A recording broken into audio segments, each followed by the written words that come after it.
Signing into pirates begins with the execution of Roger. Chapter 1-sign into Marine Legends at the start. See Circle Calendar 1498. 1p/King of Pirates Roger, who conquered the sea, suddenly surrendered to Marine. 6 months later, 1p/King of Pirates Roger was arrested, and the news of his impending public execution in Logtown spread like wildfire, instantly spreading all over the world. "So why do you want me to do this thing, execute Roger, or something? Is it really okay for me to do it?" A handsome yet masculine man had a sad face at this time. "Sir Carl, the reason why Lord Sengoku Admiral entrusted you must be to trust you and choose you." A look of admiration was written on the female Marine's face. "Belmere, don't make fun of me, Mr. Sengoku and Mr. Garp, they will be in Logtown soon. You hurry up and gather the soldiers to prepare, I will go to the port to meet up later." "Yes, I'll go get ready." Belmere saluted and quickly left the office. Carl is directly spread on the table, like a student who doesn't want to go to class. "It has been 18 years since I was reborn into the world of 1p/King of Pirates, and today is the day I come of age after my rebirth. But not only did I not have a rite of passage, but I even asked me to personally execute Roger 3 days later, saying it was Roger's will. Although I have killed many pirates, the meaning of executing 1p/King of Pirates is completely different from killing other pirates." Carl was lying on the table, full of the temperament of salted fish. 18 years ago, Carl traveled to the world of 1p/King of Pirates, on an island called the Valley of the Gods, and was reborn as a baby. Although the newborn Carl is a baby, he retains the memory of his previous life and has the thinking of an adult. He remained in this state in the Valley of the Gods for nearly a year, and was even treated as a child prodigy. When Carl thought that his days in the future would be smooth sailing, the village was invaded. Cold rocks burned down the village, plundered property, and slaughtered all the villagers. Just when Carl thought he was doomed, Garp appeared to save him, but Carl also fainted at the time. At that time, he was not even a year old. Although he retained the thinking of an adult, his body was very weak. Carl is not very clear about what happened next, he only knew that he was brought back to the Marine headquarters. It was also on this day that Carl completely reacted. This is the world of 1p/King of Pirates. For the next 10 years, under the triple teaching of Sengoku, Garp, and Zephyr, Carl survived strong. By the way, I learned all of Marine Rokushiki and armament hacking. Looking back now, it is not easy for me to live in the hands of these 3 people until now. Let's go, it's time to go meet them. He patted his face, sorted out his military uniform with the rank of major, and then set off for the port. When he came to the port, he saw that Belmere managed this in an orderly manner. All the Marines were lined up, leaving a passageway dedicated to welcoming Sengoku and others. Carl took over as Logtown's base manager for just a week. The last Logtown base manager was arrested for corruption, so he was escorted back to Marine headquarters. Those involved with him were also escorted back. Carl was completely replaced temporarily. Fortunately, he was close to the strength of the headquarters rear admiral and won the respect of everyone. This is why he managed Logtown in such a short period of time. "Master Carl, the team has been assembled, waiting for your order." Belmere finished organizing the team and came to Carl to report. Carl nodded and came to the front of the team. His height is 2.3 meters, about the same height as Yao Ming, a basketball star in his previous life, very tall and handsome. But this height is relatively short in the world of 1p/King of Pirates, but it is still enough for most Marine soldiers to look up to themselves. Carl stared at the sea horizon and squinted, and then he saw a Marine warship slowly approaching. "Everyone cheer up and get ready for Sengoku Admiral and Marine heroes." "Yes." With the high voice, the Marine warship docked at the port. Sengoku Admiral and Marine hero Garp, with 3 Rear Admiral Borsellino, Akainu, and Kuzan, got off the warship. Carl saw Sengoku and others coming. He wanted to go forward to greet him. But at this moment, a cold voice suddenly sounded from his mind. The host is detected as an adult, and the sign-in system begins to bind. Sign-in system binding is successful. Signable characters detected: Sengoku, Garp, Borsalino, Akainu, Kyuzan. System prompt: only key plot characters can trigger sign-in. System prompt: touch the target for 10 seconds to complete the sign-in. After the sign-in is successful, the sign-in character can be randomly selected, an ability in the current state, no side effects.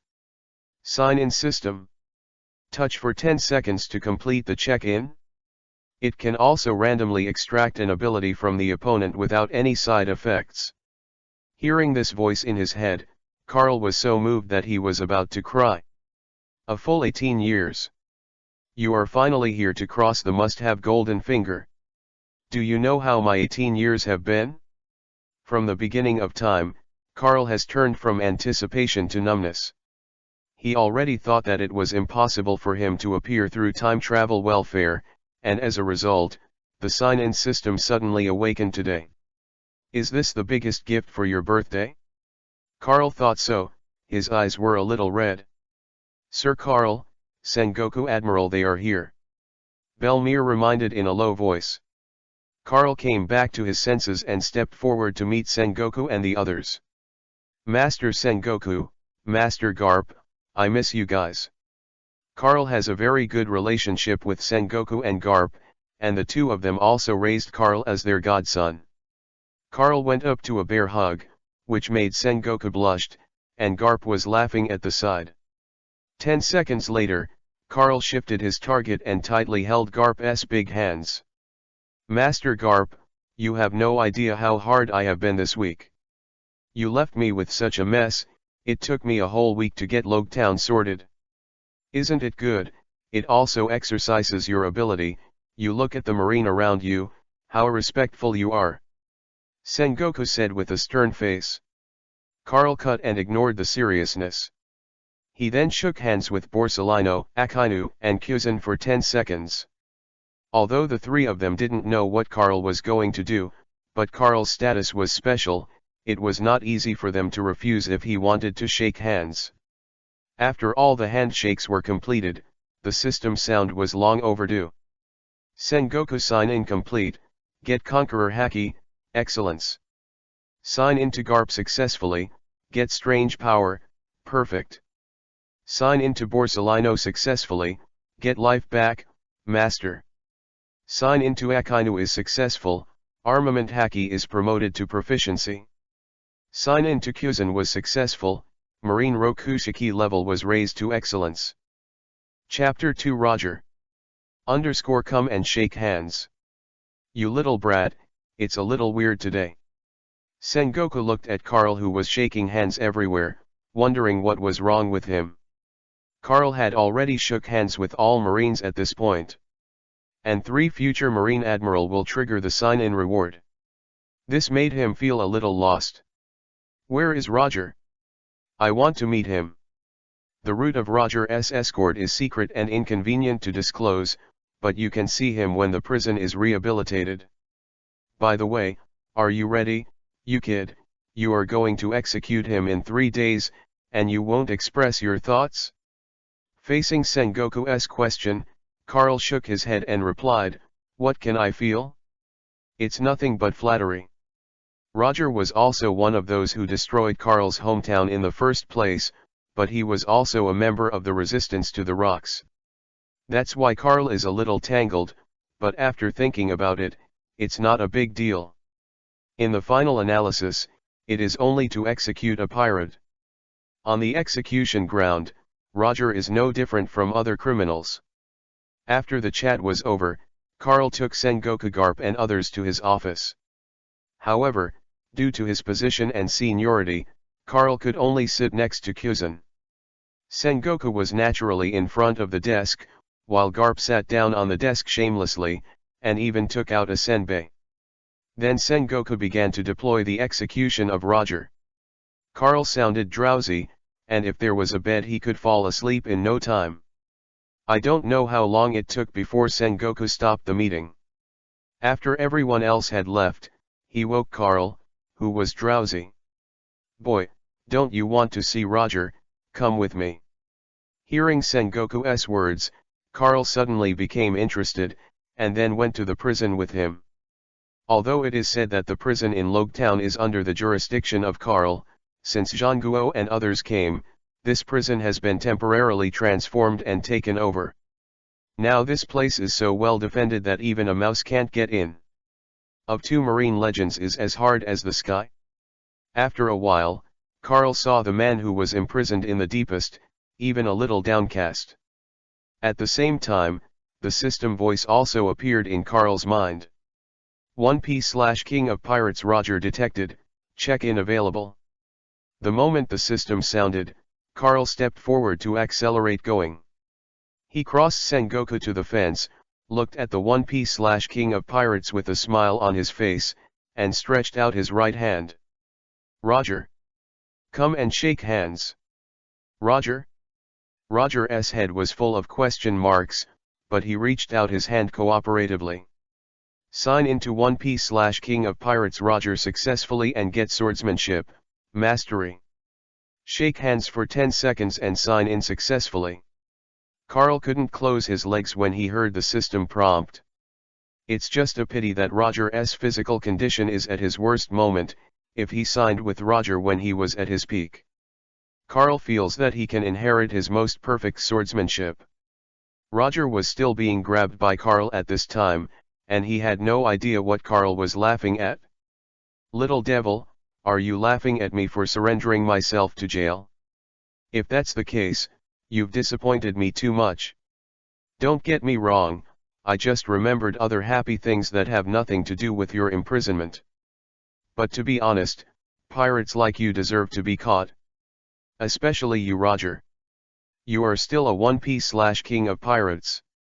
As a result, apart from improving your reputation, it has no practical effect. Instead, it attracts a large number of people to go out to sea as pirates. Come on, do you have to carry this pot?" Carl let go of Roger's hand and began to teach Roger a lesson righteously. Carl, who had passed through his last life, was a college student with a high sense of justice and passion.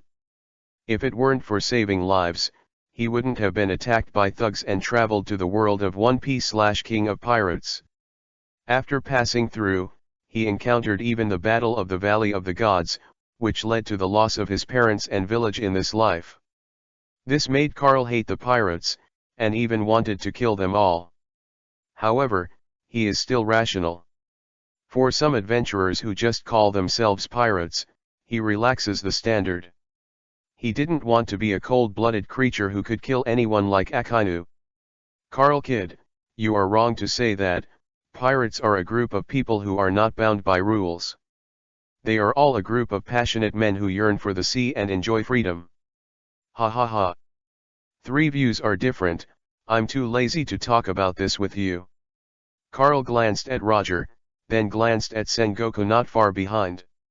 "Tell me, why did you ask me to execute you by name? Don't say that you feel guilty about me. If you really feel guilty about me, I will believe no one will believe you."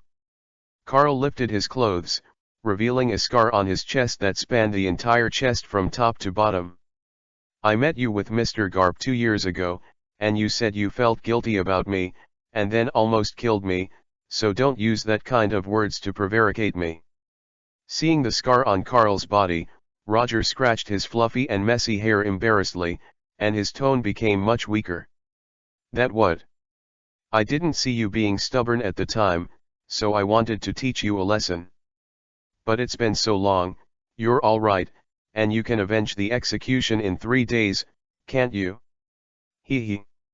Hearing Roger's answer, Carl rolled his eyes, then stepped forward and asked in a low voice. "Are you going to use me to do something? For example, to spread information about your treasure, but don't say the exact location, but let people compete to find it? I don't know what you have seen from Laugh Tale, but I can probably figure out your purpose a little. It is nothing more than seeing yourself seriously ill and unable to accomplish your purpose. That's why you use this opportunity to turn yourself in and find the next person who can accomplish your goals for you, right? Carl's voice was so low that only he and Roger could hear it. Roger's face changed slightly. When he heard Carl's words, there was already an uproar in his heart. But before he could answer, Carl took the lead to interrupt, making him feel like a sting in his throat, like a thorn in his back, like sitting on pins and needles, so unpleasant. I won't answer and don't rush to refute, I understand you. After the spoiler was over, Carl felt very comfortable. Especially seeing Roger's bitter look on his face, Carl was even more relieved. However, Carl did not tell the other party what his plans were. Holding Roger like this, making him uncomfortable is what Carl wants most. The purpose of his coming here was to sign Roger. Now that the purpose is complete, there is no need to stay here. Master Sengoku, I'm going to patrol outside to see if there are any troublesome pirates. Executing Roger, and promised to complete the task. Carl patted his chest, then gestured with his middle finger at Roger, making his face even more ugly. Sengoku nodded, and after Carl left, he walked over to Roger and sat on the floor. Roger, let's keep talking about your wife. Chapter 3_Small Scale Chopper. After leaving the prison, Carl first went back to the dormitory to get the purse, and then rushed directly to the knife shop in Logetown. He had taken a fancy to the 3 generations of ghosts before, but because he did not have a strong swordsmanship, he was afraid that he would not be able to master this sword. But now Carl doesn't have to worry at all. Boss. 3 generations of ghosts gave it to me, and I bought it. Carl waved his hand and put Bailey, which he had saved before, on the front desk. Although the boss has repeatedly emphasized that this knife is only given to people who are destined to receive money, but Carl will not really give money. After all, he is the base manager of Logetown. If he takes the lead in taking credit, it will be even more difficult for him to manage his subordinates. It's just that the pocket money he saved for 18 years was spent in an instant. What a fine knife. Carl took the 3 generations of ghosts out of the scabbard and tasted it carefully. But at this moment, an explosion suddenly occurred outside, disturbing Carl's interest in tasting quiche. The sky is full of white smoke, blasting from the street at the door. Inside the white smoke, a humanoid creature could be vaguely seen. Just when he was puzzled, a creepy but extremely familiar voice sounded from the street outside. Hey, do you think you are invincible just because you have the power of the Logia devil fruit? What a waste. The laughter is so iconic that Carl can tell it's Doflamingo's voice. At this moment, Doflamingo made a direct move, wanting to kill the man wrapped in a cloud of smoke. Carl finds the right time to shoot instantly. Cut through the sky, like a vast wandering dragon, swallowing Doflamingo's attack. The power of Ling Lai's sword energy was not diminished, and it swept towards Doflamingo. Wherever you go, nothing grows. The streets burst into flames, leaving no intact place. Facing the sudden sword chi, Doflamingo's face changed greatly, he released his fruit ability without hesitation, and wanted to defend. But even so, his silk threads were cut off one by one. In the end, the sword chi fell on him, knocking him several meters away. Fortunately, after the heavy defense, the power of the sword chi has weakened a lot, otherwise Doflamingo would not be as simple as being knocked into the air. Carl walked out of the knife shop, and the system prompt sounded at the same time. Doflamingo detected, check-in available. Smoker detected, check-in available. The sound of the system sound made Carl raise his eyebrows, and then he turned his attention to the man covered in white smoke not far away. Are you Smoker? You know me. Haha, it's considered to be acquaintance. Carl didn't explain, he just walked over and took Smoker's hand, pulling him off the ground. Sign into Smoker successfully, all attributes get a slight increase. It's weak. Carl couldn't help but complain to Smoker. He said was a rant about the system reward, but in Smoker's ears, it sounded like he was talking about him again. This made Smoker a little pissed off, but he also knew very well that he was. The current Smoker is only 13 or 14 years old, and he can rely on the devil fruit to show his prestige. Hey, I didn't expect it to be you. Carl. Yo. Doflamingo, you're not dead? Hearing Doflamingo's words, Carl turned his head and sneered, his expression slightly exaggerated. Carl and Doflamingo have known each other before, but haven't had much of an intersection. The only information Doflamingo knew about Carl was that he was Garp's side. As for Carl's strength, and what rank he is, Doflamingo doesn't know anything about it. Now, he has not yet reached the level of his eyes and hands in the future. Carl met Doflamingo once and taunted him once. Carl, who has strength and background, is so arrogant. It's not easy to do it here, we will have an appointment in the future. Doflamingo flew into the air and wanted to leave. Doflamingo knows very well how powerful Carl's blow was. He tried his best to block Carl's sword chi. If Carl chases after him, with Doflamingo's current strength, he is no match for Carl at all. But Carl isn't going to let Doflamingo go. I saw that his feet were strong, and a vigorous step rushed into the air, blocking the route of Doflamingo's departure. Is this the moon step of one of Roku Shiki? Doflamingo frowned as he looked at Carl, who stepped on the moon step and flew in the air. Since you're here, don't leave in such a hurry. You're making trouble in my territory. If you don't get rid of you, how can I manage my soldiers? The corner of Carl's mouth was slightly raised, showing a handsome smile, and he came to Doflamingo in an instant. Doflamingo was taken aback and hurriedly used his abilities to block Carl's attack path, but his silk thread was completely cut off by Carl's attack. Learn the higher level armament haki, cracked all Doflamingo's defenses like chopping melons and vegetables. Carl saw the opportunity, grabbed Doflamingo's big face with one hand, and directly pressed him to the ground and rubbed him frantically. Sign into Doflamingo successful, armament haki elevated to mastery. 10 seconds later, Carl threw him into the air with force, and then added a sword energy. Doflamingo's reaction was much slower because of the pain he was being rubbed against. When he reacted and wanted to defend, Carl's sharp sword energy had already come to him. But at this moment, the sudden appearance of the sand wall swallowed Carl's sword energy.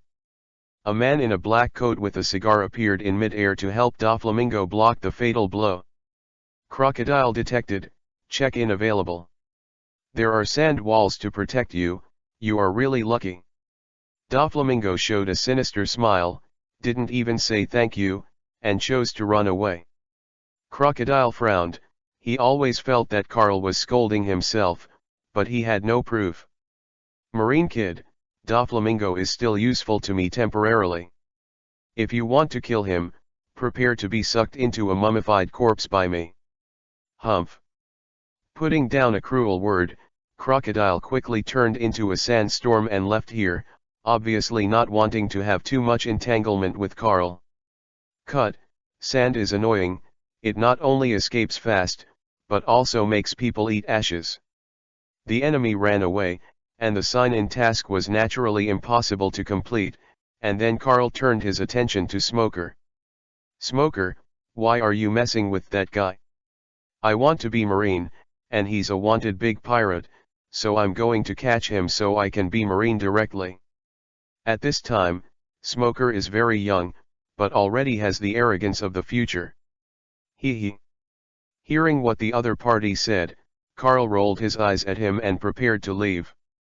But at this moment, Carl felt a lingering gaze staring at him. Turning his head to look, he saw a man in a pink suit with flowers, his eyes as sharp as eagle eyes, staring at him without squinting. This person Carl knows, he is the Hawkeye Mihawk when he was young. Chapter 4 _ Young Mihawk? Mihawk detected, check-in available. When Mihawk was young, he had not yet obtained the Black Knife and Knight, nor had he become the world's largest swordsman, and won the title of Hawkeye. Now he is just a rookie swordsman who just went to sea.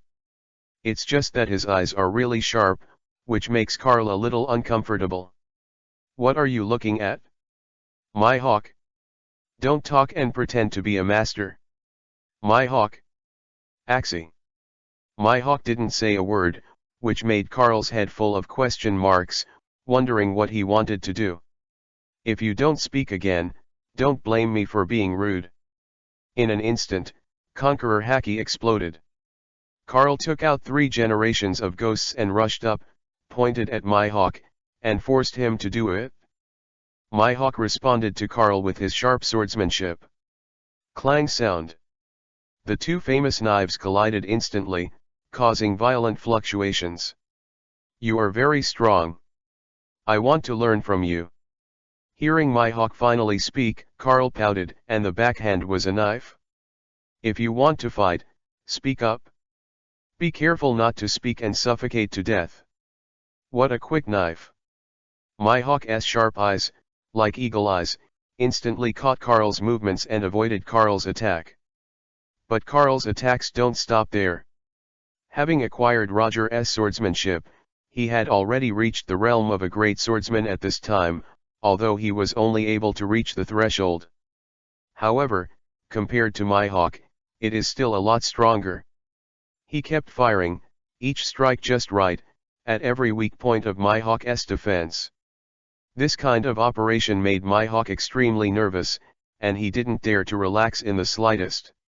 He is very aware of the strength of the person in front of him, which is much stronger than himself, and even has a strange power that surpasses himself. But even so, Mihawk has now been dragged into his rhythm by Carl, unable to fight back. The 2 swords staggered, and the sound of metal collisions one after another resounded throughout the street. The surrounding residents are hiding, so as not to be hurt by the flying sword energy. The street, only Smoker dared to stand here and watch the 2 of them fight. With his Logia Devil Fruit ability and elementalization, he could avoid the aftermath of the battle between the 2. But even so, Smoker's body is covered with all kinds of scars. Carl and Mihawk also comes with Haki. Just that Smoker doesn't know what this power is. He just feels that the battle between the 2 in front of him is completely out of his hands. So strong. Really strong. I don't know who can win. Smoker muttered to himself. Carl and Mihawk's battle dazzled him, and he couldn't see the big movements of the 2 at all. But at this moment, a gust of wind blew by. A man in a dark green cloak appeared beside Smoker. The battle is over, Carl wins. Who are you? The sudden sound startled Smoker. But just when he asked the question, the battle between Carl and Mihawk, as the man said, was coming to an end. Although Carl obtained Roger's swordsmanship, the power he could obtain came from the seriously ill and dying Roger. But the swordsmanship he acquired was not at all the power of Roger's peak. With swordsmanship, he was only 1 line stronger than Mihawk now. But Carl has the blessing of other powers. Mihawk is no match at all. As the figures of the 2 staggered past, Mihawk's unsteady body revealed flaws, and Carl seized the opportunity and turned around and stabbed him, leaving scars on his body. Carl reluctantly launched an attack again. He even squeezed Mihawk's wrist, intending to disarm the opponent, but in fact had another purpose.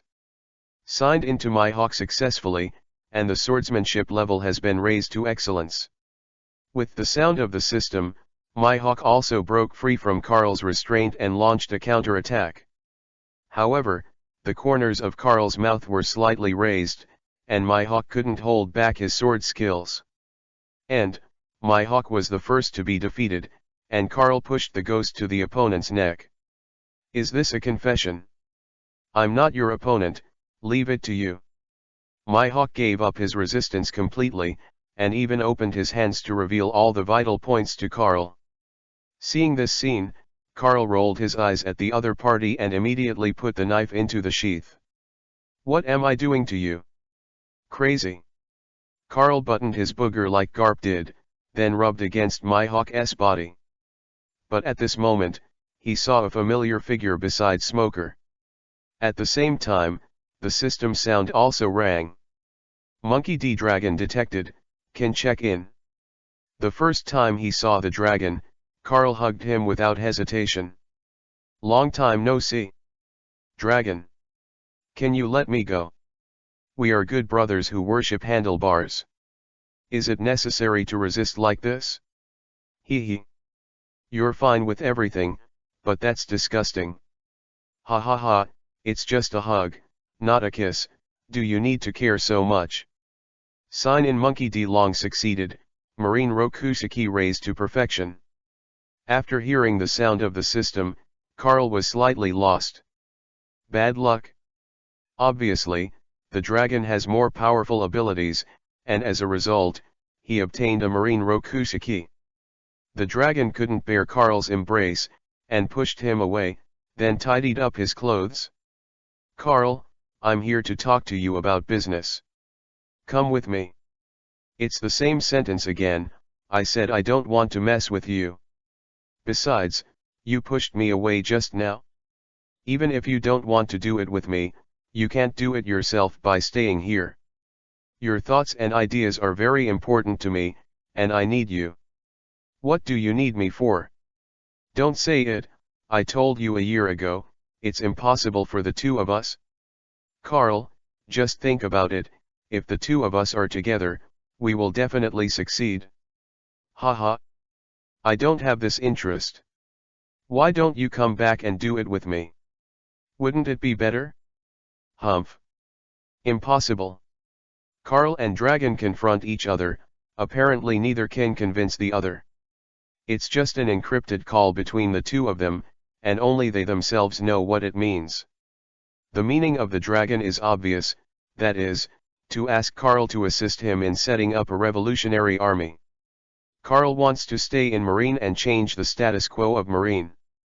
But neither of them obeyed the other, and neither of them wanted to obey the other.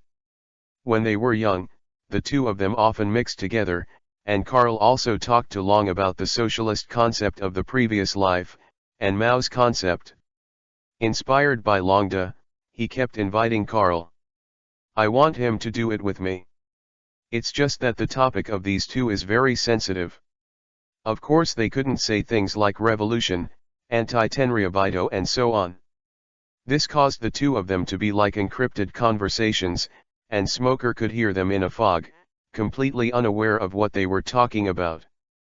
But some of them understood Smoker, and even heard some blushing, which made him take a step back subconsciously, and looked at the dragon with a hint of panic. My hawk next to them didn't pay attention to the two of them. After Carl let him go, he chose to leave. Afterwards, Long and Carl exchanged pleasantries for a long time, and had a dinner by the way. Smoker was like a follower, following him the whole time. Long didn't leave until night fell, and Carl also planned to go back to the base and take a good night's sleep. But it was at this point that Smoker finally gathered up the courage and shouted at Carl. Lord Carl. I want to join Marine. Chapter 5_ending One Piece/King of Pirates. The sky is full of mist. 3 days passed in a flash. The day of execution for One Piece/King of Pirates Roger has arrived. An air of chill lingers throughout Logtown. The huge execution rack is already ready, and Marine's video phone bug is also ready to start live streaming at any time. Below the execution rack is also crowded with people. Those are the people who came to join in the fun and want to watch the execution. They just want to see what the legendary One Piece/King of Pirates Roger will look like when he is executed by Marine. Beg for mercy? Still crying? Or regret what you did? This is what they expect. Carl, you can take Roger to the execution stand. Received. After receiving the order, Carl held the One Piece/King of Pirates Roger and walked step by step to stand on the execution platform in the center of the square. As a guard, Smoker is strictly guarded under the execution platform to prevent anyone who does not have eyes from breaking in. Roger was escorted by Carl and sent to the execution platform. He didn't have the slightest desire to resist, but there was a hint of relief in his eyes. It's finally here, what do you think, Kid Carl? What does this feel like? I just want to get my work done so I can go back and have a good meal. Ha ha ha ha, as expected of you. The voices of the two were so low that no one could hear them.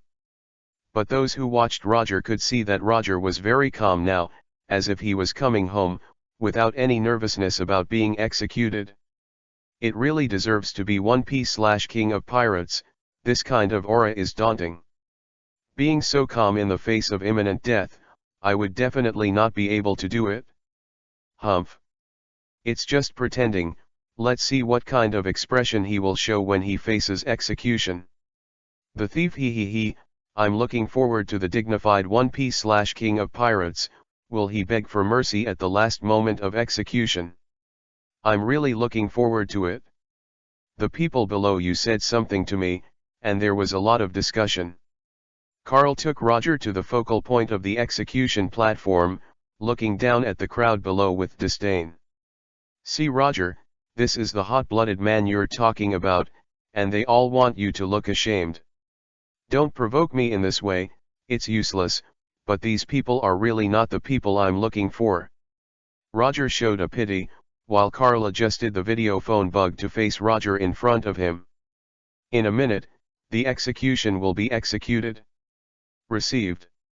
Sengoku's order came again, and Carl picked up the execution spear beside him and aimed it at Roger's heart from his back. But all of a sudden, there was thunder. The clouds in the sky were getting denser and denser, and suddenly it started to rain heavily. There was no sign of the torrential rain, and it soaked everyone present, adding a touch of sadness to the atmosphere of Logtown. But at this moment, someone below suddenly shouted. Roger! Did you really find Laughtail? Where are your treasures? You're dead anyway, why don't you tell us? That's right, you're going to die anyway, so hurry up and hand over the treasure. That's right, hand over the treasure and we'll spend it all for you. I'm the one who wants to inherit your treasure. Ha ha ha ha.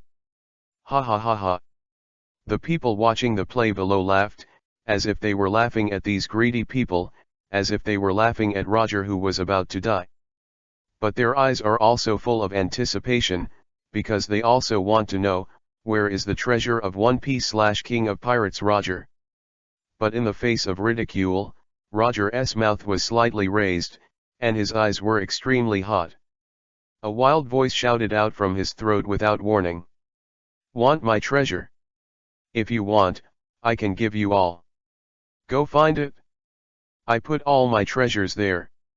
Carl, hurry up and cut off the live broadcast and execute it immediately. Hearing Roger's cry, Sengoku shouted badly, and immediately ordered Carl to cut off the live broadcast and execute Roger. But Roger had completed his plan and accepted death with a smile. Shocked by Roger's words. They didn't expect that Roger would show such a smile when he was about to die. I didn't expect him to say such crazy words. However, Carl did not execute immediately, but threw the spear aside, took out his 3-generation ghost to stand in front of Roger, grabbed his hair tightly, and lifted him up. You want One Piece, you want Roger's treasure. It's ridiculous. Carl suddenly spoke, causing everyone present to fall silent. They all turned their attention to Carl, and even Sengoku and Garp didn't know what Carl was going to do. Roger didn't resist being grabbed by his hair, but he instinctively felt something was wrong. Just like in the prison 2 days ago, Carl guessed his mind, his expression became a little subtle. It doesn't matter if One Piece is acquired, it doesn't matter if someone else becomes One Piece/King of Pirates. Here's a One Piece/King of Pirates by the name of Gold Roger. But look at him now, what kind of embarrassment he looks like. For an illusory treasure, he was finally beaten to death. Even if you become One Piece/King of Pirates, you still can't escape the fate of being hunted down by Marine. Because, he is the final end of all your scum. There was no sign. Just when Roger was waiting for Carl to have some theory, Carl instantly took out the knife and cut off Roger's head. All the people watching the show took a deep breath when they saw this scene. The execution came so suddenly, they didn't expect it at all. This caused everyone present, even Jean Guo and others behind the scenes, to be startled. Then Carl lifted Roger's head and put his slightly confused expression in front of the video phone bug. See, this is the fate of One Piece/King of Pirates. From today, as long as anyone wants to become One Piece/King of Pirates, I will personally cut off his head. That's what I said, Carl. Soon as the words fell, Carl threw Roger's head heavily to the ground, and at the same time Conqueror Haki burst out, directly shocking most of the people present. Carl's actions shocked everyone who watched the fun. Especially a red-haired man and a red nose below, crying bitterly, feeling worthless for Roger's death. Carl, what are you doing? Sengoku's veins burst and he began to roar at the phone bug, but Carl turned a deaf ear and said calmly. Master Sengoku's mission has been successfully completed, it's time for you to take action. I'm cleaning you up when you get back. After being silent for a while on Sengoku's side, he put down such a sentence, and then hung up the phone bug. At the same time, Marine below began to act. Behind the scenes, Sengoku and others also took action, ready to capture these pirates. However, most pirates are very chicken thieves. They have already drawn up a retreat route, and they are not afraid of being caught. But at the same time, when Carl was about to leave the execution platform, the system sound rang. Kill the One Piece/King of Pirates Roger, complete the extra check-in mission, and reward the Conqueror Haki for upgrading to the perfect level. Chapter 6_Catch Buggy. I didn't expect that killing the characters in the original novel would trigger the check-in. No wonder when I released Conqueror Haki, I felt that Conqueror became much stronger. Carl smiled and was very happy. Then he instructed Smoker to bring Roger's body back to Marine Base. He himself is going to encircle and suppress those pirates. Smoker looked at the back of Carl's departure at this time, his eyes full of admiration. He only revered Carl's strength before, so he wanted to follow him and do things under his command. But after what he said just now, Smoker has completely worshipped Carl. Not just Smoker, Carl's remarks were broadcast live and even spread to the world. This is good, pirates all over the world have known him such a little-known Marine. Some people were convinced by his words, and naturally some people were hostile to him, but more people didn't take him seriously. Carl was just a little Marine who was responsible for the execution of Roger. Except for some people, few people could hear his words. But what Roger said was covered by Carl. The effect he wanted has been achieved. As for Carl, who is famous, he doesn't care. It's best to be remembered by everyone. Even if no one knows who he is, he doesn't care. Anyway, it's a long way to go in Japan, and one day Carl will let people all over the world remember his name. Every time you speak, you can make people refreshing, you really deserve to be. The figure of the dragon appeared beside Carl, walking side by side at the joint. The surrounding Marines are catching pirates fleeing everywhere.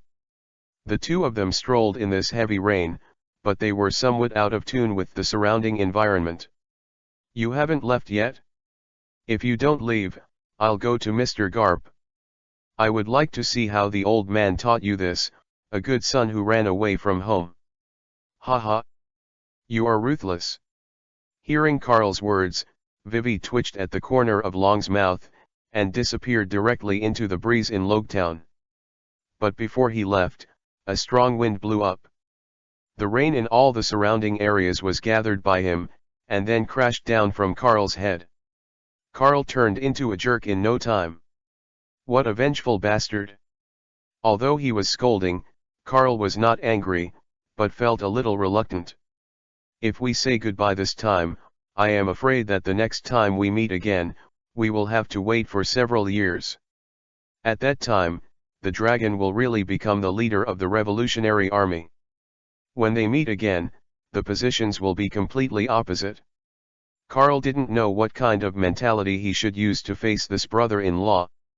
Let's take one step at a time, and now the most important thing is to complete a small goal of mine.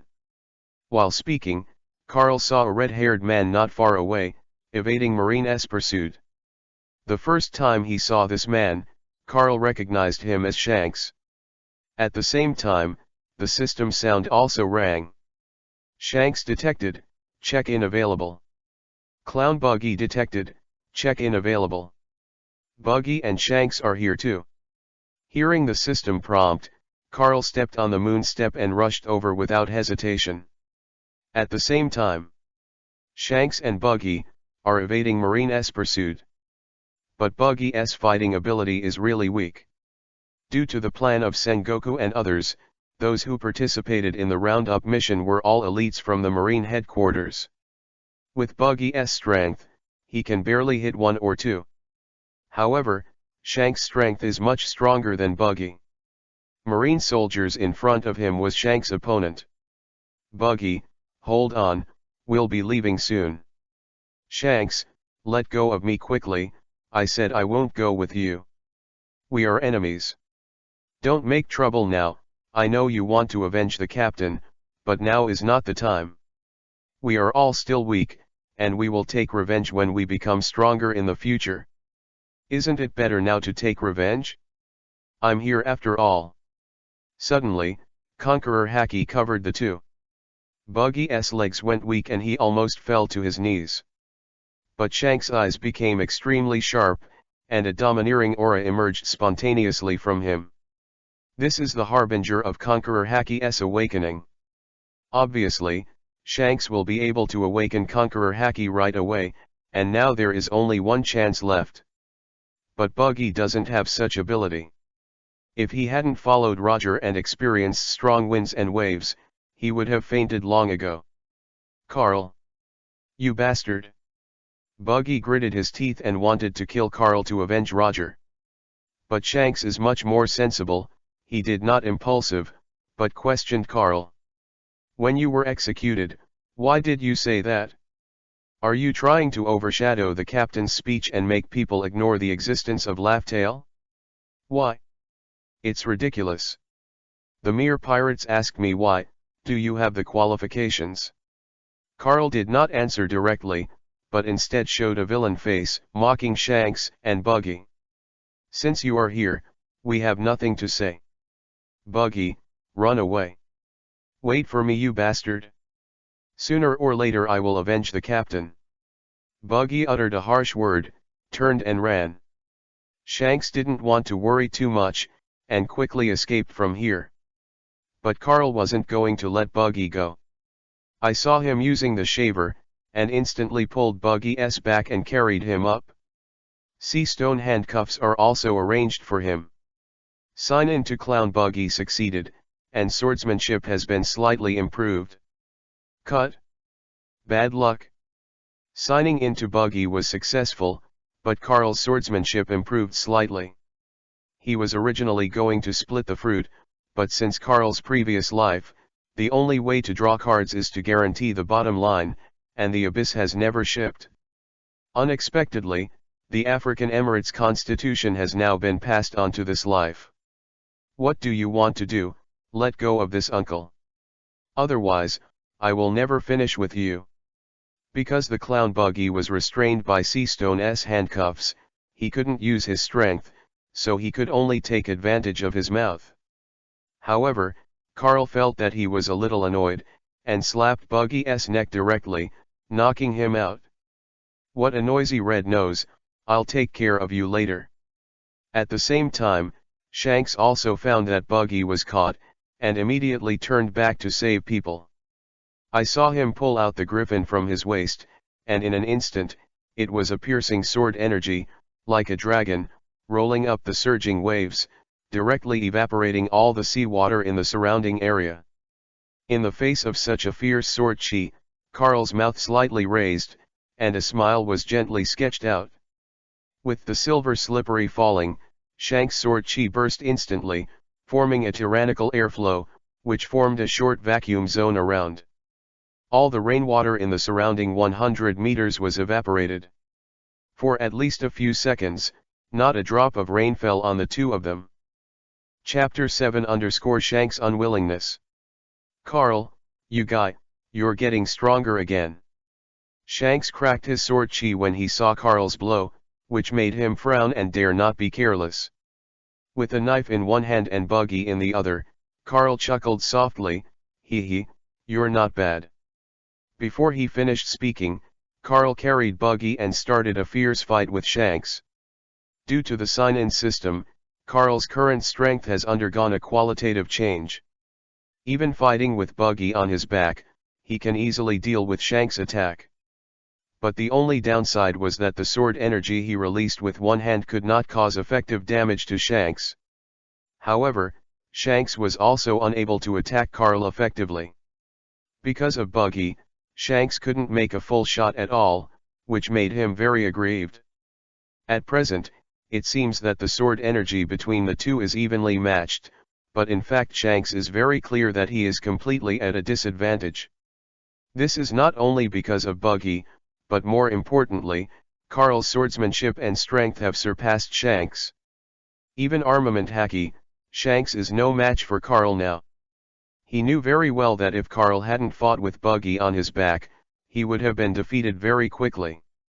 Carl and Shanks are old rivals.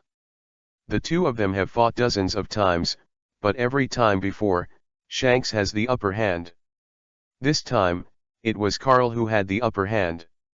Shanks was surprised, but also felt that he was very weak now. If he has the strength of Roger now, he will not fall into this passive situation. Sign into Shanks' success, get observation hacky, master. During the fierce battle, Carl also completed the sign-in task. At this moment, the sound of dense footsteps sounded. Marine's large force has arrived. Attention everyone, a pirate is found here. Surround him with me. With the arrival of Marine, Carl and Shanks stopped tacitly. The two faced off in the heavy rain. The surrounding Marines also gradually gathered, wanting to help Carl capture Shanks. However, Carl took the lead in retracting the knife and giving up his plan to continue the attack. For the sake of Roger's face, I'll let you go this time. You don't have to worry about this red nose, I won't hurt his life, it's still useful for me to keep him. If you want to save him, you have to become stronger, come to me when the time comes. Shanks. Hearing Carl's words, Shanks looked around and found that many Marines were coming. He even saw the figure of General Marine. Coupled with Carl's current strength, Shanks was not sure to rescue Buggy, which made him a little resentful. Seeing more and more Marines, Shanks had no choice but to give up rescuing Buggy and get out of Marine's encirclement. You boy, just let him go. Just when Shanks escaped from here, Akainu's figure appeared behind him. Although he is only Rear Admiral now, his own concept of justice makes him very unhappy. If it weren't for Carl's special status and the huge backstage, Akainu really wanted to reprimand Carl. Haha, so what if I let it go? I'm carrying a person and I have no energy to deal with him. Carl used the moon step with a smile, rushing to the sky in the heavy rain. At the same time, Shanks rushed to the port of Logetown like a madman. He grabbed a random boat and fled Logetown like that. From beginning to end, Shanks didn't say a word, only left unwilling eyes, looking at the port of Logetown. There are many others like him. Marine are like madmen, as long as they can escape, they don't care about the lives of others. The port of Logetown turned into a Shura field in an instant, and the scene was terrible. But none of this has anything to do with Carl.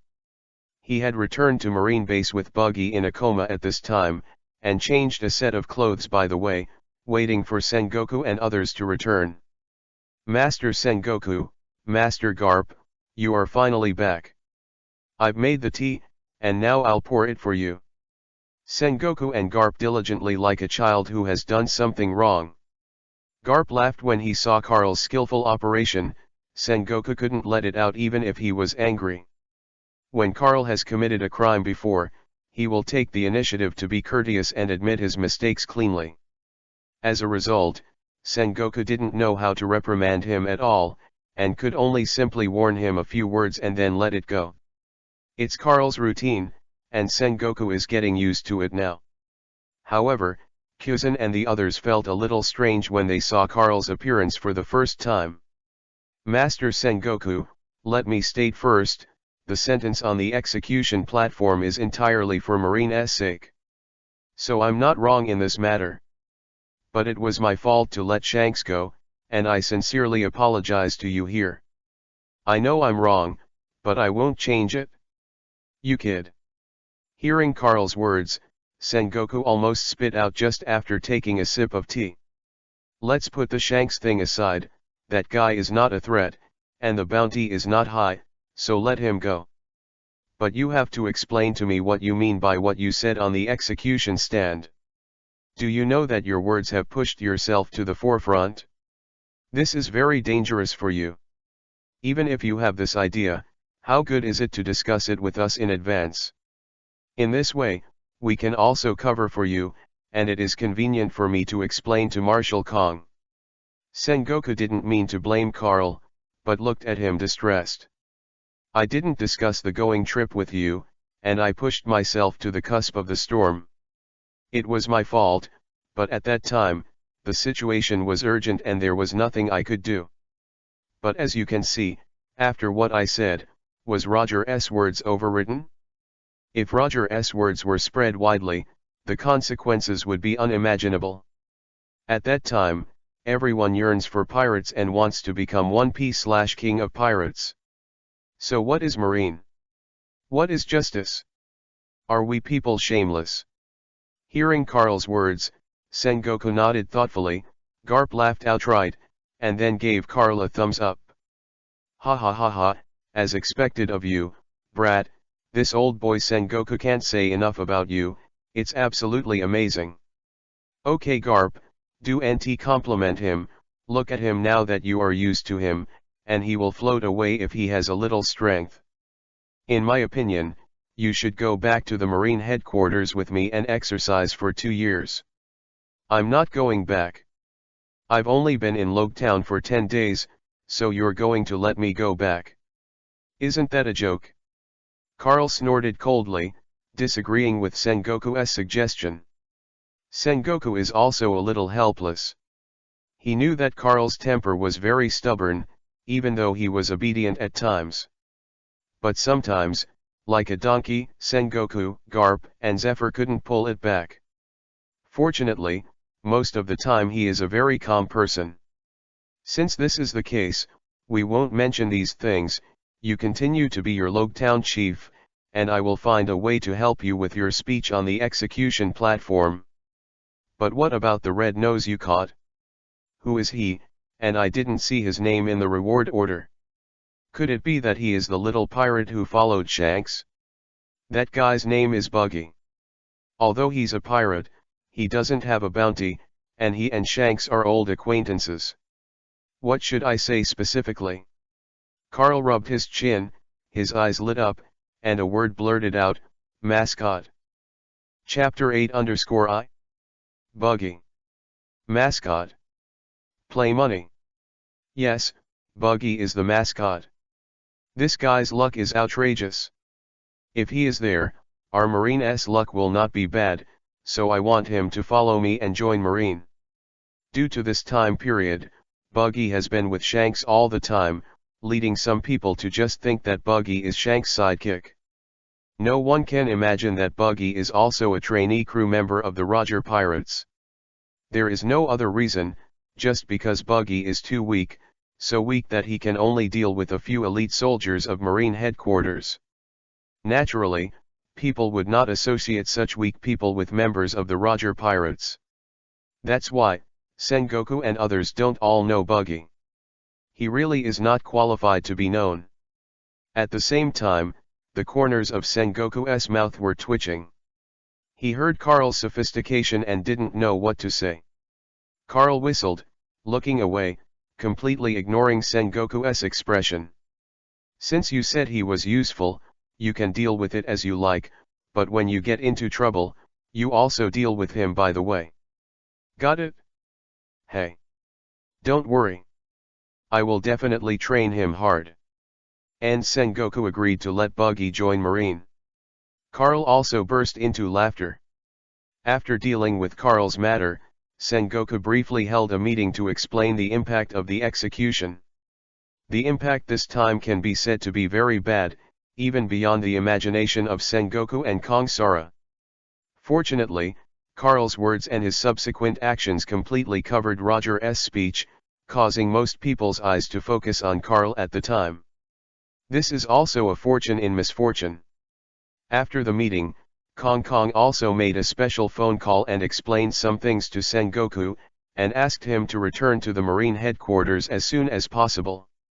Originally, Kongsara planned to let Carl come back together and meet Gorosei/5 elders with him to explain the situation at the time, but was stopped by Sengoku. This is what Carl asked because he didn't want to go back right now. Addition, Sengoku didn't want Carl to have contact with the Gorosei/5 elders prematurely, so he stopped all these things on himself. They've lived together for 17 years and are considered family, and of course Sengoku will protect Carl. Then came their internal discussion. Carl was not eligible to participate, so he naturally returned to his room and began to tune Buggy.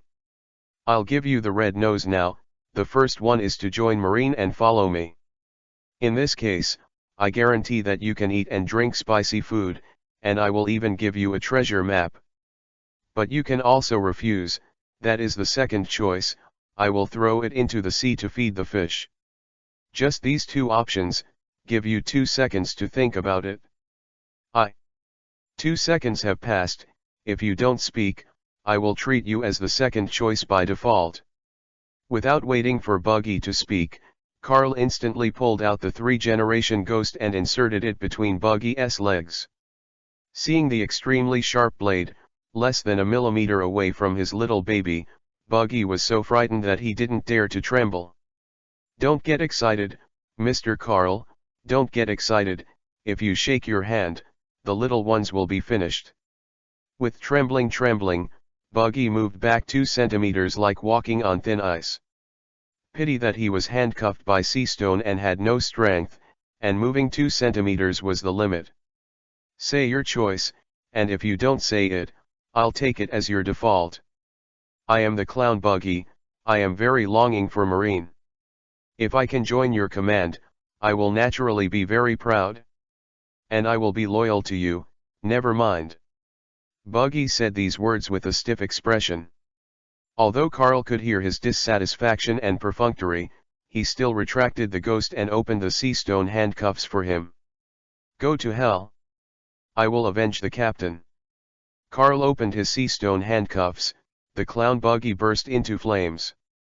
I saw that he used his ability to split himself and hit Carl with both fists and feet. But his counter-attack was of no use to Carl. I saw that Carl easily dodged his attack, moved the scabbard lightly, and immediately pressed the top of the scabbard against his little treasure. As long as Carl moves a little more, Buggy may have to go to the Shemale King to sign up. Lord Carl, I was so excited just now, don't be angry, you have a lot, let go of the small. Buggy is not good at anything, but there is one thing, he knows how to judge the situation. Carl appreciates that, and that's why he brought him back. As for the luck of Conqueror and the like, with the constitution of Kaffee, I don't care at all. I don't care. Buggy, what's your relationship with Roger? He has to be worthy of your birth to avenge him. He is just a mere pirate, even if it is One Piece/King of Pirates, it cannot change the reality that he is a pirate. Pirates are a group of scumbags, a group of villains who burn, kill, loot, and do all kinds of evil. But Marine is different. We Marine can not only do justice, we can even get military pay, and we can also dig treasures by ourselves. Welfare is even more leveraged. If you still want to avenge Roger, I won't stop you, but you can think clearly about the consequences. Carl's tone was flat, but Conqueror Hacky showed it faintly. At the same time, his scabbard slid under Buggy again, which made Buggy tremble, so he could only nod obediently in agreement. The clown Buggy is very afraid of death, so intimidation is the best way. As for revenge, if he has the ability, let him come. Carl has this confidence, of course he will not be afraid of him. But Buggy obviously doesn't have the guts, and Carl knows his character very well. Smoker, take our mascot Buggy to sign up for Marine. As ordered. Smoker, who had been staying outside the door, listened to the order, and then took Buggy to the Marine Personnel Department. Buggy was very upset, so he wanted to vent, but before he could do anything wrong, he found out that Smoker turned out to be a Logia Devil Fruit power user. This made him feel desperate. That's it? All night. Except for Buggy. Early the next morning, Sengoku and others left Logtown and returned to Marine Base to return to their lives. Carl put on the appearance of a salted fish, lying on his desk, not moving at all. It's not easy to finally have a clean day. Lord Carl, it's better you don't say it so early, you can look at this document and then talk about it. Belmere put a stack of documents in front of Carl, making Carl confused. What is this? Carl slowly flipped through the information, but as he continued, his eyes became sharper and his brows became more and more frowning. Asshole! What a bastard!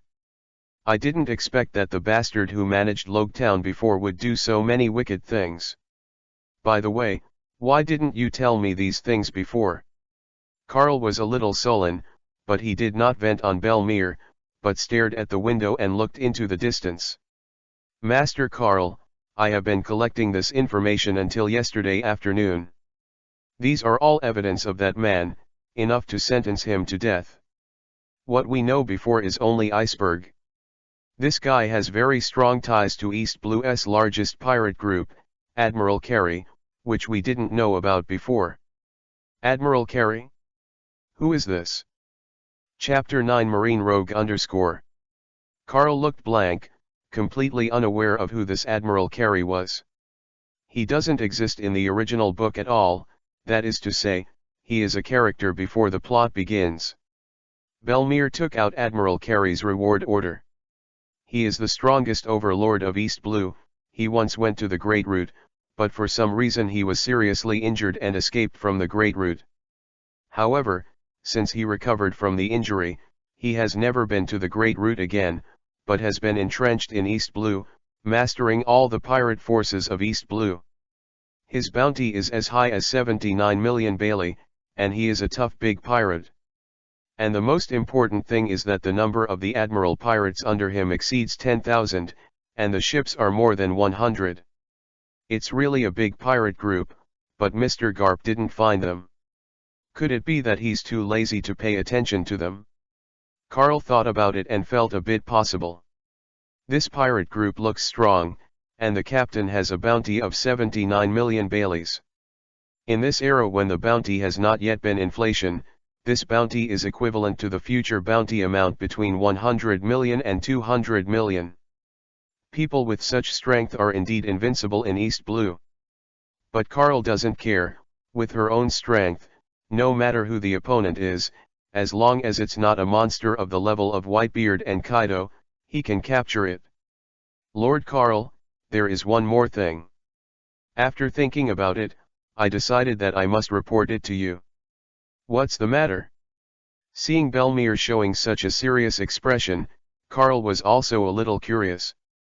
Some time ago, when you were preparing for the execution of Roger, some of our Marine veterans wanted to collude with the pirates. These people used to be associated with Admiral Carey, and now they are here because they didn't make any big mistakes. At a time like this, how dare you collude with pirates? You're really brave.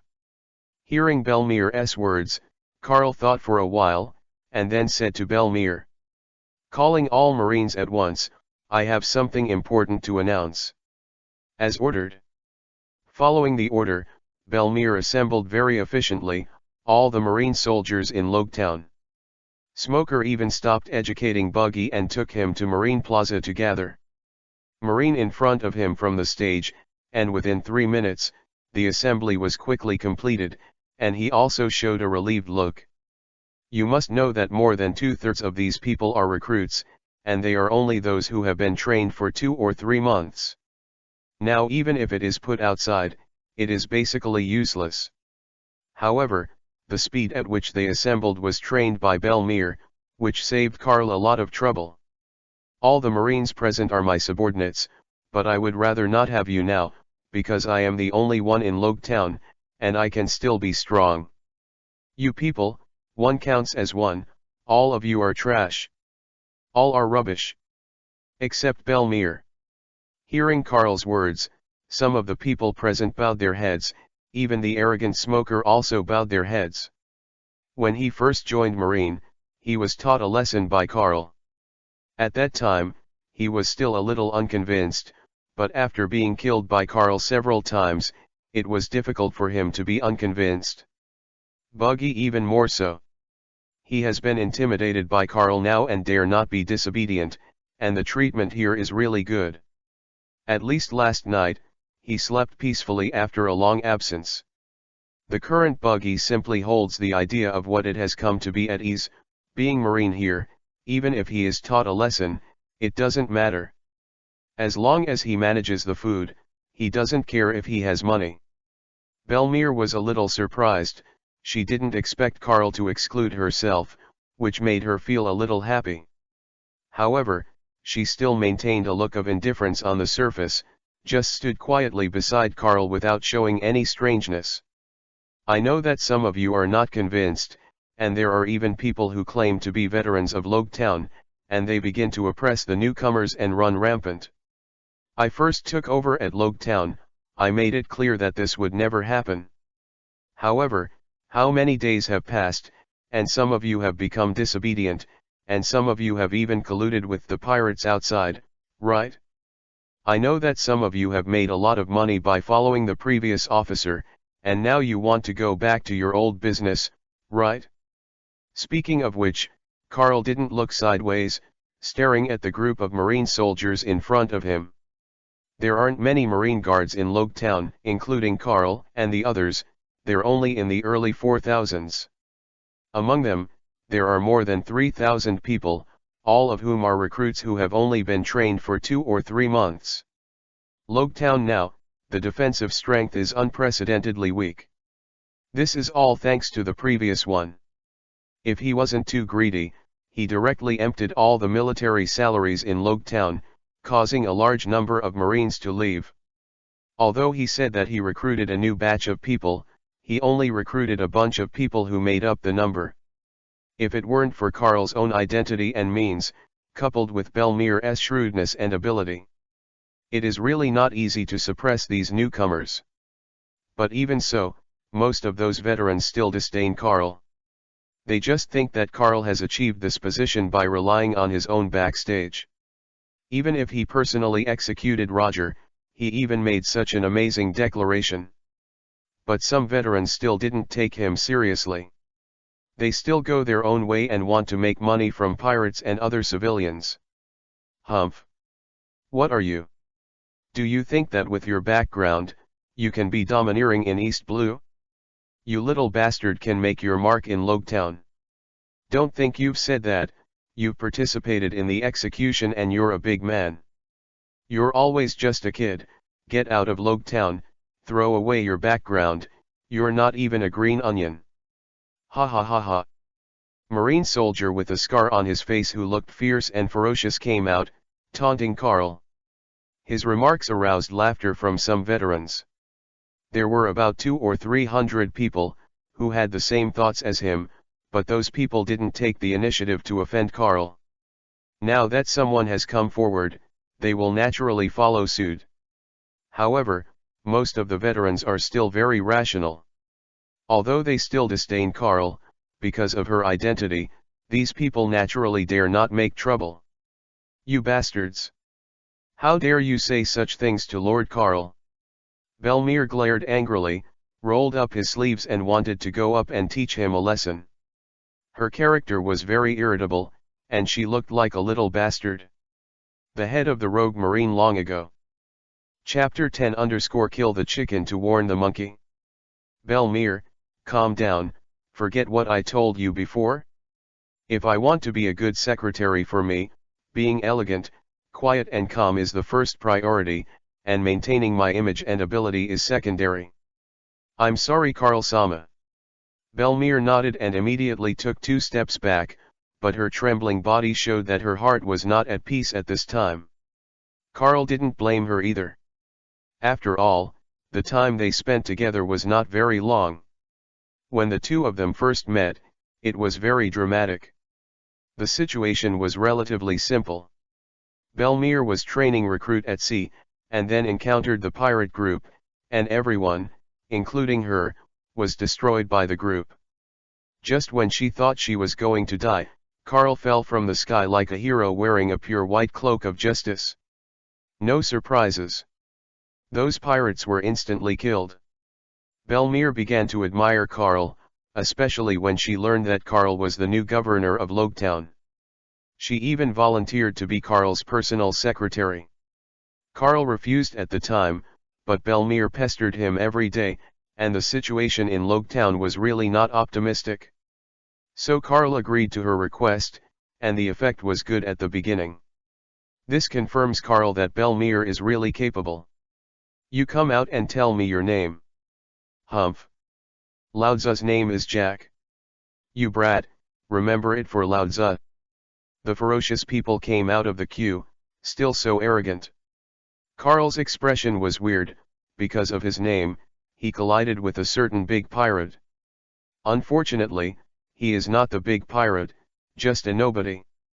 Jack. Belmere, read his resume. As ordered. Hearing Carl's words, Belmere quickly flipped through the datasheet and quickly found Jack's resume. Jack, male, 37 years old, joined Marine 5 years ago and became the confidant of the previous officer, but before that, he was a pirate under the pirate carry. And in the 5 years he has been doing Marine, he has been idle every day, causing trouble and even robbing those passing ships in the name of collecting tolls. However, he did not kill any civilians during his time at Left Marine, so he did not arrest him, but stayed in Logetown to continue his service. You escaped the catastrophe. Hearing Belmere's words, Carl shook his head and walked directly to Jack's body. Clap sound. A slap slaps Jack away. Blood spurted out of his mouth. This slap directly slapped Jack with a distance of nearly 100 meters, and then fell heavily to the ground, losing his life.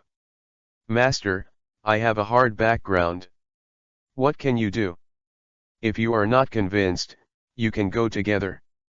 When I see it, the headquarters is punishing me or punishing you. How proud I am. With background and strength, Carl is so unscrupulous. The scene was silent. They didn't expect that Carl's strength would be so strong. Because when Carl was in charge of Logetown before, he didn't show much power. Till this moment. Except for Buggy and Smoker, and Belmere, no one knows how strong Carl is. When they saw that Carl threw Jack away at a speed that his eyes couldn't catch, they have already closed their mouths and dare not say a word. Ha ha. I laughed so loudly just now, but now I don't say anything, it's ridiculous. Belmere. Name me. Don't miss a single one. Received. Hearing Carl's words, Belmere picked up the roster prepared in advance and started to roll one by one. These people who were named were all Marines who had an affair with Admiral Carey before, and even wanted to resume their old business and colluded with pirates. After the name was called, almost 200 people came out. The 200 people were trembling all over at this time, and they dared not look at Carl at all, for fear that they would end up with Jack too. Okay. How many Marine soldiers are there in Logetown? I didn't expect that there would be more than 200 heroes. It really surprised me. Carl was furious. Although he had seen the roster, he couldn't help but feel angry when he saw the more than 200 people in front of him. These are Marine's assholes. If they are allowed to continue, Logtown will be eaten up sooner or later. Buggy. These people are handed over to you, I believe you should know how to teach them a lesson. Wait a minute. Anything else? Lord Carl, give them to me, is it really all right? Buggy shivered, his voice erratic. It wasn't that he was afraid, but that he wasn't sure what Carl was going to do. This surprise came too suddenly. Buggy, who has been watching the show, never expected that such a good thing would fall on him. Nothing inappropriate. Buggy, remember what I said to you last night? Today I'll tell you one more thing, I don't use people with suspicion, but don't use people who are suspicious. You can do it with confidence, as long as you don't die, you can do whatever you want. As ordered. Hearing Carl's words, Buggy was overjoyed and saw him walking in front of these people with arrogant steps. Hey, follow me next, I have the means to deal with people like you. A Marine recruit dares to teach us a lesson? You are courting death. There was a grumpy person who slashed at Buggy without anyone paying attention. Be careful. This scene immediately caused Belmere to exclaim, but Carl and the smoker next to him didn't even bother to watch.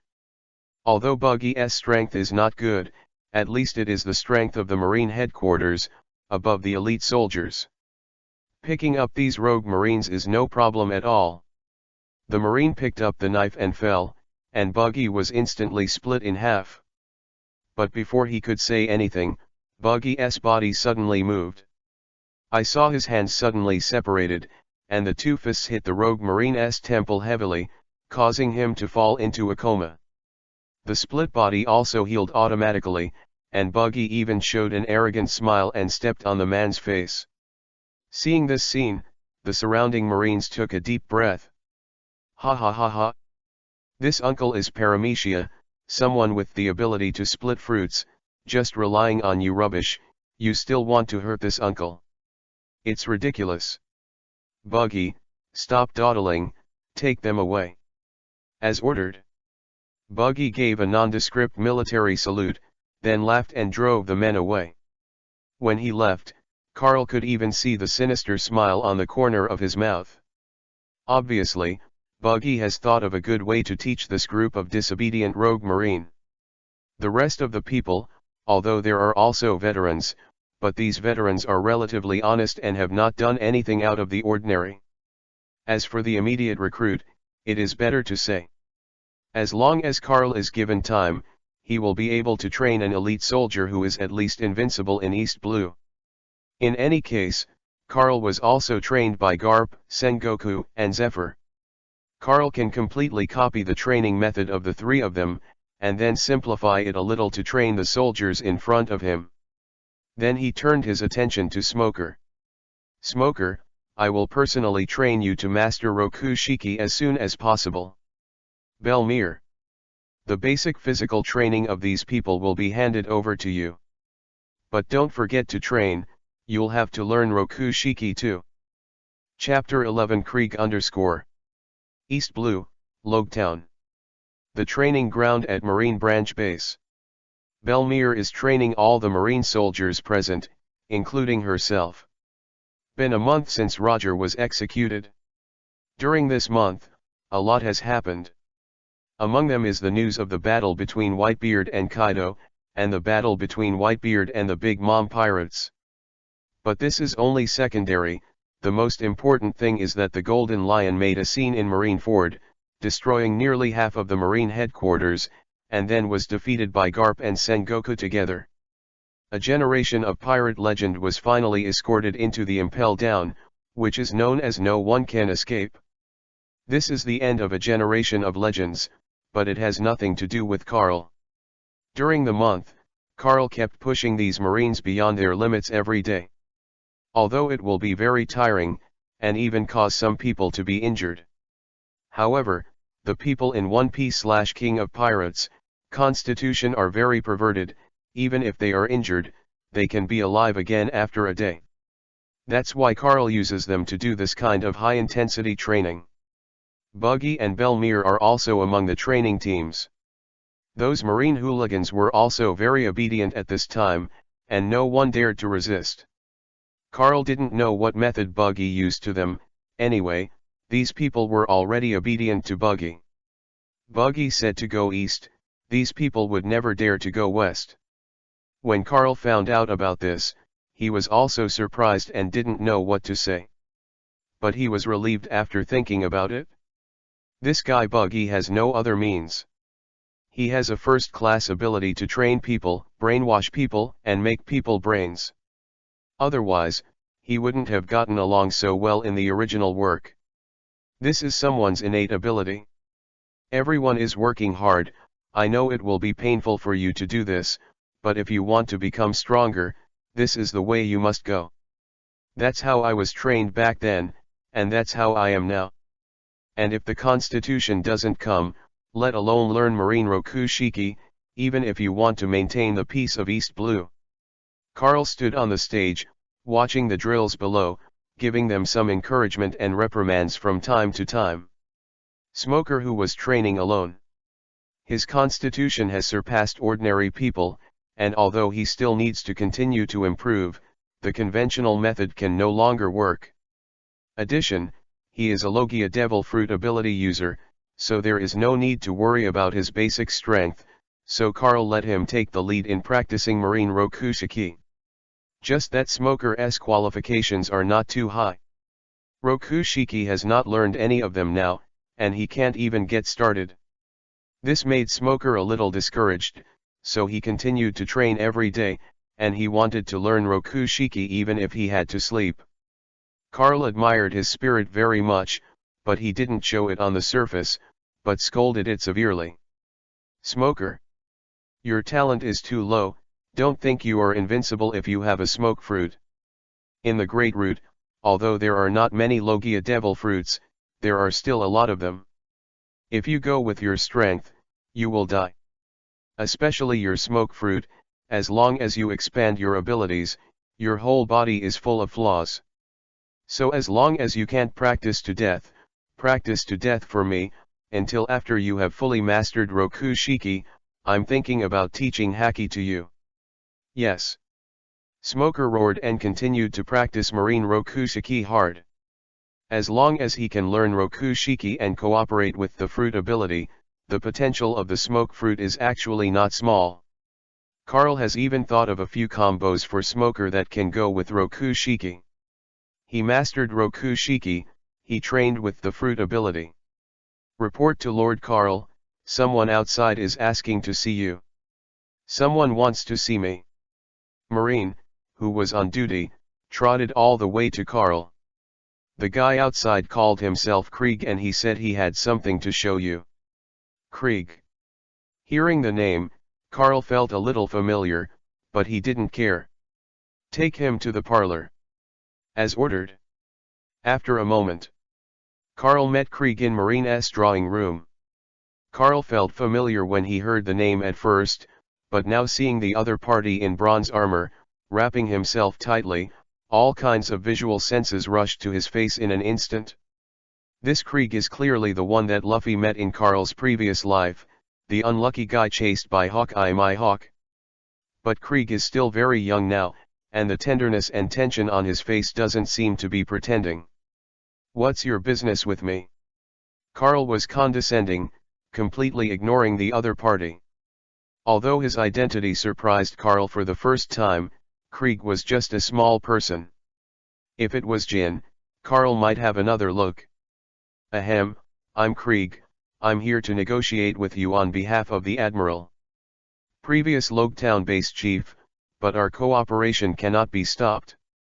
The Admiral has decided to re-establish a cooperative relationship with you, and the Admiral is also willing to give up 10% of the benefits to stabilize our cooperative relationship. It's only 10%? Are you perfunctory me? Hearing Krieg's words, Carl didn't take it to heart. East Blue very honestly, and no one knows where he is. And Karl's side is understaffed, and it is really impossible to determine the opponent's position. Otherwise, Karl would have killed them long ago. Boy, if you give me your face, you will take it? If you get more profit, it's because you dare to say those words on the execution platform. If you didn't say those words, it would still be me and you, and it would be impossible to give you an extra profit. This is the original words of Admiral Carey. Don't be ashamed, boy.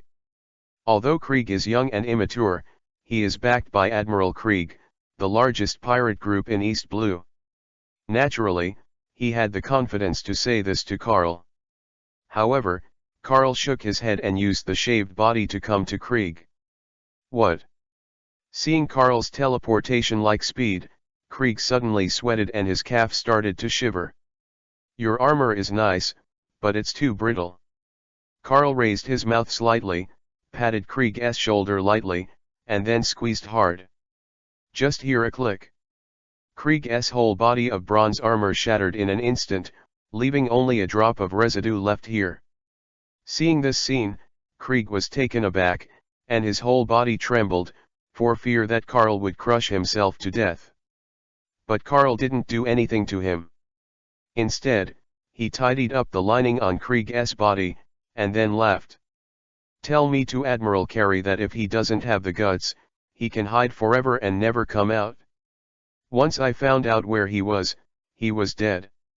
Now, you can get out. Hearing Karl's next words, Krieg was relieved and ran out of the shit, not even daring to turn his head back. Karl was sitting in a chair, rubbing his chin thoughtfully. Isn't it, Admiral Carey? It's really interesting that you dare to come here to discuss cooperation with me. Are these pirates so afraid of death now? Chapter 12_New Task. Lord Admiral, that's what happened. That Marine kid didn't cooperate at all, and even nearly killed me. On a small boat, Krieg shivered to report the situation on the phone. He is only a young pirate now, and he is not qualified to contact Admiral Carey at all. This time he was able to help Admiral Carey to pass the word, simply because Admiral Carey was inconvenient to come forward. I see, you can get out. Admiral Krieg hung up on the phone bug, not giving Krieg a chance to explain. This left Krieg ashen. He is very clear that this task has not been completed by himself, and what will greet him next will be a hellish punishment. At the same time, Karl stepped on the moon step and watched it all from the sky. He let Krieg go, thinking he was going to find Admiral Krieg. As a result, this guy is not qualified to contact Admiral Carey at all, and can only contact him through phone bugs. This makes Karl a little disappointed. But Karl also liked it. During this month, Karl spent a little time almost every day to find Admiral Carey. But apart from some kittens and puppies, Karl did not find any trace of Admiral Carey. Obviously, this timid guy is still hiding in the dark to avoid confrontation with Marine. But Karl didn't know that. At this time, Admiral Carey, in East Blue SC area, has summoned his subordinates and is ready to make a comeback. Humph. It's been a month, and those bastards in Marine's headquarters probably won't pay attention to East Blue anymore. In this way, it's time for me, Admiral Carey, to go to sea again. As for that kid from Logetown, who are you going to help me get rid of him? If this kid is disobedient, let's change to an obedient one to be the base commander. Admiral Carey obviously did not take Karl seriously. In his impression, Logetown's base commander is very weak, just like the previous one. Admiral Carey didn't take Karl to heart, he just thought he was a fledgling and arrogant kid. Lord Admiral, we don't need our hands on this matter. Do you remember the Bear King? The Bear King? Just the captain of the poker pirates? That's right, that kid. The corners of Admiral Carey's mouth raised slightly, and he continued, this guy has great ambitions, and he has already started to rob us of our business while we are avoiding Marine. And this guy has no fear of Marine, so with a little guidance, we can have him do it for us. This way, we can also avoid directly offending Marine, and if we can even support Marine by building a partnership with them in this way. Hearing this person's words, Admiral Carey was startled, and then burst out laughing. Ha ha ha ha, as expected of my staff, I'll leave this to you, no problem. Thank you for your trust, Admiral, leave this to me. The man pushed the glasses with the palm of his hand, a sinister smile appeared on his face, and then walked out of the room. After a while, Admiral Carey stopped smiling, and his expression became a little serious. Marine kid. Hee, I want to see how you deal with this tough guy. At the same time, Carl has returned to Logetown. Marine warship with a dog-headed flag. On the way back from Carl's patrol, Carl happened to meet Garp, and the two came back together. Master Garp, why do you have the time to come to me? Is there another mission? Ha ha ha, don't be an old man with a mission, I'm on vacation now. Garp laughed, then stuck his booger, not paying attention to his personal image at all. Carl was a little helpless when he saw his appearance, and followed behind Garp. Moments later, Garp arrived at the Marine training ground. When he saw these people, after training, he nodded with satisfaction. But soon, he turned his attention to Smoker. This is that Smoke kid? What do you mean by letting him practice Rokushiki instead of letting him develop his fruit abilities? And Rokushiki is a secret move. Did you teach them like this? Report to me and Sengoku. Garp glared at Carl, but wasn't angry. Carl shrugged, didn't care, and explained in a perfunctory way, all right, Mr. Garp, I'm doing this for Logetown, okay. And Rokushiki is not a new thing for a long time, it is boring to hide it, it is better to promote it comprehensively.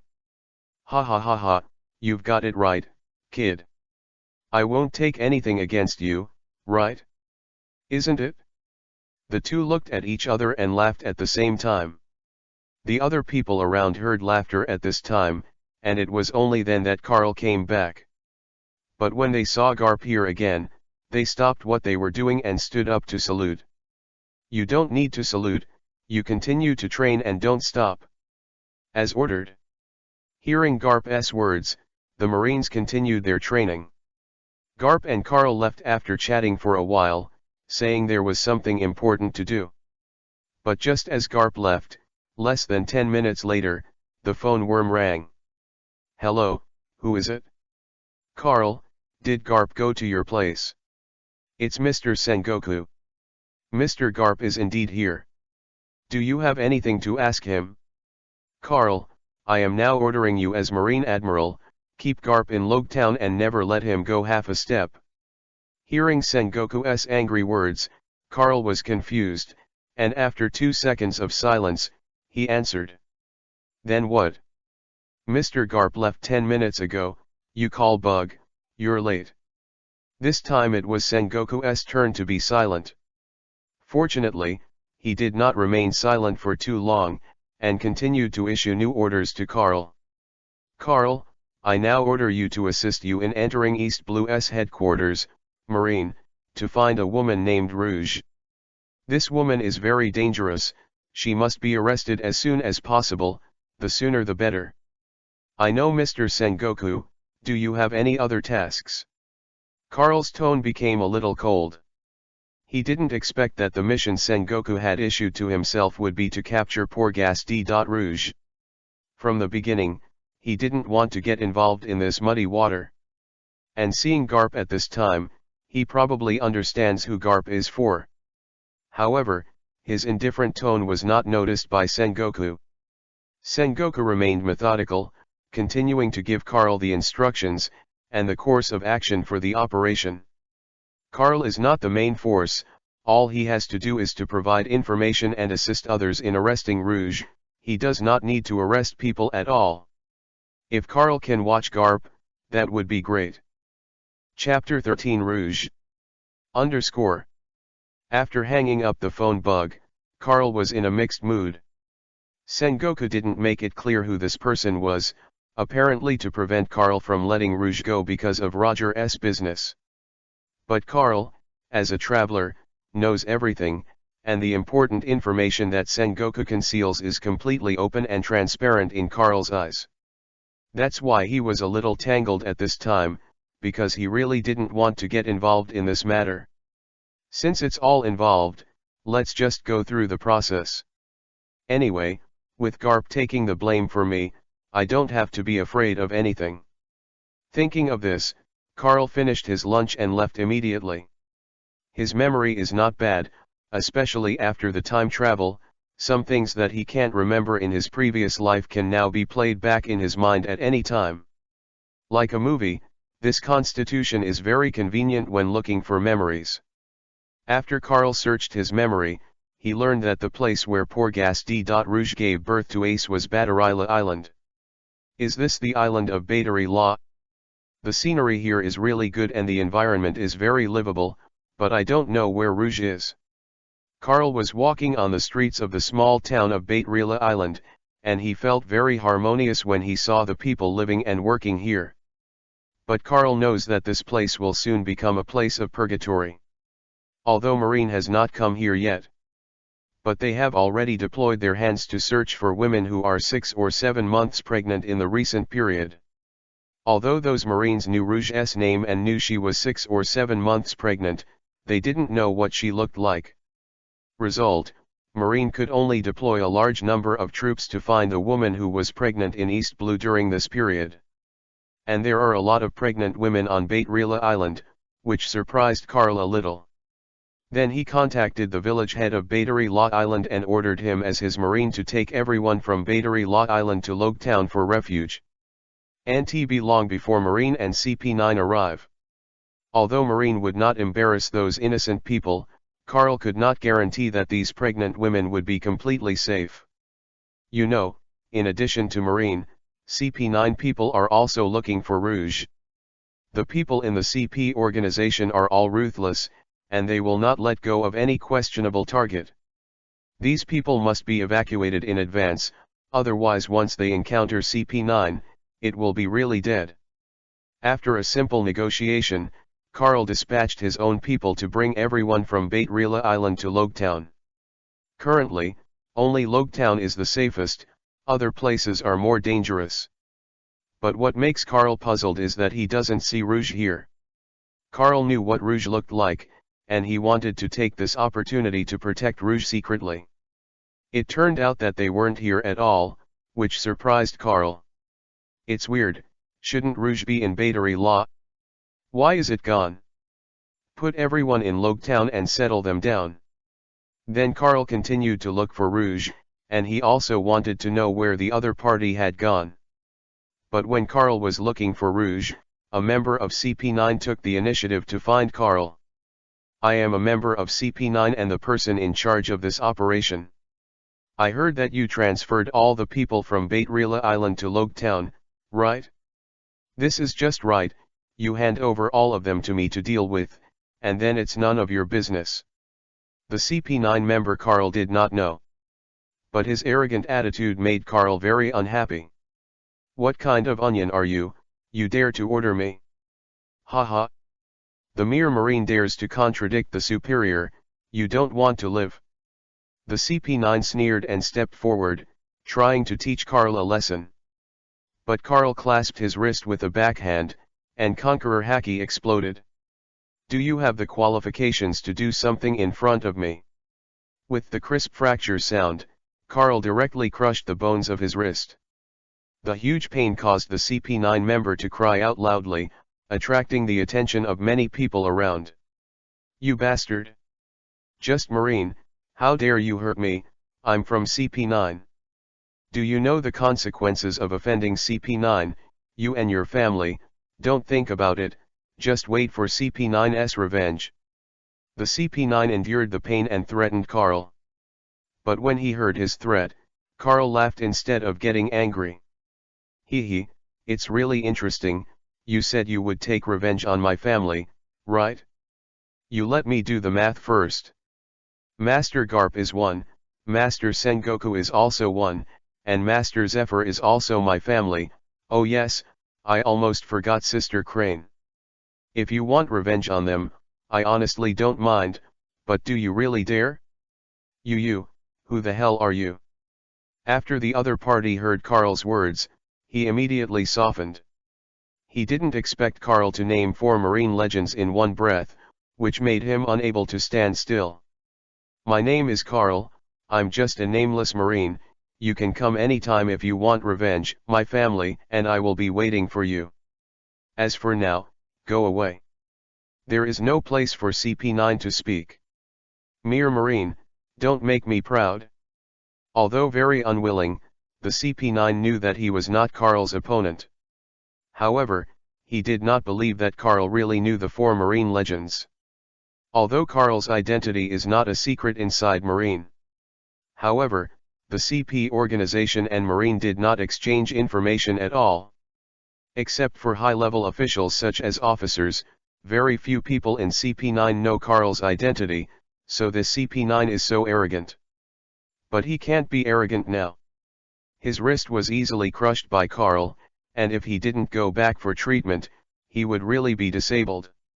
Driving away CP9, Carl comforted the people on Bait-Rila Island, and then prepared to go back to Marine headquarters. But just after the others went back, a pregnant woman walked up to Carl and blocked his way. Are you Major Carr? You are. Seeing the strange pregnant woman in front of him, Carl asked suspiciously. My current name is Dewdrop, but my original name is Porgas D. Rouge. Meeting Mr. Carl for the first time, can we chat? You're Porgas D. Rouge? But the way you look. Carl was surprised. Rouge shook his head, then took off his long hair, and also took off several layers of skin on his face. Moments later, Rouge is what she really is. I'm sorry, but for the sake of safety, I can only pretend to be someone else. Understandable. Carl's mouth twitched. He didn't expect Rouge's disguise skills to be so high that he even fooled himself. But then again, if she really had no ability at all, she would have been caught long ago in the original book.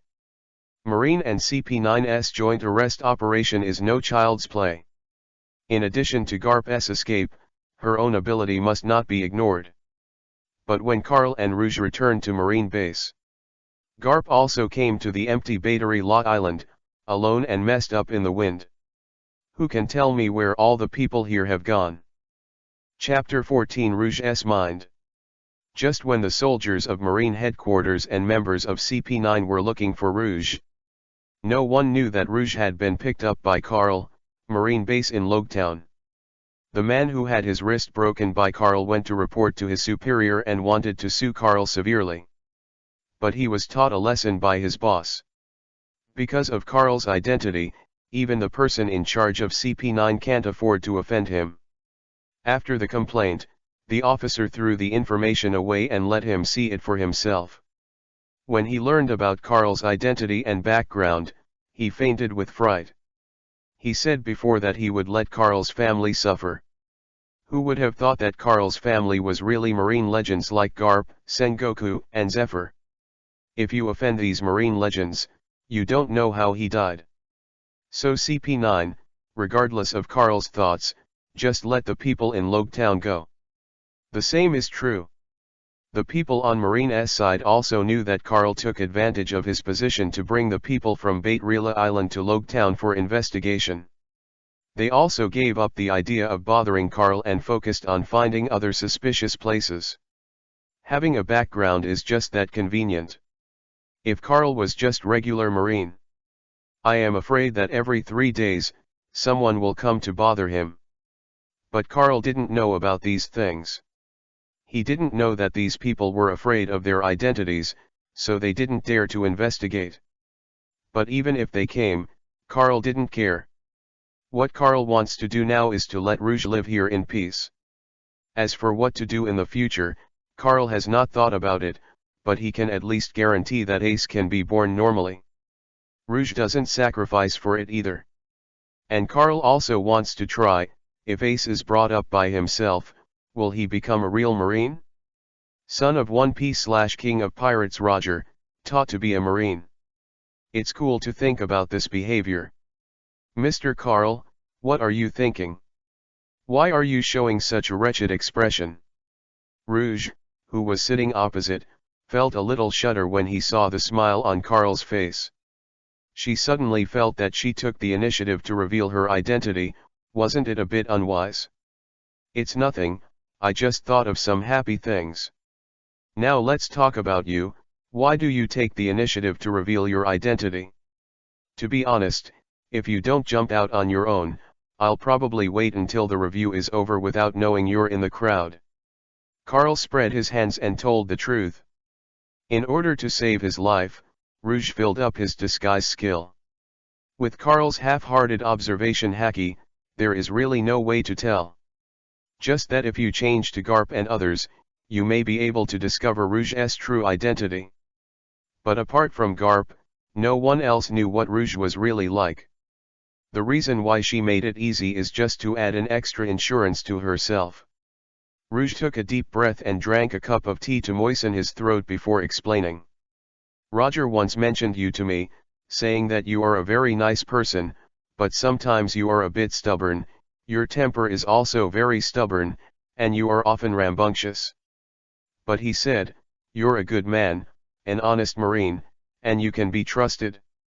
Hee, this bastard, are you complimenting me or hurting me? Carl's mouth twitched. He didn't expect Roger to evaluate himself like this behind his back, but it's not easy for him to evaluate Roger's ability. Roger also told me that he had an affair with you, but he said the relationship between you was like a friend rather than an enemy. Roger also told me that if I encounter problems, I will come to you with my own identity, and he said that you will definitely help me. Hee, this guy is indeed One Piece / King of Pirates, he really knows how to count people. But Miss Rouge, did he also say that besides me, there is another person who can be trusted? Seeing Carl's half-smile, Rouge nodded slowly, revealing a wry smile. Yeah, Roger also told me that Garp, the Marine hero, is also someone you can trust. This guy counts us all, but he's right, Garp will help you out of compassion, but why should I help you? Roger probably didn't tell you, he was there when my village was slaughtered when I was young. Carl's mouth was slightly raised, his eyes were sharp, and there was a murderous aura. Feeling Carl's murderous aura, Rouge's lips turned white, and her body trembled uncontrollably, but she still tightly protected her stomach to prevent Ace from being hurt. Looks like you really don't know. Seeing Rouge's dazed and frightened expression, Carl understood, Roger only spoke half of what he said, and didn't tell her everything. But just when Carl was about to continue fooling Rouge, suddenly there was laughter outside. Carl and Rouge turned their heads and saw that the person who came here was Garp Vice Admiral wearing a floral shirt, shorts, and flip-flops. Ha ha ha ha, you kid is still so wicked, to scare a pregnant woman, it's really disrespectful. Father, if you say that you have no integrity, it should be you, right? Isn't your purpose here to save Miss Rouge? You can just tell me if you don't. At that time, we should cooperate from the inside and the outside, and we directly deceived those people, which saved me the trouble I have now. Carl rolled a glance at Garp, but Garp laughed isho and scratched his forehead. Haha, it's not a trivial matter, I didn't know Roger counted you all. That's right. I thought he only told me this kind of thing. Who knows that he also told you to the old man? Carl pouted, pretending that he was also entrusted by Roger, so he came to take care of Rouge. Garp adjusted his clothes, then came to Rouge, showing his big white teeth. Poor Gasty Rouge. It's me. When Rouge saw Garp's presence, Vivi was a little nervous. Haha, don't be so nervous, old man, I am Monkey D. Garp, and I was also entrusted by that bastard Roger to take care of you and your son. However, the current situation is not optimistic. The Marine and CP9 members outside are still searching for you. I hope you can obey the arrangement of this kid, so as to ensure your safety. Garp put his arms around Carl's neck. No matter how hard he struggled, he couldn't escape Garp's iron arm. In the end, Carl gave up the struggle. He was used to being held around his neck like this since he was a child, and even because of this, he developed an iron neck that is not afraid of being pinched.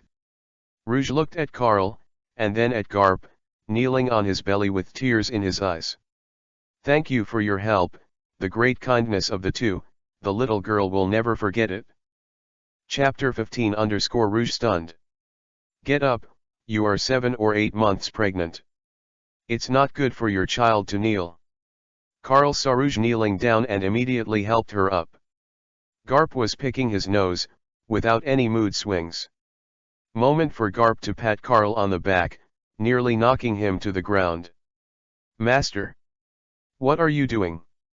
Carl looked resentful, while Garp was ha-ha-isho, looking a little embarrassed. "Ha-ha, I suddenly thought of something, so I pushed too hard." Touching his nose, Garp continued. "Miss Rouge, I have an idea. If you wish, we will raise your child for you when he is born. Of course, you also have the right to stay by his side, but if I don't help you, I'm afraid it will be difficult for you and your mother to survive." Rouge's face changed slightly. She actually thought about this. The son of One Piece/King of Pirates Roger, as long as he appears in this world chapter, will become very troublesome and even cause the world to shake. So Rouge is also very tangled. After his child is born, where should he take him to hide? To be raised by Garp, the safety of their mother and child would be guaranteed, and Rouge wouldn't have to worry about not seeing his child. It is indeed a bit cruel for a mother to just give her child to someone else to raise. "Miss Rouge, you can leave this matter to the old man, he is very experienced. After all, I was beaten up by him. Although it is a near-death experience, he has experienced being bitten by poisonous snakes, chased by wild beasts, and swallowed by sea kings. But am I still alive and kicking? Therefore, it is absolutely no problem to give it to the old man. At least guaranteed not to die."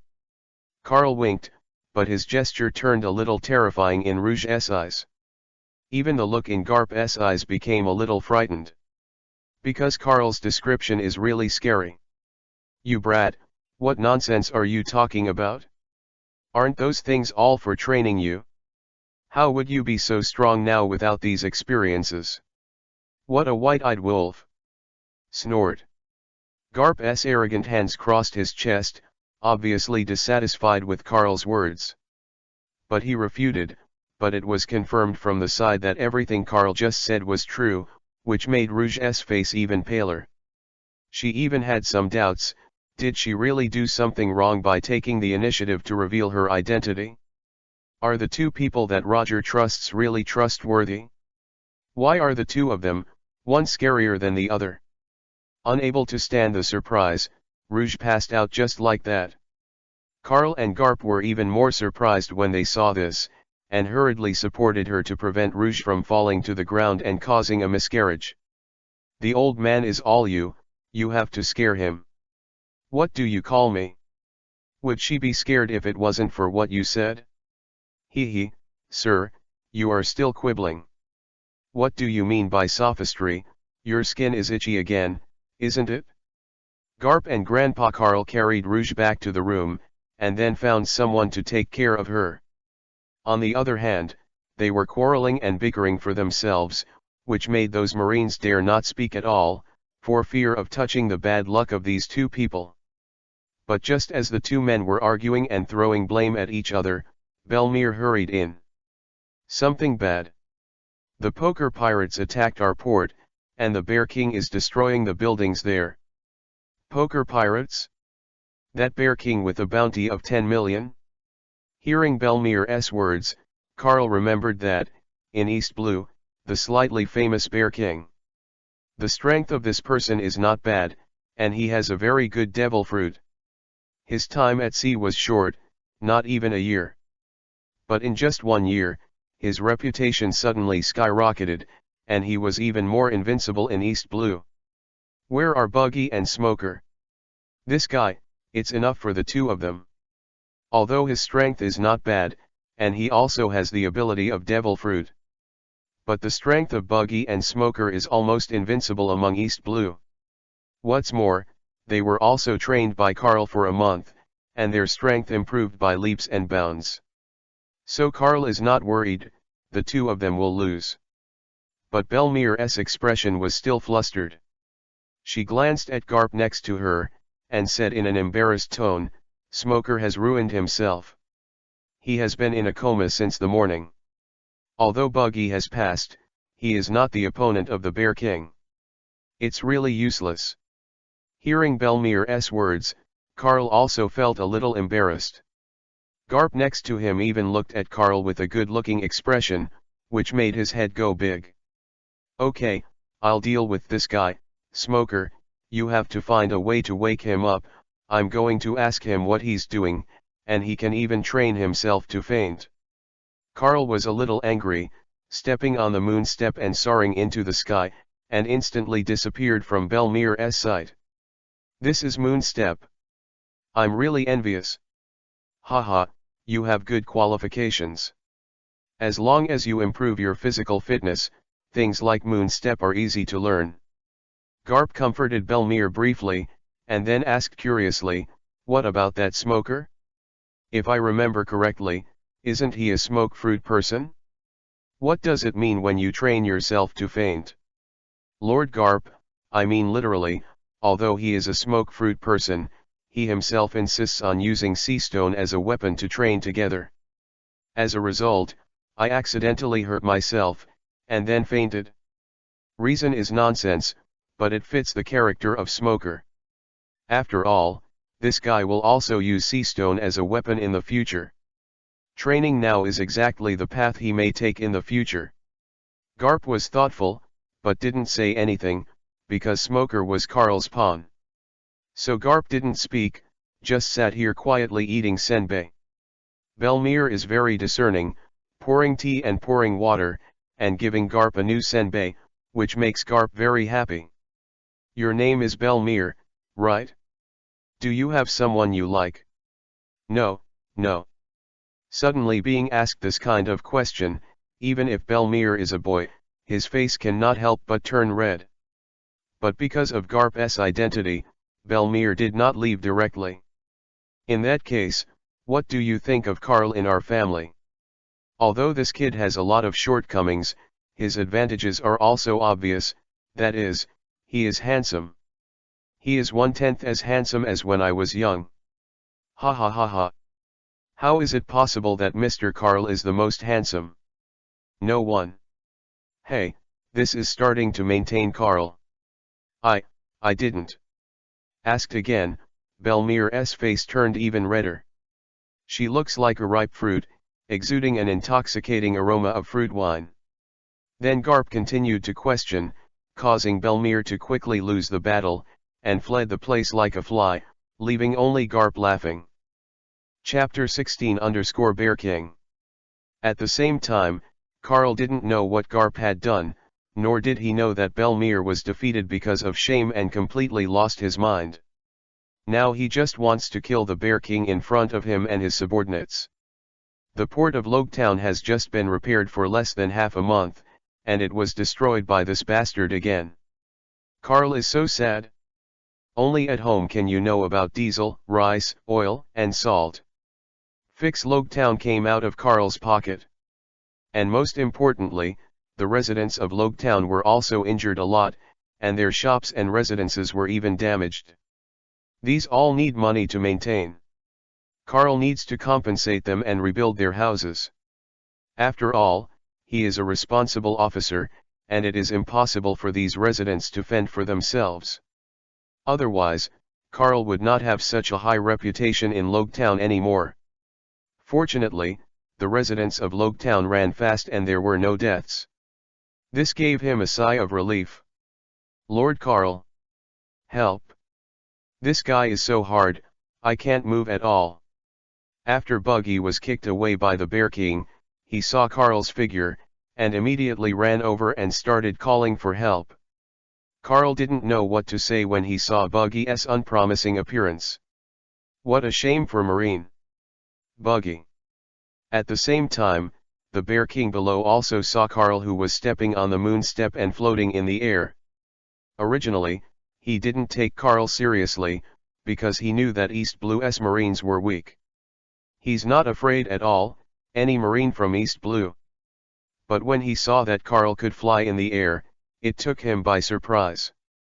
You're the base chief of Logetown? You're also a devil fruit power user? When the Bear King saw that Carl could fly, he took it for granted that he was a devil fruit person. But what he said made Carl look ridiculous. The pirates of East Blue, except for Admiral Carey, who entered the Great Route, have little knowledge. So they don't know what Marine Rokushiki is. It's ridiculous that ignorance is so self-righteous, but that's it for you. Carl landed on the ground, looked at the 2 men and 1 woman in front of him, and drew out his 3 generations of ghosts. Although it is said that against the 3 of them, it is a bit overkill to use the 3 generations of ghosts. But the lion fights the rabbit with all his strength, and so does Carl. He, I'm really over the top. The mere Major Marine, who dares to speak out in front of our 3rd bear, is really courting death. The Bear King didn't plan to do anything. His skunk came out first, ready to spray Carl with his own poison. Carl has heard of skunks, and the gas in the jar behind him stinks. Without waiting for the opponent to make a move, Carl used shave directly, came to the opponent in an instant, and chopped off his head. Then he kicked his corpse into the sea with the can. After a while, a foul stench emanated from that sea area. Many sea creatures were poisoned to death, their bodies floated on the sea, and even Carl saw a small sea king, and it stinks to death. Fortunately, there is a distance of nearly 1,000 meters from Logetown. Even if the sea breeze blows with a stench, it will not affect anything. Not to mention that the sea comes with its own purification function. This level of odor will be gone in a few days. How dare you kill my brother? Looking for death. The Big Bear King didn't react. His brother skunk died like this. Even the skunk himself didn't realize that he was beheaded, and his arrogant expression was fixed here forever. The Bear King was so angry that he directly activated the fruit ability, turning his body into steel, and then began to heat up. Lord Carl, be careful. His fruit ability is very hot, and his body is as hard as steel, so it's hard to deal with. Buggy on the side reminded loudly.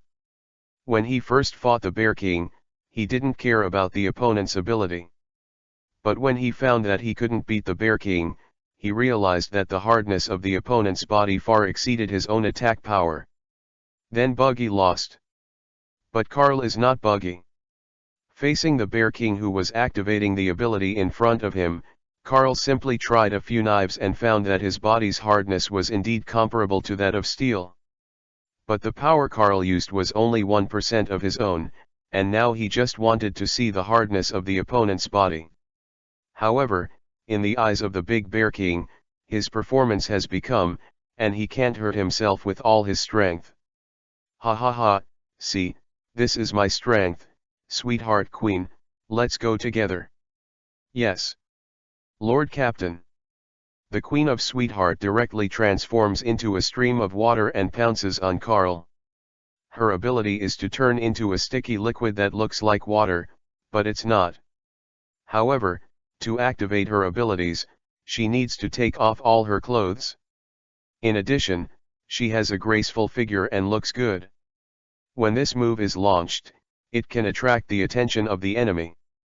Then the Big Bear King took the opportunity to rush up and give the enemy a fatal blow. But Carl just smiled contemptuously in the face of the combination of the two, and then slashed horizontally. I saw a very ordinary sword energy instantly falling on the 2 of them. The Sweetheart Queen had no resistance and was directly cut off in the middle, and at the same time, the fruit ability was lifted. The Bear King on the other side had an incredible expression on his face. He didn't expect that his proud steel body would actually bleed, and he was almost cut off in the middle. Say what you came here for. That way I can give you a good time, otherwise, I don't mind giving you a taste of hell. Carl did not directly kill the Bear King. Leaving him alive was because Carl knew that the Bear King would not come to attack Marine at will, and someone must have given him a favor. Or maybe something happened to him and he had to attack Marine. Carl has a hunch that his invasion of Logetown is not easy. Cough, that bastard Carrie dares to pit me.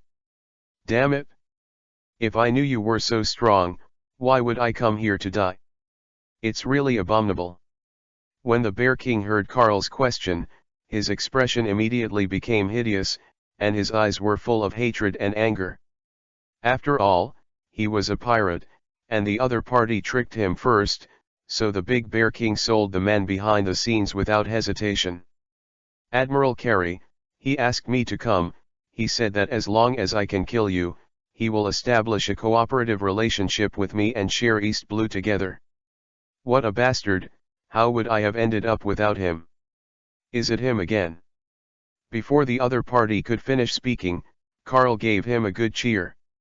Carl then ordered Buggy to take the body back, while he comforted the surrounding residents and promised to compensate them. However, what Carl didn't notice was that there was a young child in a suit on the side of the small vendor who was watching him all the time. This child was only 13 or 14 years old. He was sitting on the small stool of the merchant, dragging his glasses with his palm, his face contemplative. I can't see his movements at all. Is this the Marine from the Marine headquarters? It's scary. Chapter 17 Rouge's Concerns. Kuro, are you saying that the Bear King was defeated? How is it possible, East Blue's little Marine can beat him? It's amazing. And Marine hero Garp also went to Logetown. Admiral Carey was slightly taken aback when he heard the information reported by Kuro. He knew very well that the strength of the Bear King was not weak, especially the ability of the Devil Fruit, which made his body hardness comparable to that of steel. Ordinary Marine, it is impossible to defeat him at all, but even so, Admiral Carey didn't care too much. Because with his strength, he can also easily defeat the Big Bear King, but it only takes a little time to talk. But what surprised him even more was that Garp was still in Logetown. Lord Admiral, are we going to do something about this Marine next? Kuro pushed his glasses, his eyes flickering. He didn't report all the information about Carl, just picked up some less important things. Because he wants to leave a way out for himself. A way back that can at least guarantee that he can get out of his body. Admiral Carey closed his eyes and pondered, and answered the question, has the Going Dragon come back? Going Long is still looking for the treasure left by Wu Nan, and I'm afraid he won't be back in a while. This bastard is just too obsessed with Going, and said that there is pure gold in this world, which can make people immortal. Hee, it's ridiculous that a kid who has never been to the Great Root dares to tell me this. Are better, Kuro. Although you have not joined for a long time, you are loyal to me and have always helped me with advice. If we hadn't obeyed your words and avoided it for a while, I'm afraid we would have been captured by those admirals in the headquarters. Admiral Carey sighed, obviously a little scared. When Roger was publicly executed, East Blue came with a lot of marine powerhouses. Admiral Carey may be king in East Blue, but he's on the Great Root, a little scoundrel. Especially in the face of the Marine headquarters, they are even more persuaded to become Huskies, and wait until all the Marines from the headquarters are evacuated before they dare to come out. Lord Admiral is joking. It's my honor to be able to do a lot of hard work for Lord Admiral. Kuro, go down first, I'm watching for 2 days, and when Garp leaves Logetown, I'll deal with him myself. As ordered. Kuro pushed his glasses and turned around, a strange gleam in his eyes. Wait until he left the battleship of Admiral Kree and returned to his own boat. I encountered this situation in my first year at sea, and it seems that being a pirate is more difficult than I thought. However, Admiral Carey is really stupid. Just because of a few simple tricks before, he has completely gained his trust. It's so deceiving. Kuro muttered to himself and couldn't help laughing. Now he is still young, only 13 or 14 years old, even so, he is equally resourceful. And his physical fitness has surpassed that of most pirates and marines. His high IQ and not so weak force allow him to thrive in Admiral Carey's pirate group. Carl, the adopted son of Marine hero Garp, Marine Admiral Sengoku and Zephyr. This man is simply impossible to deal with by virtue of us, and the good days of Admiral Carey are over. Now I have two options. The first is to escape from here immediately, and disappear immediately before I get a bounty. The second is to cooperate with Carl, jointly deal with Admiral Carey, and seek a higher development future.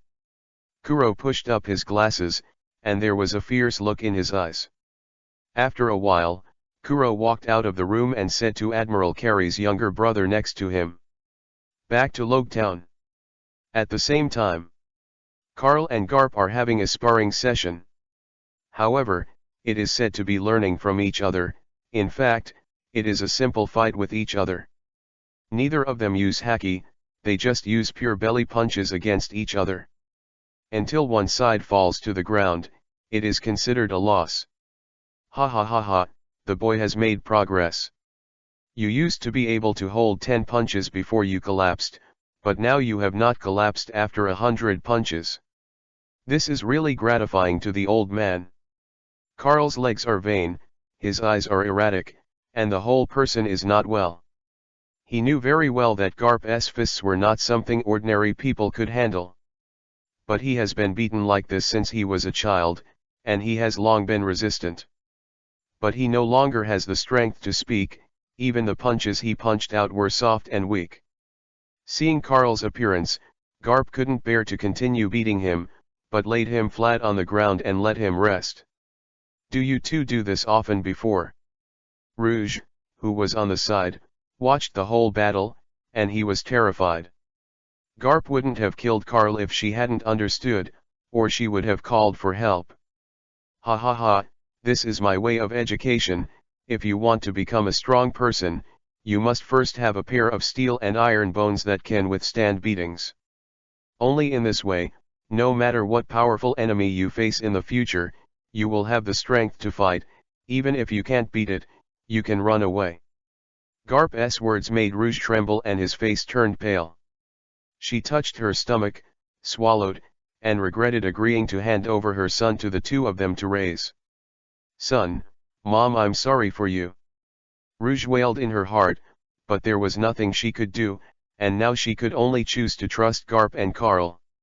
Otherwise, you will face the double pursuit of Marine and CP9. Rouge is also very helpless. Cough, Miss Rouge, don't worry, there is absolutely no problem in leaving your child to me and the old man. Carl also woke up at this time. When he saw Rouge's expression, he understood that she was worried about whether he and Garp could help her raise the child. Although Carl himself is not sure, at least he can guarantee that he will not die.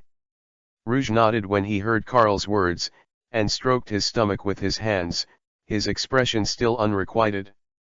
"Master Carl, Master Garp, that fellow smoker, playing Seastone again." Belmere saluted from the outside, and said helplessly. Hearing her say that, Carl shook his head. This guy doesn't develop his good fruiting ability, and Marine Rokusaki doesn't practice, so he's eyeing the Seastone weapon. How does his head look like? After Carl had dealt with the Bear King before, he learned that Smoker had injured himself and fainted because of the Seastone weapon. Originally, he thought that after Smoker woke up, he would not touch him again, but now he still came? This made Carl speechless. After a while, Carl came to Marine's blacksmith shop. Smoker was talking to the blacksmith while talking about groping Seastone and making himself up and down. There was something wrong with the old blacksmith's eyes when he looked at Smoker. An ability man kept touching Seastone, wondering what the quirk of Smoker was. "Smoker, get out of here!" Carl roared angrily, and Smoker shuddered when he heard it. Seastone didn't take hold and let go, and hit him in the foot. Moment. Smoker lost his strength again, and fell to the ground, looking at Carl with his forehead. Chapter 18_Stubborn Smoker. You are a capable person, thinking of using sea stone as a weapon every day. Should I say you are stupid, or are you stupid? Don't think about it. If you are not strong enough, the sea stone weapon will be robbed, and you will not be able to run away. Develop the fruit ability well, practice marine rokushiki, and then learn haki again. Isn't it better than the mere sea stone weapon? But sea stone weapons are very hard and can quickly increase combat effectiveness. This is the best weapon. Faced with Carl's reprimand, Smoker sat down obediently in front of him, but he didn't mean to admit his mistake at all. Carl was a little speechless, and then he carefully observed the sea stone and found that it was a rough stone, or an unprocessed sea stone. This discovery surprised him, because all the sea stones in marine were processed. The sudden appearance of such an unprocessed sea stone makes people curious. Starting today, this sea stone has been confiscated by me, and I will never give you other sea stones, not even sea stone handcuffs. So you cut off this idea and train me in fighting technique and fruiting ability. One's own strength is really powerful. What is the ability to rely on external force? The real powerhouse disdains using sea stone as a weapon. Carl tried hard to persuade him, but Smoker was still a little unconvinced. He still thought that the sea stone weapon was very suitable for him. As a result, Carl directly assigned him double the training volume for 3 months. If these 3 months are not up to standard, Carl will immediately shove him out of the house. Smoker's original training volume was not small. After doubling it, his face instantly paled and his whole body was shaking. There was even white smoke, which was released from his body, clearly frightened. Lord Carl, can you be less? Smoker was a little scared, but Carl shook his head and said with a cold face, "This is already very mild. You don't know what kind of devil training I have experienced before. The training I gave you was completed when I was 7 or 8 years old. Could it be that you are a 13 or 14-year-old boy, even worse than a 7 or 8-year-old child? Although almost dead." Carl groaned inwardly, but Smoker didn't know. He had nothing to say in the face of Carl's reprimand, and he also believed that what Carl said was true. His current strength is the best proof. He finally joined Marine, and naturally he didn't want to give up easily. "By the way, where did you get this rough sea stone?" "Just on the island next to Logetown." Smoker stumbled across the sea stone, picked it up in a bunch of cloth pockets, and brought it here. When Carl heard it, he asked him to hurry to training, and the rough stone was also played by him in his hand. It's really deceiving. Although I said that when I was 7 or 8 years old, I completed this kind of training, but I almost lost the ball. Carl gave a wry smile, and then stuffed the rough stone into his pocket. If Smoker is so stubborn, Carl doesn't mind letting him suffer. With his current strength for such training, as long as he pays attention to safety, there will be absolutely no problems. The current Smoker is much better than Carl when he was 6 or 7 years old. This training will not kill people. "Buggy, come here, I have a task for you." Casually called Buggy next to him, and then told him to go around the island next to him to see if there was anything unusual.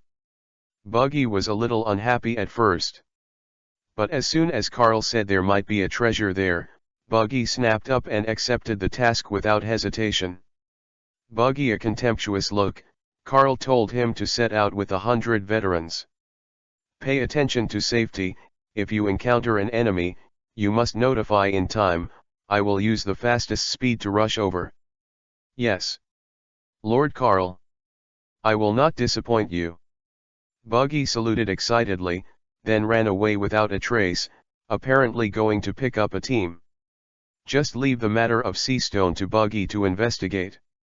With his character, even if there is really nothing there, it is estimated that he can dig out something.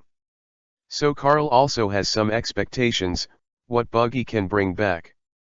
Return to Marine Hall. Garp and Rouge chatted and laughed.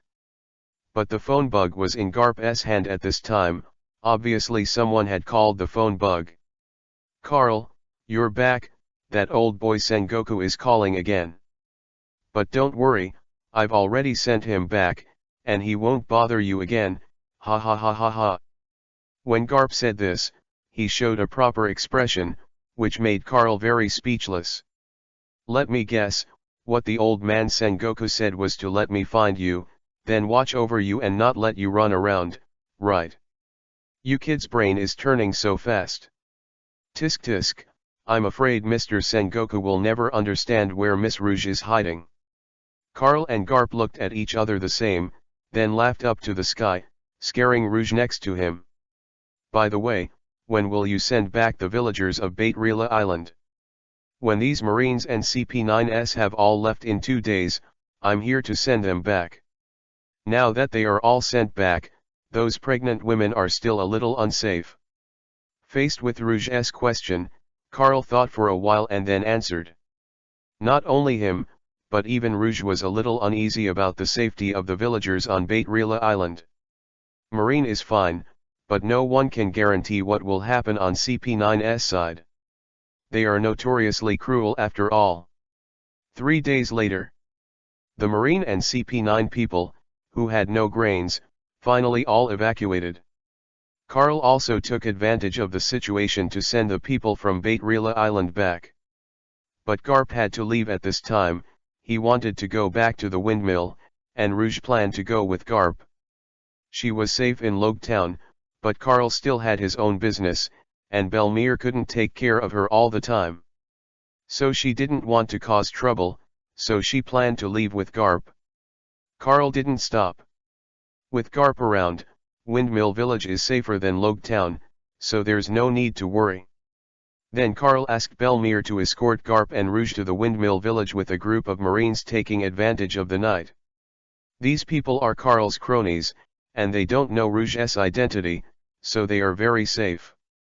However, without Belmere, Carl's speed in handling official business has slowed down a lot, which gave him some headaches. "I used to rely too much on Belmere. It seems that I will have to exercise my own speed in handling documents in the future." Carl sighed, then drank a cup of coffee, ready to burn the lights out. But just as he was working, there was a knock on the door outside. "Who is it?" "Lord Carl, someone is asking to see you outside." "No, let's talk tomorrow." "Lord Carl, he said he has important information about Admiral Carey." Chapter 19 Junior Kuro. Kuro, who is about 1.7 meters tall, but with a young face, Carl doesn't quite believe it. Original Kuro appeared. He was in his 30s, and he was almost 40 years old. He was a very mature man with great temperament and taste. Although he is not bad now, he doesn't look like a 13 or 14-year-old child. This kind of mature performance pretending to be hard has no effect in front of Carl. "Tell me, what are you doing to me?" Carl pretended not to know each other and asked.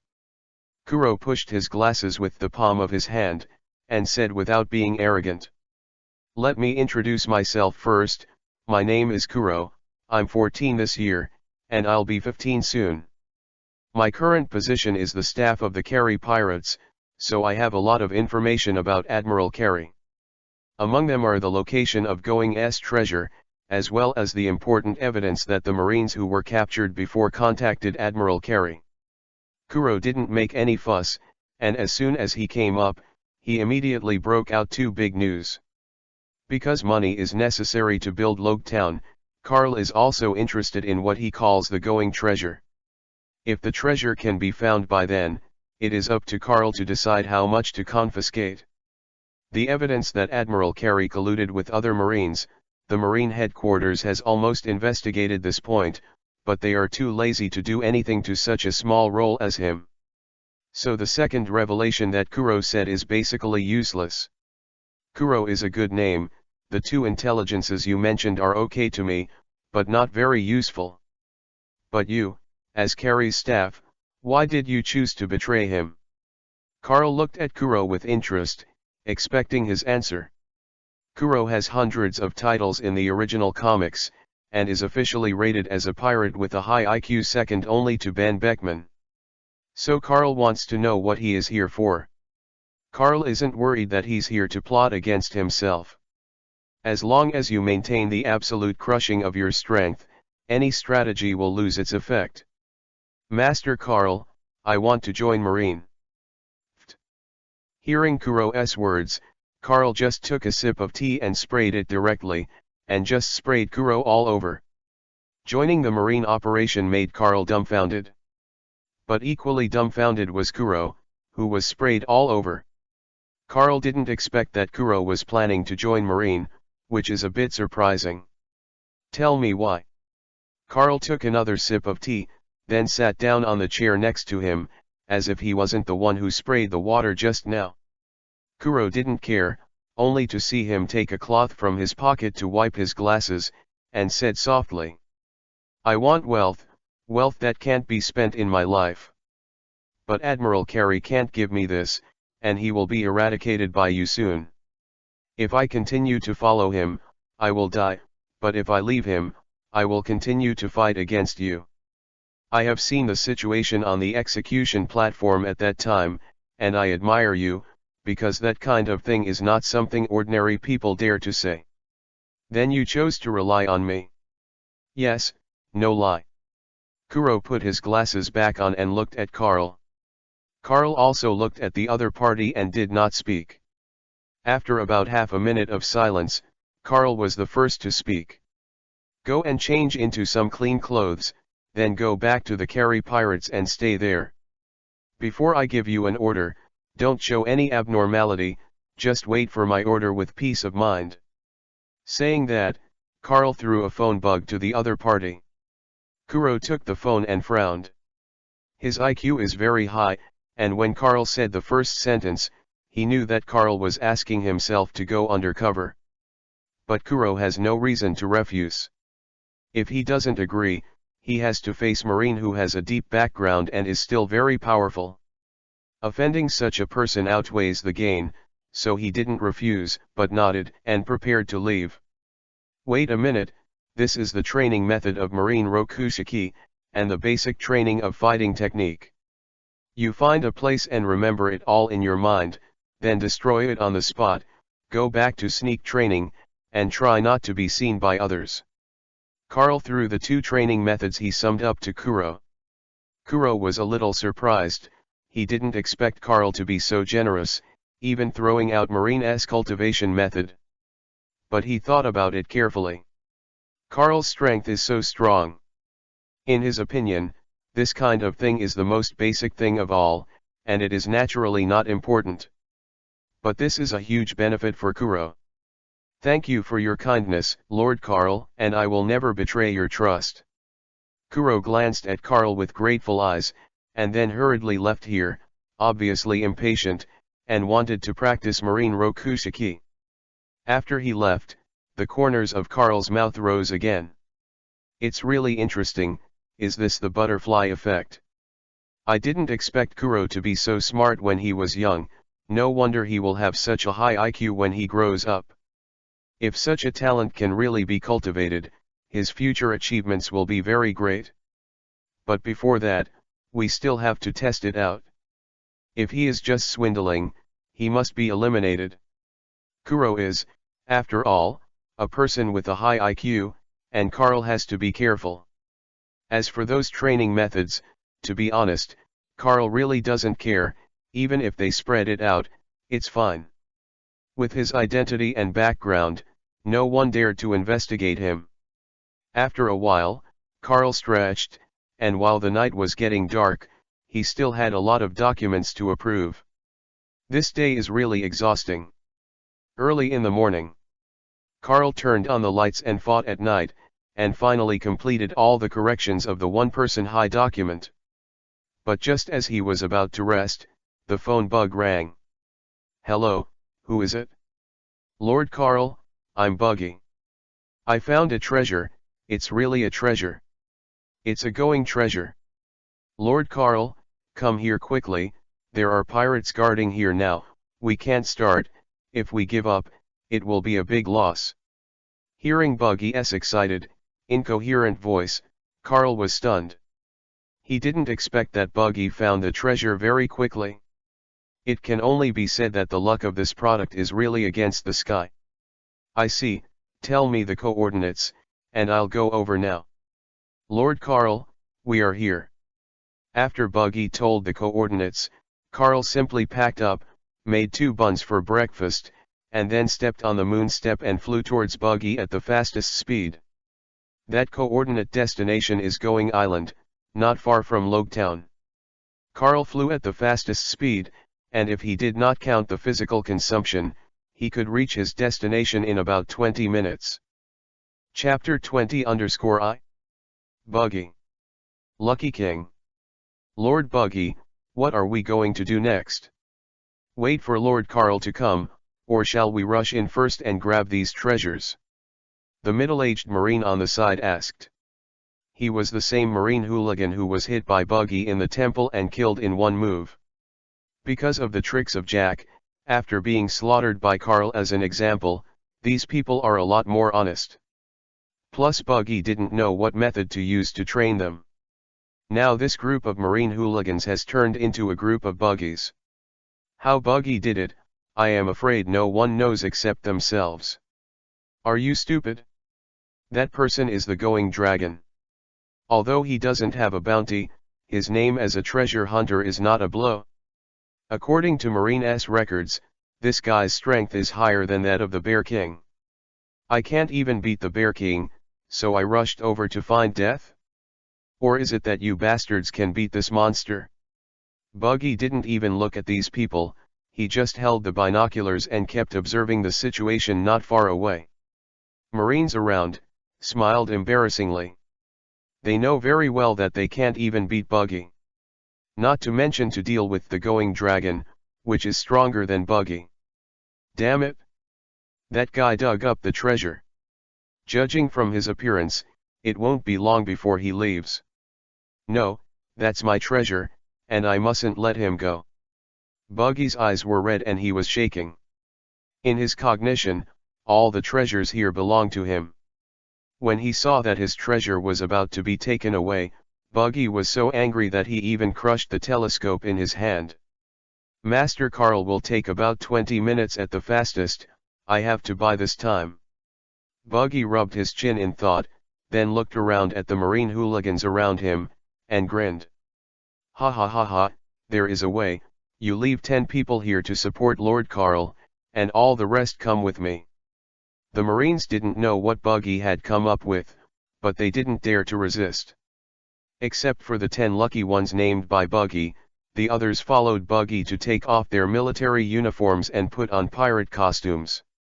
Fortunately, out of prudence, I didn't park the warship in the port, otherwise this plan would not be easy to implement.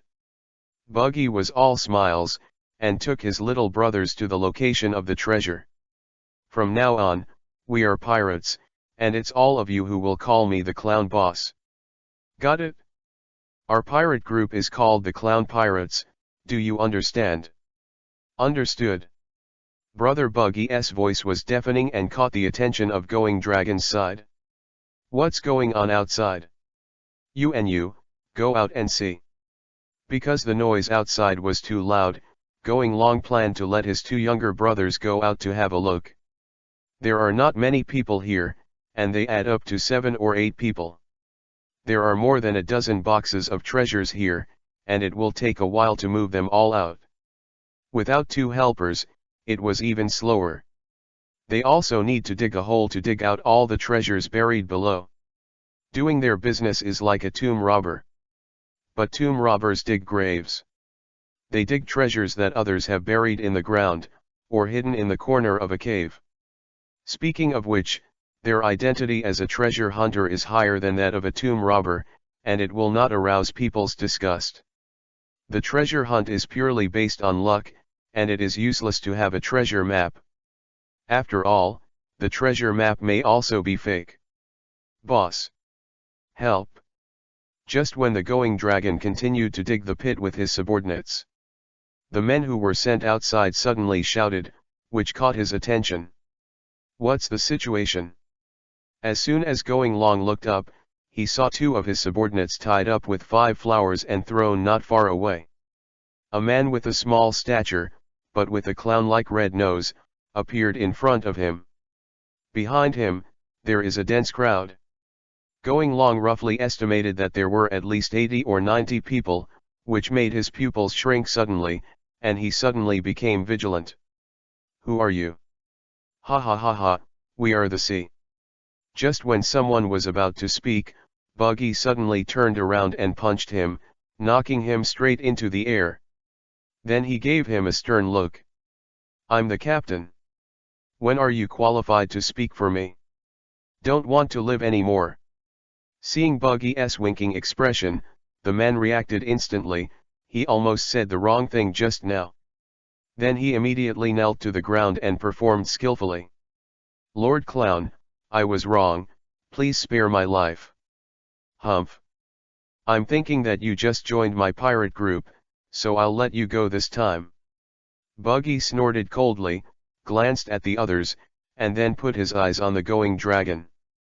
I can't change my name, I can't change my surname, the captain of the Buggy Pirates, Kinliang Hua Clown Buggy is also.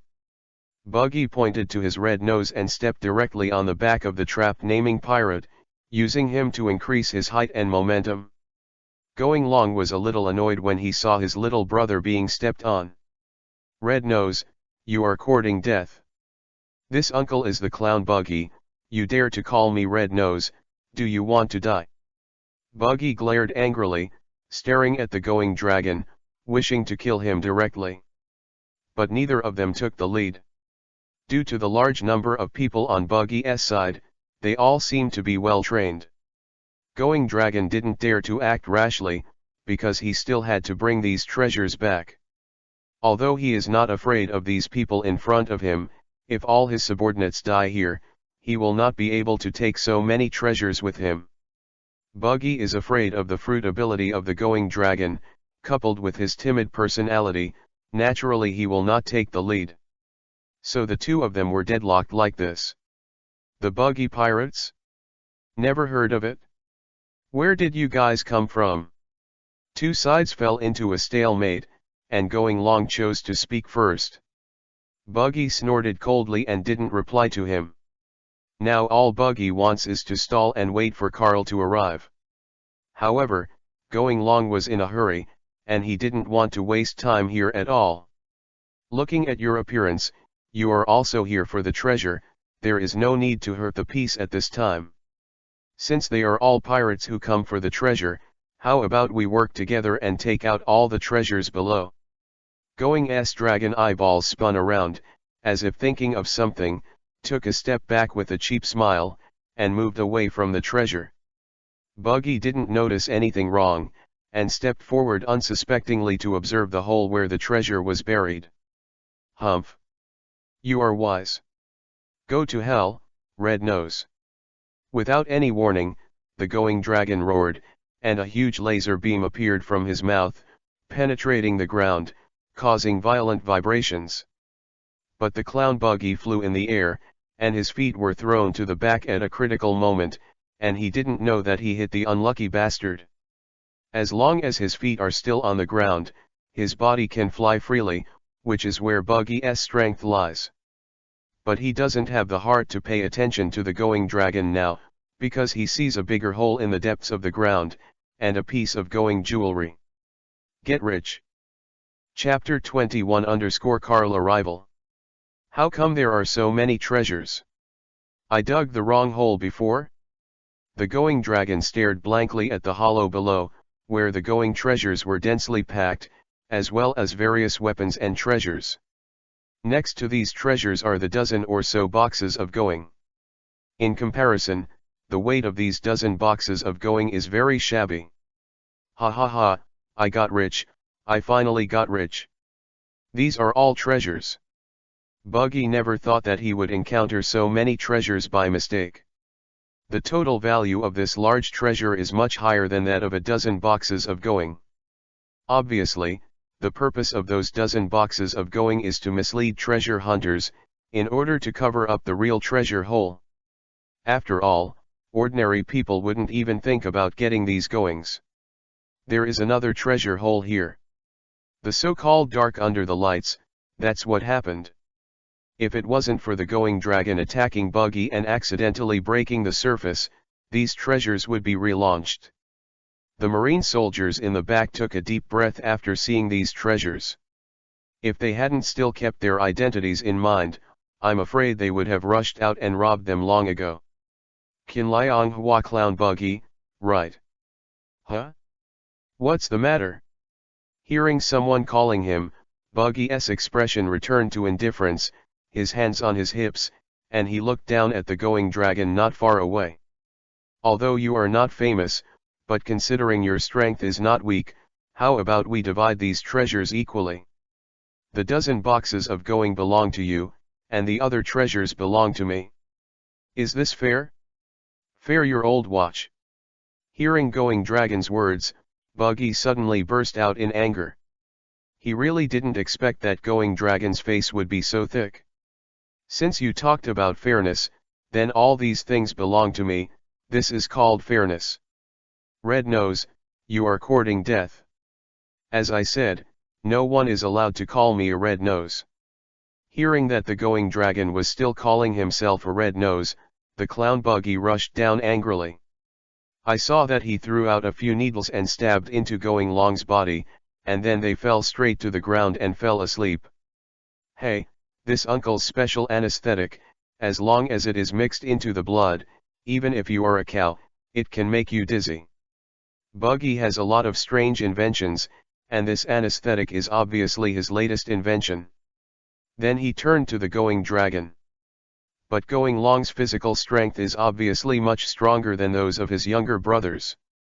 Buggy's strength was simply not enough for the needle to pierce his body. If you want to feint the opponent, you must fight carefully. After learning this, Buggy's face darkened.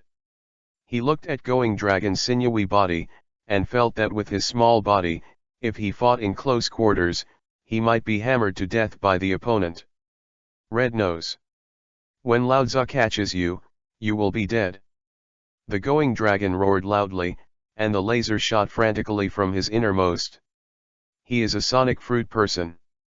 The louder the roar, the stronger the laser and the faster the speed. Going Dragon kept shouting, Buggy kept dodging in the air, but slowly, he was also a little powerless. Buggy's physical strength is very poor, and the physical strength consumed by flying in the air is more than double that of normal running. But Going Long hasn't declined at all until now, and his stamina is still abundant. This makes Buggy a little desperate. Help me! Someone help me! Hurry up and help me! The Going Dragon is constantly spraying laser light, and Buggy is calling for help in the air, completely shameless. The Marines below want to go up and help. But as long as they have any movement, the Going Dragon is instantly a laser beam, making them unable to move. Buggy couldn't block the laser light, let alone them. Even if they want to save people, they are more than enough. Red Nose, let me die. Going Dragon used all his strength to roar the loudest sound ever. I saw a huge laser beam with a diameter of about half a meter bursting out of his mouth. The huge laser light, with an indomitable momentum, came to Buggy's eyes in an instant. It's over. It's really going to die? Buggy saw the laser light in front of him, and chose to close his eyes and let his fate. His speed is simply not enough to avoid this laser light, and he can only pray that the opponent will not kill him. Buggy didn't feel the pain as the breeze brushed his cheeks. He opened his eyes worriedly and saw Carl's reassuring back. Buggy burst into tears and wanted to hug Carl, who saved him, but Carl pinched his shoulders. Buggy, I heard them all about you, so I need you to play a scene with me. The voice fell. Carl didn't wait for Buggy to react, and threw it directly into the underground treasure cave. The mere pirates dare to run wild in Marine's territory. I really don't want to live. Carl sneered, looked at Buggy lying on the ground and pretended to be dead, then glanced at his soldiers. When they saw Carl's eyes, they immediately reacted and fled here in unison. Buggy was also carried away by them. Then Carl turned his attention to the Going Dragon. "You are Admiral Cree, treasure hunter Going Dragon." "Humph. Just Marine, he has some skills. Since you know it's my uncle, why don't you hurry up?" The Going Dragon snorted angrily and wanted Carl to leave here. He didn't like dealing with Marine, and Carl had just blocked his laser light with just one hand. This makes going long very clear that this person in front of him is likely to be unable to beat him. "Haha, using the reputation of a pirate to press my Marine, it's really powerful." Without any hesitation, Carl dodged directly in front of the Going Dragon, and before he could make any move, he stabbed the ghost into his heart. Then Carl also eliminated the other pirates to ensure that the identities of Buggy and others would not be revealed, so they called them out. "It's done, the others can come out. You transport all these treasures to the warship. Buggy, come here, I have something to tell you alone." After Carl finished his instructions, he called Buggy aside. "Listen to them, this time you paid attention to play a pirate to delay time." "Lord Carl, I was wrong." Seeing Carl's serious expression, Buggy immediately knelt down. But Carl shook his head, grabbed his hair, and pulled him up. "Don't apologize to me, you're right, I just have an idea here that needs your cooperation. It's up to you whether you want to do it or not." "What's the idea?" "You go back to your old job, go treasure hunting in the name of a pirate, attract the attention of the old coward, Admiral Carey, and lure him to attack you." Chapter 22 Buggy Treasure Hunt. All the treasures of Going Island were evacuated by Carl. The source of the rough sea stone has also been found, and it is hidden in these treasures. Just that there are not many sea stone rough stones, only a few dozen or so, adding up to not even 5 kilograms. After taking these treasures away, Carl took advantage of the situation to create a Buggy treasure hunt group, and used these treasures as bait to attract the attention of pirates. In order to prevent the people in the treasure hunt group from being recognized by Admiral Carey, the people assigned to Buggy are all faces that Admiral Carey does not know. Recruit veterans among these people, but it is absolutely guaranteed that Admiral Carey does not know them.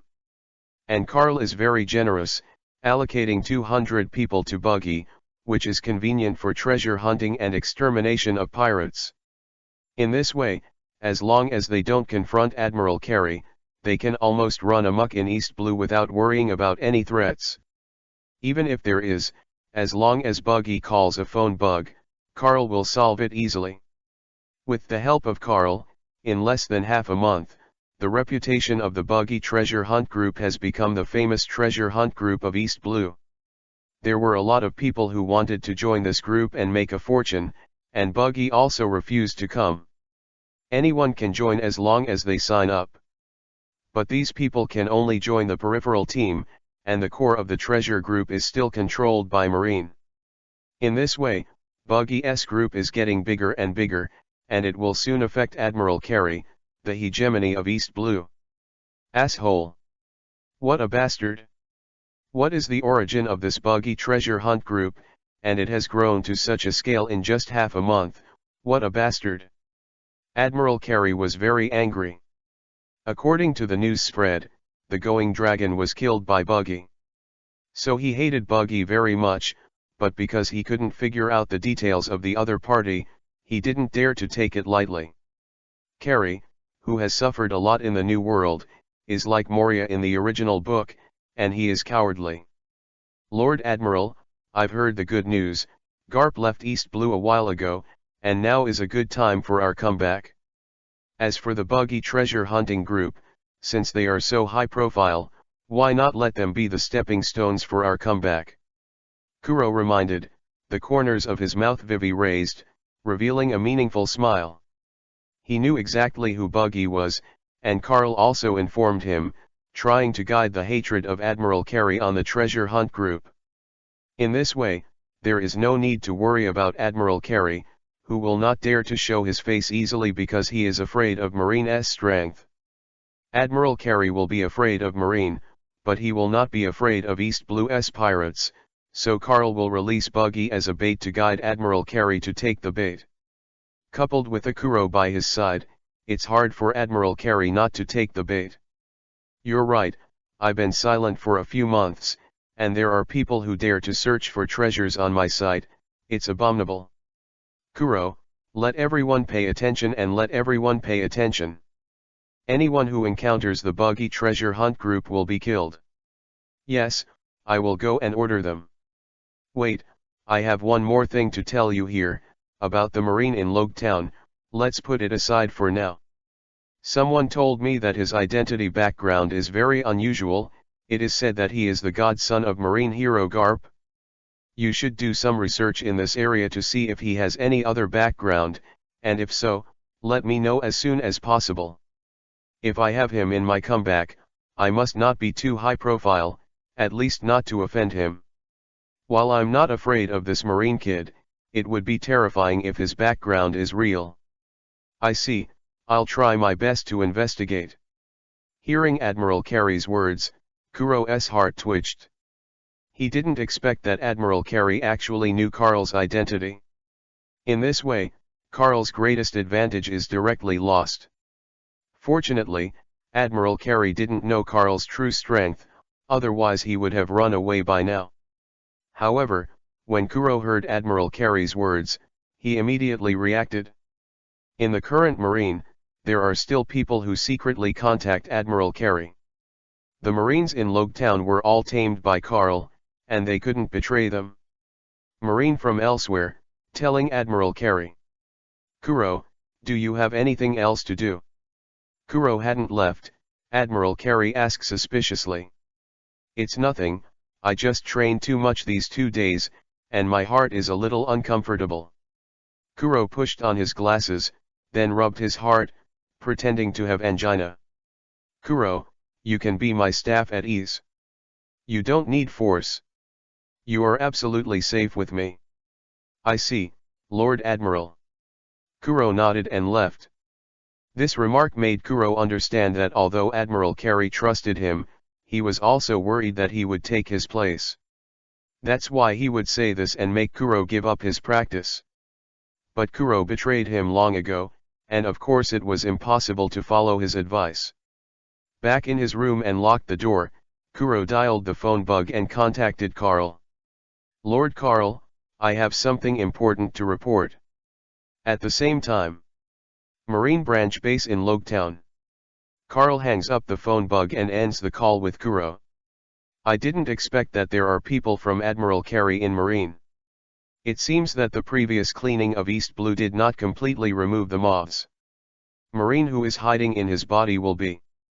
Carl couldn't be sure who this person was, but what he could be sure of was that there was nothing wrong with Logetown. In other words, the problem lies with the other Marine branches of East Blue. Looks like I'll have to visit them myself. Belmere prepares the ship. I'm going to the other Marine branches. Received. That's it? Carl took Belmere, and a dozen Marines, and began to explore other Marine branches. Carl's arrival made most of the branch ministers flattered. Although they were all majors at the same rank, Carl came from the Marine headquarters after all, and his rank was automatically 3 ranks higher. Coupled with Carl's identity, they naturally have to be respectful and not dare to neglect in the slightest.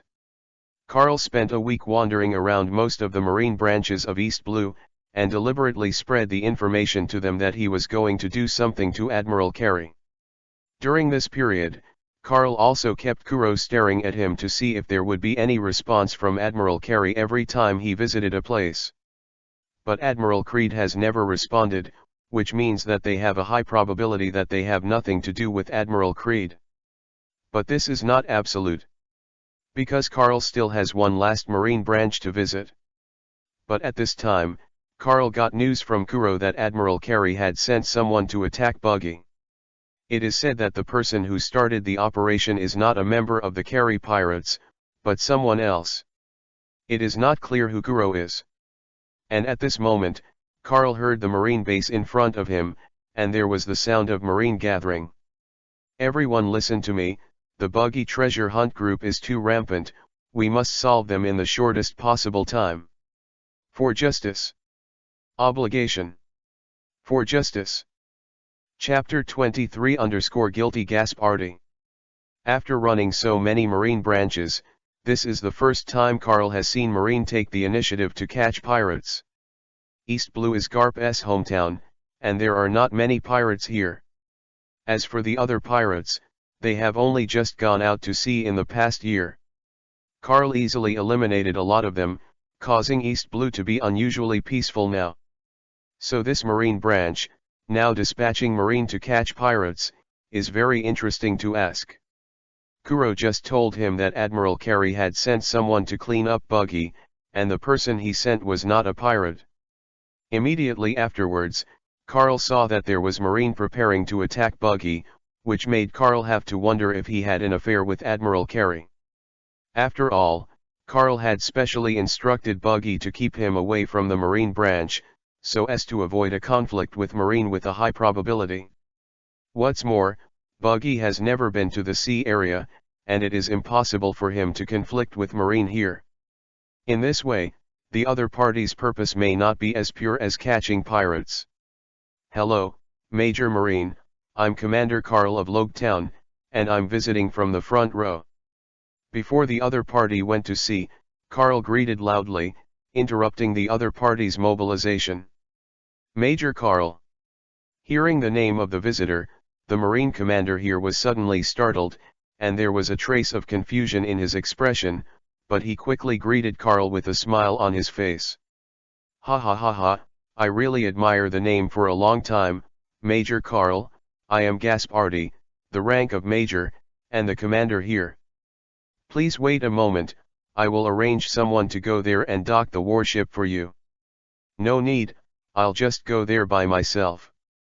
After a casual reply, Carl turned to Belmere and said, Notify Buggy, let him pay attention, don't fight hard if Marine is hunting you, just run.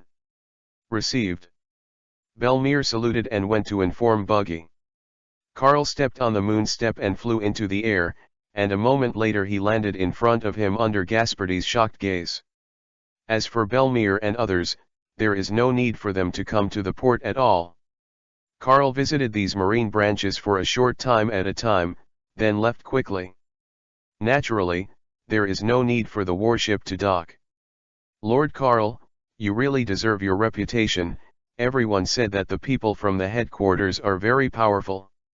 You are so powerful at a young age, and you are truly a talented person, with outstanding talent, outstanding military power, and a great reputation in all directions.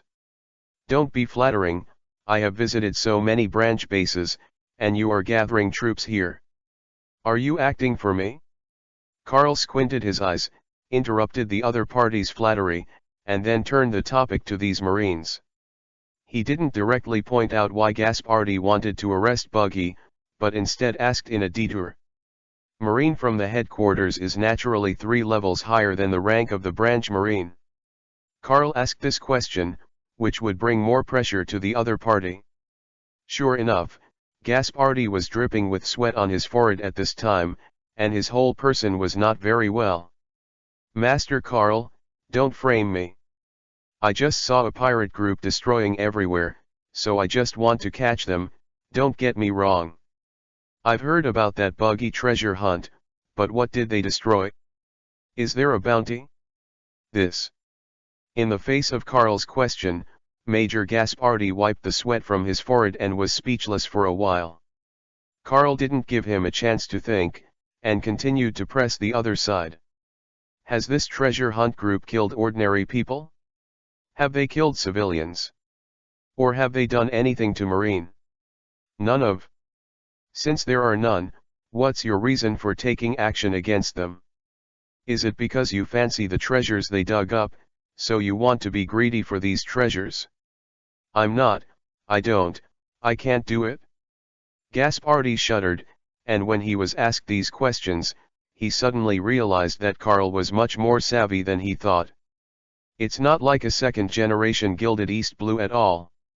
Carl shook his head and patted Gasparty on the shoulder. Since he didn't do anything, just simply hunt for treasure, we Marine are not qualified to arrest them, and he can't be called a pirate. It's okay if you want to arrest him, but you have to find evidence of his burning, killing and looting, otherwise we Marine will be in the name of disgrace to justice. Pirates like Admiral Carey are the ones we should eradicate, so I plan to attack him. The other Marine branches have agreed to support me, and now I am left with you. What do you think?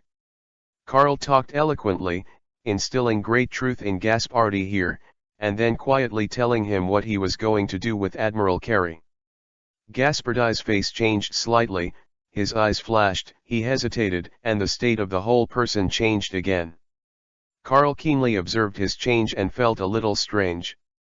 The other branch commanders would be surprised by Carl's boldness, but none of them were as abnormal as Gaspardi. This guy is very suspicious.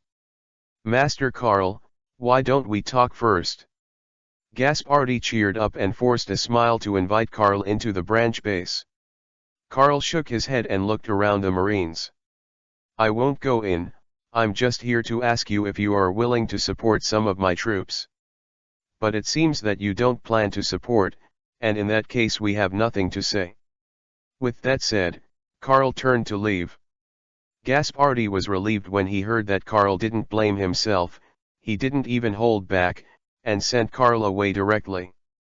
Lord Carl, walk slowly, come here often when you have time. Don't worry, we'll meet again soon. Carl sneered and stepped on the moon step and returned to his warship. Belmere, let's go back to Logetown, the person who revealed my identity will surface in 2 days. Carl stood on the bow, looking at the branch base and Major Gaspardi who waved his hand in the port to say goodbye to Carl, and raised the corner of his mouth. After Carl left, Gaspardi breathed a sigh of relief, and immediately assembled his troops. Everyone listen to me, you have to find the buggy treasure hunt group as fast as you can, and then kill them for me, there must be no mistakes. I will not follow you, I have more important things to do. Guaranteed to complete the mission. Following Gaspardi's order, hundreds of Marines boarded the ship together, and 4 Marine warships set off at the same time, looking for the buggy treasure hunt group and encircling it. Gaspardi returned to his office, and tremblingly took out a phone bug from the safe. Big brother. It's not good. That kid Carl, I really want to do something to you. Chapter 24_Windmill Village. I don't know how high the sky is, the kid thinks that if he wins the Big Bear King, he can challenge the authority of this admiral? How arrogant. Second brother, you should wait and see what happens. Third brother has been sent to impel down. I don't want you to be arrested too. Dealt with him, I'll take you to the Great Route while Marine headquarters haven't reacted. Is it true, eldest brother? But I'll be promoted soon, I'm afraid. Humph. Gaspardi, my good second brother. How much money can a Marine make?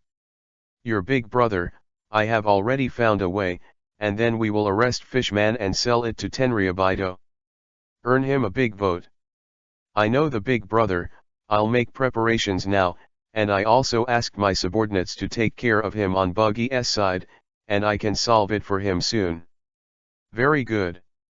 Well done. Hang up now, I still have things to do. Kuro next to him with a gloomy expression. Kuro, I have a task for you, you help me contact Sand Crocodile, this guy has a lot of information on mercenaries, and the price is free, but he must find a few powerful people for me. It would be best to invite him here. Although this guy is an intermediary for mercenaries, his own strength is stronger than many mercenaries. Although I don't believe that this kid Carl has the ability to beat me, but his background is too big, I must not be careless. Understood, I'll contact him right away. Kuro pushed up his glasses and gave a sneer. How cowardly. At the same time, Carl did not go directly back to Logetown, but stopped by Windmill Village. Although Garp is gone, Rouge is still here, and Carl intends to drop by to see her. Belmere, you are on standby on board, I'll be back when I go." After all, Carl went directly to the windmill village. The residents here were a little surprised when they first saw the marine warship. But when they saw that it was Carl's return, they immediately embraced him enthusiastically. "Haha, Carboy, you are willing to come back. It's been so many years, you're finally back, let Grandma take a look. What a good boy, he has grown a lot. Brother Carl is so handsome. I really want to give birth to a monkey for Brother Carl. You're too young to go, Brother Carl is mine. What's yours? Brother Carl is obviously mine. Don't you like dragons? Go find him. What are you doing, a man? Leave quickly, I want to confess to Brother Carl." Residents of Windmill Village are very excited about Carl's return. Feeling the enthusiasm of the villagers, Carl felt a little embarrassed. Although he grew up in Marine, he often followed Garp to Windmill Village. He has to come 3 or 4 times a year, and he is familiar with all these people. Makino, who kept silent and looked at him with indignation. After meeting Carl's eyes, she even raised her head arrogantly. "Everyone, can you be quiet? If you are so enthusiastic, I don't know what to do," Carl said with a wry smile. The villagers also noticed Carl's embarrassment at this time, and then took a few steps back embarrassedly. There were only a few girls, still staring around Carl, but Carl ignored them and walked directly to Makino. "Makino, long time no see, did you miss me?" "Humph. Why do I miss you?" Hearing Carl's words, Makino put his hands on his hips, full of arrogance. The current Makino is not the same as in the original book. Because Carl is too close to her, Makino's character has become less gentle, but has become arrogant. But her shy personality has not changed. Even in her arrogance, there is a hint of shyness. Ah, as expected, Sister Makino is more suitable for Brother Carl. Really, I didn't expect to lose again, damn it. Haha, I won again, give money quickly. The expressions of the children around were different, and the enthusiasm for Carl before had disappeared at this time. Carl looked at their movements of dividing money so skillfully, he couldn't help but blacken his face, grabbed a random person and questioned him. "What's the matter with you? Did you learn to gamble at such a young age?" "Brother Carl, don't be angry, we are just playing, but we didn't really gamble." The child who was caught in the air looked at Carl with a begging face, and the others had long since disappeared without a trace. Seeing his pitiful appearance, Carl couldn't bear to reprimand him. "Remember, don't gamble in the future, or I'll be the first to hold you in the marine prison for good discipline." "Yes. I don't dare any more." Hearing Carl's threat, the little boy immediately stood at attention, and then ran away without a trace. Seeing this scene, Makino on the side burst out laughing. Carl's mouth was slightly raised, and he laughed along with him. At this moment, the system sound suddenly sounded, which made him stunned. Sign-in characters detected, Makino, Daten, Bandit Higama, sign-in available. Is this possible? Carl didn't expect that they could all sign in, but what puzzled him was why the previous Rouge didn't have a departure system to sign in. Is it because she is too weak, or because she did not appear in the original book, so she cannot sign in at that time? Carl only knew a little bit about the sign-in system, so he couldn't know what the sign-in system was all about. But now that he can sign in, Carl is welcome. "Makino, my good sister, let's hug one." "Ah! Stop, you bastard, stop me, put me down quickly, or I'll call someone. Help! Daten, save me, Carl is crazy." Maggie, who was hugged, trembled instantly, shouted for help, and desperately resisted. But despite her punches and kicks, Carl carried her and circled in the air. Since it takes 10 seconds for Carl to release, he can make a few more turns. Makino liked to play with artificial windmills and often pestered Carl. But Makino has grown up to a rebellious age, and she just wants to get out of Carl now. And Carl's physical fitness is far better than when he was a child. After a few laps, Makino felt a little dizzy. The surrounding villagers didn't care if they saw it, and no one stepped forward to stop this pair of brothers and sisters from making a fool of themselves. Dodden deliberately matched the two of them, and after a while, he pretended to be fierce and came behind Carl and dragged him over. "Car, it's a bit too fast for you to attack Makino when you first came here? Why don't I just vacate the room at home for the two of you?" "Dan, what are you talking about? I'm so old, I don't want to continue sleeping with him." Makino was a little pissed off, feeling very uncomfortable. She gave Carl a stern look, and then quickly returned to the bar. Carl put his arms around Dodden's shoulders and smiled. "Dodden, you are joking again. Although Makino is my sister, she has grown up and should have private space." "Che, you really think of her as your sister? It hurts my stomach." Hearing Dodden say this, Carl scolded Isho, and after counting to 10 seconds, he let go of his shoulders and asked, "Dodden, do you know where the bandits in this area are?" Chapter 25 Can't do it. What are you going to do? Don't you Marine still plan to deal with the bandits? In other words, you are finally going to start with the old lady? When Dodden heard the question, he immediately put on an enchanting pose for Carl to see. Seeing that Dodden's body is particularly enchanting, Carl almost spit out his breakfast. Dan, you misunderstood, I just cleaned up the bandits here, nothing else." Carl hurriedly explained, for fear of being misunderstood. If Dodden is allowed to continue, Carl may not be able to explain clearly. "Ha ha ha, that's what happened." Dodden ha-has Isho, and then pats Carl on the back, which she clearly did on purpose. Then Dodden told Carl where the bandit Higama might be hiding. She used to be a bandit, so she knew where the bandits were, and Carl's observation haki was not bad. Higama is not a problem as long as a certain location is determined. Carl quickly found this, and in the future he could step on the One Piece/King of Pirates, punch the Higama of the Four Emperor Shanks, and then kill him in the cradle. The famous bandit king has not made a name for himself, so it ended like this.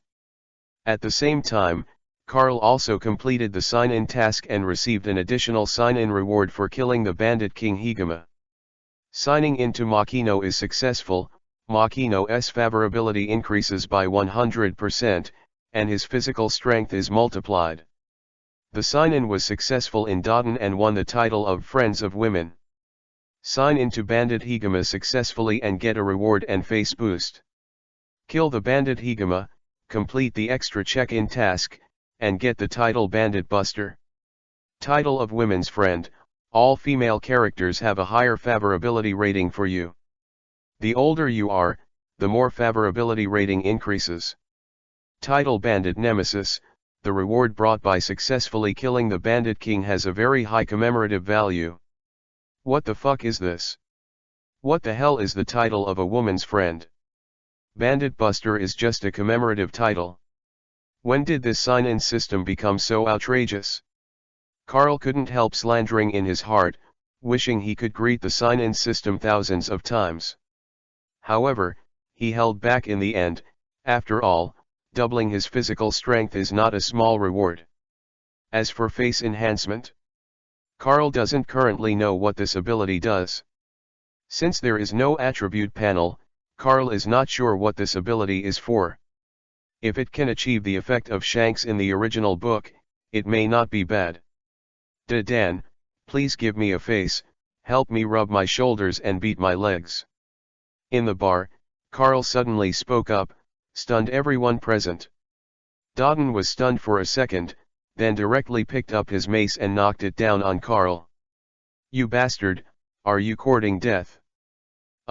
Is NT that true?" Carl touched his nose and calmly avoided Dodden's mace, but by coincidence, Makino walked in from the back door of the bar and collided with Carl. Bang! Carl directly slammed Makino into the wall behind, and Carl also took advantage of the situation to support the wall with one hand, maintaining the wall dong action. For a while, the two were embarrassed at the same time.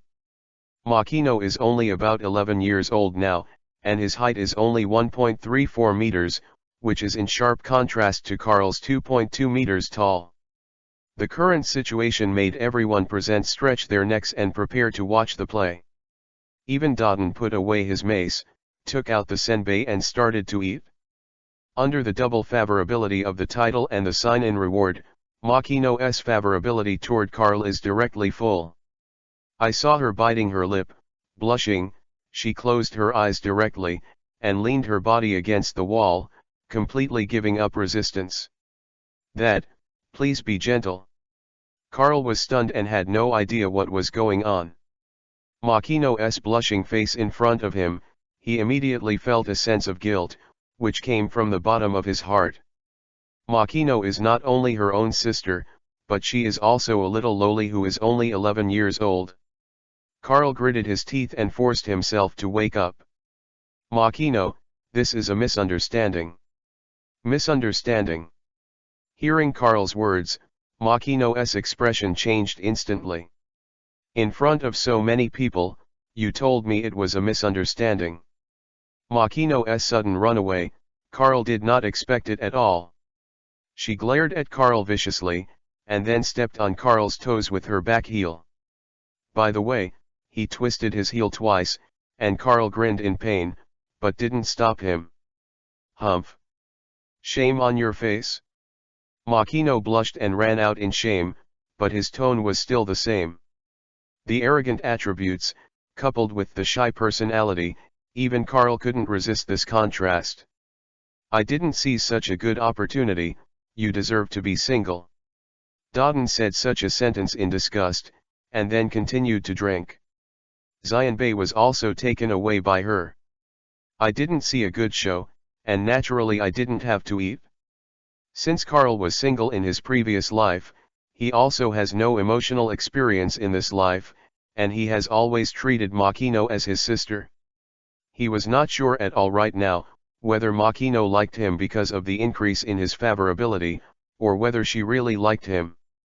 Makino was only 1 year old when Carl was 7 or 8 years old, and the two of them had known each other and became brother and sister.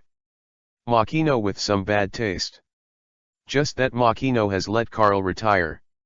Although her character is easy to be shy, her tenderness has long disappeared. And her arrogant attributes were cultivated by Carl himself. This is what makes Makino what it is today.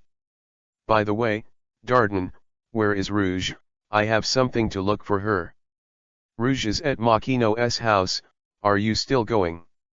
Carl wanted to leave the topic, but when she heard Dodon's words, she swallowed and felt her head go big. After struggling for a while, Carl gritted his teeth and chose to apologize to Makino. Let's go with the flow, at least not let this bastard Shanks take advantage of it. Even as a brother, I can't let Makino fall in love with such a guy. Carl was walking down the road muttering to himself. According to the original development, Makino will like Shanks. If he really came to flirt, Carl would never let Shanks off the bastard. Carl soon came to Makino's house and apologized solemnly to her, but it attracted a roll of eyes. But Makino's mood was obviously much better, and he also prepared a small snack for Carl to take away.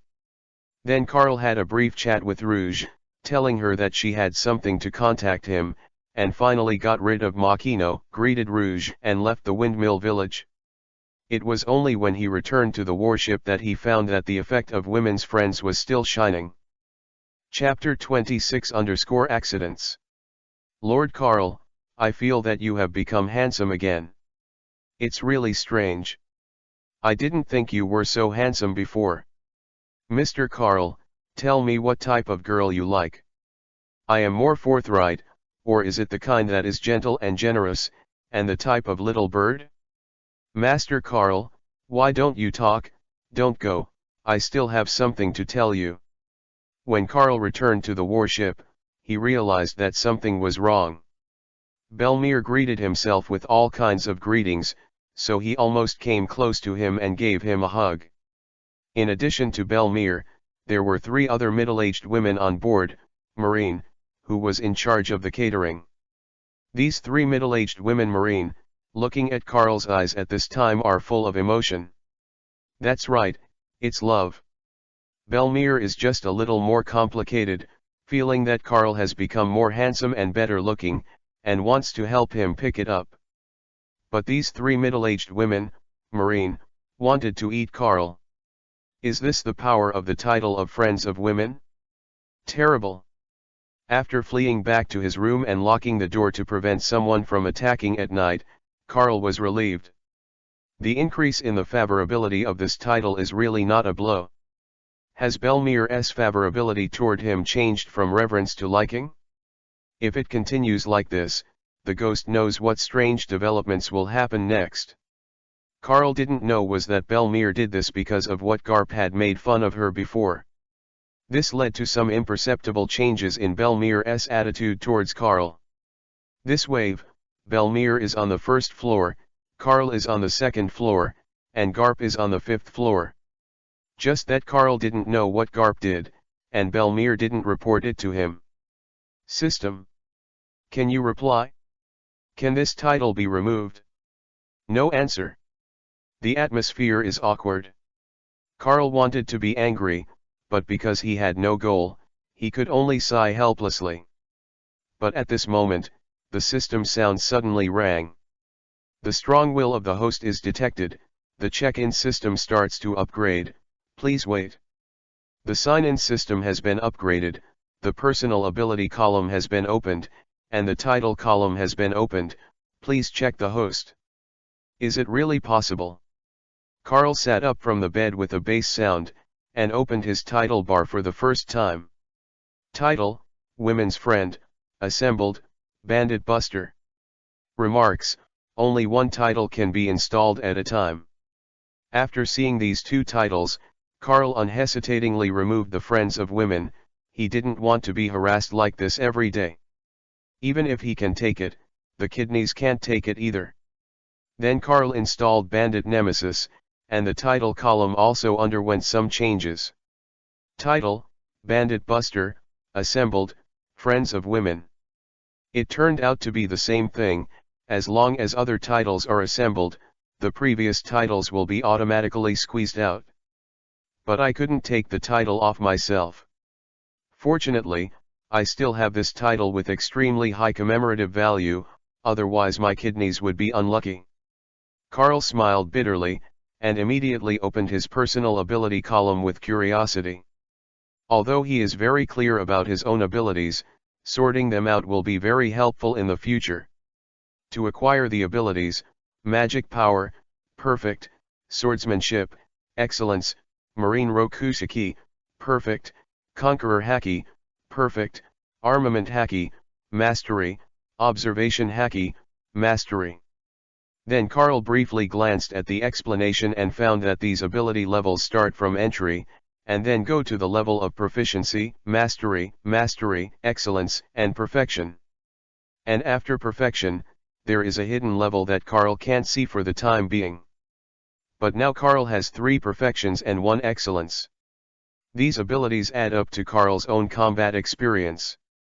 Except for the 3 monsters Nakuzan, as well as Garp and Tsuru Vice Admiral, the other Vice Admiral will basically not be Carl's current opponent. As for Kuzan, Borsalino, and Akainu, they were promoted to Vice Admiral as early as some time ago. Kuzan, who has a good relationship with Carl, made a special call to announce the news to him, so Carl knew about it. Just that although they were promoted to Vice Admiral, they were not far from Admiral's strength. Carl is still a little worse now, but he has the system now, and he is confident to catch up with these 3 monsters. Blue blue blue. Blue blue blue. Just as Carl was about to take a break, the phone bug that was in contact with Kuro alone suddenly rang. Kuro, what information? Lord Carl, I have the latest information. Major Gaspardi is an insider. He has long been in contact with Admiral Carey, and they are brothers, even with the previous governor of Logetown. Admiral Carey, this coward, has postponed the time of his comeback. Gaspardi has provided a lot of information, causing him to be jealous of you. Also, he asked me to contact Sand Crocodile, the intermediary of the mercenary, and let him or other people come to deal with you. Master Carl, you have to be careful. If the Sand Crocodile really comes, we will be in big trouble. He is the Logia Shasha fruit ability. Hearing Kuro sigh and say so much information, Carl frowned and thought for a moment before replying to Kuro. Be careful yourself, don't expose it. As for the Sand Crocodile, you don't have to worry, I know his details, and he doesn't dare to come. As for the others, there is no threat to me. So I'll give you a task now, try to get Admiral Carey to attack Buggy.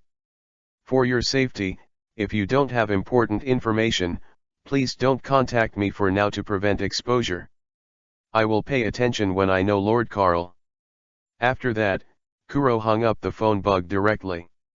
Crocodile, if you somehow come here in person, I'll let you know what a social beating is. Carl showed a wicked smile. Although Admiral Carey contacted Crocodile, Carl was not worried. Even if Crocodile comes over in person, there is no threat to Carl. The current Baroque Works Club has not yet been established, and Crocodile is also working alone, which is why he has become an intermediary. After all, he is a Logia Devil Fruit power user, and ordinary people really can't deal with him. The position of the mercenary middleman can be considered comfortable. But what Carl didn't know was that Crocodile, who had received the hiring task at this time, was ready to challenge Whitebeard. So he didn't plan to come to East Blue at all, he just arranged for a few people to accept the task and got rid of the matter. Just as Carl was thinking about how to find Admiral Carey next, there was a knock on Belmir's door outside his room. Master Carl. It's not good. There is big news. What's the matter? Look, Lord Carl, the Golden Lion has escaped. According to eyewitnesses, he escaped in the direction of East Blue. One wave is not flat, another wave is rising. Chapter 27_conflict. You're not kidding me. Hearing Belmir's words, Carl took the newspaper in her hand and read it all over. After a while, Carl's face was a little gloomy, and at the same time another of his phone bugs rang. This is Sengoku's exclusive phone bug. Seeing this phone bug, Carl felt a pain in his heart for no reason, but he still connected. Master Sengoku, don't tell me what the news says, it's all true. Golden Lion, this old thing, really escaped from prison. Ha ha ha ha ha, Carl, have you seen it?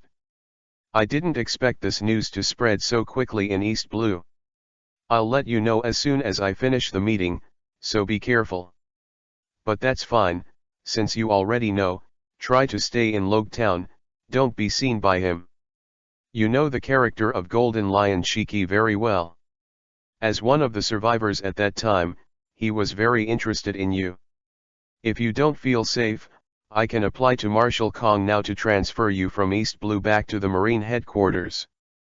Sengoku said earnestly, obviously for Carl's safety. Forget it, I still have things to do in East Blue. If I leave now, what will those Marines think of me?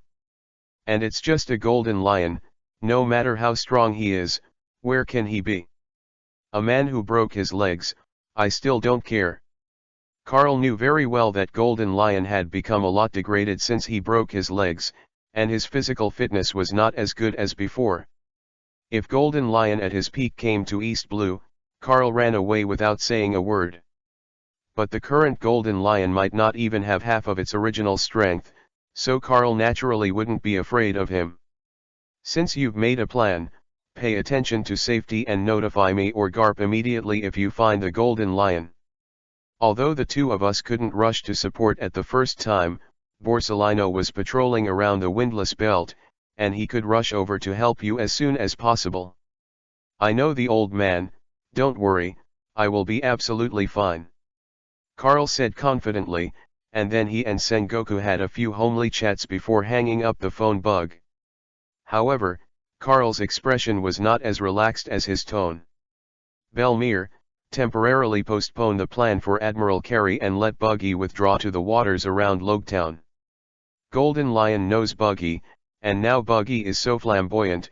If Golden Lion really comes to East Blue, he will definitely find Buggy at the first time. I can't let Buggy die at the hands of Golden Lion. Yes. I'll inform them now. Belmere saluted Carl and left the room. Seeing her leaving so neatly, Carl was stunned for a second, then patted himself on the forehead. The power of the title of women's friend is really exaggerated. Belmere was still greedy for me when I came back. After I changed the title, she returned to normal. Sure enough, that title cannot be worn, at least not under normal circumstances. Thinking of this, Carl decided to let this title sink to the bottom and never use it at non-critical moments. The next morning, Carl returned to the Marine branch in Logetown. The Marines are training and patrolling methodically here, and Smoker is still doing special training. Carl was relieved to see his growing body and his 8-pack ABS. Then Carl briefly tested Smoker, who has now learned Marine Rokushiki. However, due to the lack of physical development and age level, he can't learn Haki for the time being. Carl continued to teach him about Rokushiki's abilities. As for the development of the fruit, Carl also gave him some suggestions to use the fruit's ability to attack with Rokushiki. This is much stronger than simply using the fruit ability. And more importantly, his smoke can be condensed together to form spikes or stick-like objects, and then compressed to make it thicker and harder, and then shot out. It can even be used in the hand. Although this kind of development is a bit difficult, as long as it is developed well, the smoke fruit is not without any attack power. Mentioning Smoker, Carl went on to train the other Marines. Except for Marine who is patrolling, everyone else is required by Carl, and everyone must learn at least 2 of Marine Rokushiki. Even Carl has increased the amount of training they have. The battle with Admiral Creed is imminent, and Carl needs their strength to eliminate Admiral Creed's men. Although it is said that as long as the position of Admiral Carey is found, Carl can destroy them all by himself. But those scoundrels are good targets for training. Carl naturally couldn't miss such an opportunity to help his subordinates improve their combat effectiveness. While Carl was training these Marines, Belmere also came to train after finishing what Carl had told her before. Although it is said that she went to sea with Carl for a while, but during this time, under Carl's personal teaching, she learned Shigen, finger pistol, one of the Rokushiki. Her next goal is to learn Rankyaku/Tempest Kick, one of Rokushiki, and she now has a little prototype of Rankyaku/Tempest Kick. I have to say that Belmere is still a bit talented. Although it is not as good as those monsters, it is not too bad. If she was placed in the Marine headquarters for training, at worst, she could graduate with the strength of a colonel of the headquarters. Time flies by. It's been a week since the Golden Lion escaped from Impel Down. During this time, Carl did not see any news about the Golden Lion. Although it is said that Buggy is worried every day, at least 2 or 3 phone calls are made to ask Carl to let him go back to Marine Base. But Carl didn't ignore him at all, and even let him take advantage of this time to provoke Admiral Carey's pirate group. Admiral Carey wanted to come back, but he was more cowardly, so Kuro suggested that the other party slowly send his men to take back his territory. Admiral Krieg agreed, and let the hapless Krieg do it. After learning this news, Carl did not hesitate, and directly asked Buggy to attack Krieg, and he killed him easily. Krieg is also missing, most likely dead. However, when Buggy started, Gaspardy's men also raided Buggy's crew, causing some injuries. This made Carl a little angry. Major Gaspardy, following Admiral Carey's orders, has been blocking the Buggy treasure hunt.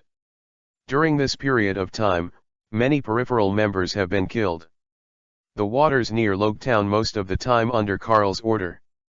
Gaspardi couldn't let his subordinates enter Rooker's territory to besiege Buggy, so he could only wander outside. But Gaspardi still finds an opportunity to take on the Buggy treasure hunt. It's a pity that they are weak. Gaspardi couldn't even beat Buggy, if it weren't for the fact that they had 5 warships, almost 400 or 500 marines. The people of the Buggy treasure hunt are hard to even get hurt.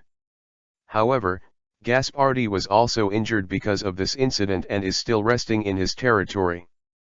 Carl, holding back his anger at Gaspardi, came to his marine branch to condolence and communicate with him. Chapter 28 While planning. Major Gaspardi, it's been a long time. I said we would meet soon. You see, it's been less than 10 days, and I'm here again. How is it? Do you feel very surprised and excited? Carl came empty-handed, and by the way, he drove away other people who gave gifts and condolences, in order to disgust each other. Gaspardi dared not speak his anger, so he could only lie on the bed and look at Carl as if he was seriously ill. Lord Carl. Thank you for visiting me, but unfortunately I was injured by the pirates, so I can only lie here and talk to you. Gaspardi pretended to be weak and looked so vivid that those who didn't know it thought he was dying. But Carl knew very well that the goods were being loaded. His observation hacky could tell that Gaspardi was alive and well, not weak at all. According to Buggy, he just made a small incision in Gaspardi's abdomen and injected the anesthetic into him. It's not a big injury at all, and with Gaspardi's constitution, just get some sleep. He was lying here, obviously not wanting to see Carl, but Carl came anyway. Major Gaspardi, since you are so seriously injured, you should say a few words less. I came here mainly for 2 purposes. The first one is to condolence and visit you. Now that you're alive, that's fine. As for the second purpose, I continued the topic I saw you before. What do you mean by maintaining the Krieg pirates? Although the Buggy treasure hunt is a pirate group, isn't it the Krieg pirates? Deliberately letting Krieg go, and then not catching Buggy, your crime is not small. Gaspardi's face changed slightly, and when he heard Carl say this, he already understood that he was here to ask for guilt. Gaspardi didn't know the relationship between Carl and Buggy, but thought that Carl came to ask why not a single pirate was caught. Gaspardi didn't know what to say, because Krieg was under Admiral Krieg. It is impossible for him to do something to his big brother's subordinates. But he never thought that this little-known little red nose, and the devil fruit next to him. So he got hit. Lord Carl, I can explain this matter. You don't need to explain, just take care of your injuries here, and then I'll go catch the Buggy treasure hunt in person. No, they should be called the Buggy Pirates now. Originally, they were just looking for treasure, and I didn't bother to pay attention to them at all, but since they have already attacked my colleagues, I naturally won't let them go. You can rest assured, Major Gaspardi, I will handle this matter, but your dereliction of duty cannot be justified. I need you to do me a favor and make up for your dereliction of duty this time. Lord Carl, just say, I will naturally help you wherever I can.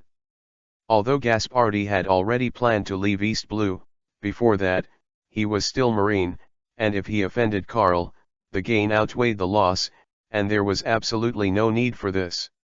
In the face of Carl's mission, it's okay to go against the grain when the time comes, and you don't need to care at all.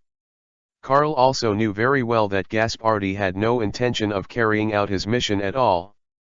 But he needs Gaspardi to deliver the message to Admiral Carey, so this task must be done by him. Major Gaspardi, I now order to investigate the location of Admiral Carey within a week. He's already on the move, but I don't have enough people, so I need your help. No problem, wrap it on me. Gaspardi accepted the task, but he sneered inwardly, not taking it to heart at all. Afterwards, Carl briefly talked to him about the plan he had made up to fight against Admiral Carey before he left Gaspardi's territory. Gaspardi waited until his subordinates reported that Carl had really left the Marine branch, and then he got out of bed and took out the phone bug to contact Admiral Carey. "Brother, I have important information to report." Not long after Carl returned to the warship, he got a reply from Kuro. Admiral Carey is ready to attack Carl, and the hired person has finally arrived. But just as Carl thought, Crocodile didn't come to East Blue, only 2 swordsmen came here. These 2 swordsmen are famous mercenaries on the Great Route, pirate hunters with the title of Double Swords. They even defeated pirates with a bounty of more than 80 million. The strength of the 2 together is in the original book, which is almost equivalent to a Commodore. The 2 brothers took one out alone, and they may not even have the strength of the colonel of the headquarters. Naturally, it poses little threat to Carl. Hanging up the phone bug, Carl rubbed his chin and smiled. This big fish has finally taken the bait, that double sword is no threat, and the net can finally be closed. Carl calls the phone bug and informs Buggy to let it attack all the pirates in Admiral Carey, even on his hidden treasure. With the information provided by Kuro, and the luck of Conqueror, Buggy's treasure hunt can be said to be an accurate one. Coupled with the pressure from Carl's side, Admiral Carey must take action, otherwise he is likely to do nothing and be removed from the list. Another 2 days.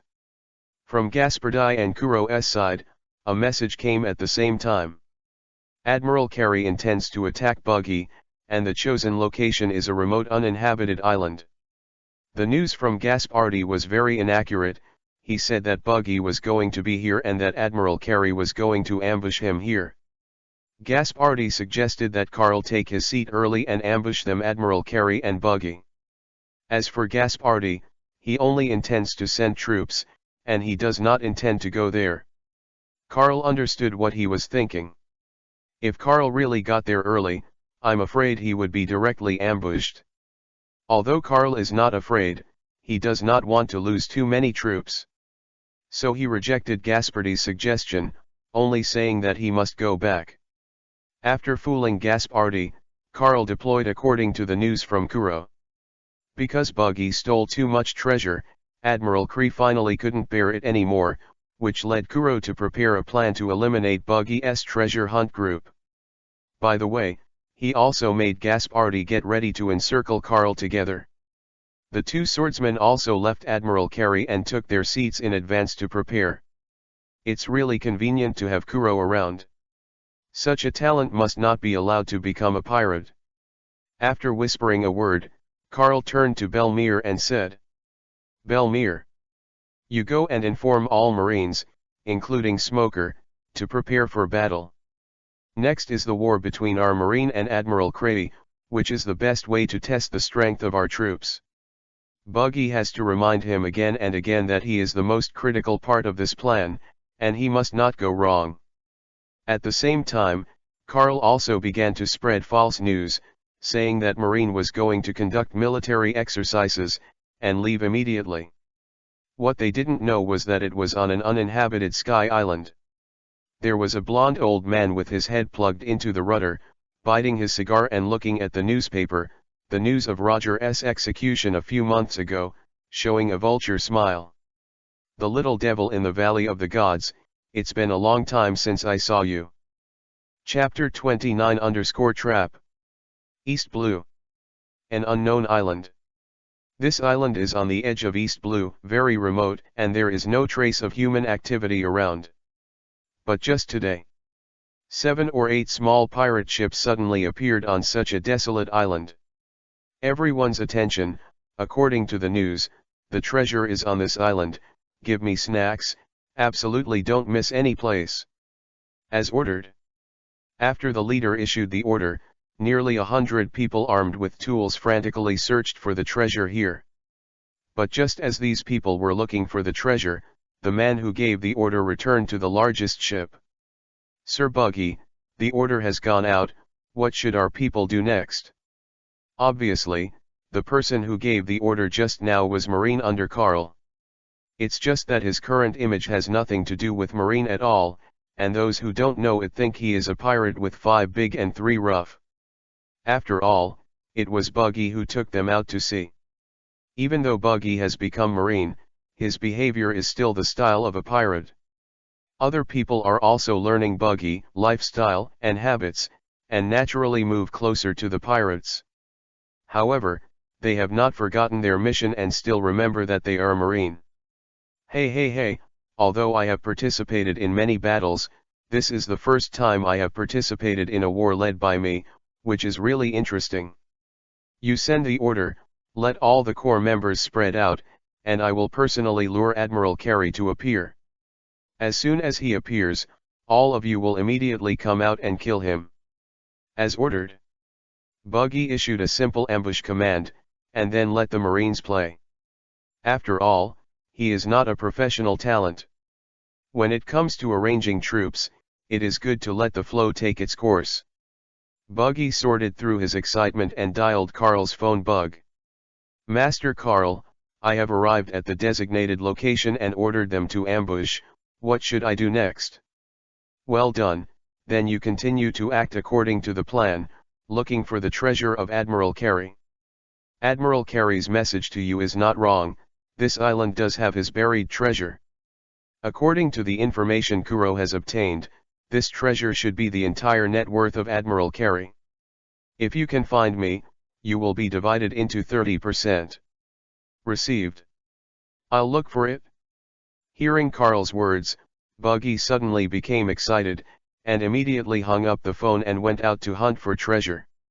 During this period of time, he dug a lot of treasures, but they were not worth much, and some treasures were not even as much as the overseas subsidies given by Carl. It is the treasure hidden by Admiral Carey, which can make him a little excited. But Admiral Carey was not stupid, when he found that Buggy was staring at his hidden treasure and began to hunt for it. He has already begun to change the burial ground. But even so, his people will be defeated by Buggy, and those treasures that haven't been transferred will be taken away by Buggy logically. This is also the reason why the Admiral critic can't bear it. Buggy gave full play to his talent and ability to gather a large number of people, which gave Admiral Carey a headache. Little ones. Give this uncle a good look. My information will never go wrong, there must be treasures here. Yes. The deafening sound echoed over the island, and even alarmed a lot of beasts. When the beasts saw the humans invading their homeland, they wanted to resist at first. But as their numbers increased, these beasts were also very fast. The beasts in the world of One Piece/King of Pirates all have a certain intelligence, although at best they are equivalent to 1 or 2-year-old children. It is only natural for them to run, after all, beasts are also afraid of death. Report boss. There's a cave over there. Shall we go and take a look? The person reporting the situation is a small leader of the peripheral members. He led a dozen people and took the lead in finding a suspicious cave.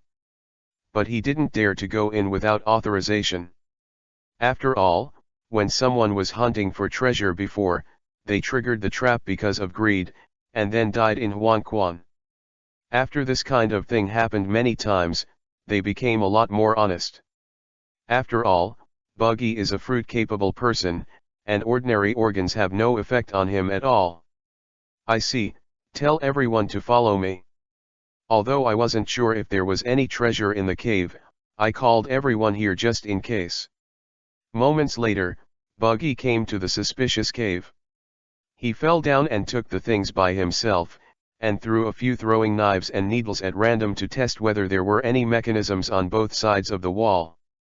The result is good, not a single organ. Then Buggy flew up again, only her feet were still on the ground, and she slowly walked forward. But soon, his body was cut in half. Buggy exclaimed, and then found that the one who cut his body turned out to be a small fishing line made of special material. This fishing line is very sharp and can cut someone if you are not careful. However, he was not in a hurry, but continued to test whether there were other organs around. After a while, Buggy returned to the hole where it was torn apart and reassembled his body. The mechanism is just a fishing line, everyone forms a shield square, and let me rush in. But pay attention to your feet, if someone doesn't pay attention and their ankle is cut off, then you can only rely on yourself. Come on. As Buggy's voice fell, these people took out their shields and started rushing forward. Buggy followed slowly, not in a hurry. Along with the fishing line one after another, it was pierced by the thick shield. All the people have already rushed to the inside of the cave. But when they came here, they found that it was a dead end, and there was nothing. How can this happen? With so many fishing line traps set up, don't you have a single treasure? Some people were suspicious, and even Buggy felt that something was wrong. He just checked the organs before, and didn't look deep. After all, there are so many fishing line agencies guarding, and anyone will subconsciously think that there will be treasures here. As a result, I have come to the deepest part and found that there is not a single treasure here. In an instant, he felt that he was ambushed. Everyone, evacuate as quickly as possible. Be fast. Others didn't understand why Buggy said that, but they rushed out quickly. But with a boom. I don't know when the hole outside, a big rock fell, blocking them all here. And most importantly, a pungent smell is being introduced into the cave from the gap. Oops, it's oil. Everyone step back, watch out for the flames. Buggy retreated into the cave, but just as he was speaking, the flames burst out, igniting all the dozens of people standing at the front. At the same time, Buggy's phone bug rang. Chapter 30_exposed gasp Artie. Lord Buggy, we were raided, it was Marine. Gasp Artie raided us with Marine's men. Admiral Cree has yet to show up, but we're surrounded by Gaspardi. Damn it. Hold on, I'm coughing, I'll contact Lord Carl right now. Buggy held back his throat and eyes, and flew into the depths of the cave. Now he can only endure the discomfort, call the phone bug, and report the information to Carl. And he didn't care whether he would expose himself now. If he doesn't call for help, he will die soon. There is not much oxygen in the cave, and the burning of flames will increase the consumption of oxygen. What's more, the oxygen, the dust produced after burning, is also deadly. So Buggy can't care so much. It doesn't matter if you reveal your identity in front of these people, it's better than dying. Master Carl, cough, help. At the same time, Carl, who was on the outside of the island, with his 2,333 Marines and all the Marine warships in Logue Town, has been observing the outer edge of the island. But when Buggy's second phone call came, Carl knew that Gasp Artie was ready on the island. If it wasn't Buggy but Carl who came in the first place, I'm afraid he would fall into the other party's trap too. However, compared to Buggy, the trap created by Gaspardi is not a threat to Carl at all. I know, I'll go save you now. After hanging up the phone bug, Carl's expression was also a little serious. His observation hacky can only cover a radius of 2 or 3 kilometers. It will take a little while for him to find Buggy. Smoker, Belmere, the two of you stand still for now. I'll go down to save people, and when Admiral Carey appears, I'll give you a signal. At that time we directly surrounded him. Kill them all. After giving the order, Carl stepped on the moon step and flew out. After a while, he saw Marine below, rounding up a group of pirates. Just that these pirates are all the people who Carl called out to join the Buggy treasure hunt. Without any hesitation, Carl directly released Conqueror Hacky, stunning all of Gaspardi's hands. Everyone obey the order and follow me to rescue your Buggy, sir. As ordered. The voice fell, Carl led the way, and the other 200 people quickly kept up with the speed of Carl's flight. It didn't take long for them to arrive at the location of the cave. Gaspardi at this time, standing with Kuro. The two of them were exchanging something, but the shrewd Kuro spotted Carl in the air immediately. However, he did not make a sound, but guided Gasp Artie to the depths of the forest. After the two of them left, Karl ordered his men to launch a rescue operation. He released a slash at will, and the big stone at the side of the hole shattered. Black smoke and dust spurted out of the cave in an instant. The flame, which was not very large at first, burned instantly because of the sudden ventilation. Seeing this scene, Karl did not hesitate to use the slash directly to put out the fire. After the fire was under control, other people rushed in to save people. Buggy, who fainted in the cave, was quickly carried out. Cal was relieved to see that he had just fainted, and flew towards where Kuro and Gaspardi were. Major Gaspardi, what a coincidence. Didn't you say you weren't coming? Why are you still here? Karl pretended to have just arrived and looked at Gaspardi curiously. Gaspardi scratched his head in embarrassment. He didn't expect that Karl came so quickly. Before he could even evacuate, he was found. But now that he has been discovered, he does not intend to leave. Anyway, Karl has come, and the next thing he has to do is to inform Admiral Carey and kill Karl. Haha, Lord Karl, I'm not worried about you, so I plan to come and have a look. But I came here at the right time. The members of the buggy pirates were all blocked by me in the cave, and they would soon die. There are also many people from the buggy pirates outside who are being rounded up by my people, and they can't escape either. Gaspardi vowed to say it, and Karl said oh, then pretended not to know Kuro and asked.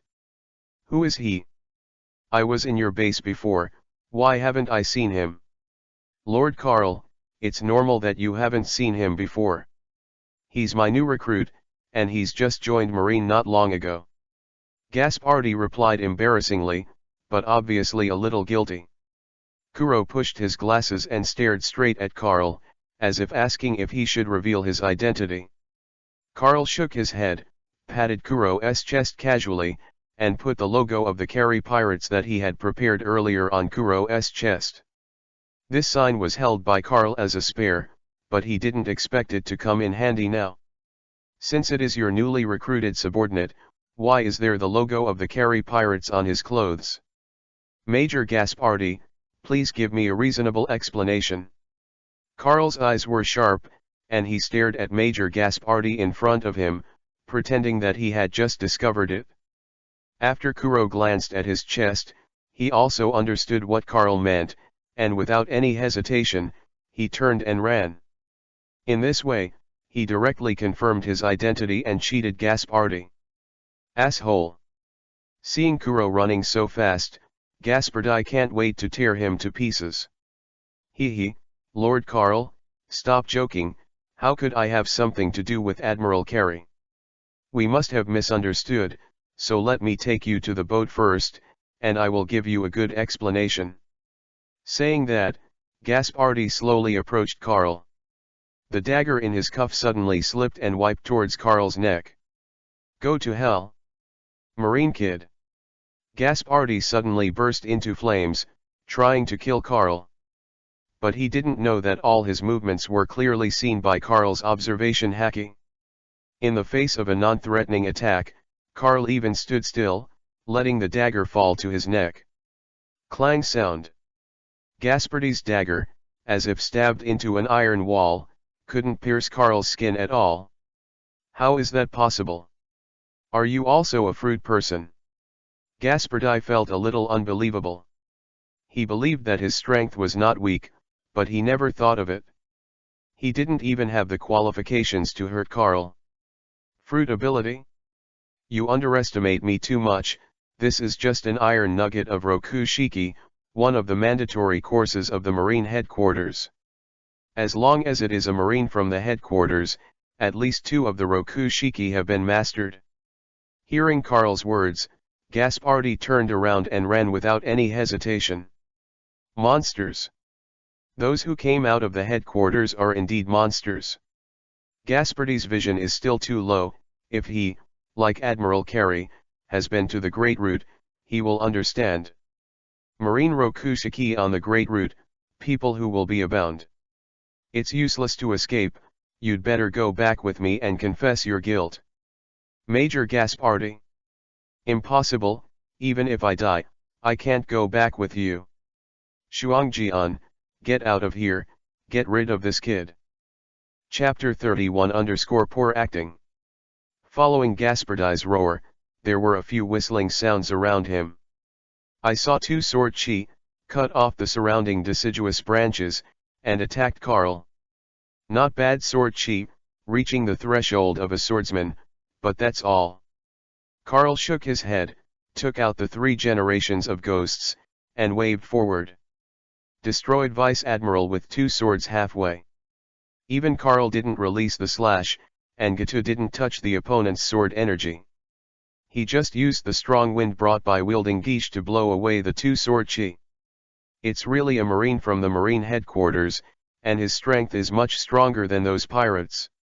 He, big brother, when we finish this vote, I'll go back and marry my wife. Don't worry, this time the employer has a lot of stupid money. It must be enough for you to go back and marry a wife? He, eldest brother, let's slaughter this marine together and go back to marry a wife as soon as possible. The 2 swordsmen appeared from behind Gaspardi. The 2 look exactly the same, but their personalities are different. The man called the eldest brother had a stern face and looked like a very serious character. As for the other person, he grinned and kept shouting to marry a daughter-in-law, and he didn't look like a good person. Humph. They are all mercenaries from the Great Root, this time you are dead. Ha ha ha ha. Gaspardi laughed wildly, and then lit the signal point to notify Admiral Carey to encircle and suppress it. Kuro, who had fled, saw the flare, and immediately notified Admiral Carey and told him to come over immediately. But what Admiral Carey didn't know was that Kuro was staying inside the warship right now, discussing with General Marine how to encircle the Carey pirates. Both Belmere and Smoker knew that Kuro was sent by Carl to be an undercover agent inside Admiral Carey.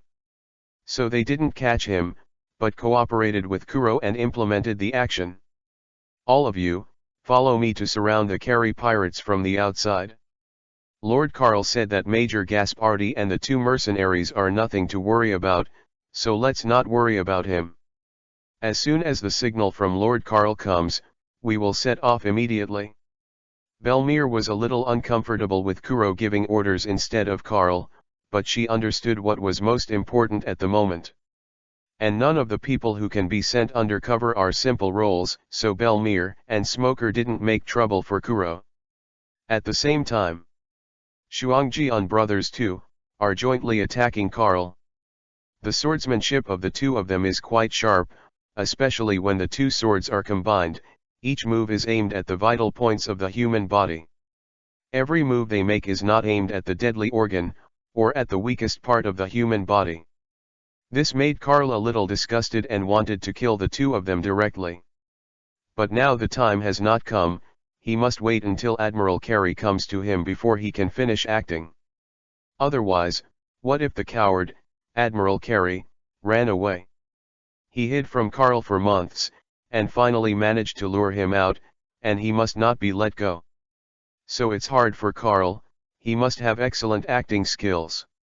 The strength of the pair of brothers in front of them is good in East Blue, even if it is the first half of the Great Root, they are also heroes. But in the second half of the Great Root, that is, the New World Sea area that will be occupied by the 4 emperors in the future, they are simply vulnerable. Therefore, it is somewhat difficult for Carl to pretend to be evenly matched with the opponent. Just because the other party is too weak. Gaspardi quickly come to help. This kid's bones are a bit hard, it's too hard to chew. I can't do it, my strength is too weak, but Lord Admiral will come soon, you continue to persevere, when Lord Admiral comes, he will be dead. When Gaspardi heard their words, he was very cowardly and did not come over to do it, but continued to watch the battle from the sidelines, occasionally firing a cold shot. Carl continued to act, and continued to be evenly matched or even slightly inferior. In order to make the opponent think that he has a chance of winning, Carl was even deliberately repelled by the opponent. Damn it! I really underestimate you. Carl's bad acting did not arouse the alertness of the two brothers. Overjoyed when they heard Carl's grinning teeth. "Big brother. Let's use the trick, he can't hold on anymore." "Good." The two brothers looked at each other, then held hands and hugged each other. Their knives are even more tightly attached to each other. Double swords come together. With the roar of the two, Ling Li's sword chi roared out. Carl was a little surprised. He didn't expect that the two of them could release such a strong sword energy together. It's just that their actions are too hot for the eyes. The two big men hugged and held hands. The knife was sticking to the knife, which even made Carl physically uncomfortable. If it were a man and a woman, or two women, it wouldn't be so hot. Just as Carl was slandering, the sword energy had come to him. At the same time, Carl also saw the figures of Admiral Carey and his subordinates not far away. Seeing that all the members are here, Carl's mouth slightly raised and a smile appeared. "You are finally here. I don't even need to act." The voice did not fall. Carl resisted the sword chi with one hand, turned his target to the sky, and then released a sword chi from his hand. The two piercing sword chi collided with each other, and a violent explosion occurred in the air, and even the surrounding clouds blew a hole. "This is the signal," Carl said before. Kuro and the others, who were still preparing at sea, saw the void in the clouds, and immediately took Belmere and the raiding troops to attack the fleet of Admiral Kree. The two Smoker took another team to the island to surround Admiral Carey. At the same time, Admiral Carey and his hundreds of men have surrounded Carl. Brother Two Swords and Major Gaspardi, standing beside Admiral Carey. Especially Gaspardi, who now sees that Carl is completely surrounded, and can't help but want to laugh at Carl. Hey, Major Carl, I told you before, don't just walk in this muddy water. Look at you, don't listen to me, but now you have ended up in such a field, do you regret it? It's okay if you regret it, swear allegiance to us, and slaughter all the inhabitants of Logetown with your own hands. In this way, we will reluctantly forgive you, and even consider you as the fourth brother. How about we, are we treating you well? Ha ha ha ha. The villain Gaspardi is triumphant and completely exposes his true nature. The Twin Swords brothers and Admiral Carey are all here, which makes him think that Carl must die. Admiral Carey also believes that Carl cannot have a chance to escape. In his opinion, there is no Marine around, only Carl himself. He must die. Carey, do you really think you're going to win? Carl asked such a sentence inexplicably, which made Admiral Carey's heart suddenly pump out. For no reason, he felt as if danger was coming. But after he looked around and found that all his people were here, he breathed a sigh of relief. Humph. Stop pretending to be a ghost, you're blocking my way of making money, of course I won't let it go. Give it to me. Whoever kills him will be rewarded with thousands of Baileys. Chapter 32_Uninvited Guest. Kill. Kill this Marine. For the bounty, kill him. The surrounding pirates swarmed up, not afraid of death at all. Shuangjian brothers licked their lips when they saw it, and after looking at each other, they also rushed up. Although Gaspardi also wanted a bounty, he still had self-awareness and knew that if he went up, he would die, so he stayed by Admiral Carey's side all the time. But just when hundreds of pirates were slaughtered, a powerful force burst out from Carl's body. The powerful conqueror Haki directly reduced the number of pirates to 1/10. Even the remaining 20 or 30 people are a little unstable at this time, and even some people are wet below. Conqueror Haki? How could you possibly have a conqueror? Admiral Kree is well informed and naturally knows what Conqueror Haki is. But the Shuangjian brothers are inexplicable, and they have no idea what the power that Carl just released is exactly. They just felt that at that moment, their whole body was sore and weak, their muscles were weak, and even their spirits became a little sluggish. This kind of situation made them both feel a little horrified, because Carl did not use this power when he first fought with them. How is it possible? How could it be possible for a mere marine to master Conqueror? Who the hell are you? Admiral Carey gritted his teeth and took out the giant axe behind him, ready to attack at any time. The Shuang sword brothers supported each other, came to Admiral Carey's side, and confronted Carl cautiously. The pirates on the side were so frightened by Conqueror that they didn't even dare to move. As for Gaspardi, he fainted a long time ago. Smoker. These 3 people are handed over to you, no problem. Carl ignored Admiral Carey's question, but suddenly shouted, which surprised Admiral Carey and Brother Shuang Jian. With the sound of dense footsteps approaching, they realized that Marine had quietly landed on the island. Admiral Carey didn't notice at all. Then his pupils shrank suddenly, thinking of the battleship he left on the sea. Could it be that these are all planned by you? Admiral Carey is not stupid, otherwise it would be impossible to develop his power to this level. He reacted in an instant, all of this is Carl's trick. Is a trap. The purpose is to lure him out and catch him. But what he couldn't understand was why Carl knew everything, even calculated when he would come. This situation made Admiral Carey feel a little scared. Smoker is handed over to you, just to show me your progress in the past 2 months. Received. Smoker gave a salute, turned into smoke and rushed up. Logia Devil Fruit Ability. Seeing the sudden appearance of Smoker, Admiral Carey retreated without hesitation, and by the way pushed the Shuangjian brothers out to stop Smoker. This is a pirate. Except for a small number of pirates, normal pirates will not tell you about loyalty and the spirit of the contract. They are all selfish and will not be bound by morality at all. Pirates like Admiral Carey occupy about 99% of the sea. Admiral Carey would run, as Carl expected.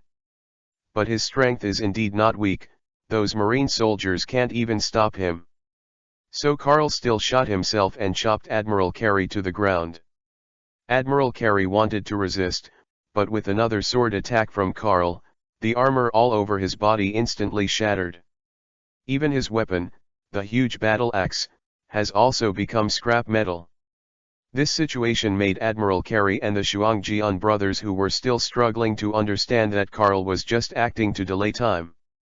The purpose is to attract all of them and catch them all in one go. Damn Marine, I didn't expect that I would fall into your hands. I'm really unwilling. Admiral Chris was covered in blood and stood up reluctantly, but he had no intention of resisting. Twin sword brothers were easily resolved by Smoker, and then he came to Admiral Carey's side, ready to attack him. Admiral Carey resisted tentatively, but since he didn't know Haki either, he was naturally defeated by Smoker. Smoker, you lead your team to clean up the battlefield. I'll go back and see Buggy first, hoping he won't leave any sequelae. It's easy to solve here, leaving it to Smoker to clean up the battlefield. Carl stepped on the moon step and flew towards the marine warship. But just as Carl flew into the air, his pupils shrank suddenly. Because he saw the sky not far away, there was a huge island floating in the air, looking extremely strange. At the same time, his phone worm rang. It's Buggy's call. Master Carl, help. The golden lion is right next to me, come and save me. Before Carl could answer, the phone bug hung up again. Damn. Hearing Buggy's words, Carl rushed to his warship without hesitation. But before he could fall, a sky-high slash instantly shattered the top of the cabin and attacked Carl. In the face of the sudden slash, Carl didn't dare to be careless. Break me. With Carl's roar, the huge chop was smashed into pieces by Carl, but he himself was not feeling well. Ha ha ha ha ha, boy, it's been a long time no see. I didn't expect you to become so strong, and the little devil with the red nose turned into a marine. Carl kid, the only survivor of the Valley of the Gods, you really surprised the old man. Wearing a golden label, with a long golden beard and an old man staring at the rudder above his head, He appeared in mid-air and confronted Carl. Carl carefully observed the golden lion, and then found that his feet had already fixed withered wood and sakura ten. In his hands, Buggy was shivering by the neck, not daring to move at all. Golden Lion, what on earth are you trying to do? Carl stepped on the moon step and confronted the golden lion in the air. The current situation is not optimistic. The golden lion's strength is much stronger than Carl imagined. If you want to kill the legendary pirate in front of you, the current Carl alone is not enough. So he had to delay time and save people first. Ha ha ha ha, the purpose of my coming here is obvious, that is to recruit you, kid. As the last survivor of the Valley of the Gods, you should know very well how chaotic this world is. So I will unify East Blue, unify the Great Root, and finally unify the whole world. Come on Carl, you are a victim of this world. You have more reason to join me and help me rule this world.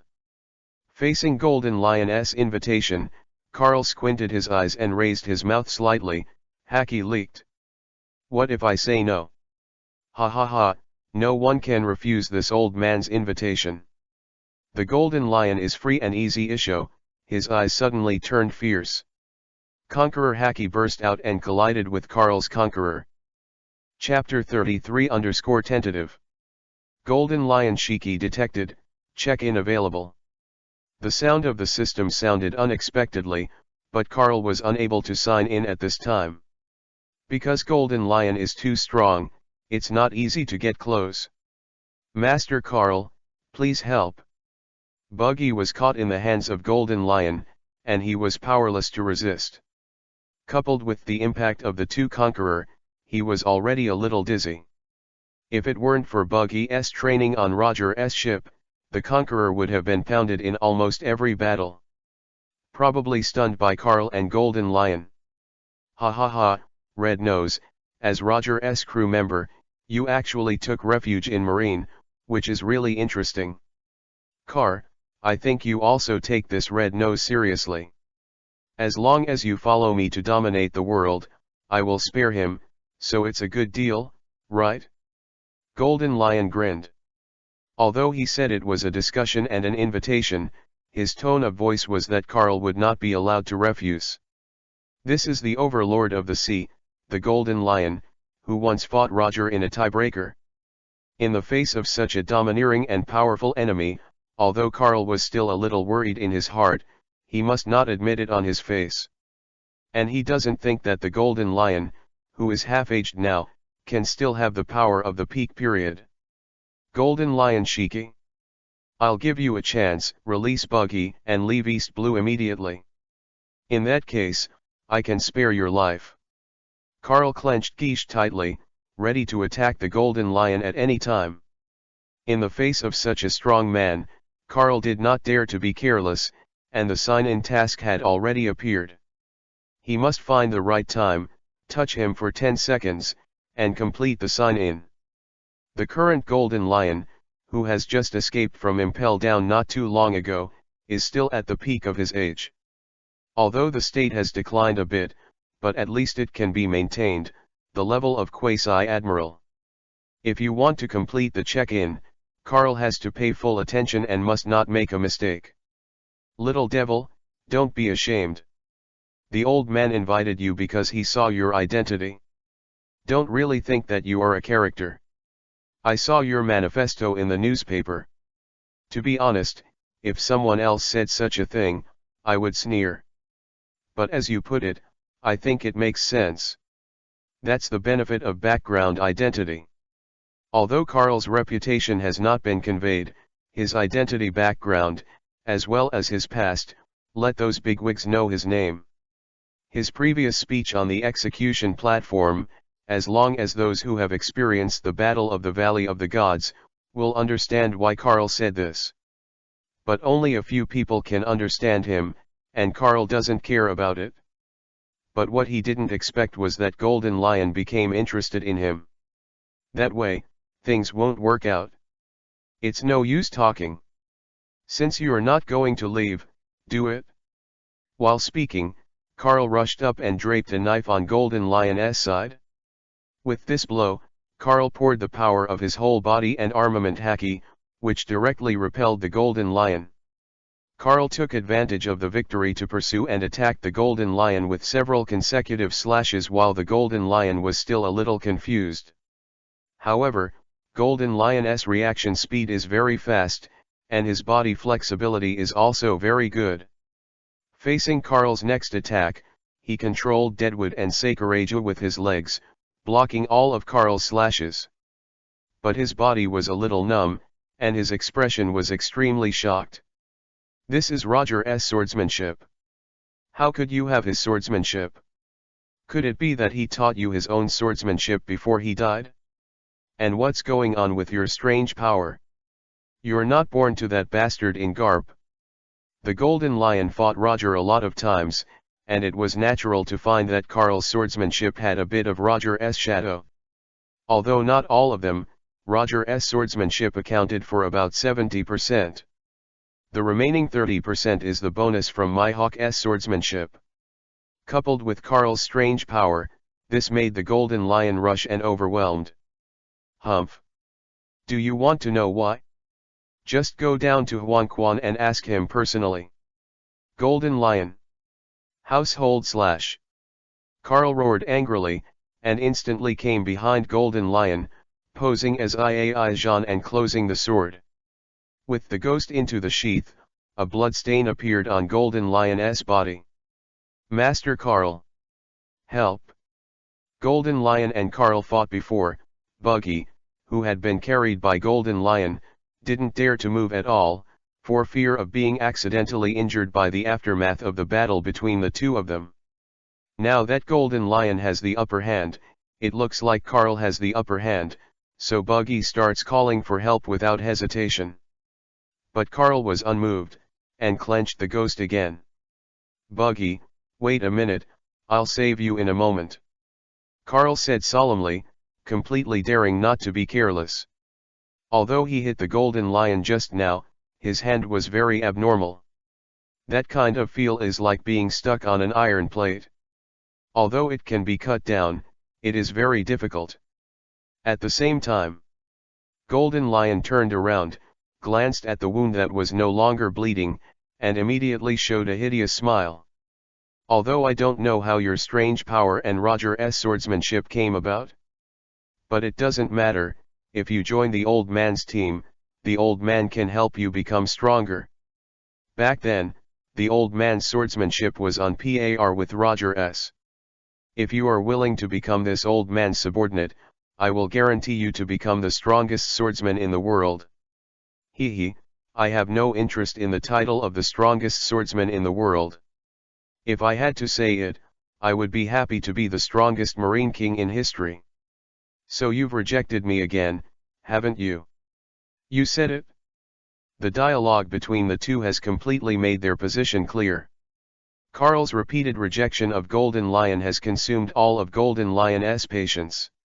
His expression became more and more hideous, and Conqueror Haki was also gushing out. In that case, your red nose is useless. Go to hell. Chopping. While speaking, Golden Lion threw Buggy directly, followed by a chopper that was enough to split the sea. Buggy floats on all fours and has absolutely nowhere to hide. He stomped his feet desperately, trying to avoid chopping by relying on the moon step he had learned. But he doesn't know moon step at all. To be precise, any form of marine rokusaki, he has not yet learned. Just because he is too lazy to practice at all. Help. Buggy sees the chopper getting closer, trembling and screaming for help. But Carl ignored him at all, just waiting for the chopper to swipe across Buggy's body before catching him in the air. It's over. I'm going to die, I don't want to die yet. Buggy, give me some sobriety. Carl tapped Buggy on the head hard enough to force him to wake up. Buggy, who was knocked on the head, rubbed his body and found that he had nothing at all, which surprised him. Only then did he realize that he was the one with the ability to tear apart the fruit. Immune to all slashes. So you were afraid of a hammer just now? Chapter 34 Angry Golden Lion. Take Smoker and they leave immediately. The farther you run, the better. Safe, help me inform Mr. Sengoku that the Golden Lion is coming and I need support. After that, Carl threw Buggy onto the warship below, and then gave those Marines a gesture to leave immediately. Interesting red nose, I forgot that his ability is torn apart and immune to all slashes. Golden Lion glanced at the jumping Buggy, and was a little surprised at first, thinking that he could not dodge his attack. But he soon realized that Buggy is the ability to split the fruit. This ability looks ordinary, but for Jianhao, it is completely a natural enemy. This red nose is lucky, but you boy, you don't have such luck. Chopping. The Golden Lion is another chopping wave, dividing the sea in half. Carl threw Buggy back to the warship. He naturally didn't dare to be careless. He held Geesh in both hands and swung a knife with all his strength. A little bit of cold mang instantly appeared. The slashes of the two collided in an instant, causing a huge tsunami. Fortunately, they ran fast, otherwise, they would have been engulfed by this tsunami. Master Carl. The Carry pirates have all been caught. You have to come back safely. Belmere and the others who received the order to retreat shouted into the air with loudspeakers on Admiral Carey's boat. Hearing Belmere's words, the corners of Carl's mouth raised slightly, completely relieved. With such a capable secretary, Carl is simply too easy. Your team's motivation is really good, but it's a pity that they will lose you soon. Golden Lion grinned, his legs swayed wildly. Golden Lion was originally a great swordsman with great strength. At his peak, he could even be at odds with Roger and Whitebeard. Even if he uses swordsmanship with his feet, he can still see the shadow of his past. But for the current Golden Lion, with mockery on his face, he began to dismantle the Golden Lion's attack.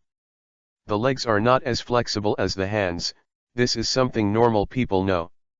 As a great swordsman, Golden Lion gave up his hands and used swordsmanship with both feet, which was a huge weakening for himself. So Carl seized this opportunity, directly found a flaw, and forcibly split his legs across. Carl immediately deceived himself to the front of Golden Lion, grabbed his head with his left hand, and chopped off his neck with his right hand. However, Golden Lion had been prepared for a long time, and when he lowered his body hard, Carl's injury failed, but he touched the rudder on his head. Geesh didn't hit anyone, but cut off the rudder on Golden Lion's head. Then the Golden Lion backhand is a chop wave, knocking Carl into the air. Carl was knocked back a dozen meters away. But he still had the rudder cut off by himself. Golden Lion touched the top of his bald head. There was nothing left but 2 or 3 sticks stuck in it. Such a shape is very similar to Ultraman in the special drama. But Ultraman is very handsome, Golden Lion looks uglier than before. Little devil. Jin secretly felt a dull pain in his brain. This rudder is related to his brain, and if it is removed, it will endanger his life. Carl's blow just now, although he didn't pull it out, made Golden Lion feel it. What a pain in the brain. That kind of feeling is like something is directly stirring up your brain, completely stirring your brain into a paste, very unbearable. Golden Lion, I modified your shape for you, don't thank me. Carl threw the rudder into the sea and came to the Golden Lion again. But this time, the Golden Lion did not use swordsmanship. He has discovered that in terms of swordsmanship, Carl surpasses his own two-legged sword. This made him a little angry, and he put aside his contempt for Carl and planned to go all out. Since the beginning of the Golden Lion battle, he has never used the fruit ability except to use the fruit ability to make himself fly. And now, the Golden Lion's firepower is fully on, and the fruit's power is bursting out. Lion Might Royal Palace Scroll. Accompanied by a roar from the Golden Lion. The surrounding ocean surged in an instant. Huge waterspouts rushed into the sky one after another, surrounding Carl. In the face of these waterspouts, Carl did not dare to be careless.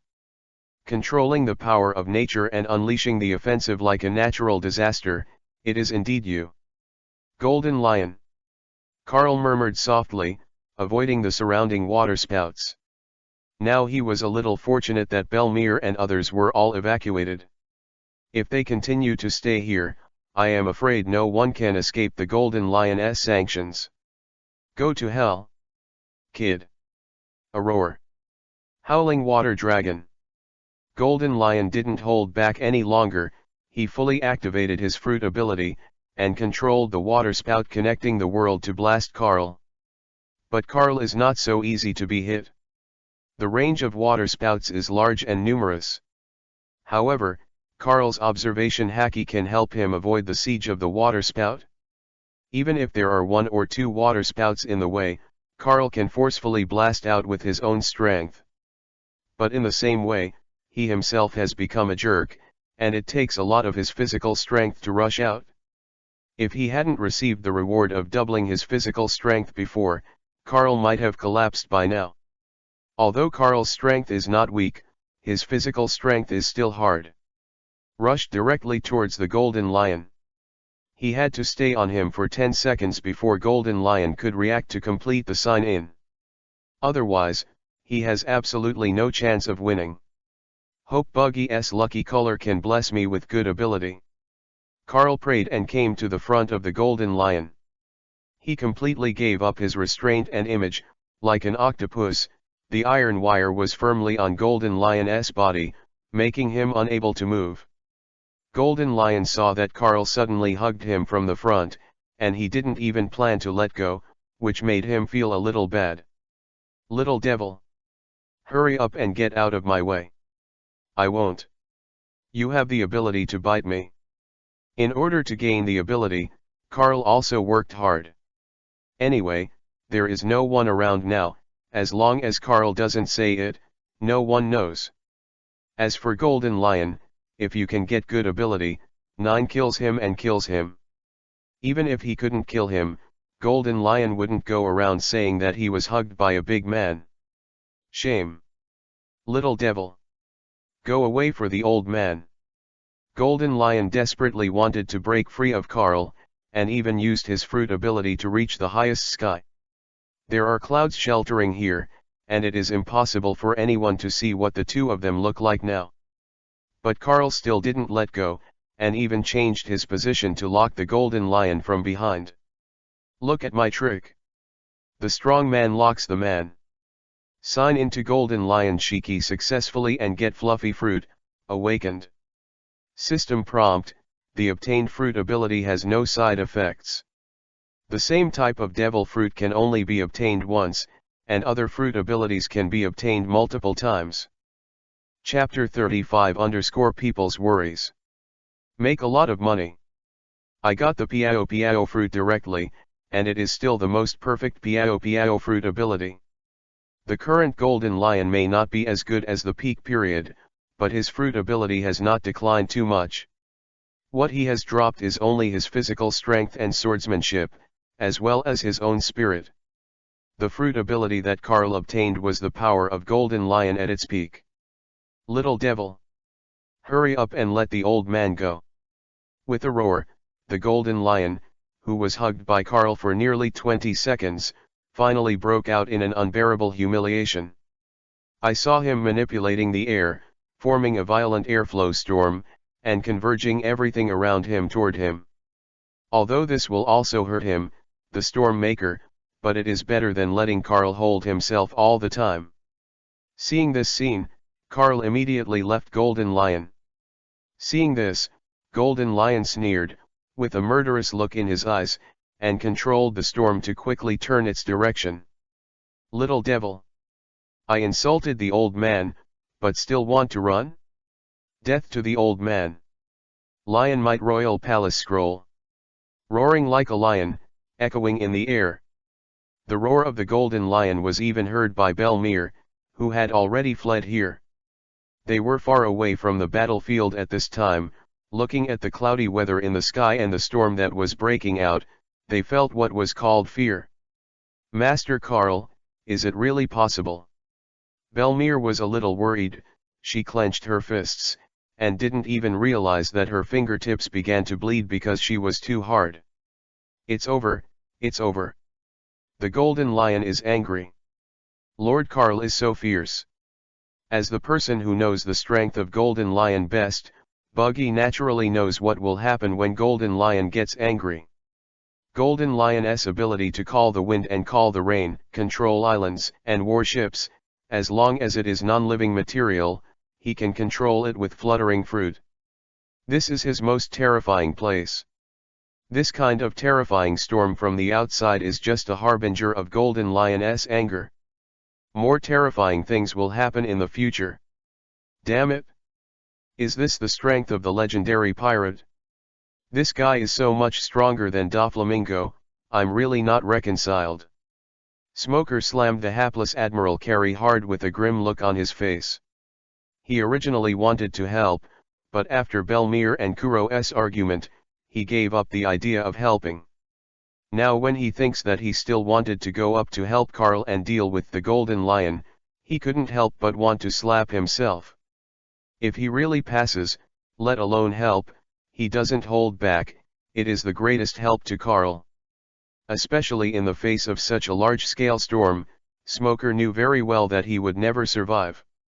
As expected of the legendary man who is as famous as One Piece/King of Pirates and Whitebeard. The feeling of oppression that I have never had before is really exciting. Kuro stroked his glasses, a sensible, frenzied look in his eyes that seemed to contradict himself. He had given up on the idea of being a pirate because he had taken refuge with Carl, and instead focused on doing the things in front of him. And after seeing the power of higher dimensions in advance, he is like that about treasures. Even if there is wealth that can't be spent in a lifetime, without strength, it will still be plundered. So Kuro set himself a small goal. Humph. Someone accompanies Laozi to die, and it is not a loss for Laozi. Ha ha ha ha. Admiral Carey laughed, and was stabbed in the back by Buggy in the butt. Red nose. You. Admiral Carey glared angrily and wanted to scold Buggy, but Buggy's anesthetic worked quickly. In less than 2 seconds, Admiral Carey, who looked like a cow, passed out like this, and even snored. Whoever dares to say such unlucky words, I will reward him with a backstab. If Lord Carl dies, you and all of us will be buried with you. Don't think you can escape Golden Lion's palm, this is absolutely impossible. And I have informed Sengoku Admiral that marine support will be back soon, there is absolutely no chance of an accident with Lord Carl. Buggy showed a fierce expression and showed the temperament of when he was a pirate, which immediately scared a lot of pirates. When Kuro and the others heard Buggy's words, they couldn't help but sigh. He was right, if Carl really died, they couldn't escape either. The Golden Lion appeared to recruit Carl, and as for them, the Golden Lion could destroy them with a flip of a hand. All they could do was pray for Carl to escape from Golden Lion's hands. While everyone was praying silently, the situation in the sky has suddenly undergone major changes. Those hustle and bustle suddenly disappeared. The power of the storm is constantly decreasing, and even if they are thousands of miles away, they can feel the stinging sensation caused by Ling Lai's sword energy. Although they couldn't see the battle scene, the familiar sword energy gave them hope. At the same time, over the island, Carl is shaking with the Golden Lion. Because he obtained the ability of fluttering fruit, Carl directly saw the tricks. Except at the beginning, because I am not very familiar with the use of the fruit, I have a slight disadvantage. Carl is now on a par with Golden Lion. Little devil. How can you have my fruit ability? How is that possible? Golden Lion's response was also very fast. When he found that he was obstructing the surrounding air and even the control of the sea, he had already discovered that something was wrong. Then he saw that Carl could also control the air. Although he was not very skilled, he could clearly feel that this was his own power. This scene shocked Golden Lion. This old monster who has lived for 50 or 60 years has only been shocked twice over the years. The first time was when Roger was announced to be publicly executed by Marine. And now, when he was shocked for the second time. Golden Lion, your dream of world domination is over. Carl said that anyone who dared to claim the position of One Piece/King of Pirates would be executed by my own hands. And you, the first pirate to be executed by me. Carl stirred up the wind and clouds, summoned the tsunami, released the exact same power as the Golden Lion, and attacked it. The ability brought by the fluttering fruit directly changed Carl's strength. If he was close to the elite Marine Vice Admiral before, he was on par with the 3 marine monsters. Now he has surpassed Akainu and the other 3 monsters and has reached the level of Quasi-Admiral. The 3 of them, Akainu, are currently only the rear admiral of the headquarters, and their strength is just above the level of the Vice Admiral of the headquarters, and they have not fully grown. If Carl can defeat the Golden Lion, even against it, his fame can spread across the sea in no time. Golden Lion is just a stepping stone. Chapter 36_support. The wind howled. The water dragon rolls. Carl used the ability of the fluttering fruit to not only unleash the original power of the Golden Lion. It even remodeled it in a short period of time, adding a little of its own. Although the power has not increased. But handsome. Power or something can be put aside for the time being, but being handsome is a lifetime thing. And the giant dragon formed by the strong wind and sea water is more oppressive than the lion head of the Golden Lion. On the surface, Golden Lion is completely at a disadvantage. But in fact, the fruit ability of the 2 of them is completely indistinguishable. If the fruit ability alone is used, there is no way to tell the winner. In addition to controlling the fruit ability, the 2 of them are also fighting with swordsmanship. Golden Lion who fights with his feet. Although the gap is not very big, Carl can always seize the opportunity to leave a wound on Golden Lion. However, Golden Lion's fighting methods are mostly open and close, and the power is extremely powerful. So Carl will inevitably be hurt. Marine uniform on his body was also damaged, revealing his sturdy upper body and the huge scar that was injured by Roger. Similarly, he also has many small knife marks on his body. These were all injured by Golden Lion's sword energy, but they did not affect him to continue fighting. Damn kid, he actually stole my powers, he's just courting death. Golden Lion didn't know how Carl stole his ability from himself. But since Carl has such power and can't use it for himself, he must not be left behind. Carl and the Golden Lion collide again. The sword chi overflows, and the sword chi is vertical and horizontal. The lion head and the dragon head collided at the same time, causing a violent spatial shock. Even the island below has a huge void out of thin air. Golden Lion, can you really do it? Compared with the past, your current strength has dropped too much. If you were still in your prime, I would never say a word, turn around and run, but now you are not worthy of your reputation at all. Carl mercilessly satirized the other party, trying to disturb Golden Lion's mind. Although a strong man like Golden Lion will not lose his mind just because of his sarcasm. But the ability that Carl showed was too appalling, and Golden Lion felt a little shudder just thinking that Carl could copy other people's abilities. Kal, what ability do you have, and why do you have my fruit ability? The Golden Lion asked again, and then released the Goshoji scroll to create a storm that attacked Carl. Facing the attack, Carl took it easy and created the same wind dragon, which counteracted the moves of Golden Lion. Hee, let me tell the truth, I am a fruit copier, I can copy a person's ability directly, but only once. Originally, I planned to use this fruit ability on Whitebeard, but since you appeared, I will not be polite to you. Carl sneered, his face was not blushing and his heart was not beating, and he casually compiled a reason to fool Golden Lion. The devil fruits in this world are all kinds of strange, and it is not enough to have such an ability. His words made Golden Lion feel a little uncomfortable. He originally came to invite Carl to join the team. But how do you look at it now? Why is it like sending experience? Golden Lion panicked for a while. Seeing the Golden Lion suddenly lost his mind, Carl seized the opportunity to wield Geesh with a majestic sword. The fruit ability is activated at the same time, and the invisible wind blade pushes the sword energy, making it even more swift and fierce. The speed of this move is more than double the speed of normal sword energy. Facing the sudden sword energy, Golden Lion snorted coldly, his eyes full of killing intent. I saw his hands turn over, and the whistling wind lingered from his hands. An invisible and colorless airflow storm gathered in front of Golden Lion, blocking this piercing sword energy. Then he increased the output of power and began to create storms and waterspouts.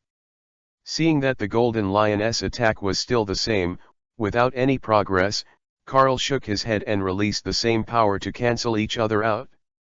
Immediately afterwards, Carl used his ability to control the island below to fly into the air and crash into the Golden Lion in front of him.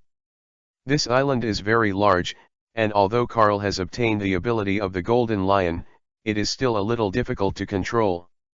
After all, he has only just acquired the ability of the Fluttering Fruit, and it is not bad to be able to replicate the moves of Golden Lion.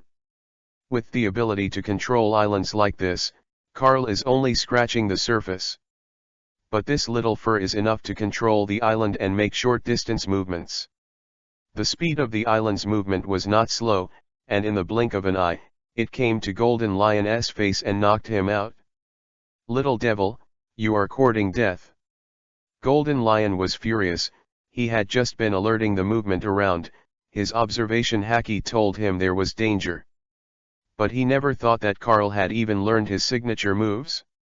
Controlling the island is very skillful, without a certain amount of time for training, even if you have the Fluttering Fruit, you may not be able to achieve this level. So Golden Lion will be even more angry. Golden Lion, I'm giving you a big baby. Carl shouted angrily, took control of the island, and smashed towards the Golden Lion. There is basically no one on this island. Even if there are some creatures, they are shivering in some corners at this time, and they dare not move at all. Are we flying?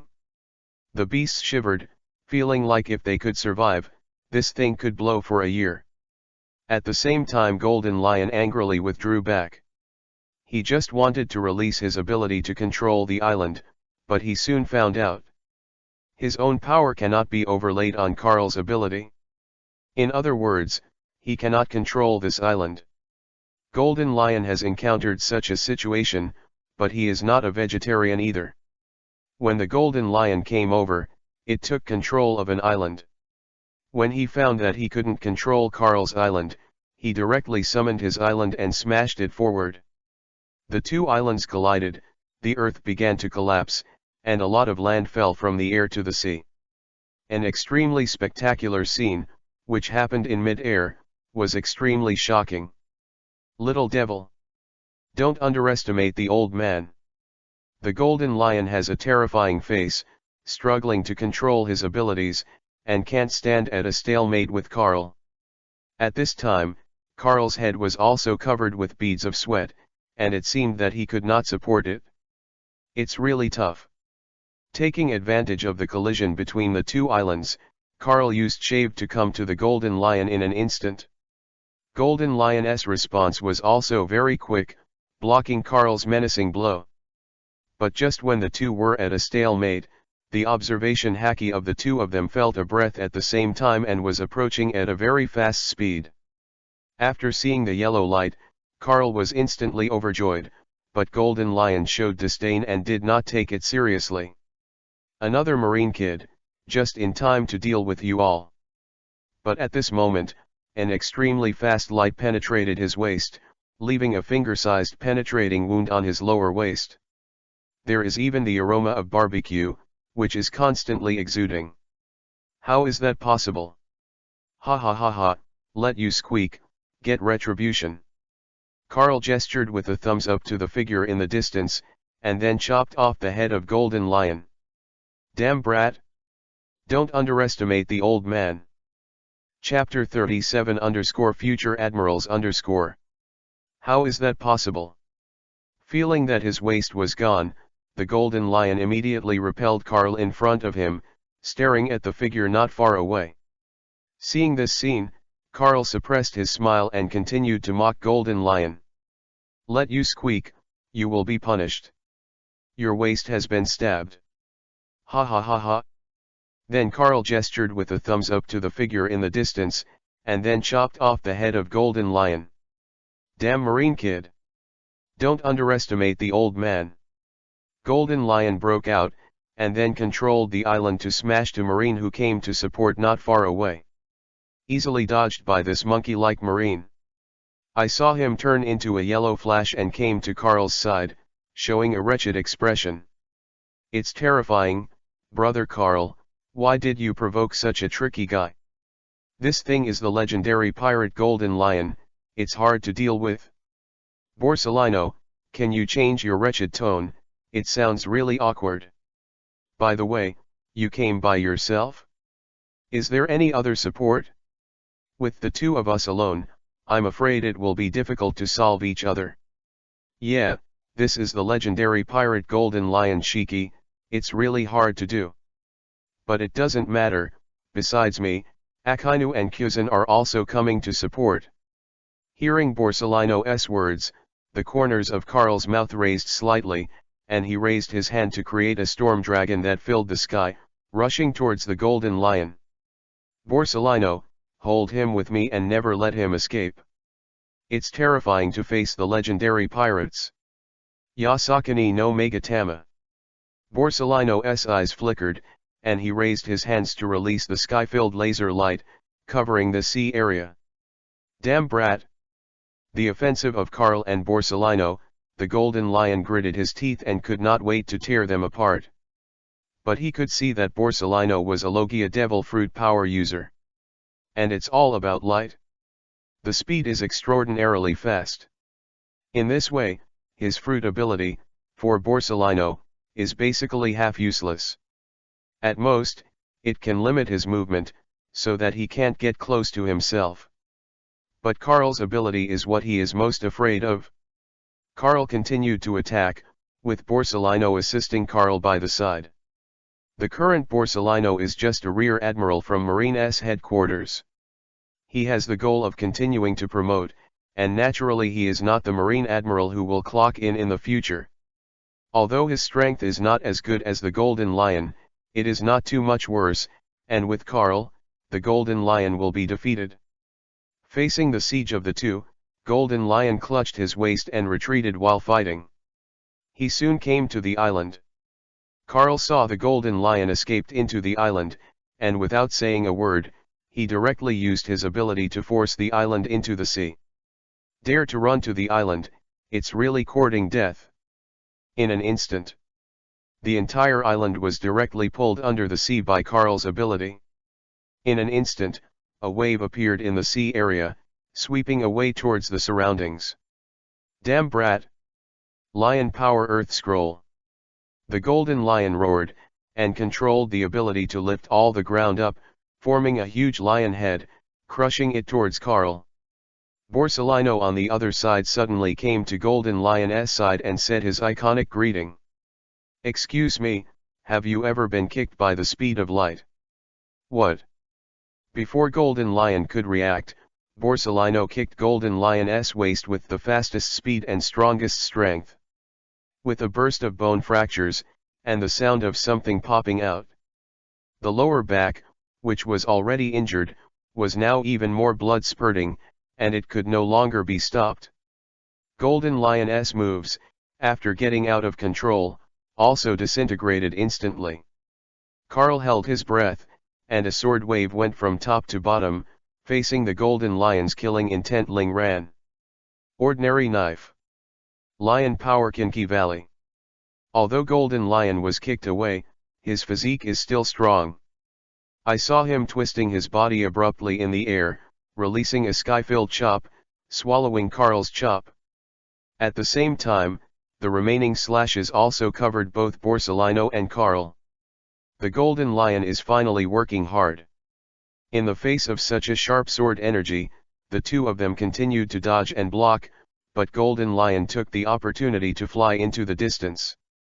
No, absolutely can't be left here. These two brats are too difficult to deal with, especially the kid Carl.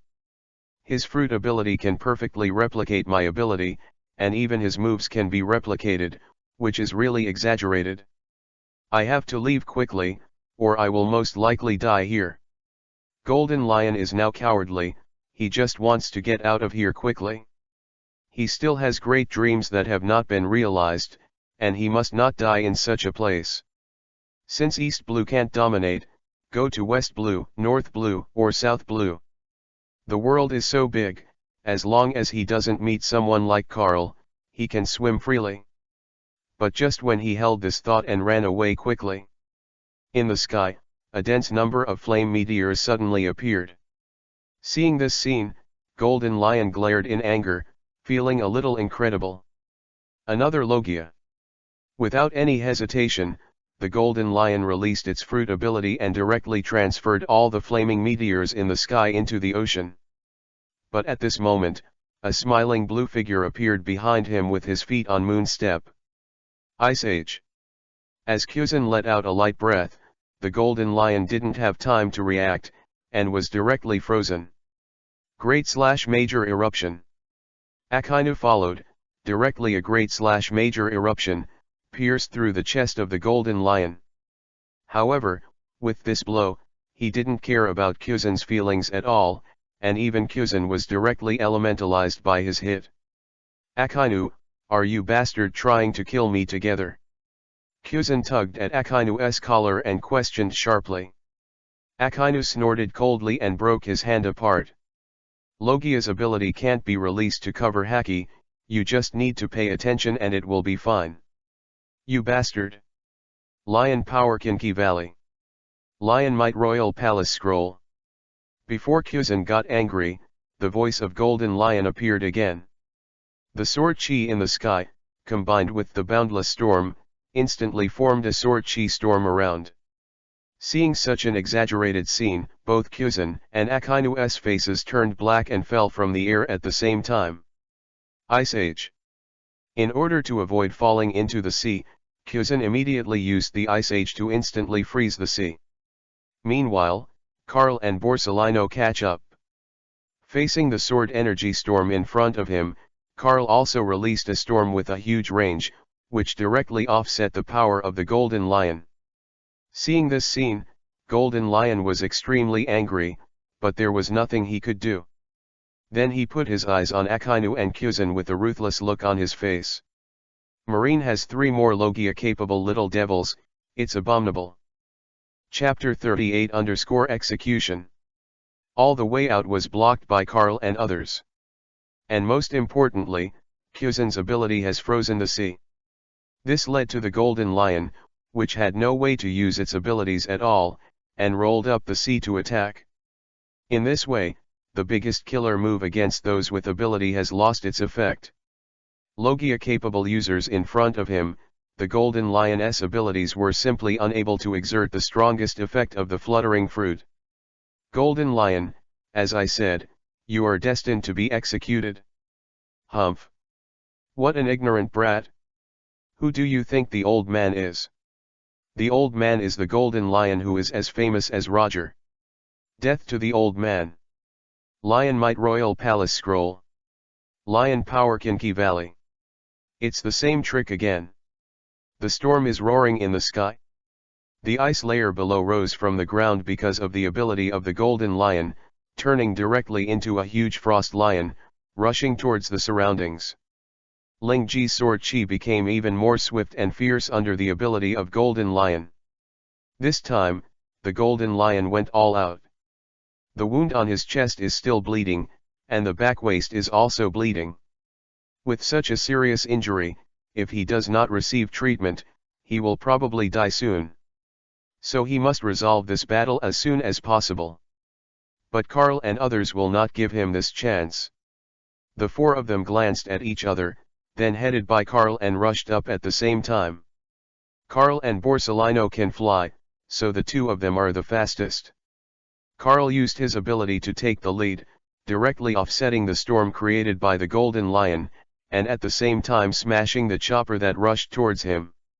Then he rushed directly in front of the golden lion. Ghostly blade, shining with a cold light. This knife is aimed at golden lion's waist wound. Seeing this, golden lion directly raised his leg and blocked Carl's blow. But Akainu also caught up. Have you ever been pierced by a lightsaber? Tienkong Cloud Sword. Borsalino said softly, the Amazura Cloud Sword in his hand shone brightly, stabbing golden lion's throat. But the golden lion immediately raised the other foot and engaged in a fight with Borsalino. The two legs are fighting with Carl and Borsalino respectively, which looks a bit comical.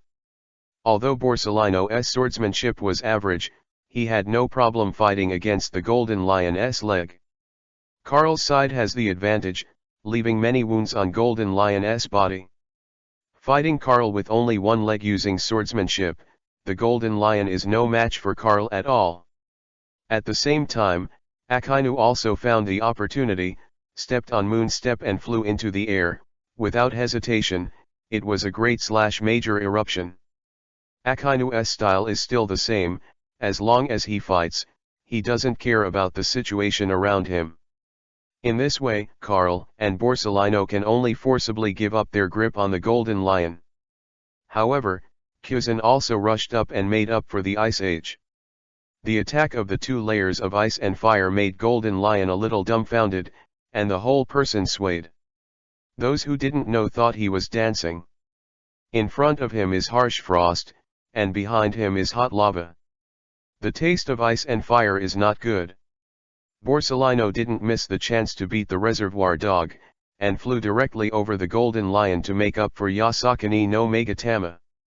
Golden lion with no resistance was blasted into the sea. At the same time, the ice layer below was also shattered by Akainu's laser light. Kuzan found an opportunity to hit the Ice Age, and the golden lion, which was hit into the sea, was completely frozen in the sea. In this way, even if the golden lion is not dead, it will never come out. Golden Lion Shiki, thank you for sending me abilities and heads from thousands of miles away. Now, I'll take you to Huanquan myself. The execution begins. The voice did not fall. Carl instantly pierced the ghost into the ice layer below, directly piercing the heart of Golden Lion. Blood flowed out from his 7 orifices, and the blood in the heart was flowing slowly. But the blood soon solidified because of the temperature of the ice layer. Golden Lion Shiki, can't wait to die. Kill the Golden Lion, complete the extra check-in quest, and improve the swordsmanship to perfection. Woohoo! Hearing the sound of the system, Carl raised his eyebrows. He did not expect that Golden Lion would be so generous, directly contributing his 2 strongest abilities to himself. Buggy before signing in? Thinking of this, Carl's expression became a little weird, and then he thought of the fluttering fruit he got at the beginning. At that time, he had just rescued Buggy. And now he has raised his swordsmanship to a perfect level. Buggy is a big part of it. As expected of Conqueror Luck? Carl thought truthfully. In this way, Carl's strength has really come to the level of Admiral. Although it is likely that it has only reached the threshold of Admiral, it is the weakest grade in Admiral. But no matter what, this kind of strength can already be called the world's top. Carl. How did you kill him? Aren't we going to take him back to Impel Down? Kuzan asked in confusion. Then he used his ability to separate out the body of Golden Lion and put it in front of everyone. He is a moderate, and naturally he disapproves of shouting and killing pirates. Humph. It's better to kill such a scourge. The Golden Lion shouldn't have to stay in this world. The hardline Akainu snorted coldly, then glanced at the injuries on his body. Obviously, this was left to him by the Golden Lion before. Although Akainu came late, he was more reckless than Carl. Kuzan and Borsalino were not injured at all, but their clothes were a little messy. It can be seen from here that the potential of these 2 people to fish is not very high. It's really scary. Why are you two quarreling again? Let's make a phone call and report the matter. Borsalino took out the phone bug, walked aside, and called Sengoku to report the situation. Akainu looked at Carl with an expression of admiration. Kuzan was full of curiosity. What is your ability? Why do you have the same ability as Golden Lion? When Carl used his abilities before, he was already curious. Now that the battle was over, Kuzan finally asked his question. Carl used the same rhetoric he used to deal with the Golden Lion to re-explain it. And explained his ability, you can only copy one and cannot be changed.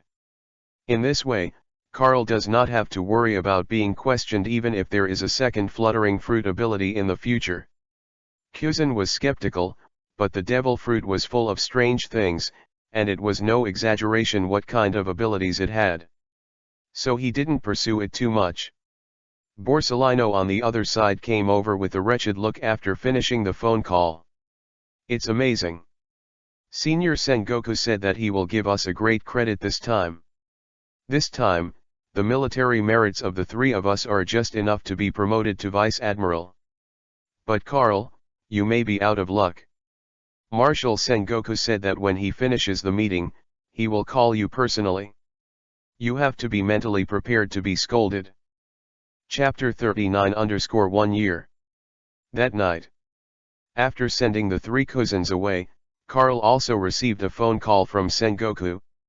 He was naturally scolded. Sengoku said he was too reckless and did not put his own safety first. Carl kept nodding his head in response, mmmmhhh, completely daring to refute. After Sengoku scolded almost, Carl found the opportunity to explain. Don't be angry, old man, am I okay? My strength is not weak now, even if I face you, I will not necessarily lose. Boy, are you making fun of me again? When Akainu and the others come back, I must ask them carefully what's going on. You boy, just stay in Logue Town, don't go anywhere, and never have a next time. As soon as he finished speaking, Sengoku hung up the phone bug, obviously still a little angry. Sengoku cares about Carl, otherwise he wouldn't be so fierce towards Carl. In any case, the enemy the crocodiles face is the legendary pirate after all, Golden Lion Shiki. Hey, definitely next time. Carl, Heisho, tossed the phone bug aside. Without Sengoku's nagging, Carlton felt that the whole world was much cleaner. However, he rested for a while and continued to work. The Carey pirates, as well as Admiral Carey himself, were all arrested and brought to justice. East Blue only by relying on a large number of people. In addition, Carey's own strength is not weak. If he doesn't encounter Carl and Smoker, he is also the strongest in East Blue. And he has also entered the Great Root, knows Haki and Marine Rokusaki, and his knowledge is very broad.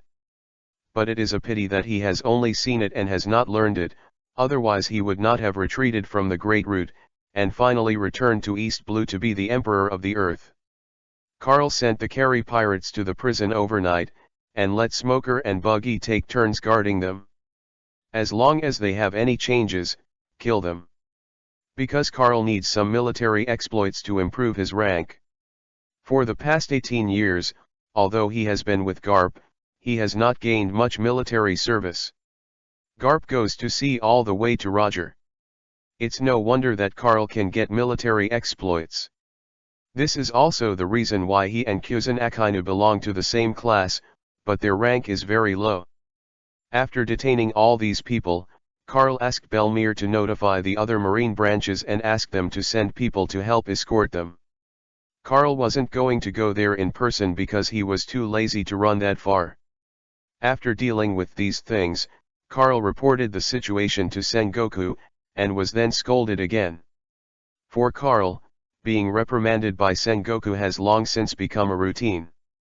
Sengoku has always been sympathetic to Carl, and will inevitably scold him a few more times. It still is. But Sengoku didn't delay the business. After learning about this, he quickly went through the process. Approval came down in less than a day, and they were allowed to go to Impel Down to escort those pirates. Then Karl dispatched Smoker to go, and by the way, let him go on a long journey to the Great Route, sending Smoker and dozens of warships escorting pirates. Now he can finally relax for a while. Lord Karl, this is the latest news. Kuzan and the others have all been promoted to Vice Admiral. And this, they also said that you have contributed a lot to this, and even praised you specially, and raised your rank from the Major of the headquarters to the Lieutenant Colonel of the headquarters. It's okay, but no one told me to upgrade my military rank. Mr. Sengoku must have forgotten about this, but there is no difference between a major and a lieutenant colonel. Karl sighed and didn't pay too much attention to the rank. Ranks below the Commodore level, for both Karl and Sengoku, there is no difference. It is normal for Sengoku to ignore. Time flies. In the blink of an eye, more than half a year has passed. It has been nearly a year since Roger was executed. Karl's military rank at this time was also successfully promoted to colonel, and he was one step away from Commodore. When the military merits are enough to be promoted to Commodore, it is time for Karl to return to the Marine headquarters. After this period of development, Logetown has also changed a lot. The Marine here has expanded from 3,000 people to 6,000 people. Even Karl used the ability of the floating fruit to splicing the rocks and uninhabited islands floating on the sea with Logetown. As a result, Logetown has doubled in size and become more prosperous. Urban residents are living and working in peace and contentment, and everyone's life is moving towards a well-off life in an all-round way. These are all achievements Karl has done this year. And in order to better protect Logetown, Karl shared all Marine Rokushiki with these Marines, so that they all have to practice. The current Marines in Logetown, if you pick any one, there will be at least one Marine Rokushiki. Belmir's talent is good, her rank has been upgraded to ensign, and her strength has more than doubled compared to before. And Marine Rokushiki, she also learned all, but she is not very skilled in using it. The growth of Smoker during this time is obvious to all. He has already mastered Marine Rokushiki, and although he has not reached the ultimate level, his strength cannot be underestimated. However, the development of his smoke fruit is very slow.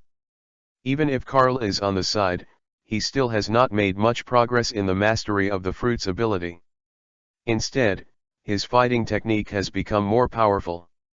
I have to say that Smoker is actually very talented in fighting technique, but the fruit of smoke has really affected his growth. Otherwise, Smoker is likely to become stronger. There is no need to say about Buggy on the other side. Karl treats him with a completely sheep-herding attitude and keeps him patrolling East Blue casually. If he finds a treasure, he will hand in half of it, and he will keep half for himself. It's more comfortable for Buggy than being in Logetown. His strength is improving very slowly, but Karl doesn't need him to be strong, just enough to save his life. Finally there is Kuro. This guy is extreme. He deeply realized where his strengths lie. After solving Admiral Carey, he perfectly controlled the shaving of one of Rokushiki in just over a month. Rokushiki other moves, although he also learned, but the effect is not good. So he simply gave up learning other moves and developed the use of shaving. It took him nearly half a year to complete his most famous move, the spoon. Just that the original spoon couldn't even control it himself. But now Kuro, after fully mastering shaving, can precisely control the spoon and attack the target he wants to hit. And Kuro also equipped himself with a weapon that is about half a meter long, similar to a cat's claw. Such a weapon, combined with his ability, can be said to be extremely terrifying. Even Smoker, without using his fruit powers, is no match for Kuro. His speed is so fast that it is silent, like teleportation. Except for Karl, other people can't react at all. Seeing that Kuro's talent is indeed very high, the only thing that limits his growth is his age. Chapter 40 _ Little Ace. East Blue Windmill Village. Carl was done with Logtown. He sneaked here to visit Makino. Way, I'm going to take Rouge and Little Ace, who was born nearly a year, to Logtown. This is different from the original, due to the protection of Carl and Garp. Little Ace was born smoothly. His name was still Porgas d'Ace, and he did not inherit the Roger surname. But he was not surprised, and also inherited the D. The original anime, Rouge took 20 months to avoid revealing his identity before he was born. But Rouge also died because of the dystocia, and finally Garp found their mother and son. I'm afraid even Ace won't survive in the end. But now it's completely different. Ace was born safely, and Rouge didn't die due to dystocia. Their mother and son are very safe. Makino, isn't it too irresponsible for you to say that Roger is a bastard? Throw your wife and son to others like this, and then take the initiative to die.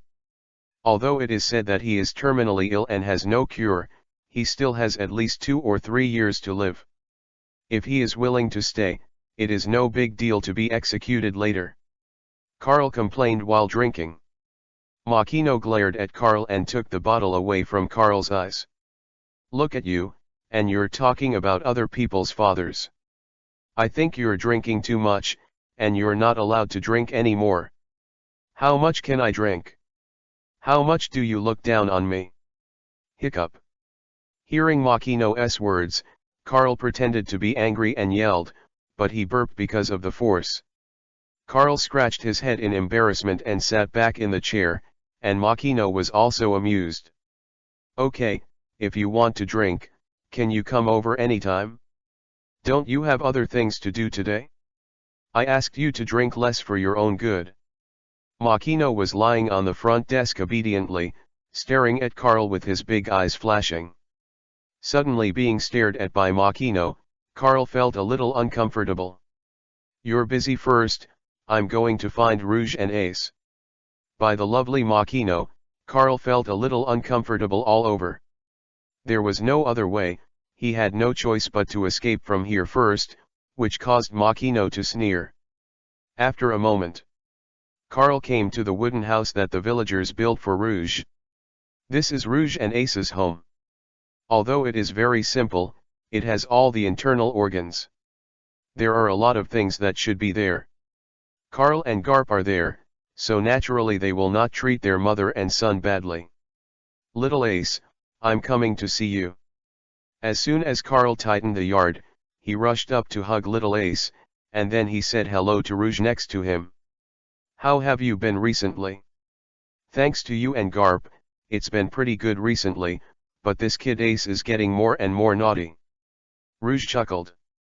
Although she sounded like she was talking about Ace, her tone was quite gentle, and her expression was full of doting. In her eyes, Ace is her own treasure, of course she is reluctant to reprimand. Hearing what Rouge said, Carl nodded and was relieved. But just as he was about to speak, Little Ace in his arms suddenly punched and kicked himself, whimpering softly. Bad man. Release me. Little Ace's milky voice was very cute, but Carl was a little surprised. The last time he met Little Ace, he was only a month old. But I didn't expect that in only half a year or so, he could even speak. Really exaggerated. Although the development of children in the world of One Piece/King of Pirates is not very normal. When Carl himself was born in this world, it took a year before he could speak and walk normally. But he didn't expect that Little Ace was born and has not been for a year, but he can already run and jump around, and now he is struggling desperately. It's a pity that his strength is very small, and he can't break free from Carl's bear hug. Little Ace, you are so cute. After Carl hugged for a while, he put Ace down. He kept choking the time, and after 7 or 8 seconds, he put Ace back on the ground. When Ace was born, Carl had already triggered Little Ace's sign-in task. But Carl didn't want to complete the sign-in directly, but to raise it for 2 years. After all, Ace is still young, and even if Carl signs in, there is no way to get any good abilities. Mom, this weirdo is so scary. Ace had never seen Carl, and when Carl came up with a bear hug, Ace was a little scared. Rouge rubbed Ace's hair with a smile, then hugged him in his arms. Ace, he is one of the benefactors who protected us, and he is also the brother Carl I often mention to you. Hey. That's right, it's me. Call me to hear it? Carl showed a smile that he thought was handsome, and put his face up. But little Ace showed a frightened expression and buried his face in Rouge's chest. Mom, he's so scary. This child. Rouge shook his head helplessly. I'm sorry, Carl, after all, he's not even a year old, and he's still afraid of life now. You should take more care. It doesn't matter, we will spend a long time together in the future, and I will slowly let him know me.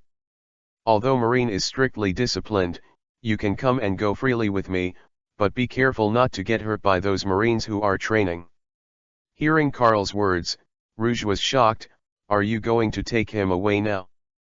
But he was still a child, not even a year old. I can't help it, now Marine and CP9 are very different, and it is equally dangerous to stay here. And I want to take the two of you together, not just him. You don't have to worry about no one taking care of little Ace. Carl said helplessly. Rouge breathed a sigh of relief. If Ace was taken alone, she might get angry. But when the two walked together, she felt a lot more relaxed. Because she didn't believe that Carl could take good care of Ace, who made the conversation between him and Garp before, it was too scary. Simply pack your bags and we'll leave as soon as possible. Got it? Rouge nodded, then went back into the house to organize his salute. Ace looked at Carl cautiously, with big eyes that were piercing, very cute. If you can protect us, it means you are strong, but are you as strong as my father? Suddenly, little Ace asked such a question, which made Carl stunned. Carl squatted down and gently rubbed Ace's little head twice. Your father is very strong. It can be said that he is one of the strongest people in the world. Of course he is stronger than me. Then how could he still die? Mom has been refusing to tell me how he died. Can you tell me? If you are willing to say, how about I call you brother from now on? Hearing Ace's question, Carl didn't know how to answer. I can't say that his father was killed by himself, right? Although he just took advantage of it, he beheaded him on the execution platform. But this kind of question is really difficult for Carl to answer. Chapter 41 The Arrival of CP9. Humph. You are all unwilling to tell me. I will check it myself when I grow up. Little Ace is a big kid and is very clever. He was a little angry when he saw that Carl didn't answer his question. Rouge had just packed up and came out at this time, and when he saw the scene in front of him, he looked a little embarrassed. Rouge knew very well that Carl was the executioner who executed Roger. But she didn't hold any resentment, because Roger had explained everything clearly during the time he spent with her. So Rouge didn't have any emotional resentment towards Carl, but Carl's care over the past year made her a little grateful. Ace, don't talk like that to your brother, it's really rude. Rouge hugged little Ace directly in his arms. Ace, who was held in his arms, hummed a melody that he didn't know what it was, and then fell asleep. He is still young, and even if he is energetic, he is easily tired, so naturally he needs to rest more. Carl looked at the little Ace, who was already asleep, and couldn't help showing his aunt's smile. Ace's development is very fast, otherwise he would not have learned to walk, speak, or even sing and dance in such a short period of time. It is really hard to imagine that he will be the famous Fire Fist Ace in the future. But Calco doesn't intend to let Ace repeat the same mistakes and go the way in the original book. Let's go, wait till Logtown, it'll be dark. Carl said casually. Rouge nodded without speaking, but gently stroked Ace in his arms. The two of them walked towards the port one after the other. But just as they were about to reach the port, Makino ran over panting. Brother Carl is not good. CP9 people, come to find fault. CP9? It came so fast. Hearing Makino's words, Carl frowned slightly, played with Makino's double ponytail, and sighed. Makino, take Rouge and Little Ace out first and hide for a while at the place we used to play when we were kids. After saying that, Carl looked apologetically on Rouge's body. It seems that we can't make it today. You don't need to apologize to me. This matter is my responsibility. I'll go back with Miss Makino first.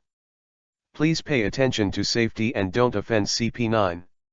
Ha ha ha, don't worry, it doesn't matter if I offend them, after all, someone helped me take the blame. Carl smiled and rubbed Makino's head, then flew to the port. Makino gave Carl a worried look, then she pulled Rouge and walked into the depths of the forest. Sister Rouge comes this way. Brother Carl and I have a very secret small base. Except for Mr. Garp, absolutely no one can find it.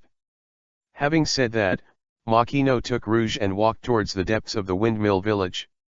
At the same time, at the port location of Windmill Village, a lot of people gathered. Nearly 40 people from CP9 came, and even the commander of CP9 came in person. They called out all the women in the Windmill Village, all over the age of 20, to question them. If someone doesn't speak, they'll just do it for no reason. In order to protect the villagers, Dodden was severely beaten with scars, but even so, Makino escaped because she was too young. Otherwise, she would not have come back to tip Carl. Everyone listen to me. As long as it's a pregnant woman in the village, or a family with a child under 1 year old, find it all for me. These people, we have to bring back an ice lobby for questioning and punishment. If anyone dares to disobey, she will be your fate. The commander of CP9 stared viciously at everyone present, and then he whipped Dan again with a whip. But Dodden was very tough. Although she was in pain, she didn't say a single word of begging for mercy, and even wanted to stand up to resist. Just that the strength of those CP9s is simply not something that Dan can compete with. Humph. No one speaks, does it? It seems that I am still too kind. Now give you one last chance. If you don't hand over pregnant women and children who have just been born less than 1 year old. This is for you, she is dead. The man threw away the long whip in his hand, took out a small pistol, put it against Dodden's head, and opened the insurance. When Dodden saw his hideous appearance, he showed a disdainful smile. Hee, if you kill me, you will regret it for the rest of your life. What did you say? You mean, if I kill a pariah like you, I will regret it for the rest of my life. Are you kidding me? You ugly fat woman. Ha ha ha ha ha. The surrounding CP9 members laughed when they heard Dan's words. Afterwards, the officer slammed the pistol on Dodden's forehead. You still said that I would regret it? Who gave you such confidence to make Loudza regret it? Believe it or not, when I pull the trigger, your head will bloom right now. If I were you, I'd stop immediately and get out of here before things got more serious. Just when the CP9 commander threatened Dodden, an angry voice instantly reached everyone's ears. The sound was very loud, making the ears of everyone present a little uncomfortable. The villagers looked happy when they heard this voice, and Dodden was even more relieved, but because of the wound, he spit out a mouthful of blood. Seeing this scene, Carl's face changed slightly in the air, and he came to Dan in an instant, and knocked all the CP9s around him that had not recovered. The commander was kicked out by Carl a dozen meters away, and he directly hit the tree not far away, hitting it. After seeing this scene, the surrounding CP9 members took a deep breath, and then aimed their weapons at Carl, who suddenly appeared. However, Carl ignored them and slowly helped Dodden up. Dan, are you all right? You don't have to worry about me, I can't die, but Rouge and Makino. Don't worry, both of them are safe. Hearing Carl's words, Dodden breathed a sigh of relief. Carl helped Dodden aside, and the surrounding villagers ran over to catch Dodden to prevent her from falling. But at this time, suddenly there was a gunshot. Carl's observation hacky, sensing a bullet, appeared behind him. He immediately covered armament hacky in his left hand and grabbed the bullet without looking back. Then Carl turned to face each other, palm vivi hard. When he opened his palm again, the bullet turned into a pile of black powder and scattered to the ground with gravity. At the same time, Carl's eyes became extremely sharp, showing murderous intent. You really are not afraid of death. Chapter 42_Unconvinced CP9. You dare to attack CP9, it's you who are courting death. The members of CP9 obeyed the orders, surround him with me, and must not let him escape. As ordered. The surrounding CP9 members surrounded Carl here, ready to attack at any time. However, due to fear of Carl's strength, even the CP9 commander did not directly order the attack. Seeing the people from CP9 surrounded him, Carl chuckled with disdain on his face. I really didn't expect you CP9 people to be too lazy to investigate other people's information, so you just do it? As long as you look up, where is the windmill village, you probably won't come here. Carl sneered sarcastically. He wasn't wearing a marine uniform, just casual clothes, and his marine wasn't coming. Addition, CP9 did not investigate the situation of the windmill village, so they did not know Carl's identity and what kind of background there was. But the commander of CP9 was used to being domineering and didn't bother to listen to Carl's words. Humph. I am the CP9 commander of the world government, and my orders are equivalent to the orders of the world government. I don't care where you are here, the Gorosei/5 elders and the world government have given orders, and I have the right to deal with you untouchables if you dare not listen. The commander once again aimed the pistol at Carl in front of him. Seeing the other party's attitude, still so arrogant, Carl shook his head and teleported to him. I'm too lazy to talk to you, bring your boss's phone bug and I'll tell him myself. Asshole. Seeing Carl suddenly appearing in front of him, the commander was shocked and furious. All for me. Kill this pariah. I see who of you dares to move. Carl shouted angrily. He didn't even use Conqueror Haki, and he stopped all CP9's movements with just his momentum. They can feel that there is a huge gap between themselves and Carl, which is prohibitive. This kind of oppression made them feel a little scared, and they didn't dare to do it at all. Even the commander was so frightened that his legs trembled. Even his boss did not let him feel such a strong sense of oppression. Untouchables. The man calmed down and raised his pistol with trembling hands. With a gunshot, Carl stretched out his hand, squeezed the bullet and crushed it. I really don't know how to live or die. Carl directly stepped on the chest of the commander and stepped it into the ground, leaving a huge pothole. A clearly audible sound of bone cracking continued to emanate from his body. This kick won't kill him, but he won't even think about standing up in his entire life. You're all from the NICE lobby, aren't you? Carl looked around and asked.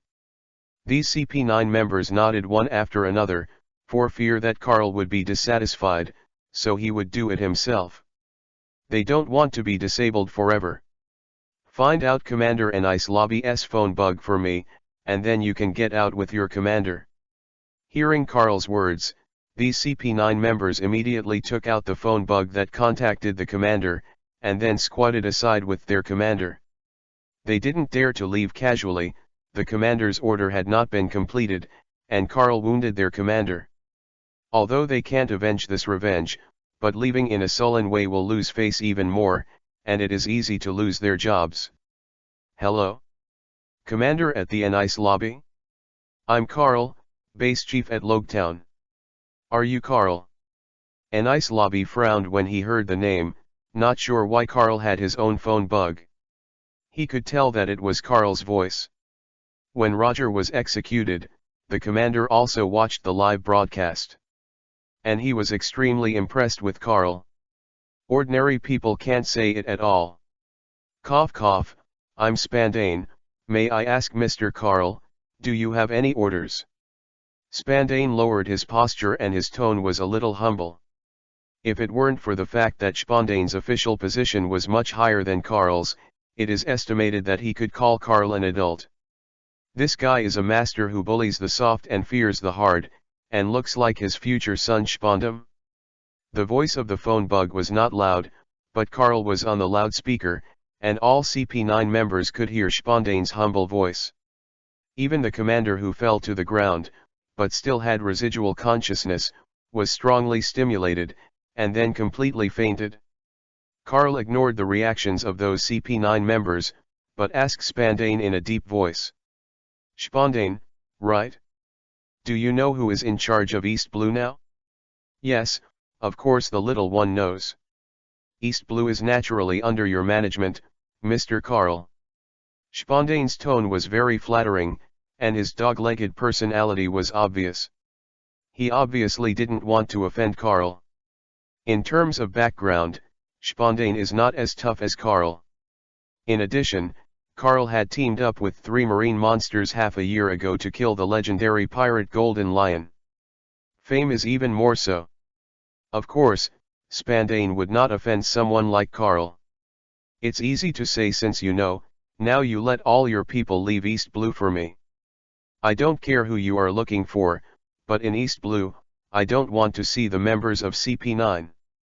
Even care about orders from the Garosei/5 elders, because East Blue is my turf. I will never allow CP people to make a fortune here. Karl scolded sharply, and Spandane nodded and bowed on the other side, completely daring to refute Karl. Little understands. Little will let them go, and will never set foot in East Blue. Do you have any other orders, Mr. Carr? That's enough. I'll drop by to visit you when I return to the Marine headquarters next time, that's all. Hang up first. After hanging up the phone bug, Karl threw the phone bug to the members of CP9. Have you heard it? Why don't you get out of here? No one dared to resist. CP9 members fled here one after another, not even daring to turn their heads back. But Karl could still see that all the members of CP9 were a little unconvinced. They didn't know Karl's identity, but they had to obey Spandane's orders. But Karl didn't bother to care about them, even if they weren't convinced. What did it have to do with him? After finishing the matter here, Karl took Dotton back to the bar, and all the people around were scattered. This crisis was resolved smoothly. But Karl knew that Spandane would definitely report this to the Garosei/5 elders. At that time, the pressure will come to Sengoku's side, and Karl will inevitably be scolded again. I have to say, Sengoku is really an old man in the back of the pot. Chapter 43 _ Standard Sengoku. Settling in Dotton, before Karl could find Makino and Rouge, the phone bug from Sengoku had already called. Sure enough, he scolded Karl as soon as he came up. Can you let the old man save some snacks? Did you know that you caused so much trouble in East Blue, and it was me who wiped your ass for you? That bastard from Zephyr took a back seat because of his asthma. Garp said he was chasing Bullet, and he hasn't seen anyone yet. Better for you to directly offend me, the people of CP9? Do you think I'm not busy enough? Little devil. Sengoku gritted his teeth, wishing he could just swallow Karl alive. Karl scratched his ears and said calmly, Master Sengoku, this is my fault, but I will never admit it. If there is another time, I will do the same. You kid, how dare you have a next time? You have offended CP9 twice this year. If it weren't for your... Suddenly, Sengoku stopped talking halfway through, and Karl didn't care. He knew that Sengoku was talking about the word identity. Karl smiled and said to the phone bug with a flattering face, Master Sengoku, don't be angry, I know my identity myself. Am I not the adopted son picked up by you, Master Garp and Master Zephyr, the only survivor of the Valley of the Gods? This kind of thing is nothing to show off, and I didn't use the status to do anything out of the ordinary. Forget it, you don't know anything right now.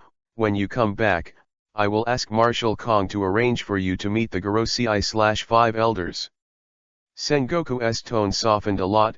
Obviously there was something in his words, and he didn't explain it directly. Carl didn't care about the first half of the sentence, but was brooding about the second half of the sentence. Master Sengoku, you know very well that I don't have a good opinion of the Gorosei/5 elders, so you don't need to arrange for me to meet them. You can scold you casually about this matter, I will suffer, but I still say that, if there is still a similar incident, I will definitely handle it like this. The members of CP9 plan to arrest all pregnant women and children under 1 year old for interrogation and punishment. How could I possibly stand it when they did it? Especially when they still do this in Windmill Village, can you bear it in your place? More importantly, as long as someone doesn't want to, they will kill them. Den was almost killed. Carl was crying and his tone was very sad. On Sengoku's side learned Carl's expression to be a little bit similar, which made Sengoku wonder whether to laugh or cry. Then Sengoku coughed lightly and asked seriously. Cough, is what you said true? Exactly. Nice job. Father, is this a double standard? Ha ha ha, this matter has been exposed like this, and I don't want to mention it again. You pay attention to the bullet thing. Garp got word from a month ago that he saw this guy in the windlass belt at that time. If it's convenient for you, you can go patrol there and help find the bullet, but you must be careful. This guy's strength is very strong, compared to Golden Lion, it is not too weak. Knowing the old man, I will pay attention to his movements. Do you have any other orders? Last sentence, pay attention to safety. Look at the task of finding Rouge, you have also grown up, I can't control it. After saying this, Sengoku immediately hung up the phone bug. Carl smiled shyly, then put the phone bug aside. Huh, it really scared me to death, I thought I was going to be scolded badly. You are still being scolded every day. But does Sengoku know about Rouge? Hearing Doden's question, Carl rubbed his chin and thought for a while, and finally shook his head. I'm not sure if he knew, but what I did with Garp wasn't necessarily completely hidden from him. But at least one thing is certain, Sengoku didn't know that Rouge was by my side, otherwise, with the character of the old man, I would have been arrested long ago. Carl sighed and poured himself a glass of wine. He waited here for a sound to come to heal Darden, then left the tavern and went to the forest to find Makino and Rouge. This place is a small cave, very hidden. Around this cave, there are dense bushes, as well as small waterfalls and lakes. Under the influence of these bushes, as well as the waterfall, if you don't look closely, you will not find it at all, and there is also a very small cave. The entrance to this cave is very small, and Carl once expanded it a lot to make it easier to enter. And the interior space is very large, even if it is a dozen people, it is not a problem, let alone only the two of them, and a little ace who is held in Rouge's arms. After bringing them out, Carl used his ability to simply blow the dust for them, and then took them back to the village. But due to CP9, it's getting late today. Carl decided to take Rouge back to Logetown early tomorrow morning to protect her. In addition to CP9, there will also be Marine going around to inspect. Their inspection method is much simpler, not as rude and unreasonable as CP9, which is disgusting. And Logetown is Carl's site, those Marines from the headquarters are even less likely to find his head. For their mother and son, Logetown is now the safest place. All night. The next morning. In order to prevent being seen by other Marines, Carl left the Windmill Village with Rouge before it was dawn. The Windmill Village is not very close to Logetown, but Carl can use the ability of the fluttering fruit to control the boat and fly Rouge and Little Ace in the air. In this way, he was able to take a shortcut and arrived at Logetown without even half a day. If it wasn't for the worry that Little Ace would get sick from the wind, Carl could have flown faster. Ya ha ha ha ha. The feeling of flying is really cool. I have decided that I must learn to fly in the future. If I only rely on walking, it will be too slow. Back at the Marine branch in Logue Town, little Ace fluttered in Rouge's arms. If it weren't for his size and strength, Rouge wouldn't necessarily be able to hug him. Rouge can't hold Ace when he is a year or two older. Little Ace, if you want to fly, you can follow my brother to learn from me. I have a way to make you fly. After Carl heard Ace's words, his eyes suddenly lit up, and he pointed to the square outside. There are all soldiers practicing Marine Rokushiki. Some of them are just contacting Moon Step. Although most people failed, a small number of people successfully stepped on the Moon Step and flew into the air. Little Ace saw those Marines who stepped on the Moon Step and successfully flew up, and his eyes were full of envy. I want to learn this. Brother Carl, I want this. I want it. Chapter 44 Future Marine Pillars. Little Ace came to the Marine branch in Logue Town. He jumped up and down every day, very lively.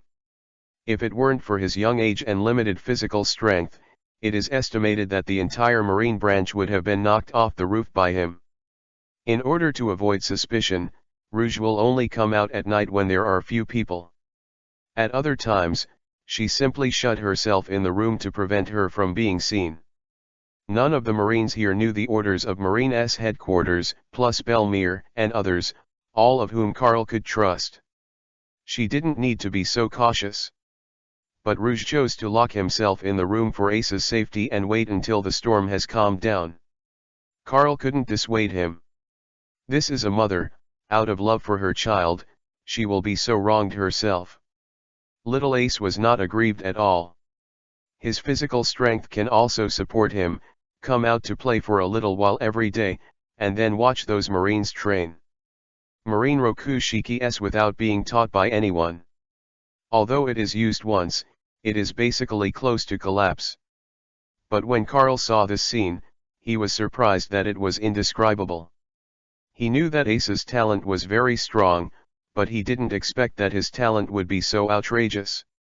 Even Carl himself only touched the threshold of one of Marine Rokushiki when he was 10 years old, and then slowly mastered Marine Rokushiki. It wasn't until he got the sign-in system that raised Marine Rokushiki's level to perfection. It's just that people are more mad than people. As long as this talent of Ace is taught well, it will not be stocked like in the original book. He is not 10 years old, he can absolutely master Marine Rokushiki perfectly. Such talent, even the current Akainu and others can't match. As expected of his son, it seems that I really need to train him to become a pillar of Marine. Carl plans now, paving the way for himself. Ace's education must be early, although he has long known that his father is One Piece/King of Pirates Roger. But he didn't make a sound, and even a little bit disgusted with his father.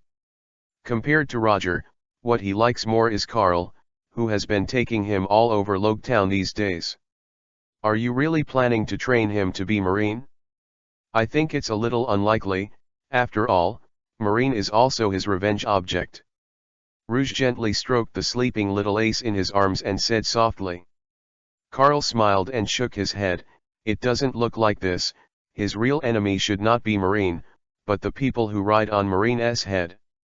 It's very hard for me to realize my dream. I have to have a few helpers, so I plan to train Ace. He has this talent.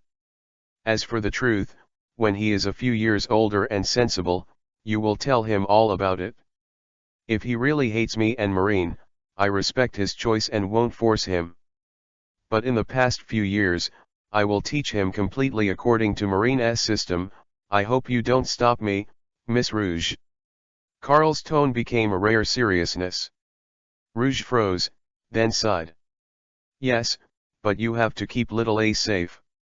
Ha ha ha, don't worry, I'm not Mr. Garp. Boy, you're talking bad about the old man again, aren't you?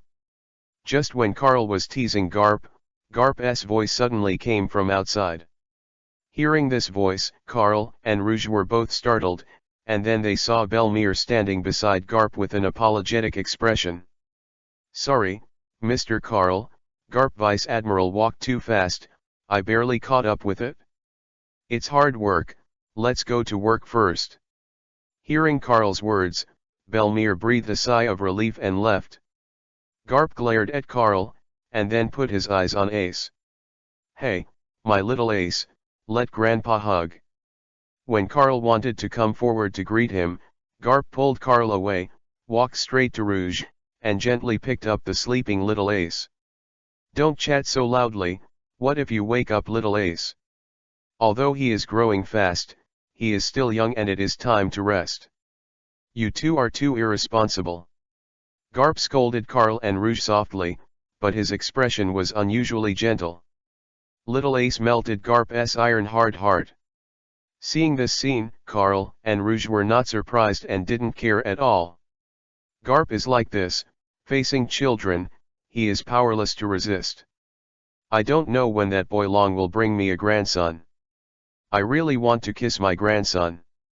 It's abominable. While holding little Ace, Garp complained about the dragon full of resentment, which made Carl not know what to say. Cough, Mr. Garp, I just heard Mr. Sengoku say some time ago, aren't you going to hunt down that bullet, the descendant of the devil? How about it? Has anyone caught it? Or is he still avoiding you and not showing up? Hey, look at my brain. I'm here to ask for your help. When I saw little Ace, I was so excited that I forgot about the business. Garp slapped his forehead and remembered something serious. Then he returned little Ace to Rouge, and forcibly dragged Carl to the door, so as not to disturb Ace, who was sleeping soundly. Master Garp, what's the matter? Could it be that Bullet's strength is too strong that you can't solve it by yourself? Carl looked surprised, and Garp was ha-ha-isho, rewarded him with a love fist. Little devil, you underestimate me too.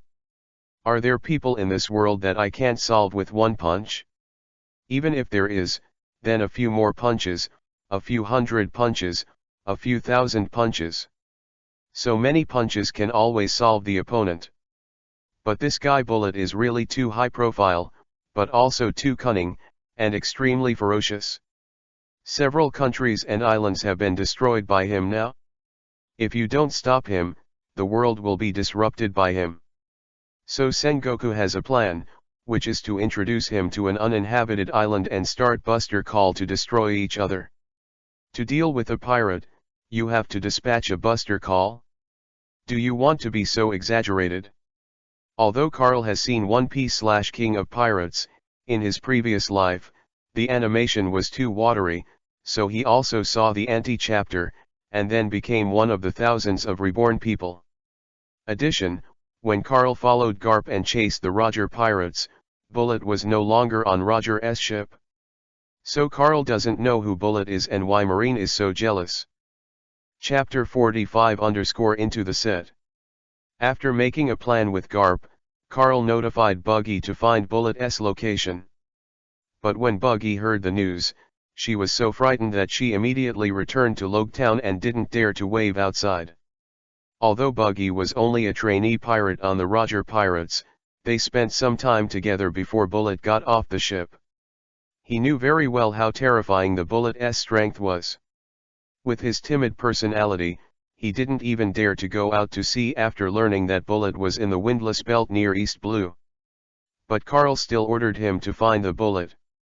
And Kuro also proposed to let Buggy spread some false treasure information about the Roger pirates. This to attract Bullet, leading him to the uninhabited islands around the windless belt. Kuro's plan was good, but Buggy didn't want to. Carl has no choice but to send Smoker and Kuro to protect Buggy. By the way, I may promise Buggy, at least a treasure worth 20 to 30 million Baileys. There are not many treasures in East Blue, but Buggy basically dug all the treasures in East Blue. At the very least, nearly hundreds of millions of Baileys treasures have been found. Today's East Blue, not to mention treasures, even the pirates can't see a few, it is a thriving scene. To be said that East Blue has become more and more prosperous with the help of Carl. In the end, under Carl's sugar-coated cannonballs and threats, Buggy gave in with a death-defying mood. Buggy, how's the situation on your side? Did you see Bullet? I didn't see each other here, but I had a hunch that Bullet must be here. Kuro, be careful you and Smoker don't get caught, the Bullet has a strong observation hacking. Buggy, be careful too, as soon as you encounter Bullet, immediately notify Lord Carl according to the original plan. Smoker and I will come to save you immediately. Guarantee your safety. Buggy and Kuro are having a conversation with a phone bug. Buggy is leading a team at this time, looking for Bullet's figure here. According to Kuro's plan, Buggy has released news that the island contains Roger's treasure. And the reputation of Buggy's treasure hunt still lives on in East Blue today. Although the identity of Buggy Marine has been announced, the one he led is wrong, it is called the Buggy Treasure Hunt. Based on his current reputation, no one would think he's going to fake news, and Buggy is pretending to be looking. However, they are still not sure whether the person who took the bait is Bullet, so they need Buggy to test. As for Kuro and Smoker, they were behind Buggy, ready to respond at any time. Two of them were no match for Bullet, not even with Buggy. But the three of them cooperated. As long as Smoker didn't get up and escape to the seaside warship, it wasn't a problem. And Carl and Garp are hiding in the surrounding waters, so they can rush to support at the fastest speed. The warships required by Buster Call are also on standby in the windlass belt and can be dispatched at any time. At the same time, Buggy in the depths of the jungle, with his team, scolded the bushes in front of him, and walked towards the designated spot. To do a play is to do a full set. Kuro had already sent someone to arrange the treasure here. It's just that this treasure is a trap. As long as someone opens the treasure chest, it will immediately trigger the surrounding mechanical flying knives, smashing it into thousands of pieces. Buggy is the safest to be responsible for this kind of thing, and his fruit ability is the least afraid of this kind of attack and slash. Everyone stopped and stayed here. I'll go alone. As planned, you are ready to inform Kuro and Master Carl at any time. Buggy swallowed and walked cautiously into the cave. Although everything had been planned in advance, he was still a little nervous at the thought that Bullet was likely to be here. Just as Buggy was walking tremblingly in the cave, a big hand suddenly appeared in the darkness, grabbed Buggy's head directly, and forcibly lifted him up. Buggy with a red nose. I didn't expect you to join Marine, what a disappointment. Baba Baba. Bullet. I'm the most annoying person to call my nose. Ha ha ha, you're still so interesting. With you by my side, I won't be boring next time. Douglas Bullet showed his hideous face, while Buggy shrank, unable to say a word. You should also come for the captain's treasure, right? As Marine, then should know some insider tips? Come on, what's in there? There's something you won't see for yourself. Buggy responded loudly, scratching his neck. Bullet felt a little ridiculous when he saw that Buggy was so hard-hearted. Ha ha ha ha, I'm really laughing to death. I didn't expect you to become a Marine, and your courage has become even bigger.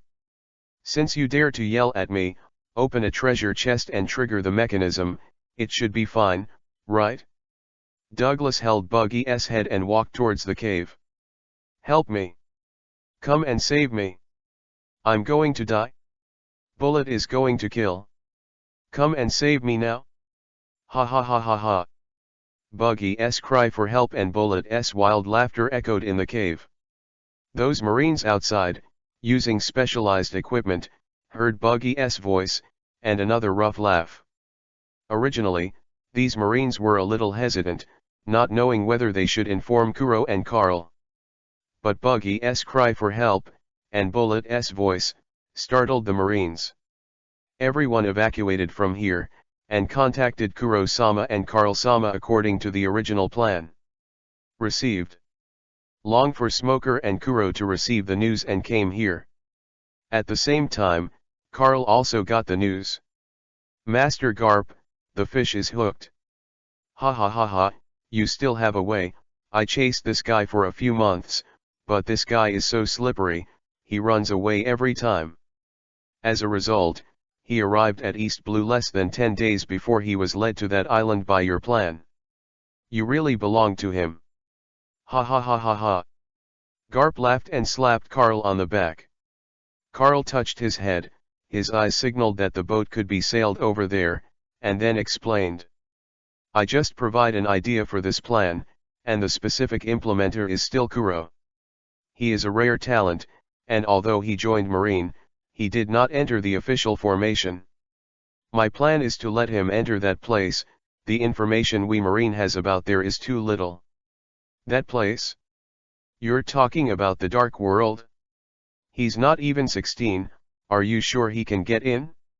Hearing Carl's words, Garp was a little surprised. But Carl is very confident in Kuro.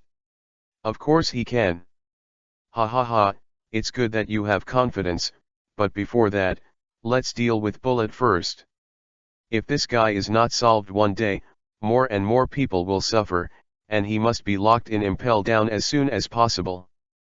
Chapter 46_Ts. Among the Islands. In the corner of the cave where Buggy was already torn apart, he couldn't even breathe. At this time, Bullet looked at the traps all over the ground, and a few treasures, with a disdainful expression on his face. That's it? The captain's treasure can never be such a vulgar thing, which means that the news is false, and we have all been deceived. Bullet chuckled and glanced at Buggy, who was torn apart, then took Buggy's head in his hands and played with it. Red Nose, you said this fake news, who would spread it? Could this be a trap you created to lure me into the trap? Stop joking, how could I possibly do this, and then I'm not your opponent? Buggy shivered, not daring to resist at all. Bullet chuckled and threw Buggy's head into the air, kicking him out like a ball. Ha ha ha ha, since we were all Roger's crew in the past, I will spare your life this time, but don't let me see you, or you will be at your own risk. Bullet laughed and turned to leave. Although he now believes that being alone can become the strongest in the world. But he's far less extreme than the future, after all, he hasn't been caught yet, and he hasn't been through the 20 years of Impel Down's torture. His current mentality is fairly healthy, and naturally he will not kill his former partners. But even so, Buggy's head was hit hard, and the whole person was a little dazed. His body assembled automatically and quickly formed a hole. But when he woke up, Bullet had long since disappeared. Crap! Hope Smoker and Kuro don't run into this monster. Buggy exclaimed and hurried out. But the moment he ran out of the cave, huge air waves and white smoke directly surrounded him. Before he could escape, he was knocked back into the cave by this force. Then Buggy saw that Smoker, who was covered in injuries, fainted in his arms, which gave him a big jump. Ha ha ha, this is really your Marine's trap, but do you think that the mere Logia Devil Fruit ability person can control Laozi? You Marine, you must underestimate me too much. Laozi is the Bullet known as the descendant of the devil. Bullet let out a roar, put his hands on the ground, and lifted a huge piece of land over his head with his bare hands. It's over, it's over, it's over. To die, to die, to die. When Buggy saw Bullet lift a huge rock 2 or 3 times bigger than his own size, he felt desperate. Originally, I wanted to spare your life, but now it seems that you should die. Bullet grinned grimly and threw the huge piece of land above his head with all his strength. But at this time, Bullet's observation Haki told him that someone was fast approaching. Just as Bullet threw the turf, Kuro suddenly appeared, grabbed Buggy and Smoker's clothes, and disappeared. In the next second, the ground smashed down, directly destroying the entire cave. If it were a second slower, both Buggy and Smoker would be buried alive in this collapsed cave. It's really interesting, this kind of speed is generally not available for Marine. It seems that you are the planner of this plan? Carl. Bullet saw Kuro's figure and showed an excited expression.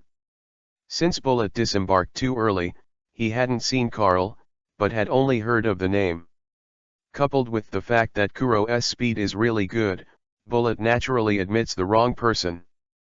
Facing Bullet's question, Kuro felt a lot of pressure from him. The pressure was similar to when Kuro first met Carl. But Bullet's murderous aura is more intense. Kuro didn't answer the question, but picked up Smoker and Buggy, turned around and ran. He is very clear about his own strength, and he is not Bullet's opponent at all.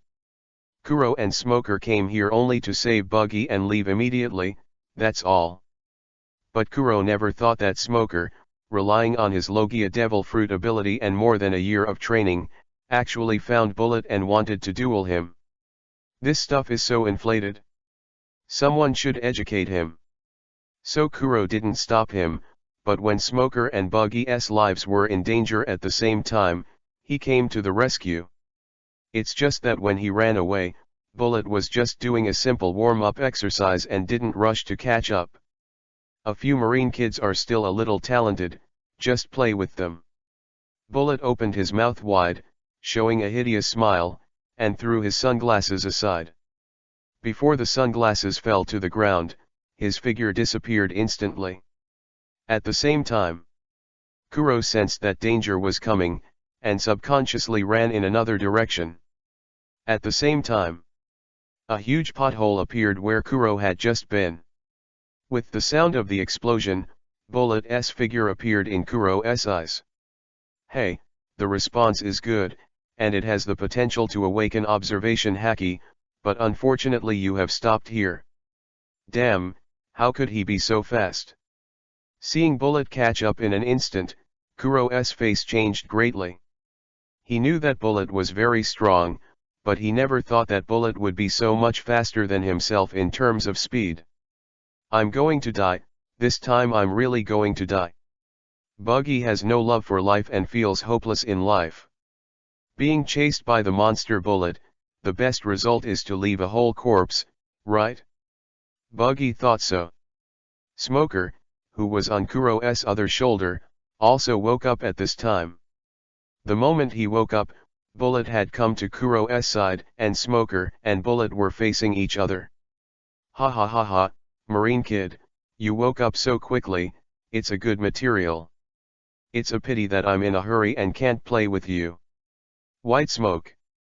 Roku Shiki Shigan, finger pistol, Kai. The face of Bullet's ridicule, Smoker is angry.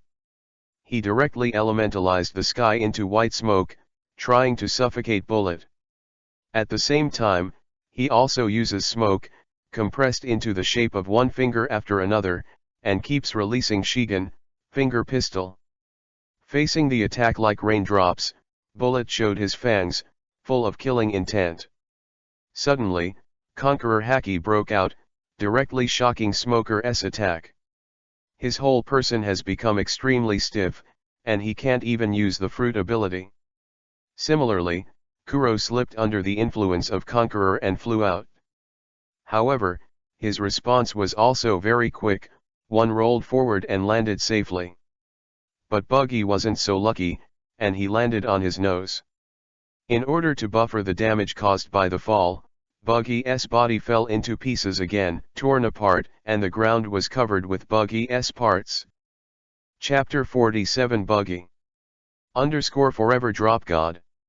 Ha ha ha ha, Marine brats, I promise to leave you with a whole corpse to thank you for making me play so much. Bullet is playing with Kuro et al. He only took 2 shots from start to finish and retained most of his power. This is no longer a battle, but pure play. In Bullet's eyes, the 3 of them are just toys, not even qualified to be his enemies.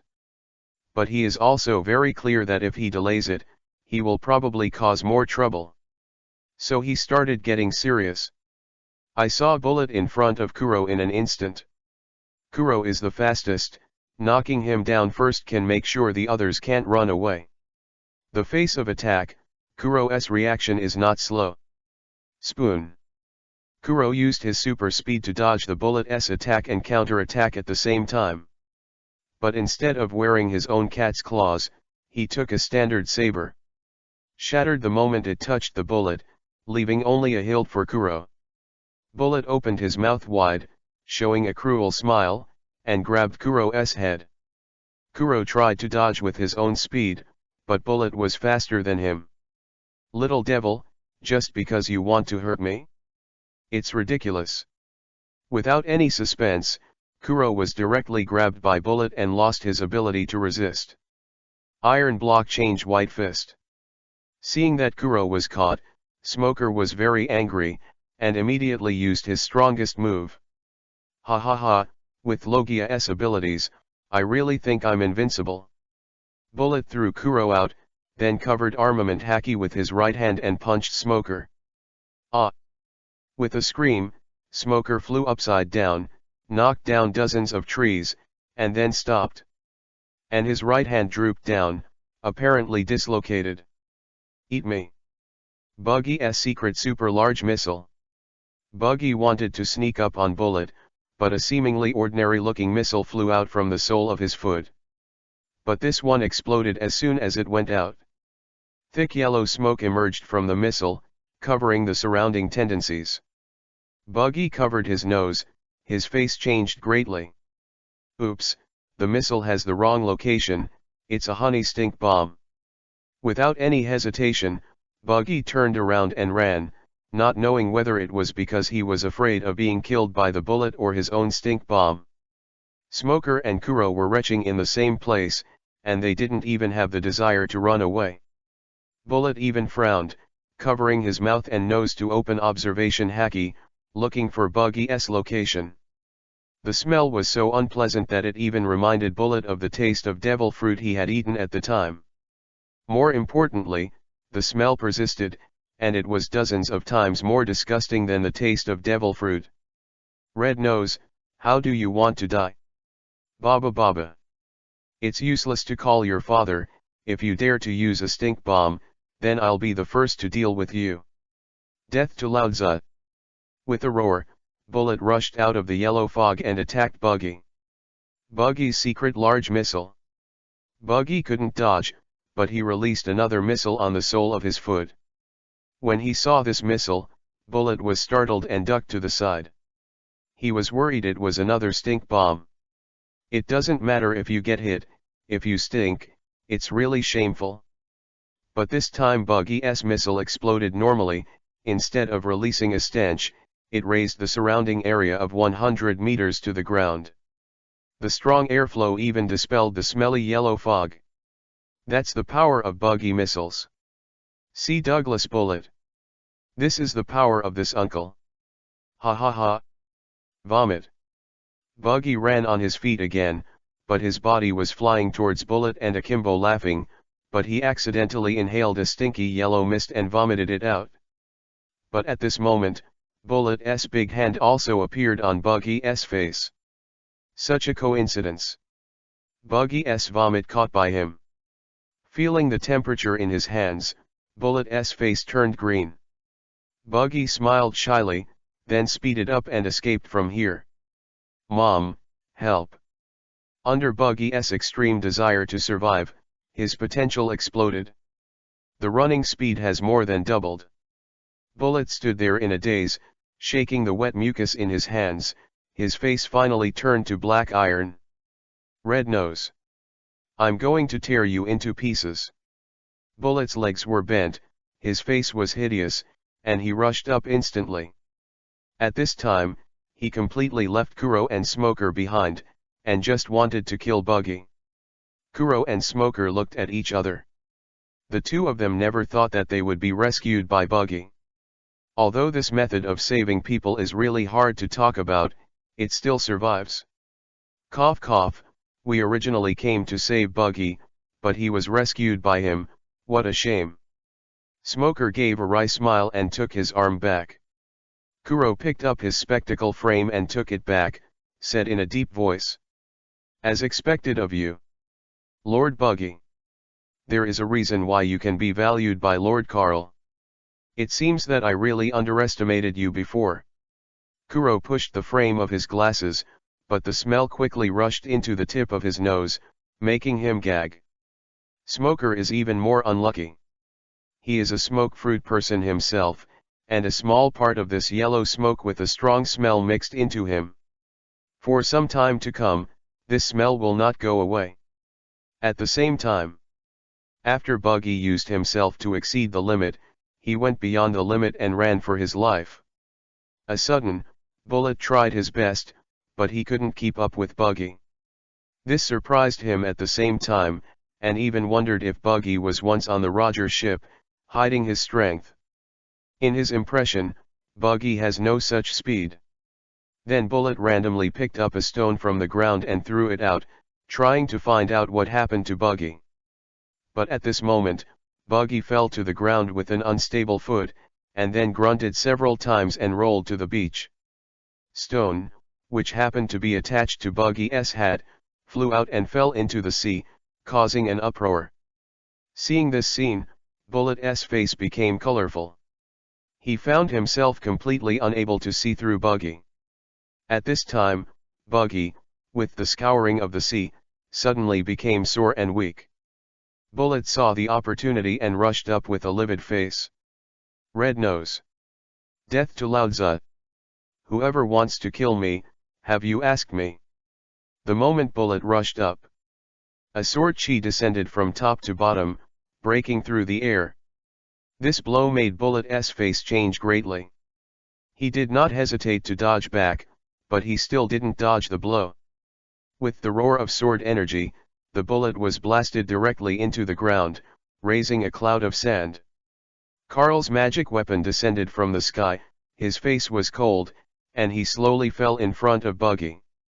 Buggy, you didn't, why are you so stinky? Chapter 48 _ in. Body strengthening. Devil descendant detected, Douglas Bullet, check-in available. Rang the first time Carl met Bullet. But he didn't focus on Bullet. Because the current Buggy is so stinky. A strong, nauseating smell spread from Buggy's body to Carl's nose.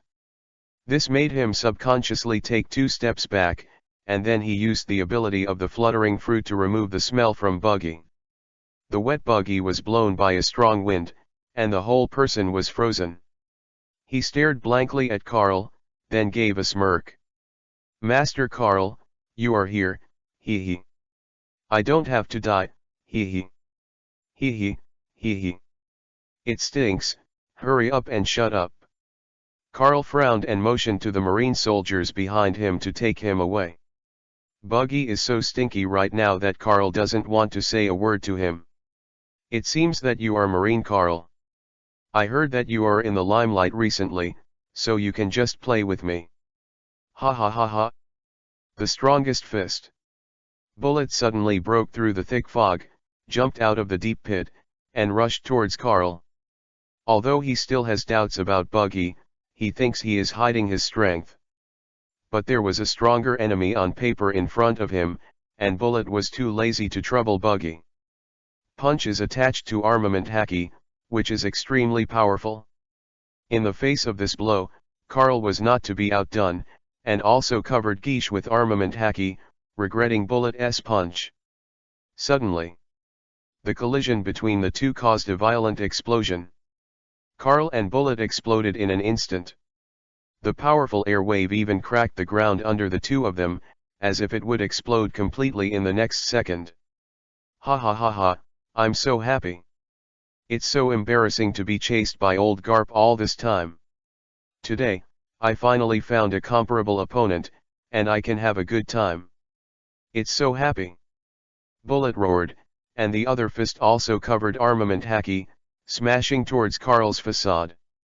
Outdone, Carl took a step back, dodging Bullet's swift fist, and the backhand was a knife. The black cold light flashed across Bullet's body in an instant, leaving a clearly visible blood stain on his body. But Bullet's reaction speed was very fast. In an instant, he was where he was being attacked and covered armament haki, causing Carl's blow to fail. It's so fun. If it's against this bastard Garp, I'm afraid I've already fallen. With a grim face, Bullet glanced at the wound on his chest and grinned. Carl can tell from his tone that this guy's resentment towards Garp is too deep. But this is also normal. When Roger was being hunted by Garp, the resentment almost turned into reality. Even the Roger pirates couldn't get rid of Garp, and they would be harassed by him all the time. Not to mention the strength is not as strong as Roger, even the Bullet alone, how painful it is to be hunted down by Garp. Thinking of this, even Carl couldn't help sympathizing with Bullet.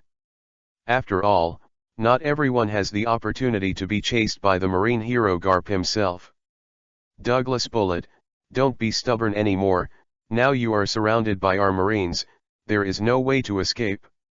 If you surrender now, we marine can also consider taking it lightly. Carl wanted to kill Bullet though, to complete the extra check-in quest. But Marshal Kong's task is to capture it alive. The purpose is very simple, it is to prevent the fusion fruit from leaking out and create a second Bullet. The previous arrest of Golden Lion who escaped from prison was also a task of capturing alive, but Carl did not know about this task at the time. In addition, it was a skirmish at that time, and Carl had no way to get the order of the Marine headquarters in time. Even if he kills Golden Lion, it can only be regarded as a manslaughter, and Kong is not on his head. But this time was different, Carl received a clear mission order. Marine, Carl naturally couldn't contradict his boss, at least he couldn't be so willful before he became Vice Admiral or Admiral. Although he's pretty self-willed now. Just a little Marine, how dare you say that you surround Laozi with just this piece of garbage, what a shame. Bullet spat lightly, disdain written all over his face. In the blink of an eye, Bullet punched directly in front of the guest. A merciless punch, with a strange force, directly knocked Carl out. But Carl, with the ability of the fluttering fruit, fixed his figure in the air, and when the bullet struck again, he pinched his arm with his backhand. Little devil, get your dirty hands off. Suddenly being grabbed by Carl's arm, Bullet was a little annoyed and continued to attack Carl. But Carl did not let go, but increased his strength and squeezed his arm tightly. Although Bullet's body smells worse than buggy, but in order to complete the sign-in task. Endure it.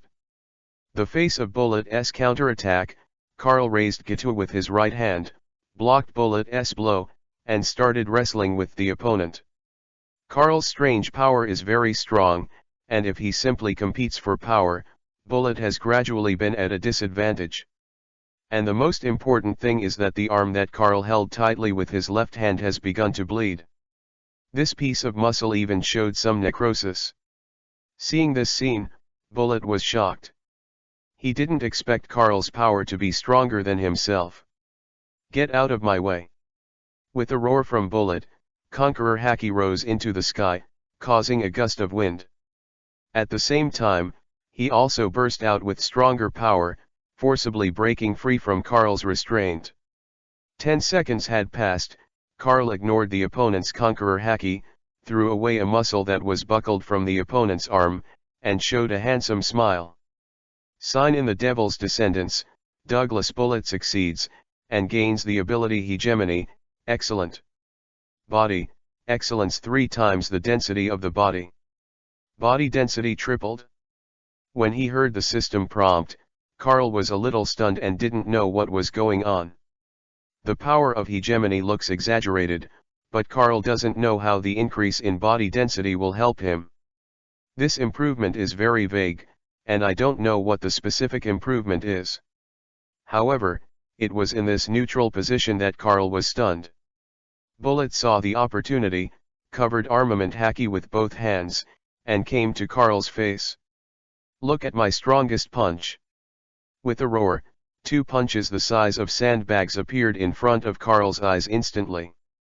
Carl had no time to defend, so he had to cover armament Haki all over his body to minimize the damage caused by the opponent. With a roar, Carl's whole body was blasted into the sky by Bullet like a cannonball. But soon, Carl manipulated the fruit ability, ignoring the inertia and stopping his body in mid-air.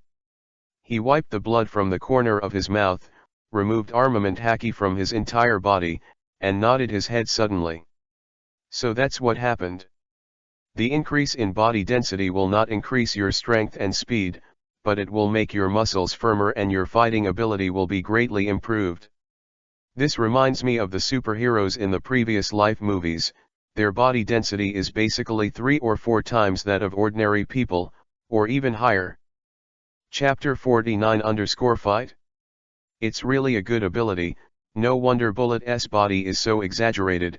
It turns out that his body density is far beyond ordinary people.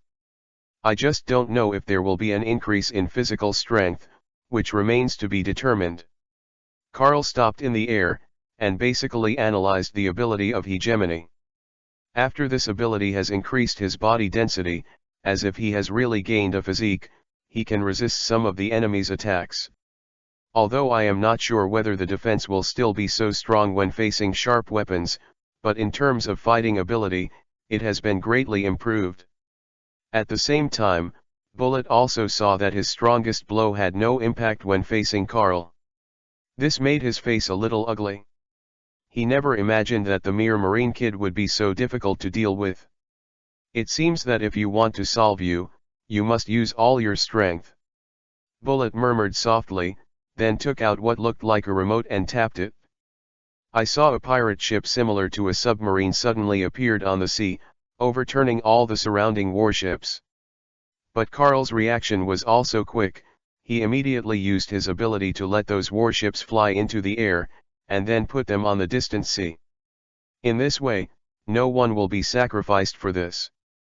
At the same time, Bullet found an opportunity to come to the beach, forcibly moved his huge submarine to the sea, and then activated his fruit ability. Bullet. Fits. With Bullet's roar, this huge submarine instantly merged with him, forming a giant similar to Gundam. This height is at least 8 or 9 meters in size, and it is even taller than the height of ordinary giants. Marine Kid. I'll let you know next, what is despair? With the roar of Bullet, Conqueror Haki burst out. His Conqueror Haki is very strong and directly covers the entire island. Coupled with the huge mecha, the sense of oppression is huge. Bullet with such a wild smile, Carl also used Conqueror Haki to retaliate. All of a sudden, the two Conqueror Haki collided, causing a violent airflow, and even destroyed all the few trees around. 2 of them was just the collision of the Conqueror, which produced such a huge power, which made the Marines tremble and control the warships away from the island one after another. At the same time, Smoker turned into white smoke and flew from the sea with Kuro towards the Marine warship. They originally wanted to watch the battle on the island, but the collision of this Conqueror made them both very uncomfortable. If you don't leave quickly, I'm afraid your brain will be damaged to some extent. Why Smoker endured the pain and flew away with Kuro. It's really a good Conqueror. There are Conquerors in the Marine, and there is only Sengoku Admiral besides you. But Conqueror does not represent strength, and now I will let you know, what is despair. Feel the death. Marine Kid. Bullet let out a roar. The huge Gundam body, covered with armament haki, thinks that Carl is attacking aggressively. With a body like a hill, Carl had absolutely no way to resist, so he could only keep retreating and fly towards the sea. Carl couldn't resist every blow of Bullet, and every attack he made was equivalent to smashing over a hill. Today, only Whitebeard and Garp can smash the top of a mountain and level several mountains with one punch. Even Sengoku almost makes sense. Carl knows how much he weighs, so he won't fight Bullet head-on. He made full use of his advantages, created several water dragons, and attacked Bullet. What is the most afraid of Devil Fruit power users? Isn't it just sea water? And Carl's fruit ability, with the help of the system, eliminates all the side effects. In this way, on the sea, or by the sea, Carl faces some powerful Devil Fruit ability. Even if he can't defeat the opponent, he will not be defeated by the opponent. Even in the face of Whitebeard on the sea, Carl can force it to 55. Bullet in front of him, who is only a few years older than Carl, and his strength has not yet reached its peak. With the shaking of the sea and the islands, storm and water dragons swept Bullet's giant Gundam at the same time. Although it is said that Bullet can cover armament haki on the whole body. But still the problem, as a fruit person, he must avoid being touched by the sea. But Carl took a stab at it and gave his Gundam a bath directly. Even if this is a submarine, the combined Gundam will definitely have some loopholes after it is combined. Carl skillfully used water dragons and strong winds to put pressure on the Bullet, and slowly the inside of the Gundam began to seep water. Damn brat! Bullet certainly isn't sitting still. In the face of the pressure of water dragons and various storms, he abandoned his defenses, and he would suffer damage when fighting Gundam, and forcibly rushed out of the encirclement of water dragons and storms. Go to hell! The moment Bullet rushed out, several shells were fired from behind Gundam. Aim for Carl in the air. In the face of these shells, Carl waved his hand, and a chopper burst out of the air, destroying all the artillery fire. At the same time, this chopping wave is undiminished, rushing towards Bullet. Bullet squeezed it casually, and then crushed the chop wave, then jumped up, raised his hands high, and smashed towards Carl in the air. Bullet's tall strength is great, and his body is also very rigid. But after getting bigger, the speed dropped a lot. Previously, Bullet's own speed was almost on par with Carl's. But the current high speed simply can't catch up with Carl's elegant and coquettish position. Every movement of Carl is accompanied by the whistling of the wind, and the sense of agility brought by the fluttering fruit is not found in ordinary fruits. Even if Gundam's power is much stronger than Carl's, it's still useless if he can't hit anyone. Ordinary blow. Carl's eyes are sharp, and if he finds an opportunity, a backhand is a knife. Ling Ran's incomparable sword energy burst out of the air and landed behind Gundam, hitting him into the sea area of Yanbian. It's a pity that the sea surface is very shallow, only 5 or 6 meters deep. Compared with the height of 8 or 9 meters, it is not a threat at all. Bullet was driving the Gundam and quickly rushed out of the sea. Even though his body was wet, it was not affected too much. I have to say that using a submarine as a fitting target is indeed very powerful in terms of waterproof performance. Even the drainage performance is top-notch. Carl can clearly see that there is a drainage port under the feet, waist, and even both arms, which continuously drains the seawater from the body. Seeing this scene, Carl narrowed his eyes and thought of a good way to deal with Bullet. That's plugging his drain. After being submerged by the sea, there is no place to drain the water, see if he panics. Chapter 50_Soldiers never tire of deceit. The wind. Carl does what he thinks. I saw him summon a gust of wind that rolled up all the yellow sand and stones on the ground. Go straight to Gundam's various drains. Carl's movements were great, and Bullet quickly understood what he was thinking, and of course he wouldn't let it go easily. I saw Bullet jumped up again and smashed towards Carl in the air. But in air combat, the Bullet is completely inferior to the Carl. As long as Carl wants, he can completely avoid direct contact with Bullet. And more importantly, before the Bullet fell to the ground, Carl had already used his ability to block various holes in Gundam. Although Carl doesn't know what the holes in other places are used for. But Carl knew that just plugging it all in was enough. In the face of Carl's rogue style of play, Bullet is so angry. What he was expecting was a hearty battle, but he never thought that Carl would fight so wickedly. Bullet has no way to approach Carl at all, not even a chance to collide with him.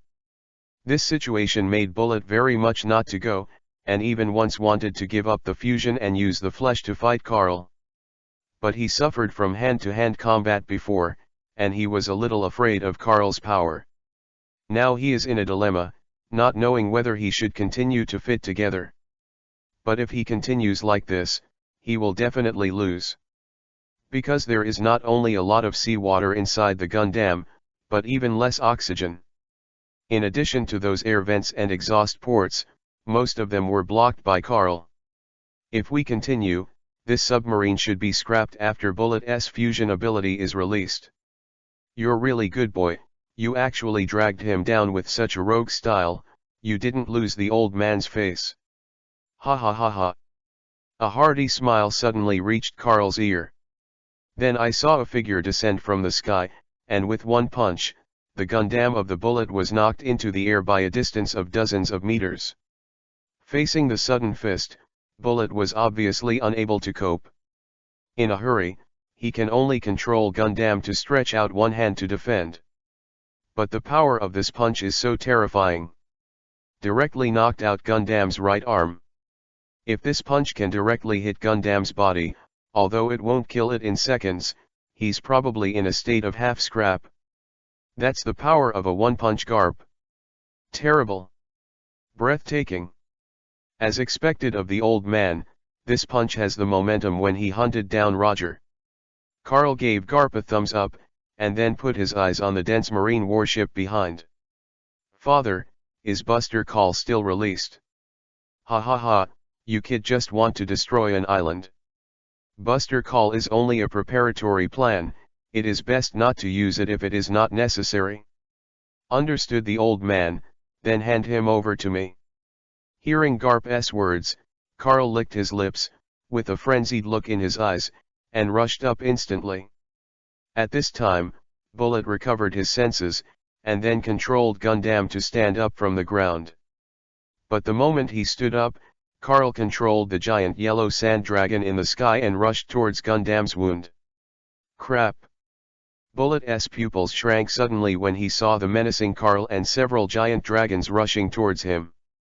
But instead of panicking, he controlled Gundam and fell to the ground, completely exposing his back, not knowing what to do. But in the next second, the dragon pounced on the ground, causing a violent explosion that shook the entire island. Carl waved his hand to dissipate all the smoke. I saw a huge pit with a diameter of more than 1,000 meters and a depth of more than 100 meters, appearing under Carl's feet. But there is no Bullet here. Not here. Carl turned on observation haki and looked around for Bullet's figure. Soon he found one of Gundam's arms, which was inserted straight into the pothole, and a faint flame was sprayed from the end of the arm. At the same time, a huge figure fell from the sky, like a meteor from the sky, and smashed straight towards Carl. Marine Kid. Go to hell. This huge Gundam has lost both arms. Apparently, Bullet used some method to break his arm to survive, so he avoided Carl's attack. At the same time, he also flew into the air and made a surprise attack on Carl. Facing the menacing Bullet, Carl calmly avoided, but at this moment, Gundam turned inexplicably. Taking a closer look, Carl discovered that there was an extra thruster behind Gundam's butt. The huge impact force forcibly helped him in mid-air, reversed the direction of falling, and rushed towards Carl. Then the robot suddenly became smaller. His legs disappeared, replaced by a long, big, thick stick-like object that appeared on Gundam's body. This stick-shaped object expanded rapidly and stabbed towards Carl. And this kind of operation. Seeing this scene, Carl was stunned. He didn't expect that Bullet's tallness could still have such a show. Carl. Seeing this scene, Garp broke into a cold sweat. As long as Carl is in danger, Garp will never say anything, and will be the first to rush to unload the bullet.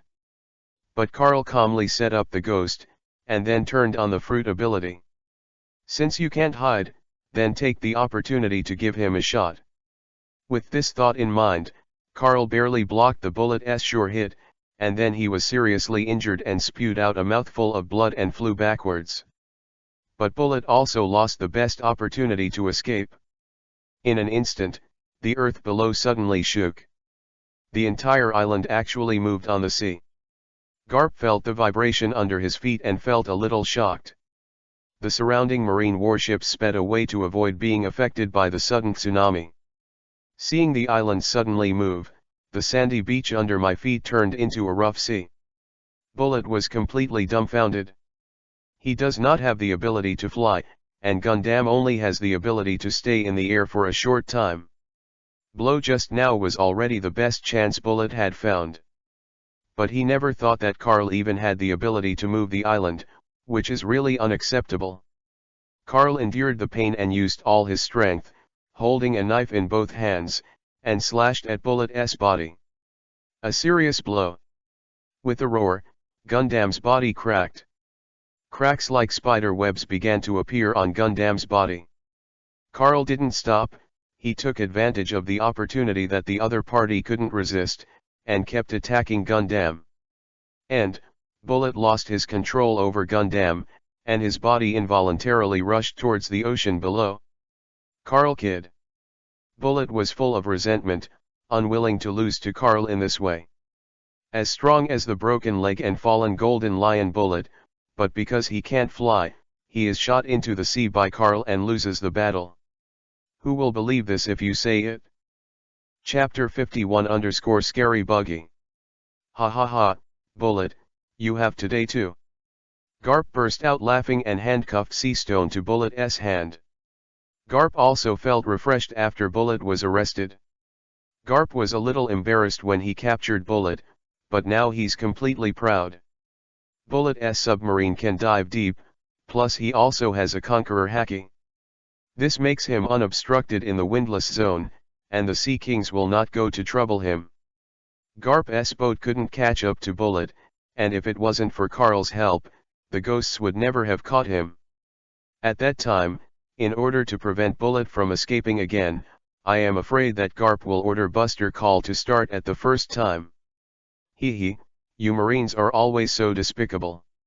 You must have used this nasty way to deal with Captain Roger before, right?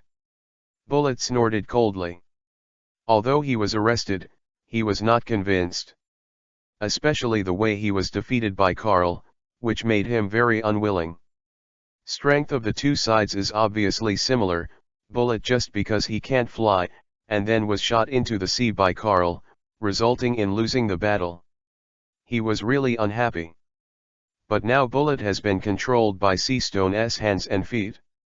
And his whole body was bound by an iron chain the thickness of a thumb. This approach is to prevent the Golden Lion from happening again, and escape with a broken leg. Ha ha ha, what a brat who won't admit defeat. If you're still unconvinced, go to Impel Down and pray.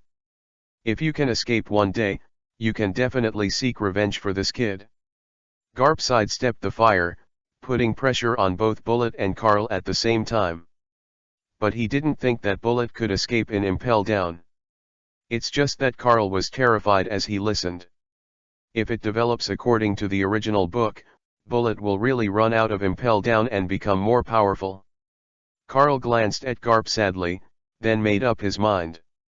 Never let Luffy and Ace become pirates. Even if they don't want to be Marine, I have to tether them to myself. Never give them the chance to become pirates.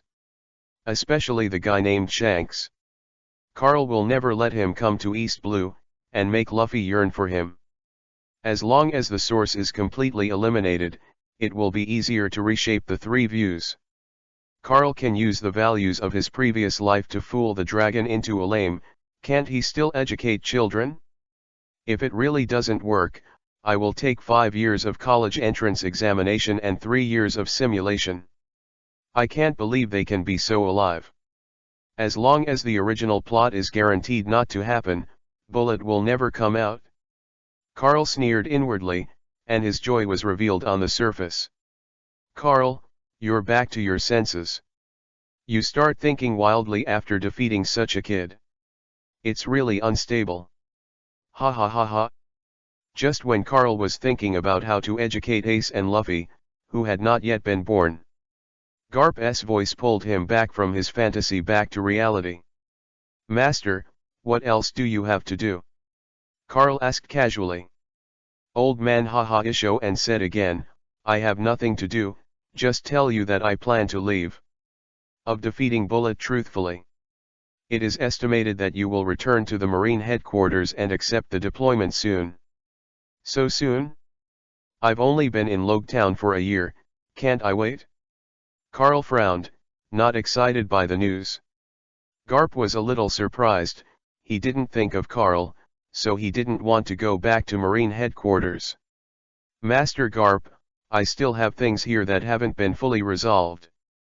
If you can you help me tell Mr. Sengoku that I plan to stay here for a while longer? A year or half a year is fine. I promise to go back to accept the scheduling as soon as the time is up, and follow the arrangement of the headquarters. Saying that, Carl began to wink at Garp. Garp was stunned for a moment, then slapped his forehead, and suddenly realized. Your heart is so meticulous, the old man almost forgot about this. Garp sighed and kicked Bullet on the ground angrily, grinning in pain. Okay, I try to help you with this matter. As for how long it can be delayed, I have to listen to Marshal Kong. Hey, it's good if you can say it. If Mr. Garp walks slowly, I won't let you eat. Carl waved at Garp, flew back to his warship, and took his own people away. This kid is really in a hurry. Garp chuckled, a look of doting in his eyes. If this old man's future grandson can be as sensible as he is, I hope Long won't let this old man down. Garp sighed, then picked up the bullet with one hand, and stepped on the moon step to return to his dog-supporting warship. Bullet was carried by Garp, he didn't dare to resist, and he didn't even bother to scold Garp. But he was full of resentment towards Carl. If there is a chance, he will definitely seek revenge on Carl. Original Hate Buster call, this time Bullet's target has become Carl. Carl returned to his warship and felt the strong smell. He wanted to throw Buggy, Kuro and Small from the ship directly. Kuro and Buggy are okay, the smell on their body, after a simple treatment on the boat, basically there is not much left. But Smoker is the one with the ability of smoke fruit. This smell, even if Carl put it in the sea and soaked it for more than an hour, did not dissipate. If it wasn't for the fact that Smoker drank too much water and fainted, he probably would have continued to soak in the water and would not have been salvaged. Buggy, like this weapon, you can research it later, but it's definitely not allowed to be used where there are people of your own. Otherwise, I will deprive you of all your strength and wealth, and give you more beneficial treatment than Smoker. Carl gritted his teeth, and Buggy, sweating profusely, stood at attention. Follow my orders.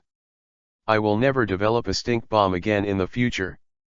However, he quickly recovered his original appearance, showing a cheap smile, and said cautiously. That what? Master Carl, I have now developed nearly 1,000 stink bombs, all of which are stored in the Logetown warehouse. However, in the warehouse of this ship, there are still more than 50 projectiles hidden away, but I forgot the location. Do you think it is? There are more than 1,000 coins in the base. There are more than 50 coins here, and then you can't find the place yourself. Hearing Buggy's words, Carl became uneasy for a while, wishing to slap him to death. Smoker, who was awake at first, heard this sentence, his pupils shrank suddenly, he coughed twice and passed out.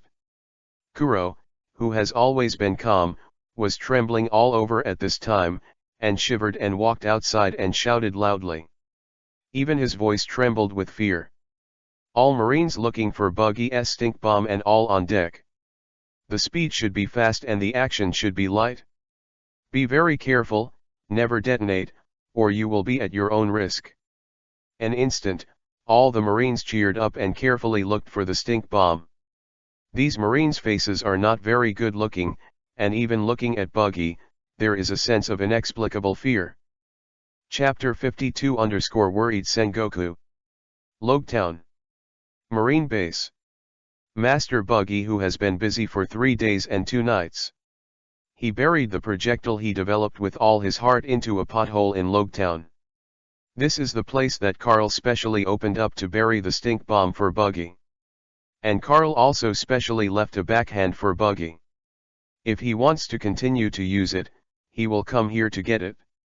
However, Carl is not responsible for maintenance, and Buggy takes care of it all by himself. As for the other Marines, they were already a little scared. They didn't want to get caught in it at all, or they'd turn into the smoker they are today. Today's smoker was killed by Buggy, and he stayed in his room all day long, and he became an autistic boy. As long as the smell on him didn't dissipate, smoker wasn't going to come out at all. It is for this reason that many Marines in Logtown have a fear of Buggy. Even the Logia devil fruit person was turned off by his special gas bomb. How terrifying is Buggy himself? Marines who don't know the truth make up in their minds. So these days, Marines respected him very much, and didn't even dare to make a loud noise in front of Buggy, for fear of annoying Buggy. They were even more cautious with Buggy now than they were with Carl. Kuro and Carl didn't bother about Buggy. As long as he can handle those things well, whether other people respect him or fear, Carl will not care. Belmir, is there any new news recently? According to the time, Mr. Garp should be back soon. There is a new news, but Marine has not announced the arrest of Bullet. The news of the sea train has been released, which has been delayed for nearly half a year, and the trial of Fishman Tom has also come to a conclusion. He was eventually sentenced to a 10-year suspended death sentence and asked to use the remaining time to build a sea train. This Fishman is really unlucky. He was sentenced to death just because he built a boat for Roger. CP9 is really domineering. Belmir was a little resentful. Naturally, she couldn't bear to see such injustice. But she has no ability to stop it, she can only complain here. Carl sighed, a little helpless. The thing about Fishman Tom is actually because the world government wants the blueprint of Hades, so it will deliberately embarrass Tom. Carl and Tom can be considered acquaintances, and the relationship can only be said to be not bad, but it is not much better. But Carl can try to see if he has a chance to rescue him during his 10 years of probation. Lord Carl, Sengoku Admiral is looking for you. While Carl continued to watch the news, Kuro walked in with a phone bug. Hearing him say it was Sengoku called made Carl a little worried. He called the bug at this time, obviously for Bullet's business. Master Sengoku, do you have any good news to inform me? Good news? What other good news do you want to hear? To me that you are okay is the greatest good news. Who would have known you, this kid, went to duel Bullet, do you know how dangerous he is? So is that bastard Garp, he's so reassuring to let you kill each other alone. The result is good, but what if you didn't kill him? I had a big fight with Garp over this, wasn't it because of you? Even if you have the ability to flutter fruit, you can't be so arrogant. I see that you are a little swollen recently, hurry up and go back to the headquarters base for me, calm down and talk about it. Sure enough, the moment Carl answered the phone, he was scolded by Sengoku, the person in charge. He had been contacted by Garp before, and Carl's mission was only to assist Garp in arresting Bullet. It wasn't dangerous, after all, there was Garp here. But when Garp went back and reported the matter, Sengoku got angry and even got into a fight with Garp. Carl didn't know the content of their quarrel. But nothing more than for the sake of his life's safety. In this regard, Carl was also a little unconvinced, and directly refuted Sengoku. Master Sengoku, it's not right for you to say that, Master Garp didn't take action because of my training. If everything is left to the people of your generation to solve, then the people of our generation will all be abolished, right? In other words, if the people here this time were Kyuzen and the others, would you still say the same thing? If you were them, you would at most offer a few words of condolences, and then praise their strength, not to quarrel here at all. Carl breathed a sigh of relief and finally said what he wanted to say. Being scolded all the time, even if the other party cared about him, Carl was a little impatient. Not to mention that Sengoku is somewhat unreasonable this time around. Belmir and Kuro, who were standing beside Carl, saw Carl speak so loudly for the first time. Even roaring at Sengoku Admiral, he couldn't help but admire from the bottom of his heart. On the other side of the phone bug, Sengoku was silent for about half a minute, and finally sighed. "Forget it, this time I'm so angry because I've always treated you like a child. Think about it calmly, with your current strength, you can even fight against me, let alone bullet. But you still remember it for me, when encountering such a dangerous person, at least 2 people are required to do something to him. This will not only ensure the safety of your own life, but also ensure that the task can be successfully completed. If you know the old man, stop nagging. Are there any other things? I don't believe that you called me, just to say such things." Carl pouted, not taking Sengoku's nagging to heart.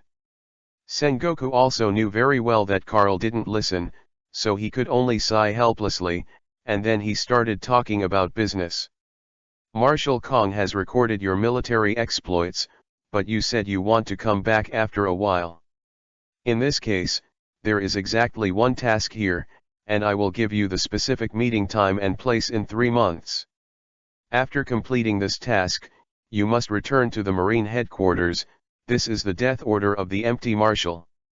As for the remaining 3 months, you are at your own discretion, and anything should be resolved as soon as possible. And don't forget to submit the information of the next Logetown commander. I will send someone to get it in 2 days." Sengoku babbled, but didn't say what the mission was, making it mysterious. But Carl didn't care, 3 months was actually enough for him. It's just to tune Ace's 3 views, in fact, more than a month is enough. Carl continued to listen to Sengoku's nagging like this. The two chatted for about half an hour before Sengoku hung up the phone bug. Carl's ears were finally clear. Then he turned his attention to Kuro and Belmere. "I'll be leaving East Blue in 3 months, Kuro and Belmere, you two, come with me. Smoker will take over as my commander here, Buggy will continue to assist Smoker. Do you two have any comments?" Chapter 53 Explain the future. "Let me pick up the commander of Logetown? Can I really?" In order to make Smoker stop autistic, Carl told him the good news immediately. "That's right, it's you, although you are still very young, but there is no problem with Buggy here to help you. Buggy will be your adjutant in the future, and I have already reported the situation to Master Sengoku.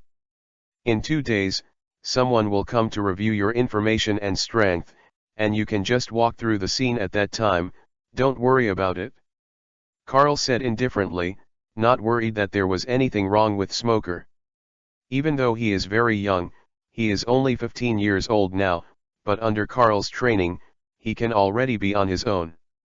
With Buggy on the side, Logetown is sure to have no problems.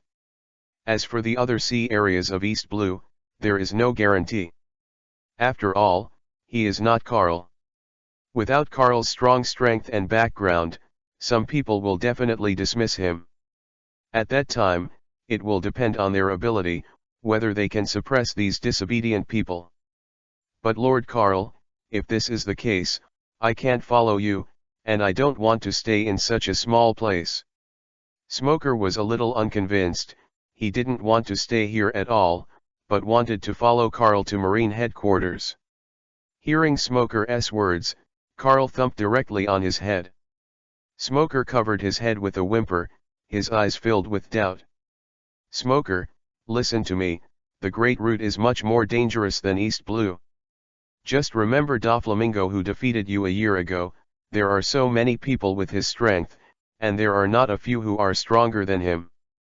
And you haven't practiced haki yet, so if you go, you're courting death. Let me know when you will practice armament haki and observation haki, and I will allow you to follow me out to sea." Hearing Carl say that, Smoker covered his head, a little aggrieved. Buggy, who was beside him, never dared to speak, and only now did he find a chance to interject. "Master Carl, isn't it a bit too ostentatious for me to be an adjutant? If I meet someone I know, how should I explain it? Buggy wants to cry without tears." Carl knew who the acquaintance Buggy was talking about, but instead of naming him directly, He pinched Buggy's red nose. "Your red nose is already very ostentatious. I will not take you to the great route, just because the time has not come. When I'm qualified to lead a team alone, I'll come back and invite you on board in person." Speaking of which, Buggy's expression was mixed and mixed. Smoker's eyes lit up, but Carl gave him another bang right away. "Don't think about it. If you can't fulfill the conditions I said, you can stay here for the rest of your life. Since you said you want to follow in my footsteps, you must become stronger. If the situation of encircling and suppressing Bullet occurs again, no one will save you." As ordered. Hearing the name Bullet, Smoker cheered up and blushed. The original plan was good.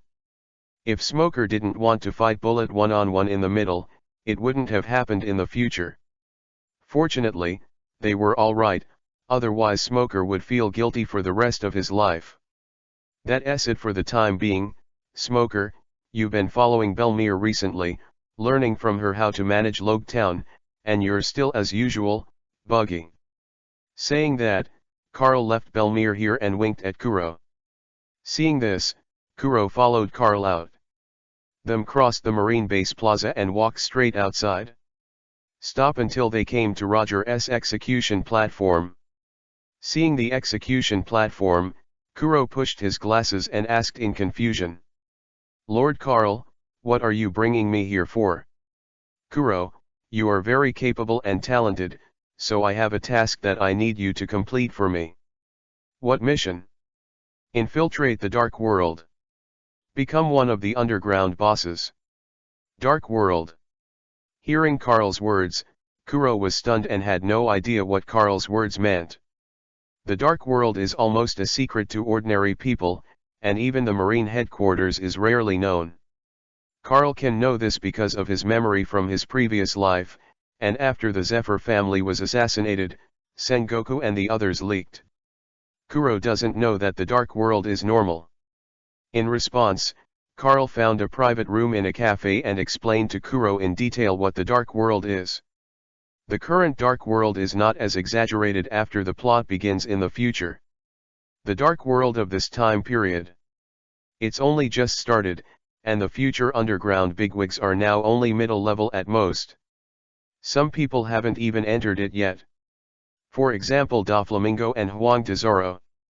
The two is still hanging out in North Blue, and the other is probably still a slave in Marie Joyce.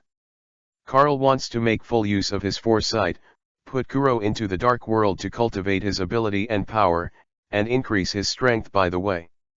In Carl's past life memory, Marine and even the world government had a very poor grasp of the Dark World. Only then did Doflamingo cooperate with Kaido to resell artificial devil fruits. Therefore, Carl must hold the first-hand information of the Dark World in his own hands. Kuro has a high IQ and is perfect for this dangerous task. After hearing Carl's explanation, Kuro took off his glasses, wiped them, and brought them back. His hand wiping his glasses trembled. Carl could see that he was nervous, so he didn't rush him. "Master Carl, do you mean to say that you want me to go undercover? This is also the reason why you have only trained my strength this year, but did not give me the marine system, nor did you give me too many tasks?" "Yes, but my original plan was to wait another year and tell you about it. It's just that the plan hasn't changed quickly. I have to tell you now, but the decision is in your own hands. If you agree, I will try to find a devil fruit for you after a while to help you improve your strength. But you can also choose to refuse, and then I will keep you in Marine and get you arrested and train you like Belmere. As long as I have my own unit, both of you will be my lieutenants." Hearing Carl's words, Kuro was a little moved. From the cultivation of more than a year to the remarks just now, Kuro understands that Carl values himself very much. And it's not the first time he's been an undercover agent, so he naturally knows what an undercover agent should do. Kuro hesitated for a while, and finally said decisively, "I agree." Chapter 54_3 months. 3 months passed in a flash. Things have largely stabilized for East Blue. The past 3 months, Smoker has learned from Belmere and has mastered most of East Blue's situation. Everything in Logetown has been handed over, and Smoker will officially become the commander of Logetown starting today. Carl has stepped down from this position and is ready to go to the NICE lobby on standby. Sengoku gave him a phone bug 2 days ago, and asked him to arrive at the NICE lobby within 10 days to stand by, waiting for the Marine troops to gather. The people gathered were Vice Admiral from the Marine headquarters, Akainu, and Kyuzan, and some disciples of Zephyr. These Marines include Yamakaji, Anigamo, Momanga, etc., a series of future Marine pillars. It's just that they are still very young now, just a few years older than Carl, and their strength is not as strong as the future. Then Carl also asked Buggy a few words, and let him keep an eye on Shanks' news. Notify Shanks as soon as he shows up on East Blue. That's the task Carl gave Buggy. Buggy obliged to accept it. As for whether he would actually obey Carl's orders, it was uncertain. But it doesn't matter, Carl is in Windmill Village anyway, and there are other people who can help. Buggy is just another insurance. If Shanks really appeared in Windmill Village, Carl would let Dodden and Rouge inform himself as soon as possible. The purpose is to prevent Shanks from hooking up with Makino and bringing down Ace and destroying his educational achievements. For the past 3 months, Carl did nothing but educate Ace every day. He used the ideological and moral lessons of his previous life, as well as some political science, to teach Ace what is justice and what is evil. To this end, Carl even used himself and Roger as an example, and also told Ace about his execution of Roger. This caused Ace and Carl to be in trouble for nearly a week. But in the end, Ace figured it out on his own. Under Carl's teaching, he already thought that the pirates in this world are not a good thing. So instead of being a pirate, he is going to hunt pirates. But out of hatred for Marine, he won't join Marine either. In this way, after being trained by Carl for 3 months, Ace made his goal clear. Hunt all the pirates. This is Ace's dream after being trained. Although the results were good, Carl always felt that something was not right. However, the time is too hasty, and the current results of this education are still relatively small. However, Carl wanted to stabilize Ace's 3 views. Carl decides to compile a political book and give it to Rouge. Although Rouge may not understand, but reading to Ace according to the book, there is no problem. As for the content of this book, Carl wouldn't say that this is a small part of Mao's previous life, which is suitable for this world, and compiled into it. As for what Ace will look like in the future, it depends on fortune, and Carl can't control so much at the moment. Finishing things in Logetown, Carl sent Rouge and Ace back to Windmill Village. Immediately after that, Carl went non-stop, taking Belmere and Kuro to the Windless Belt, ready to enter the Great Route. Just before entering the Windless Zone, Carl saw a very large ship with a dragon's head, docked on the shore of an island in their route. This ship has no flags, not even any signs, but it looks full of depression. The ship was like this, docked next to a small island, looking suspicious. Lord Carl, this ship looks a bit strange, should we investigate it? Kuro pushed his glasses, and with his IQ, spotted the oddity of the ship at first glance. Belmere was a little puzzled, what's so strange about this ship? First, in such a small area of East Blue, we have never seen such a large ship, even Admiral Carey's ship is smaller than this. Second, I feel very depressed about this ship, and my intuition tells me that the owner of this ship is definitely a big man. Kuro gave his analysis, but Belmere was a little bit unconvinced. Just your gut feeling? It's not good for our Marine's reputation if you check the wrong person. Don't worry, Belmere, sometimes, a man's intuition is very accurate. Carl smiled, took over the words, and controlled the warship to sail towards the island. If I told you that I know the owner of this big ship, what would you do? Master Carl, do you know the owner of this ship? Kuro and Belmir were suddenly surprised. They both guessed for a long time, but Karl said that they knew each other. Before co-authoring, they were all in vain. Karl laughed silently. He just slowly docked the ship to the shore and flew down with Belmir and Kuro. Belmir, what is the name of this village? How many households are there? Where is the largest household? Report. This village is called Seymour's Hiji village. There are less than 300 households in total. There are no big households. They are all ordinary people who make a living by fishing. No big family. Then what is he doing here? Hearing Belmir's words, Karl felt a little incomprehensible. He knew very well that this big ship was the ship of Monkey D. Dragon. The ship was built by Ronto a few years ago, before Roger was executed. At that time, Long had already had the idea of forming a revolutionary army, but he didn't take it into action, he just kept wooing Karl. It was not until he was explicitly rejected by Karl 4 or 5 times that he gave up the idea of wooing him. Now that the dragon has reappeared in East Blue, and it is still in such a little-known village, it is really puzzling. Lord Karl, what are we going to do next? Kuro asked aloud. Karl walked away and frowned, a little speechless. Let's go into the village and ask, you will always know where he went. At the same time, just when Karl took Belmir and Kuro into the village to find the dragon. At this time, Long was in a small dojo, drinking tea and chatting with a man with eyes and wearing a samurai uniform. Mr. Kazuhiro, as a great swordsman, you have extraordinary strength, but you have nowhere to use your strength, isn't this a waste? Although the revolution is difficult, it depends on human beings. All of us in the Revolutionary Army are passionate young people who yearn for freedom. I suggest that you overthrow this world and liberate this world with me. I believe that together we can build a better society and defeat all oppression. In the end, we will give the people a prosperous, democratic, civilized, harmonious, free, equal, just, rule of law, patriotic, dedicated, honest and friendly world. Chapter 55 Kazuhiro. Mr. Kazuhiro? Did you listen to me carefully? The goal of our Revolutionary Army is very great.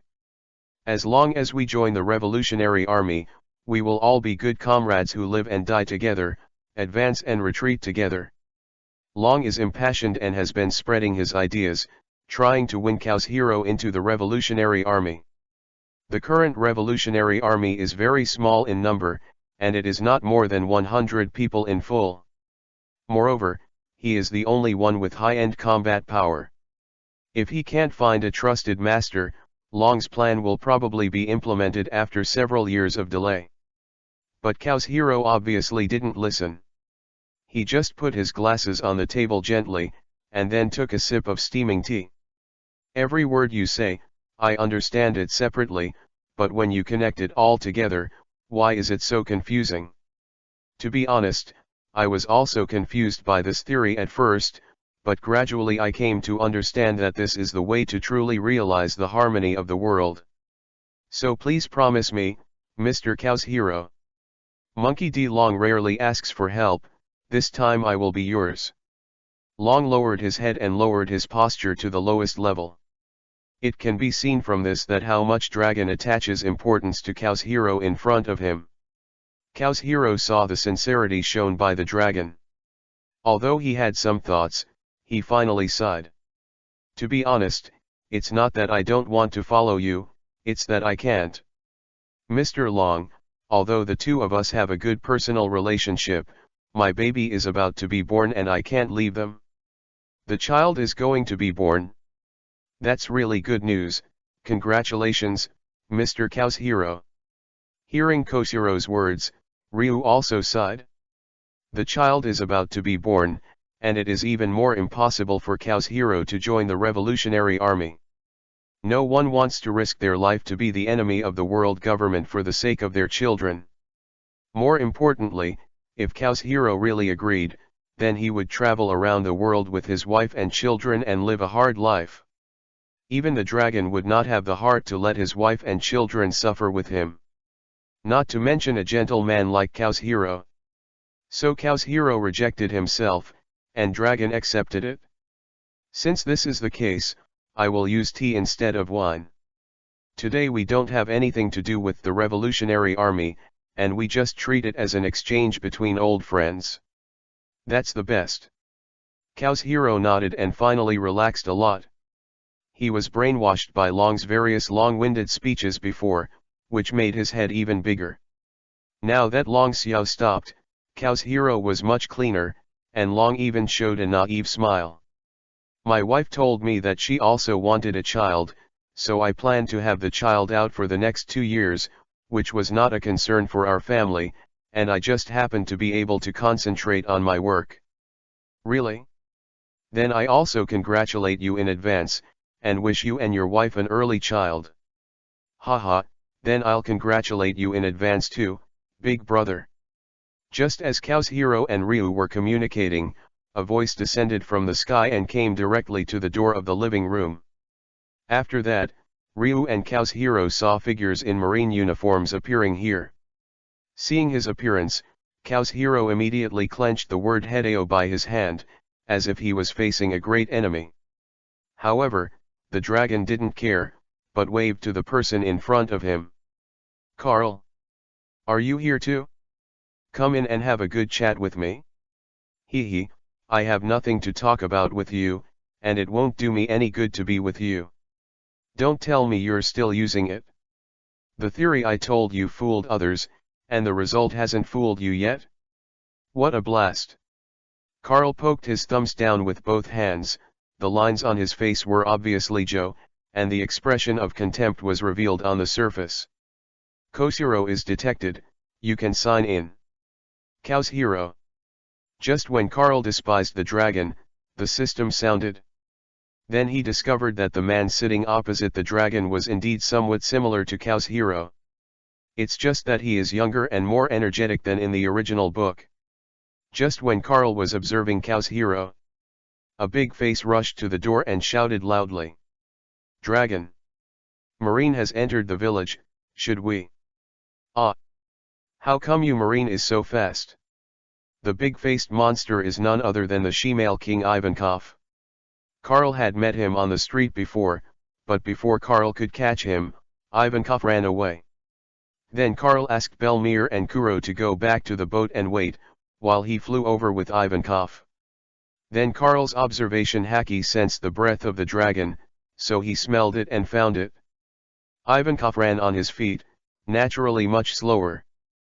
Facing Carl in front of him, he was facing a great enemy. As long as the dragon gave an order, he would attack Carl. Long, this person is your subordinate. Next time you ask someone to take control, you'd better change to someone smarter. His response is really bad. Carl shook his head and spoke poorly of Ivankov. He also triggered Ivankov's sign-in at first, but Carl didn't want to gain his abilities.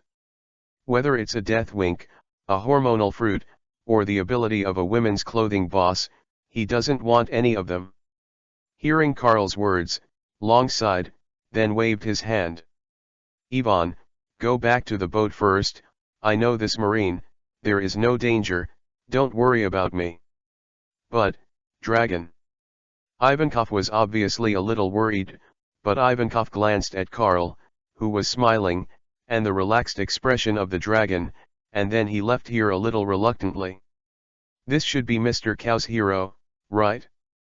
I've admired the name for a long time. I'm Colonel Marine Carl. Seeing Ivankov leave, Carl didn't care about him either, but clasped his fists at Kazuhiro to pay his respects. You know me. Haha, I heard a little, I have a little friendship with Roger, I heard from him. Carl was talking nonsense, Roger was dead anyway, and the other party wanted to ask for proof, but he was dead without proof. So it was Roger who told you, that guy is indeed a genius, capable of doing bigger things, but it's a pity he died too early. Having said this, Kazuhiro suddenly froze for a moment, then put on his glasses again, and carefully observed Carl's appearance and figure. "Your name is Carl, and you look a lot like him. Could it be that you are the Marine who declared that he wanted to be the enemy of all pirates on the execution platform? Hey, it's down." Carl's mouth slightly raised, his hands clasped together, full of arrogance. Long was drinking tea, watching Koshiro's expression all the time, ready to save people at any time. Kazuhiro stared at him, his expression constantly changing, and finally took off his glasses with a sigh, and let go of the hand that held Kazuichi. "Forget it, it doesn't make any sense to say that people are dead, boy. Before I change my mind, you should leave now." Chapter 56 I am the face person. Does this drive people away? I haven't signed in yet, how can I leave? However, Carl was still a little puzzled as to why Koshiro's attitude towards him suddenly changed so much. Ahem, Mr. Kazuhiro used to have a good relationship with Roger, although according to his words, after Roger went to sea, the two didn't communicate much. But their personal friendship in the past was quite good, so Carl, you should understand what Mr. Kazuhiro meant. Long explained. Kazuhiro sat on the ground and slowly tasted the tea with both hands, without even looking at Carl. Carl nodded knowingly, and then showed a smile. "It's okay, if Mr. Kazuhiro doesn't want to see me, that's your freedom, but before I leave, can I shake your hand?" "Handshake? What are you guys paying attention to?" Kazuhiro squinted his eyes, looking at Carl with a slightly displeased expression. Long looked a little embarrassed by the side. The relationship between Kazuhiro and Carl, although not mortal enemies, is not friendly either. "Senior Kazuhiro, if you don't want to shake hands, can I have a discussion with you?" Carl retracted his right hand in embarrassment, and then put his eyes on the word Hideo. Zoro's saber in the future, but Zoro is not here right now. And this is not a gym in Shimatsuki village. The Katoichi character is still the saber belonging to Kazuhiro. Humph. My child is about to be born, and it's not advisable to do anything during this time. If it were the same as before, you wouldn't be able to stand here and talk to me at all. Kazuhiro snorted coldly, his mood getting worse and worse. Carl scratched his head, a little embarrassed. "So that's what happened. Congratulations to the seniors on the happy son. Then I won't bother, you two will chat slowly." Koshiro's strength is unknown, but at least he is close to Admiral S. There was no need for Carl to offend the opponent because of his ability, and the future Kazuhiro was much gentler than he is now. So Carl plans to try again in the future. Anyway, the sign-in task will not disappear when the sign-in task is triggered. You can sign in at any time. But before leaving, Carl still has something to say to Kazuhiro. "Mr. Kazuhiro, I have a small suggestion, I hope you can listen to it." "What advice?" Hearing Carl's words, Kazuhiro was obviously a little impatient, but he listened patiently. Against Marine is not good for Kazuhiro. After all, he still has to live, so naturally it is impossible for him to be a direct enemy of Marine. If Koshiro-senpai is willing, you can open a kendo hall to recruit disciples. In this way, our Marine can also cooperate with your kendo club and directly recruit high-quality students to join Marine. Although I have never experienced your swordsmanship, if your swordsmanship is weak, I don't think it is possible for a dragon to invite you, right? How about giving me Carl a face? Promise me there is only good for you, no harm. The corners of Carl's mouth twitched slightly, as if to throw an olive branch to Kazuhiro. If he agrees, Carl can even find an opportunity to connect his daughter Kuina to Marine to avoid future tragedies. It is even possible to deceive Zoro into Marine, so that the Straw Hats are likely to reappear in this world in another way. "Carl, are you planning to come and rob me?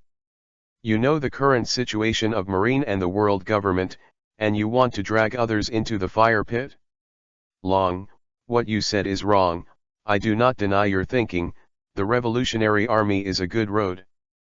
But reforms within Marine and the world government are also important, so what's wrong with having Marine in power as long as Tenryabito and the Gorosei/5 elders can be brought down? You said that before, but are you sure that you can be this marshal and change the Marine? It's definitely not possible to rely on me alone, but I can cultivate the talents I need. I'm a dozen years younger than you, and I have time. As soon as these words came out, Long was speechless, because Long was 33 this year, and he was indeed quite old. Carl and Dragon go head to head. Both of them had basically the same purpose, both targeting the high-level world government of Tenryabito and the Gorosei/5 elders. But the dragon's idea is to directly overthrow the world and win peace by war. Carl wants to completely change the interior of Marine, and in turn put pressure on Tenryabito and the Gorosei/5 elders. Compared with the dragon's method, Carl's method is more difficult and requires more powerful strength and power as support. But if it succeeds, it will be more justifiable, less risky than Long's revolutionary army, and it will not sacrifice too many people.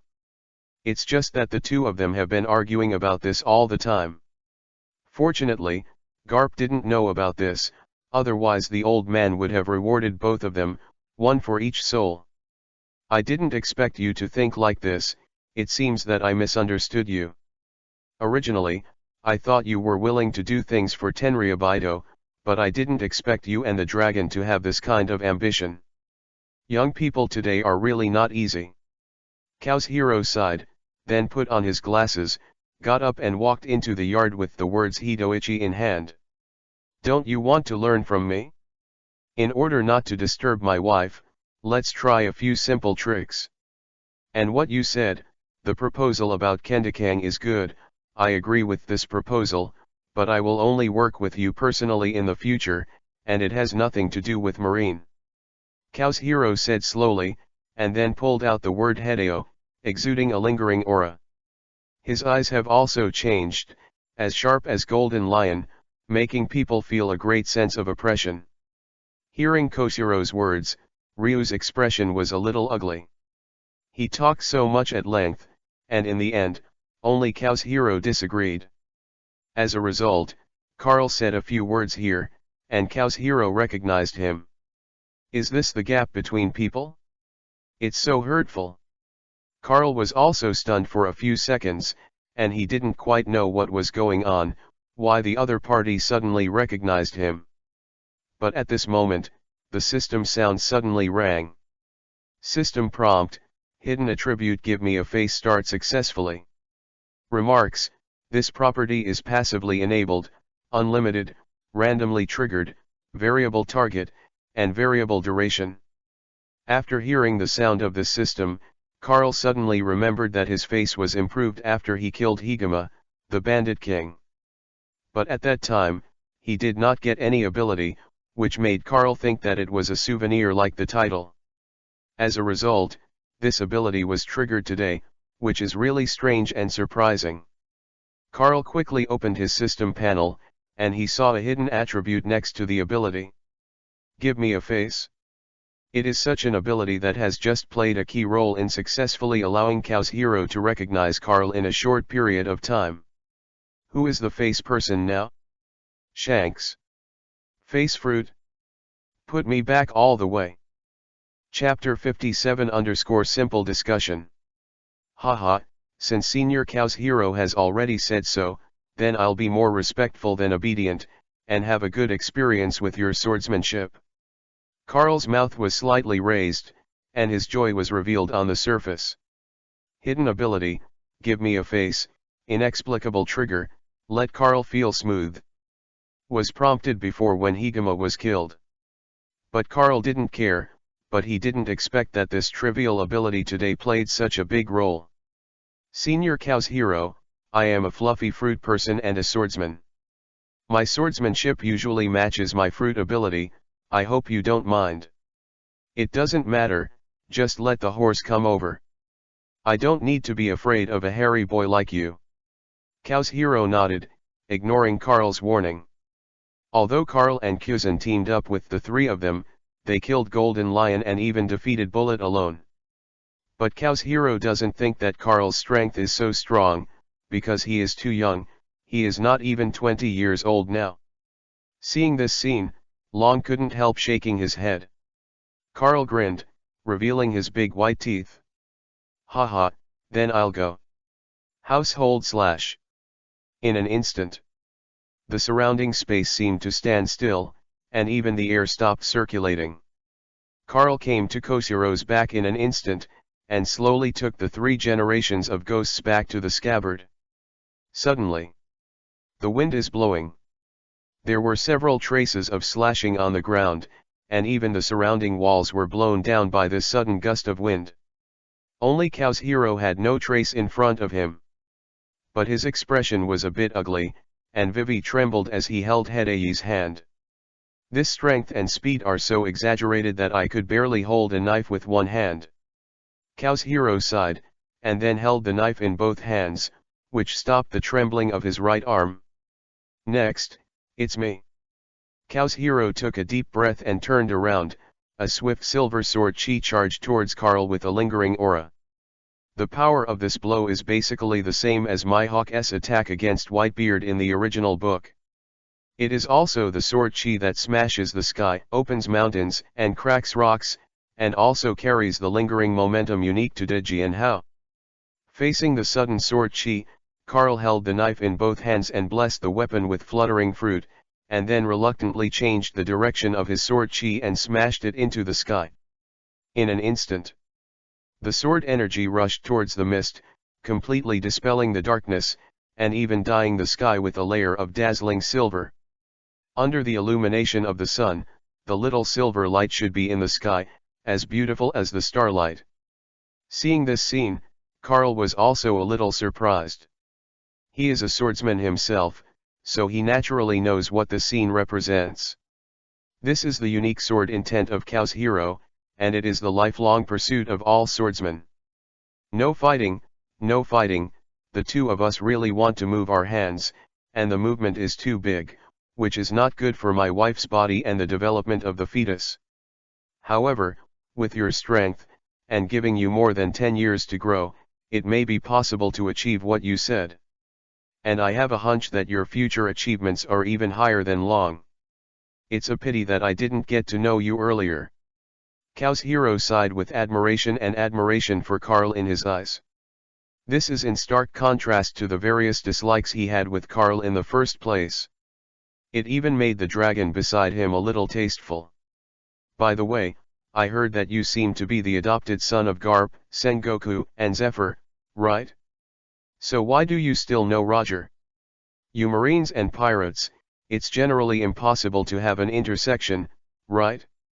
Kaohiro asked what he wanted to ask from the beginning, but Karl scratched his head and began to change the subject. Senior, there is nothing to talk about my identity, but I have a small request, I hope you can agree. What request? Please shake my hand. Kaohiro. At this time, Kaohiro was thinking about whether this child would be beaten up.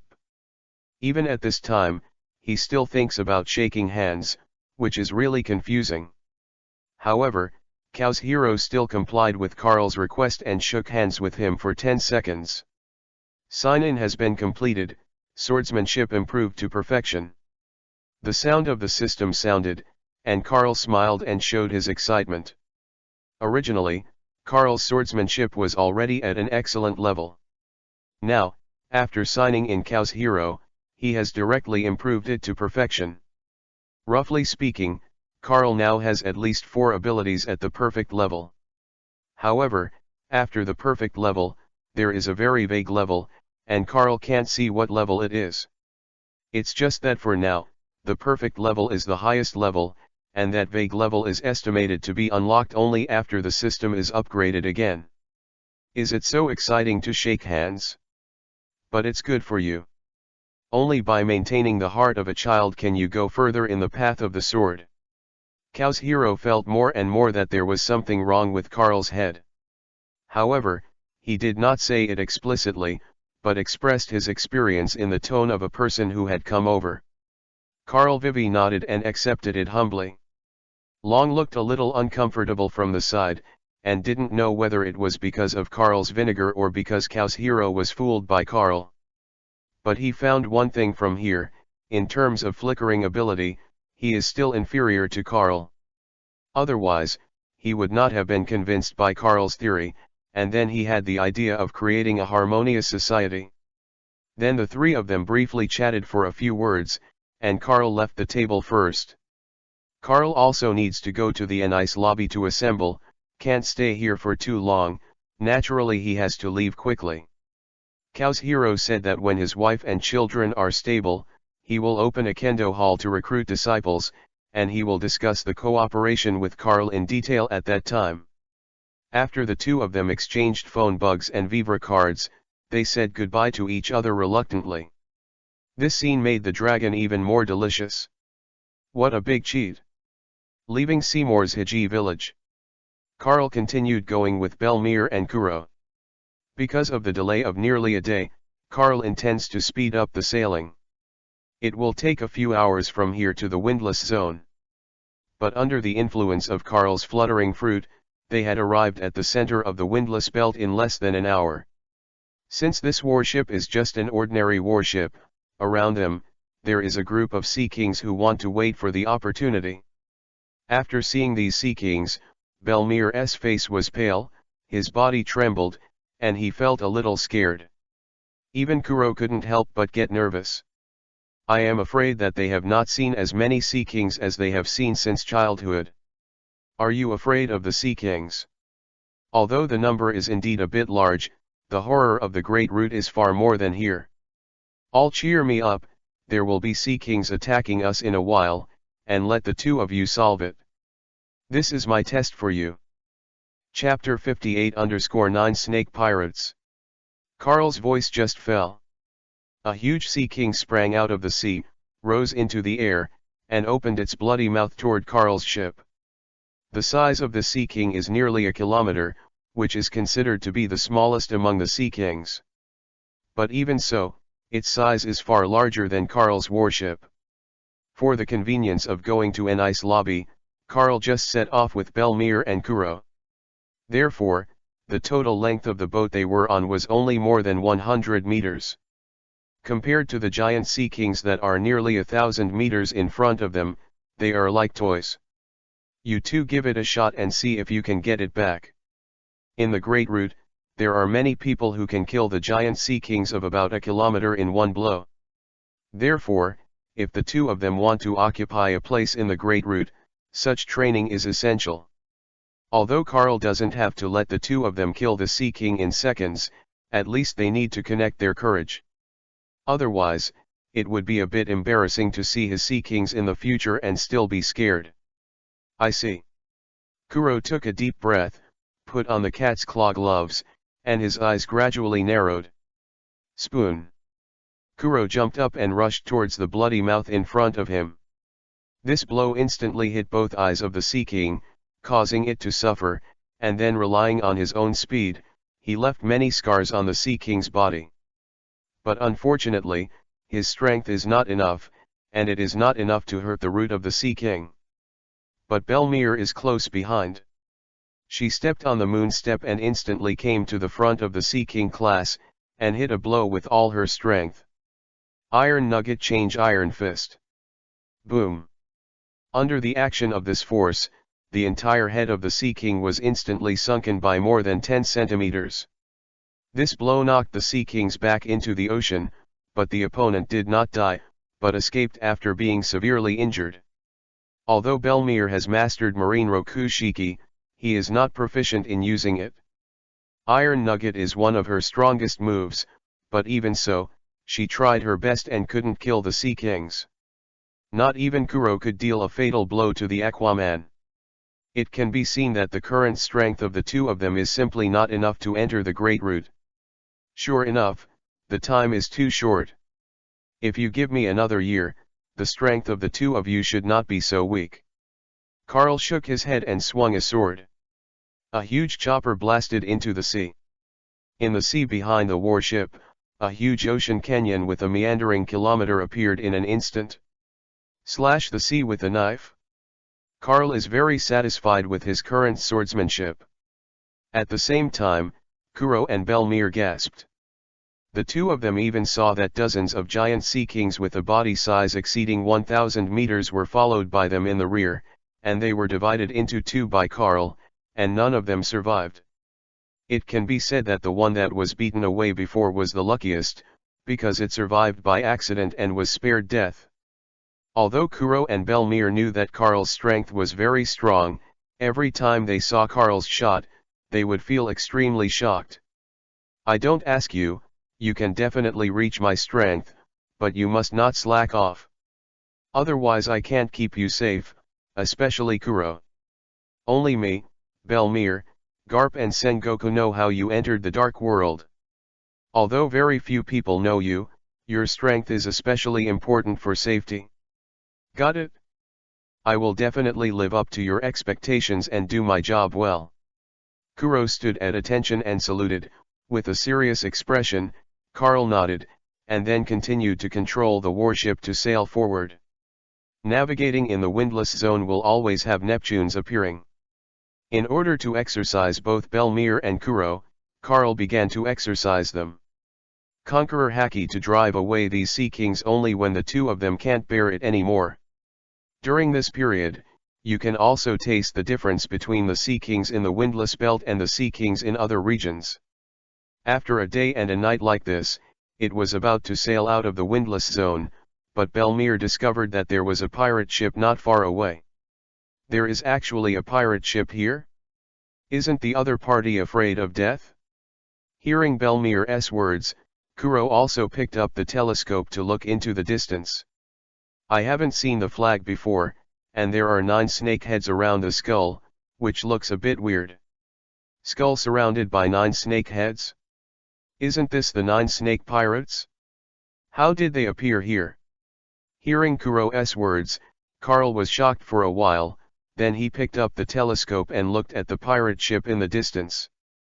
At the same time, the people of the 9 snake pirates also saw the warship on Karl's side. As the captain of the 9 snakes pirates, Gloriosa is valiant at this time, and she is still a beautiful woman, not an old woman at that time in the future. Mother-in-law. There are marine warships ahead. Shall we go and rob them? A young girl with an extraordinary appearance and a natural beauty looks like a beautiful blank. Gloriosa glanced at her, shook his head and said, Hancock, although this is your first time out to sea, you must understand that our pirate team try not to conflict with marine. Why? Aren't we a pirate group? Isn't it normal to fight with marine? Hancock was young, he didn't understand some things, but Gloriosa didn't know how to explain it to her. Hancock, you have to understand that we are not those tyrannical pirates who do all kinds of evil. There is no need to conflict with marine, even for Amazon Lily, we can't offend marine.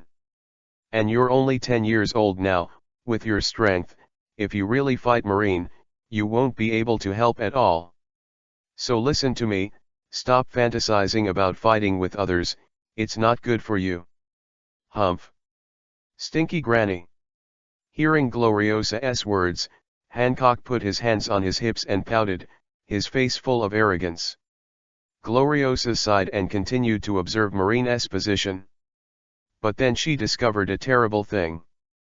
That marine warship actually flew into the air, heading towards him. Damn it!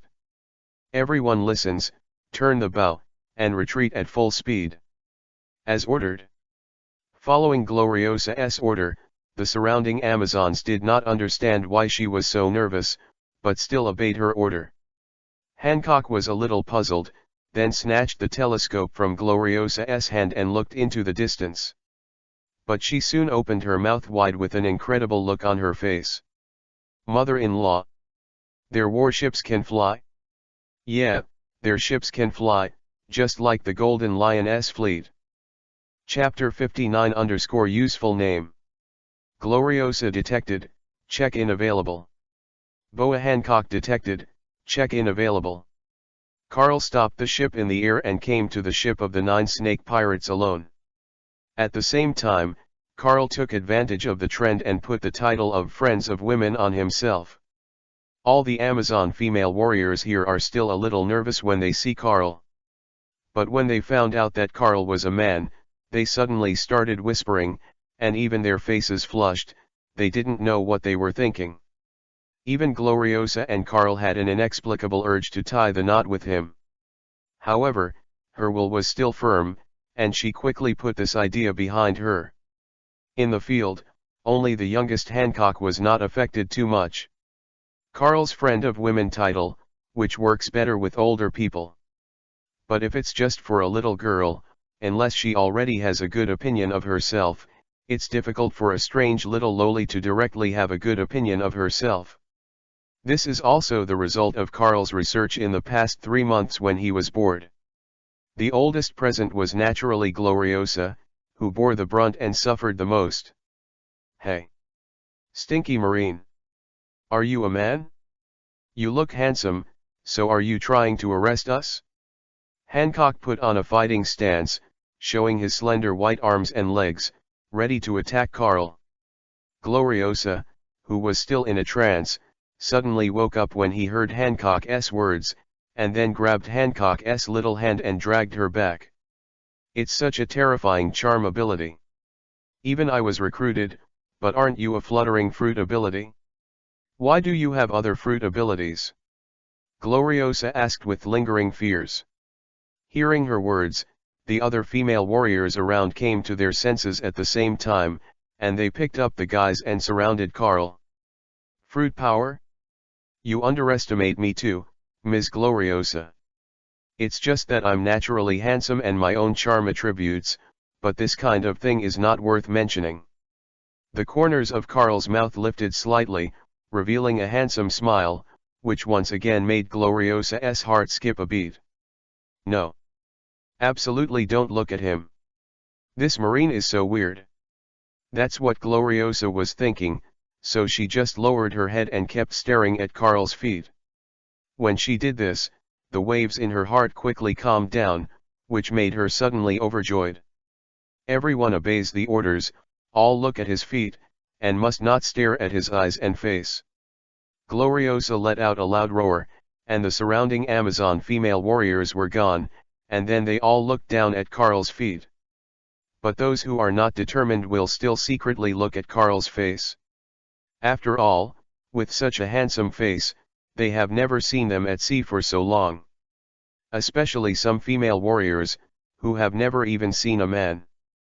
The first time I saw a man, I saw that Carl was so handsome, and naturally I couldn't control it. Gloriosa didn't know what to say, she could only pull Hancock back. Mr. Carl, what exactly do you mean?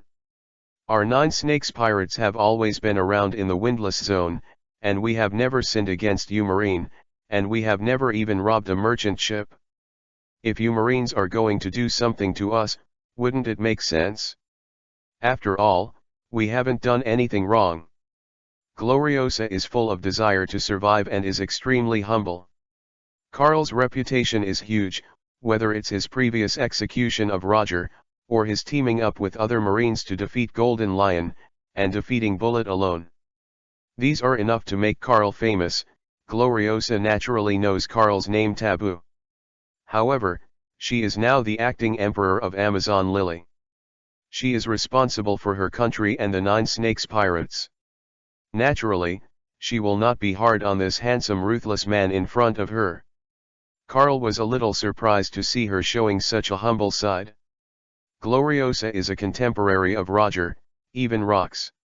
Her strength may not be very strong, but she must have extensive knowledge, otherwise she would not be able to take care of Amazon Lily so well. Mother-in-law. What are we afraid of? He's just Colonel Marine, it's a big deal to silence him, no one will know we did it anyway. Little Hancock's character is basically the same as when he was an adult, he is so tough and proud. Hancock's head lightly. Instant, little lowly Hancock's face turned red, but she reacted quickly and kicked out suddenly. You stinky man! How dare you touch the head of your concubine, courting death? Facing Hancock's kick, Carl easily pinched her pink ankle, but he didn't wait for him to do anything. Gloriosa shot instantly, also kicking Carl. This kick attached armament Haki, and even Carl felt a slight threat. But Carl was still very calm, blocking Gloriosa's attack and taking 2 steps back. At the same time, he released Hancock's hand. After the simple trial just now, Carl has basically determined that Hancock did not get the sweet fruit at this time. Otherwise, with her character, it is absolutely impossible not to use it. In other words, Carl still has the opportunity to find sweet fruits to use for Belmere. Thinking of this, Carl once again showed a smile. One of the reasons he came to the 9 Snake Pirates was to confirm whether Hancock had any practical sweet fruit. Now that it has been confirmed, there is no need for him to continue to stay here. As for the task of signing in Hancock, he wasn't done. Now that Hancock is so small, he can't gain any ability after signing in. It is better to sign in next to Gloriosa. Don't worry, I won't do anything to you. Amazon Lily doesn't have any conflict with Marine, so naturally I won't break this tacit understanding. But I have one thing I want to remind you of: keep an eye on this little girl. Tenryabito is on a spree of arresting young girls for slavery recently. Her image is just within the scope of Tenryabito's arrest, so you'd better protect her, otherwise, after a tragedy, don't blame me for not reminding you. Carl reminded that it can be regarded as the best of benevolence and righteousness. All the information of the 9 Snake Pirates so far only says that they only work on pirate ships. Carl has no reason to shoot at them, because he is not Akainu after all, and he is not so heartless. But Gloriosa was a little puzzled. She didn't know what Carl meant. Why did she come to remind her of this? And just when she was wondering, Carl used the shaved body to come to Gloriosa. Gloriosa's response was also very quick, and he kicked it out again. The guest blocked the blow and took her hand. Don't worry, I've heard your name from Roger and am a little curious about Amazon lilies. That's why I came here specifically to see you, the Queen of Amazon Lilies, and remind you, by the way, be careful with Tenryabito. Chapter 60 Mocktown. Sign-in completed, armament Haki elevated to mastery. After hearing the system sound, Carl released Gloriosa's hand and took a few steps back. Gloriosa's face was flushed at this time, and even a thin wisp of smoke slowly emerged from the top of his head. Such an old, already devastated by the years, a loli who is about to enter old age is actually shy. Why are you telling me this? There's no reason, it's just my personal affection for you, Amazon Lily. So please don't reveal the news that I have met with you, otherwise I will have a hard time. Carl shrugged. It was Gloriosa's question, and then he left here, returned to his warship, and used his ability to control the warship to fly away from here. Before leaving, Carl looked back at the little lowly Hancock, leaving her a handsome look back. Looking at Carl's disappearing figure, Gloriosa's eyes shone with inexplicable light, and his whole body became a little rosy. At the same time, the other female warriors, after Carl left, also began to discuss his appearance. What a handsome man! I have seen many Marines before, none of them are as handsome as him. Forget about Marine, not even Whitebeard is as handsome as him. It's really charming. Although it's the first time I see a man, I feel like I've fallen in love with him. Hey, you're still young and you're just an adult. Don't be a nympho at this time. Although he's handsome, maybe there will be better men in the future? Humph. A bunch of nympho, what's so good about a stinky man? Just when everyone was discussing Carl, only Hancock shouted aloud, and then returned to the cabin angrily. He was suddenly touched by Carl, and then he was almost killed. Hancock really didn't know what to do with Carl if it wasn't for Gloriosa's timely rescue. At the first meeting, Carl left a deep impression on the future Empress. But this is not a good impression. Hancock is already hating Carl. Gloriosa sighed, feeling a little melancholy. She didn't know whether she should listen to Carl's words and protect Hancock, but she had a hunch that if she didn't listen, she might regret it for the rest of her life. What a strange marine. Lord Carl, what did you do? How do you feel that you have returned from that pirate ship and have become handsome again? This feeling is like being nourished by something. Belmir's eyes flashed with planets, revealing a nympho look. Kuro beside him was stunned, not knowing what Belmir was doing. Carl also slapped his head, and immediately replaced the title of Friend of Women with Bandit Nemesis. He forgot to change his title just now, which caused the oolong scene. Although this title is very useful, when it is in front of your own people, you should use it as little as possible. Otherwise, Belmir's situation just now will be considered light. Huh? What happened just now? Why would I say something like that? It's embarrassing. Belmir covered her face and fled back to the cabin. For a while, she lost face. Cough, don't tell the scene just now, otherwise Belmir will probably hate you for the rest of his life. I know. Kuro pushed his eyes, feeling a little amused. It was the first time he had seen Belmir show such a gesture. Although it is said that Belmir has been used by Carl more than once as the subject of the title. But that was all in private, and no one knew about it on the bright side. Today is Carl's negligence, so Kuro saw it. However, Kuro is very smart. Based on this information, he can probably guess that this is also some kind of ability of Carl. However, he did not say it very interestingly, but felt fortunate. He was fortunate that he did not choose to be the enemy of Carl when he was in the team at that time, otherwise Kuro would not have the strength he has now. Warships fly fast. It didn't take long to leave the windless belt. But Carl did not fly in the direction of an ice lobby, but going in another direction. In about a day or so, Carl and the others arrived at a very famous island on the Great Route. Jaya Island. The reason why it is famous here is not because of how beautiful the scenery here is. It is purely because the pirates are rampant here, and it has become a paradise for pirates. This island looked down from the air, like a huge skull, very terrifying. And on Jaya Island, there is also a rumor that there is an island called Sky Island above this island. In Sky Island, there are many survivors of Sky Island who have wings and look like angels. There's even a very huge going city, and a going clock that was built by going in AAR. But most people just regard this as a legend. Not many people have actually found Sky Island and seen the going bell. Now Carl came to Mocktown in Jaya Island in the dark, just to find the location of Sky Island. But before that, Carl still intends to make some repairs here and inquire about the information about Sky Island by the way. Marine. Marine is coming.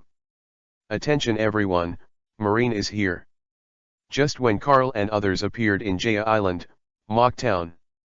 I don't know who was the first to shout, which immediately attracted the attention of all the pirates here. These pirates showed hideous expressions one after another and surrounded Carl and the others. Ha ha ha, Marine dares to appear in Mocktown, you are not afraid of death. There are only 3 Marines. Are you underestimating us? How powerful are pirates? Colonel Marine dares to appear here, it's really courting death. What are you talking about with Marine and kill him directly?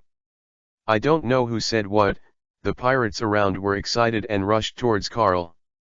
Seeing these people rushing up directly and not even giving others a chance to speak made Carl a little disgusted. See, this is the pirates of the Great Route, they are much more ferocious than the pirates of East Blue. But these people are just some little scumbags, the 2 of you go together and kill them. Yes.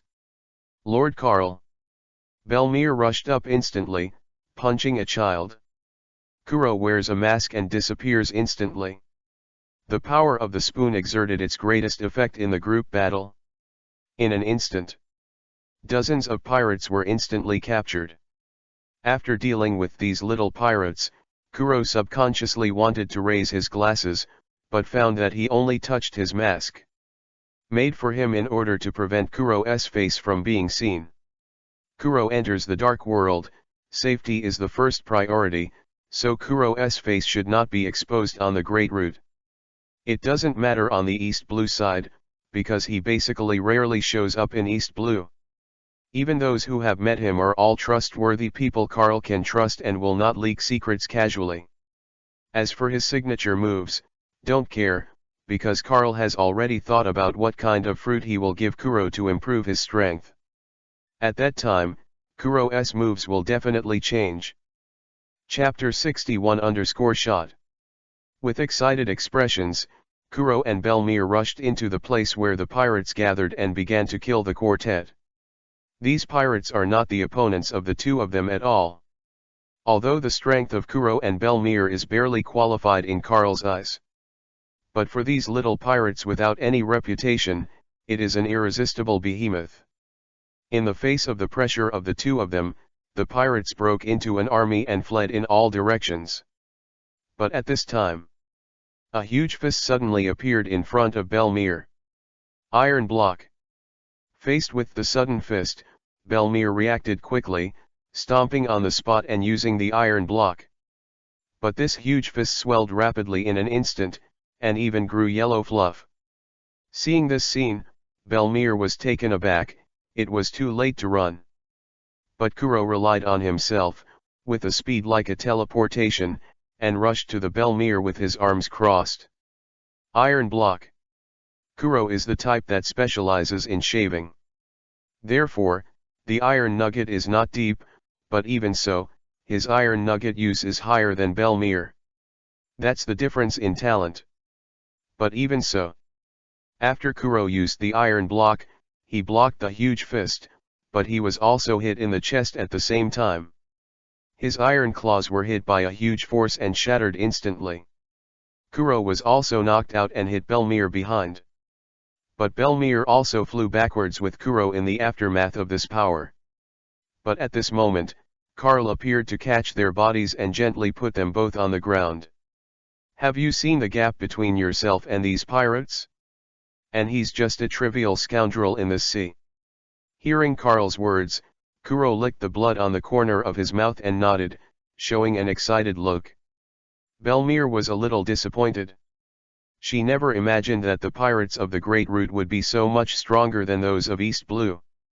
Even the Admiral Carey, who they met at the beginning, did not have such a strong power as him. Ha ha ha, the mere marine kid, how dare you show your prestige in front of Lao Tzu, how arrogant. I'm Tarzan, the ape with a bounty of 77.77 million Baileys, and a Zoan ape fruit ability. Arrogant marine kid, see how I get rid of you. Die. There was a roar on the stage, and it directly transformed into an ape mode, and the height was instantly raised to about 5 meters. Kuro and Belmir were taken aback by the giant ape. They didn't expect that the people in the Great Route would be so exaggerated. But at this time, Carl used shave and walked behind him in an instant. The 3 generations of ghosts were slowly withdrawn from the scabbard by him. I. The voice did not fall. The orangutan's arms were cut off by Carl in an instant. Ling Lai/even destroyed the surrounding houses on both sides. These are the hiding places of pirates. 99% of the pirates active in Mocktown are scumbags who burn, kill, loot, and do all kinds of evil. So there is no need for Carl to show mercy. My hand. When the ape Tarzan saw that his arms were cut off like this, he suddenly cried out in pain, thinking about Carl like crazy. But Carl didn't plan to do it, but gave Kuro and Belmir a look. The two of them immediately understood, and jointly shot the orangutan Tarzan. Without giving the opponent a chance to get up, Kuro charged up again and Spoon started at full power. Belmir is even more of a pirate than a pirate. His movements are extremely ferocious, and even his fighting moves reveal a roguelike flavor, and he can do everything he can. The ape Tarzan, whose arms were cut off by Carl, was directly weakened by about 60 to 70%. But no matter what he said, he is also a Zoan devil fruit ability, and his defense and resilience are not comparable to ordinary people.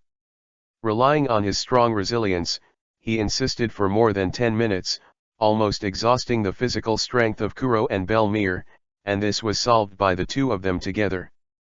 But even if they solved the other side, the two of them were also injured by the severely injured orangutan. It's okay, barely qualified. In about 10 minutes, he defeated the ape Tarzan, who had broken both arms, and he was only slightly injured. The strength of Kuro and Belmir, if placed in the Marine headquarters, would be considered a captain level. It's a pity that time is running out, otherwise Carl will definitely make their strength stronger. Then you have a good rest, and leave the other pirates to me. While speaking, Carl took a step, and Conqueror Haki burst out. There is no suspense. Thousands of pirates around were all stunned by Conqueror Haki. Mocktown was instantly dead silent. But at this moment, Carl heard something. There are still people over there, you two go over there and see. Carl was a little surprised. He didn't expect that when his Conqueror Haki swept over, there were still people who didn't faint. But even if the opponent is not dizzy, there is not much fighting power left, just leave it to Belmir and Kuro to practice. But a red figure suddenly appeared, and Belmir and Kuro were sent flying. The two of them were surprised, they didn't even see themselves. Why did they lose to this person? Master Carl. Don't talk, this person is not something you can deal with. Looking at the man with the straw hat in front of him, Carl smiled. Long time no see, Shanks. Hee, it's been a long time. What about Buggy? What did you do to my brother? Shanks lowered his straw hat, held Griffin in his hand, and asked in a deep voice. Conqueror Haki burst out. Facing Shanks' conqueror, Carl took his time and immediately released his conqueror. Two completely different conquerors collided with each other, instantly causing the surrounding space to vibrate. Kuro and Belmir hid behind Carl to avoid being affected by them. But at this time, a fat figure ran out from not far away. Who? Shanks and Carl were both surprised. They did not expect that there are still others hidden here. Don't do it. I'm Whitebeard's son. If you do anything to me, Dad won't let you go. The man said loudly, but his voice and body were shaking, and he looked scared. Blackbeard Teach detected, check-in available. After hearing the system sound, Carl squinted his eyes and raised his mouth slightly. It turned out to be Blackbeard Teach. I really admired it for a long time. You know this guy? Shanks was stunned for a moment, and the look in Teach's eyes gradually became dangerous. Chapter 62_Redhead and Blackbeard. Teach broke out in a cold sweat. He never thought that the Marine in front of him would know such a nobody. Even his unpublished title was mentioned, which made Teach feel a little horrified. Shanks also set his eyes on Teach. He couldn't see at all what was so unusual about the person in front of him that Carl could remember his name. Kuro, you take Belmir back to the ship first, you can't get involved in the next thing. Received. Kuro obeyed Carl and left immediately with Belmir. Shanks took a step back, trying not to give his back to either Teach or Carl. Teach's position is unclear, but as a member of the Whitebeard Pirates, he and Shanks are naturally enemies. Not to mention Carl as Marine. Teach, although you are not famous, I know your strength very well. The voice did not fall. Carl had already used shaving, and instantly came to Teach and pinched his shoulders. But Teach's response was just as quick. Armament Haki was covered with his right hand, and it was a punch to Carl. This punch was in stark contrast to the trembling he had just now. Obviously, his fear just now was fake. The power of this punch is no less than that of the headquarters vice admiral. At this time, he was only 18 or 19 years old, but his strength had already reached such a level. The Whitebeard Pirates, they are considered the best. But he was willing to be someone else's backdrop, entirely because of his plans. Everything is to get the dark fruit. Damn it! How can you be so powerful as a bastard? What a monster! Teach's face was hideous, and his forehead was covered in sweat. He hit him with all his strength, but was easily stopped by Carl. This situation made Teach feel a little bad. Then Teach punched again, Carl blocked again, and the two were deadlocked.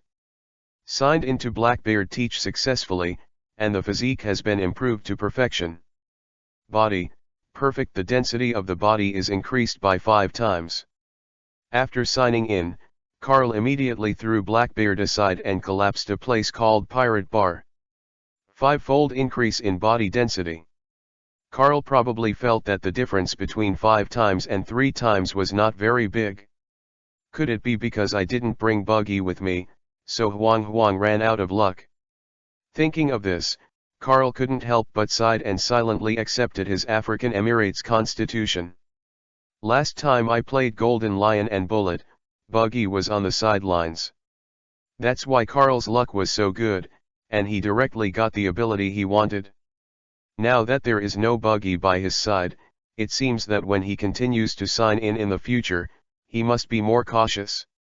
Carl. You just said Buggy, what the hell did you do to him? Shanks is suddenly angry. A sharp sword chi suddenly came. In the face of Shanks' sword chi, Carl pulled out the ghost and smashed it abruptly. Have you not watched the news lately? Buggy is East Blue's Marine, and he is also my capable man. How could I harm him? Really? Exactly. Hearing Carl's words, Shanks breathed a sigh of relief, then put the straw hat on his back and scratched his head embarrassingly. Well, I have been following Uncle Rayleigh in contact with swordsmanship for more than a year, and I have basically never gone to see or watched the news. Following Rayleigh? No wonder your sword chi is stronger than the General Headquarters Vice Admiral. Carl nodded, and understood why Shanks' strength had improved so quickly. The last time Shanks was let go in Logtown, his strength was at most the level of Rear Admiral of Marine Headquarters. But now it goes directly beyond the normal Headquarters Vice Admiral. Although he is still a little short of being a quasi-admiral, it can be seen how terrifying his talent is. More importantly, he was taught by Rayleigh. The face of Shanks, Rayleigh certainly wouldn't hide his secrets. Naturally, there was something to teach him. In addition, Shanks' talent is already very strong. For more than a year, it is already very good to have such strength. Hey. Your name is Shanks, right? I think your strength is quite strong. How about we break through together? This marine monster is too strong. If we fight each other, we will only be caught by him, and we will not be able to escape at all. Teach came to Blackbeard's side quietly and brought his claws to his wrists. He finally got serious. Shanks frowned and looked at the Blackbeard in front of him. He felt an extremely dangerous aura from this person. This dangerous aura was even bigger than Carl felt him. Blackbeard Teach. It's me. Teach scratched his belly, and was watched cautiously by Shanks, and he felt a little uncomfortable all over. These two are the future 4 emperors, but now they meet to deal with Carl together. The scene is really weird. Since the two of you have already planned to join forces, then I will not hide my clumsiness. Storm. Accompanied by a low moan from Carl. The pollution piece, the giant storm dragon, appeared in front of the two of them. Watching Carl release the power like a natural disaster, Shanks and Teach were both startled and jumped back immediately. Suddenly, Dragonhead Storm, wrapped in the surrounding dust and gravel, attacked both of them together. Damn it! Is this the power of the fluttering fruit? It's almost as good as Daddy's shocking fruit. The former ability of the fluttering fruit is the golden lion who can keep pace with Whitebeard and my Captain Roger. But I never imagined that Carl, this bastard, could unleash the power of the golden lion after only 1 year of obtaining the fruit power. What a monster! Shanks and Teach shared information with each other while running away. This intelligence is nothing, it needs to be kept secret, but Teach doesn't know the whole picture. He only understands part of it. Shanks personally participated in the battle with the Golden Lion. Of course, he knew very well how exaggerated the Golden Lion's fruit ability was. It's just that the situation at the time was that Roger and Rayleigh and others faced the Golden Lion. Shanks was just playing soy sauce and cleaning up the mobs. So what he felt was nothing but the aftermath of the Golden Lion's power. But when he faced Carl now, he realized how terrifying the power of the fluttering fruit was. At the same time, Kuro and Belmere, who had returned to the warship, couldn't help sighing when they saw the magnificent scene in front of them. This is the power of Lord Carl.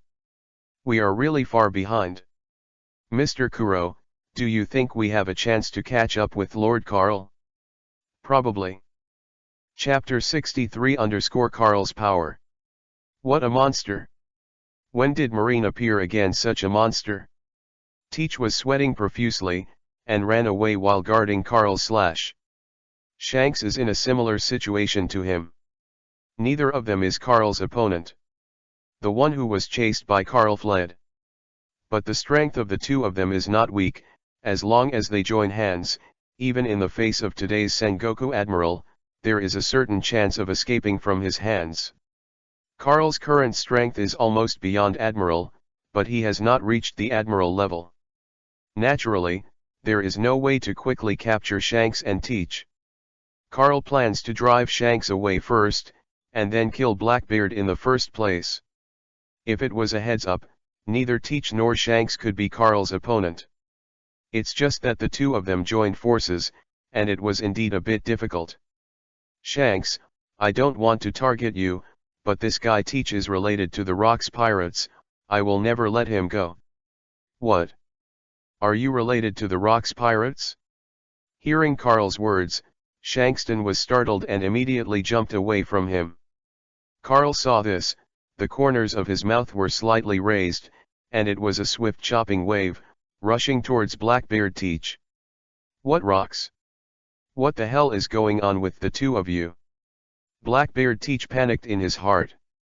He didn't expect that Carl knew about the Rocks Pirates. But it was impossible for Teach to say this kind of thing openly, he could only deny it.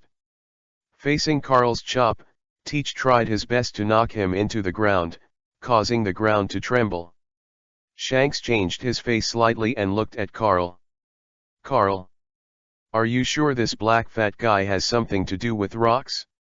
Although Shanks did not personally experience the Battle of the Valley of the Gods, he served as Roger's crew, Deep Roger's new appointment and care.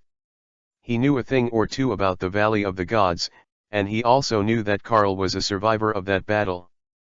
Buggy doesn't know this, because Buggy is not optimistic, and naturally he won't know so many secrets. Although I can't be sure, but I saw the shadow of rocks and the extremely dangerous breath on him. No doubt, I don't have to lie. After all, Whitebeard used to be a crew member of the Rocks Pirates, and it's normal for him to have a remnant or two.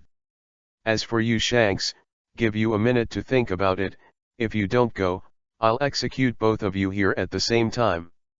As he said that, Carl's conqueror burst out, his eyes became extremely sharp, and the surrounding space suddenly became violent. Several giant dragon storms, lingering behind Carl, seemed to have the power to destroy the world. Shanks. Don't listen to this marine nonsense. I don't know any Rocks Pirates at all. I'm only 20 years old this year. That rocks perished long ago. What does this have to do with me? Blackbeard was a little anxious and wanted to defend himself. But the words he said in the chaos caught Shanks' attention. How do you know that the Rocks Pirates are dead? And what do you mean by stressing about age? This. Blackbeard was stunned for a moment, and suddenly felt a little bad. Seeing this scene, Carl raised his mouth slightly and began to control the storm to attack Teach. Carl is also not sure what connection Teach has with the rocks. But the various details in the original book show that there must be various relationships between the two of them. And Blackbeard's birth date just happened to be some time before the demise of Rocks. almost half a year before Carl was born. Carl has reason to suspect that Blackbeard is Rock's son. Although it's just a guess, it doesn't matter if the guess is wrong. After all, Blackbeard is extremely dangerous and must be eliminated in advance. Shanks don't trust him. This is Marine's alienation scheme, absolutely don't trust him. Blackbeard knew he was leaking something, and began desperately calling out Shanks for help. Humph. Carl, I owe you a favor this time, and I will pay you back next time. But you wait for me. One day, I will defeat you with my own hands and avenge the captain. The voice fell. Shanks glanced angrily at Blackbeard. He didn't know if what Carl said was true or not. But he could feel that Blackbeard was very dangerous, and he also had a lot of killing intent towards himself. The most important thing is that the other party is a member of the Whitebeard Pirates. Shanks and the Whitebeard Pirates had nothing to do with each other. Naturally, there was no need to be caught by Carl for someone who was extremely dangerous and most likely to be related to Rox. So he just hesitated for a while and immediately chose to leave here. Damn it! The original plan to assassinate Shanks will succeed immediately. Marine suddenly appeared, which is really annoying. It seems that I have to find a way to get out of here. There was hatred in Teach's eyes. As he resisted Carl's offensive, he looked at Shanks with angry and resentful eyes. In the end, he still set his eyes on Carl in the sky. Teach knew very well that he was no match for Carl. If he joins forces with Shanks, they are barely equal to Carl. Now that Shanks has run away, Teach is a lonely tree alone, and it won't be long before he will be defeated. Teach, do you have any last words? Carl's mouth was slightly raised, and he came to Teach's side in an instant. Ling Lai's incomparable slash, like a black crescent moon, exploded in the center of Mocktown. The earth and space were violently turbulent because of Carl's blow. Even the street in Mocktown was completely destroyed, leaving no intact place. Bah! The mere marine kid is like killing me? You're still too young. Teach was knocked flying, even her steel claws were shattered. But he was not seriously injured. He only spit out the bruises, then covered armament haki all over his body and rushed straight to Carl. Suffer it? Marine kid. Hee, you're only 1 year older than me, how dare you call me a kid? You're too crazy, aren't you? Carl shouted angrily, and when he raised his hand, there were 3 tornadoes. Teach punched one at a time, directly smashing the 3 tornadoes. But at this moment, Carl's ghostly figure instantly appeared beside Teach. The black ghost fell on Blackbeard's neck instantly. The blade collided with the skin, and at this time it erupted, like the sound of metal colliding. Blackbeard tried his best to focus armament haki on his neck, which blocked Carl's slash. But Carl took advantage of this opportunity to touch Blackbeard's abdomen with his left hand, urging the fruit power with all his strength. Pseudo-spiral pill. Chapter 64 _ Sly Blackbeard. Violent explosions continue to occur on Jaya Island. Carl and Teach were fighting had long since left Mocktown, but moved to that forest. At this time, Shanks had already taken his own boat and quickly left Jaya Island. The island in front of him was full of strong winds and dense winds. Even the surrounding sea area has produced some huge waves. This situation made Shanks sigh. But he was not discouraged, instead he put the straw hat heavily on his head and said in a low voice. Carl, I will be back again, and when we meet again next time, I will definitely defeat you and avenge Captain Roger. Shanks didn't bother about Blackbeard and Rox. After all, he is not a personal experiencer, and this kind of thing has little effect on him. At most, he knew that Carl went back to find those Rox pirates and took revenge with his own hands. Addition, Shanks was not very familiar with the Whitebeard pirates. So there is no need for him to mix with a dangerous person like Blackbeard and become an enemy of Carl. It doesn't do him any good. Next, take a trip to East Blue and take a new look at the captain's hometown. At the same time, in the jungle of Jaya Island, Carl and Teach are in a chase. The current Carl and Teach, in terms of armament and observation haki, can be said to be half-hearted. But Carl's swordsmanship and strength, as well as his fighting technique, are far superior to Teach. Especially his fruit ability, even hit Teach can't even find it. The two fought for a long time. If it wasn't for Teach being very cunning, he was good at using the terrain here to escape. Carl had caught him long ago and reunited him with the rocks. But even so, Teach couldn't last long. His current situation is very bad. There were wounds all over his body, and there was a fist-sized blood hole in his abdomen. Spiral pill formed by Carl using the power of the fruit and condensing the wind. Although it is not comparable to Naruto's Spiral Maru, it can achieve unexpected results when fighting in close quarters. Therefore, whether it is close combat or long-range release ability, Carl can deal with it calmly. It's just that the two of them have been fighting for more than an hour from the beginning to the present.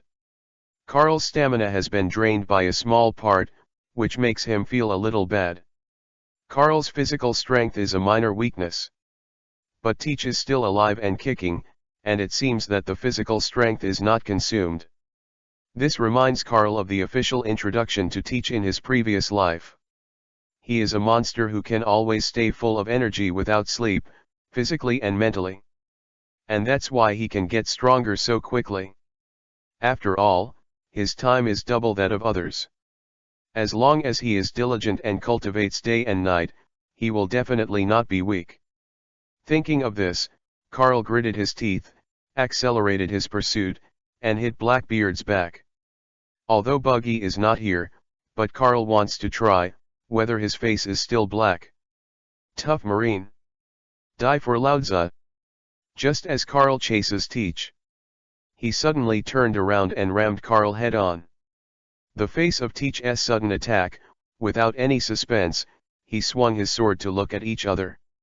The huge sword energy swept through the forest again, cutting off many surrounding trees. Teach opened his arms, covered armament haki all over, grabbed Carl's sword chi, and then blasted it into the ground. With the sound of an explosion, this forest was devastated. Carl used his ability again to create a huge storm, directly besieging Teach. Zay ha ha ha ha ha. You can't kill me, Marine Kid. Although Teach was trapped in the storm, he was heavy and covered armament haki. Although this kind of storm will have an impact on him, it will not be fatal. So Carl needs to make up the knife. Are you tired of talking so much? Carl covered the ghost with armament haki, used the shaver to come to Blackbeard, and hit his heart directly. Teach had a grim look on his face, but he lifted armament haki, as if giving up resistance. Carl's ghost pierced into Teach's heart without any hindrance, which made Carl feel that something was not right. But at this moment, Teach suddenly grinned and used all his strength to hit Carl in the chest. Go to hell, kid. Want to die together? Carl understood Blackbeard's thoughts, pulled out the ghost, and jumped back. But Teach's attack changed a direction very strangely and smashed towards the ground. This blow directly shatters the earth. Teach flew into the sky because of the strong reaction force and the effect of the storm. This guy doesn't want to die together, he wants to escape. Carl was shocked when he saw Teach and was shocked by the reaction force. Without any hesitation, Carl also flew out, trying to chase Teach, who escaped. But the other party didn't know what method to use, so he forcibly changed direction in the air and fell straight into the sea below. By the time Carl caught up, Teach had fallen into the sea and disappeared.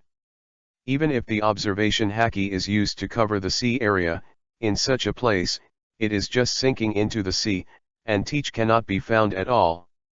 I was stabbed through the heart, but I still have such power, and the system sound did not appear. Could it be that this guy really has more than one heart? Carl's face was a little ugly. He didn't expect Blackbeard to use this method to escape from his tail. Carl had to admit that he did let his guard down a bit when he pierced Teach's heart. Because under normal circumstances, even if Whitebeard was pierced in the heart, he would definitely die. In the top battle of the original book, Whitebeard was pierced through the chest and lost a lot of combat effectiveness. Doflamingo's heart was damaged at the beginning, and he was in a state of suspended animation. If it wasn't for him having a super high understanding of the fruit of the thread, and pulling himself back from the brink of death, it is estimated that he would have been cold at that time. After all, not everyone has an almost undead constitution like Kaido. But the situation of Blackbeard was something that Carl did not expect. There is not much information revealed in the original book. So Carl doesn't know how this guy's constitution is different from ordinary people. At the same time, Blackbeard swam quickly under the water and quickly left the range of Jaya Island. He dragged his severely injured body, found a pirate ship, and killed all the people on it before he could breathe a sigh of relief. What a monster! If I don't sacrifice a heart and let him relax his guard, I might die there. Teach sat on the corpse, bandaging himself, while thinking resentfully. The general content is to find the dark fruit, and then kill Carl first, followed by Shanks. Chapter 65_Enter Sky Island. Master Sengoku, just listen to me and be right. Blackbeard Teach definitely has something to do with the rocks. How can I get revenge? Hey, don't talk about it now, just use the evidence, just focus on his current strength, and the constitution that is different from ordinary people. It is enough to show that his identity is not simple. And he also took the initiative to do something to Marine, which has already constituted the conditions for a reward. Master Sengoku, don't tell the evidence at this time. He is currently a member of the Whitebeard Pirates, so just put a reward directly. His full name is Marshall D. Teach, nicknamed Blackbeard, and the reward order is about 300 million, no, at least 450 million in strength. Carl thought about it for a while, and finally decided to increase Blackbeard's bounty. This will spread his fame and expand his influence. When Teach thinks about it again, it will not be so simple. If this 4 or 5 billion bounty can come out, Whitebeard will definitely pour it into such a person. With Whitebeard's insight, as long as Blackbeard is concerned by him, he must be cautious in his actions in the future. Maybe Whitebeard can also see the connection between Teach and the Rocks Pirates. Just like that, under Carl's coquettish offensive, Sengoku finally agreed, and under the circumstance that the evidence was not very sufficient, he offered a reward to Blackbeard.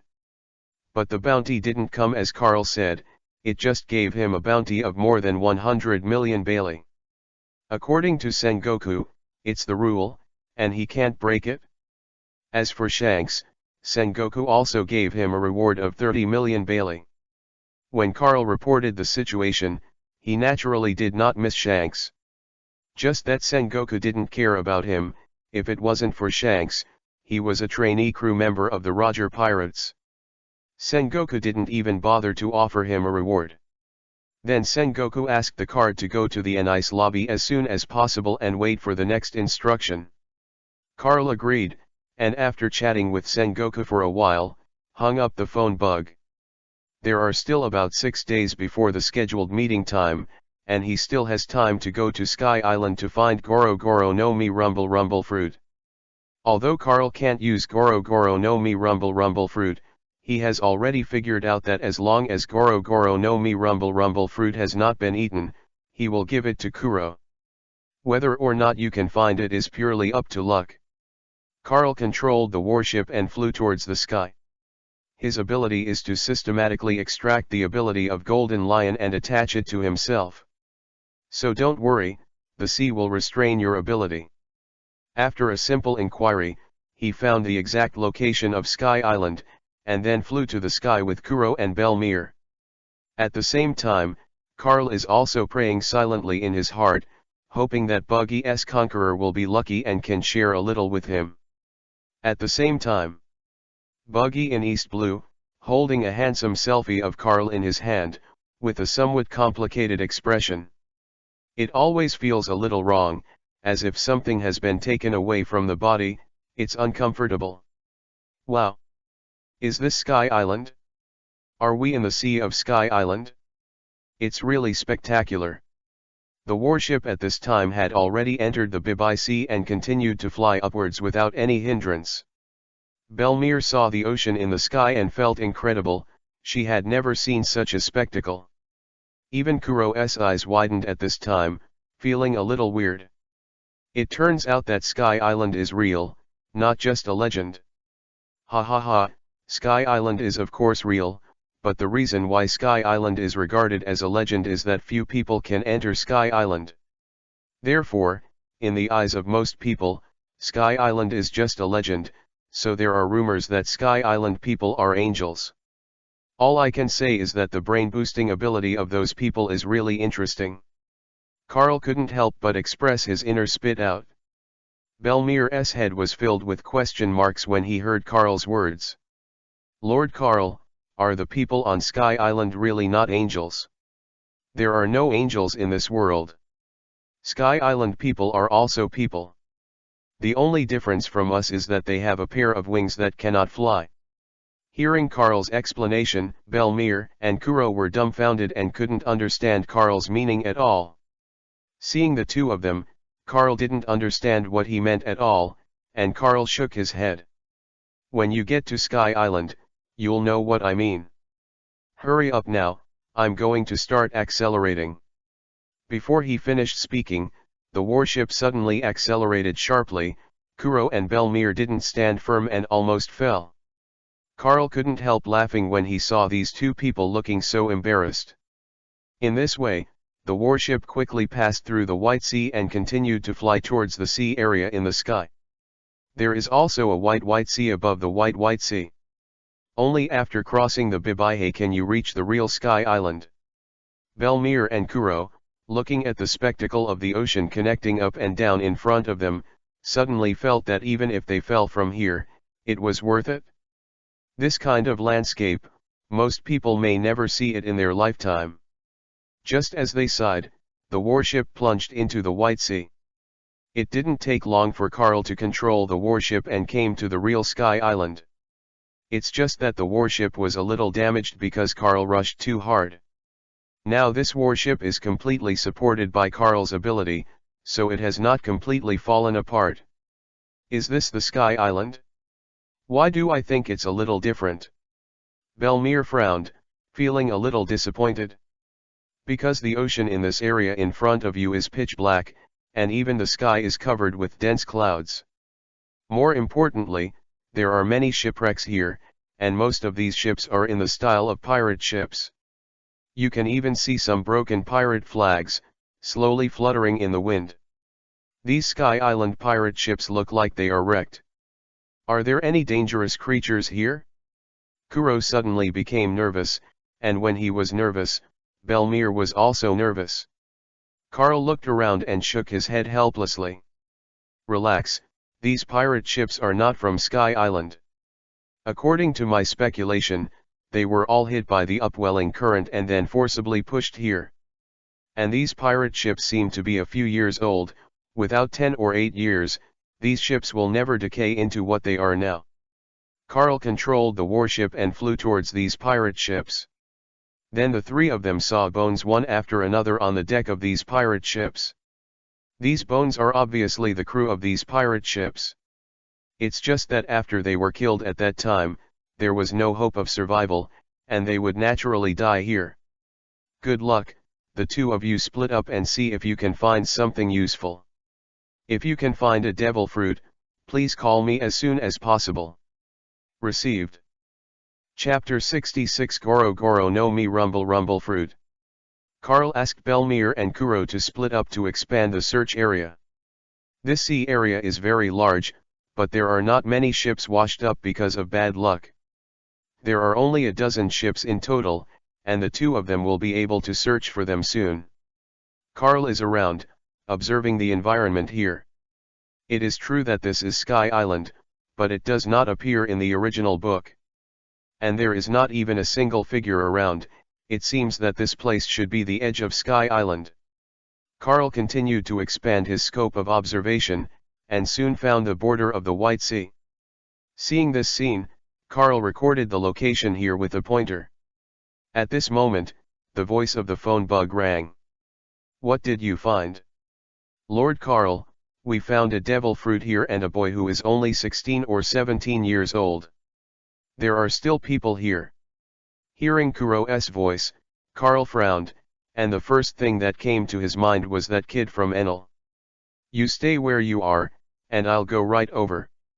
After that, Carl hung up the phone bug and flew towards the previous position. After a while, Carl saw Kuro and Belmir, and Enel, who was bound by the two of them. Enel detected, "Can check in." "Really, Enel?" Carl frowned and came to Kuro's side. "What's up with this kid? How did you meet him?" "We were here, searching for devil fruit, and he suddenly jumped out and attacked me, and was tied up by me." Kuro raised his mask and said. Enel's face was full of anger, and he struggled constantly, trying to break free. "Let me go. You damned Blue Sea people, let me go. Or I'll kill you." Enel's resistance was so violent that it even tore his skin. "Let him loose, it's just a child, there's no need to be so defensive." "Got it?" Kuro nodded and released him. Belmir took out a devil fruit. "Lord Carl, what kind of devil fruit is this?" "This should be Goro Goro no Mi Rumble Rumble fruit. When I was in the Marine headquarters, I read the Devil's Fruit illustrated book, and I remember this shape. That's mine." "You bandits, bad guys. Damn Blue Sea people. Give that back to me." After Enel was released, he wanted to snatch the devil fruit. But at this time, Enel's strength is very poor. Without the help of Goro Goro no Mi Rumble Rumble fruit, Enel is not even as good as a normal Marine, and it is impossible to break free from Kuro's grip. "Kuro, this devil fruit is for you, don't forget what I told you.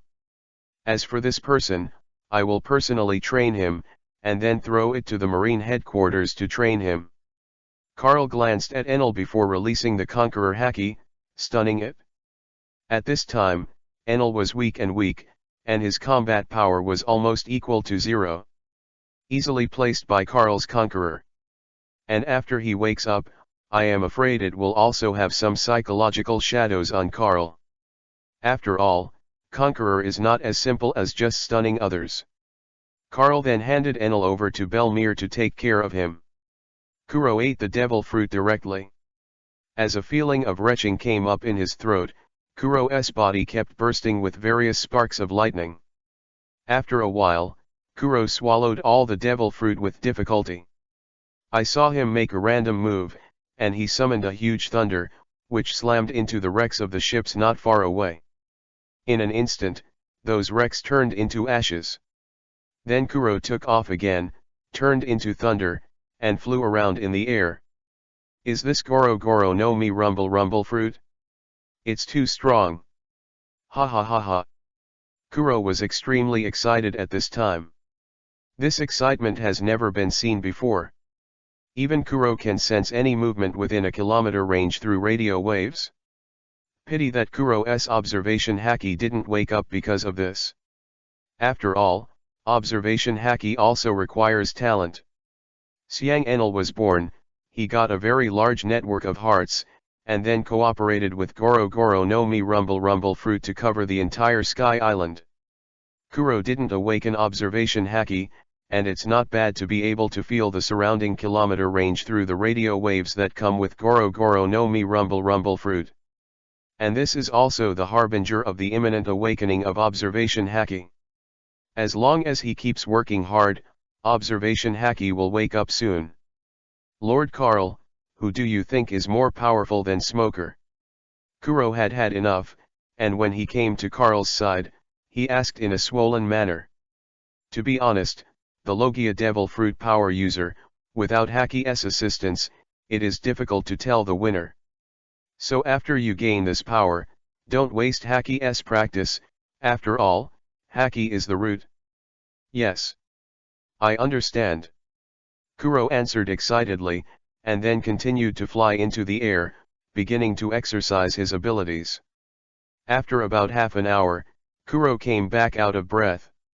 At this time, he was sweating profusely, and within half an hour, he was empty. Devil fruit is too exhausting, right?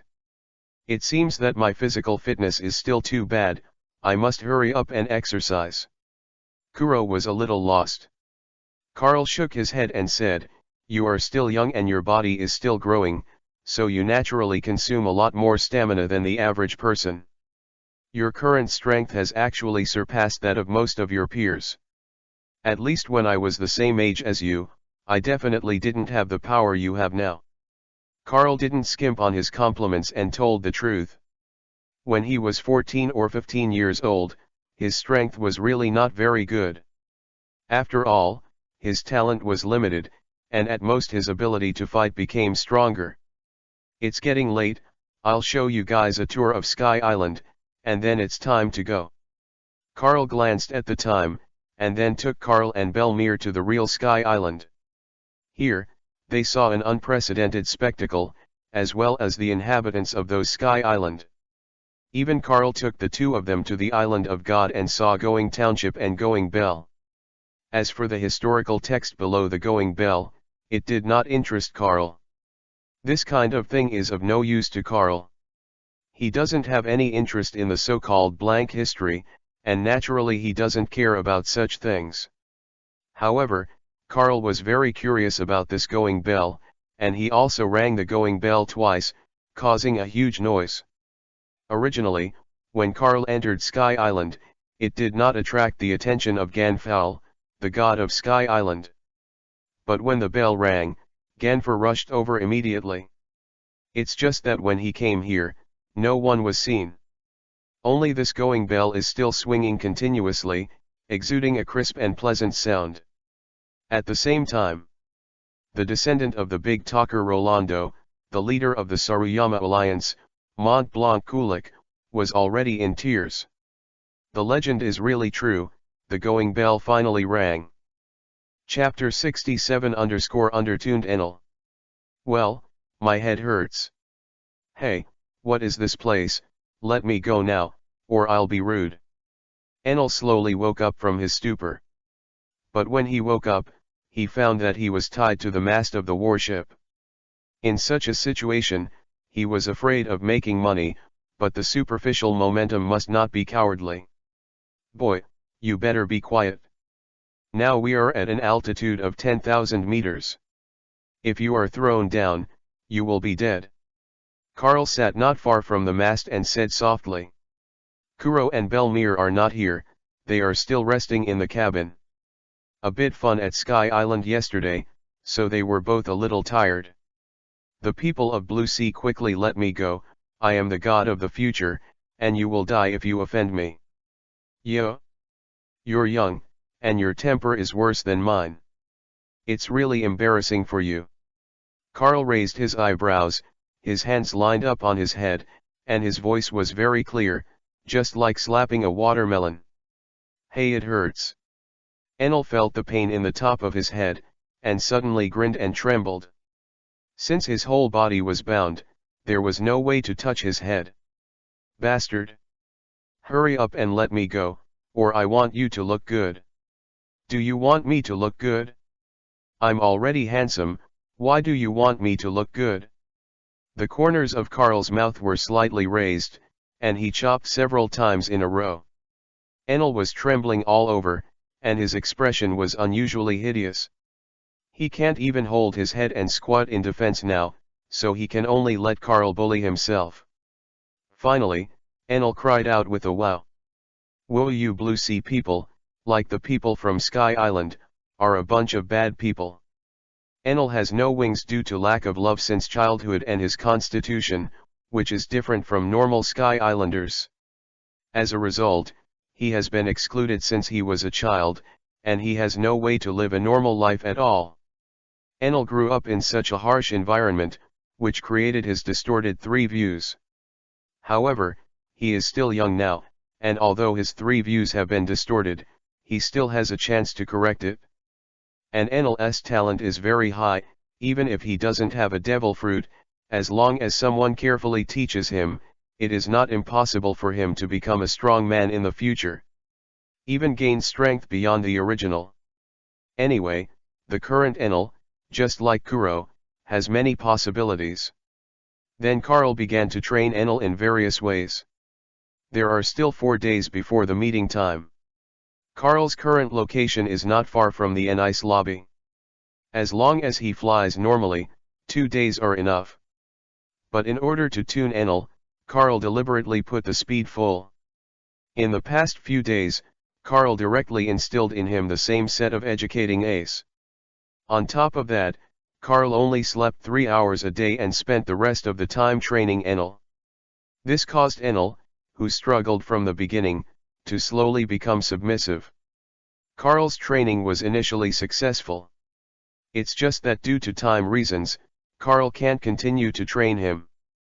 Carl has now arrived at the Nice lobby port and notified the head of the Nice lobby. Spandane hurried out to meet Carl with his son Spandam. "Mr. Carr, you are finally here.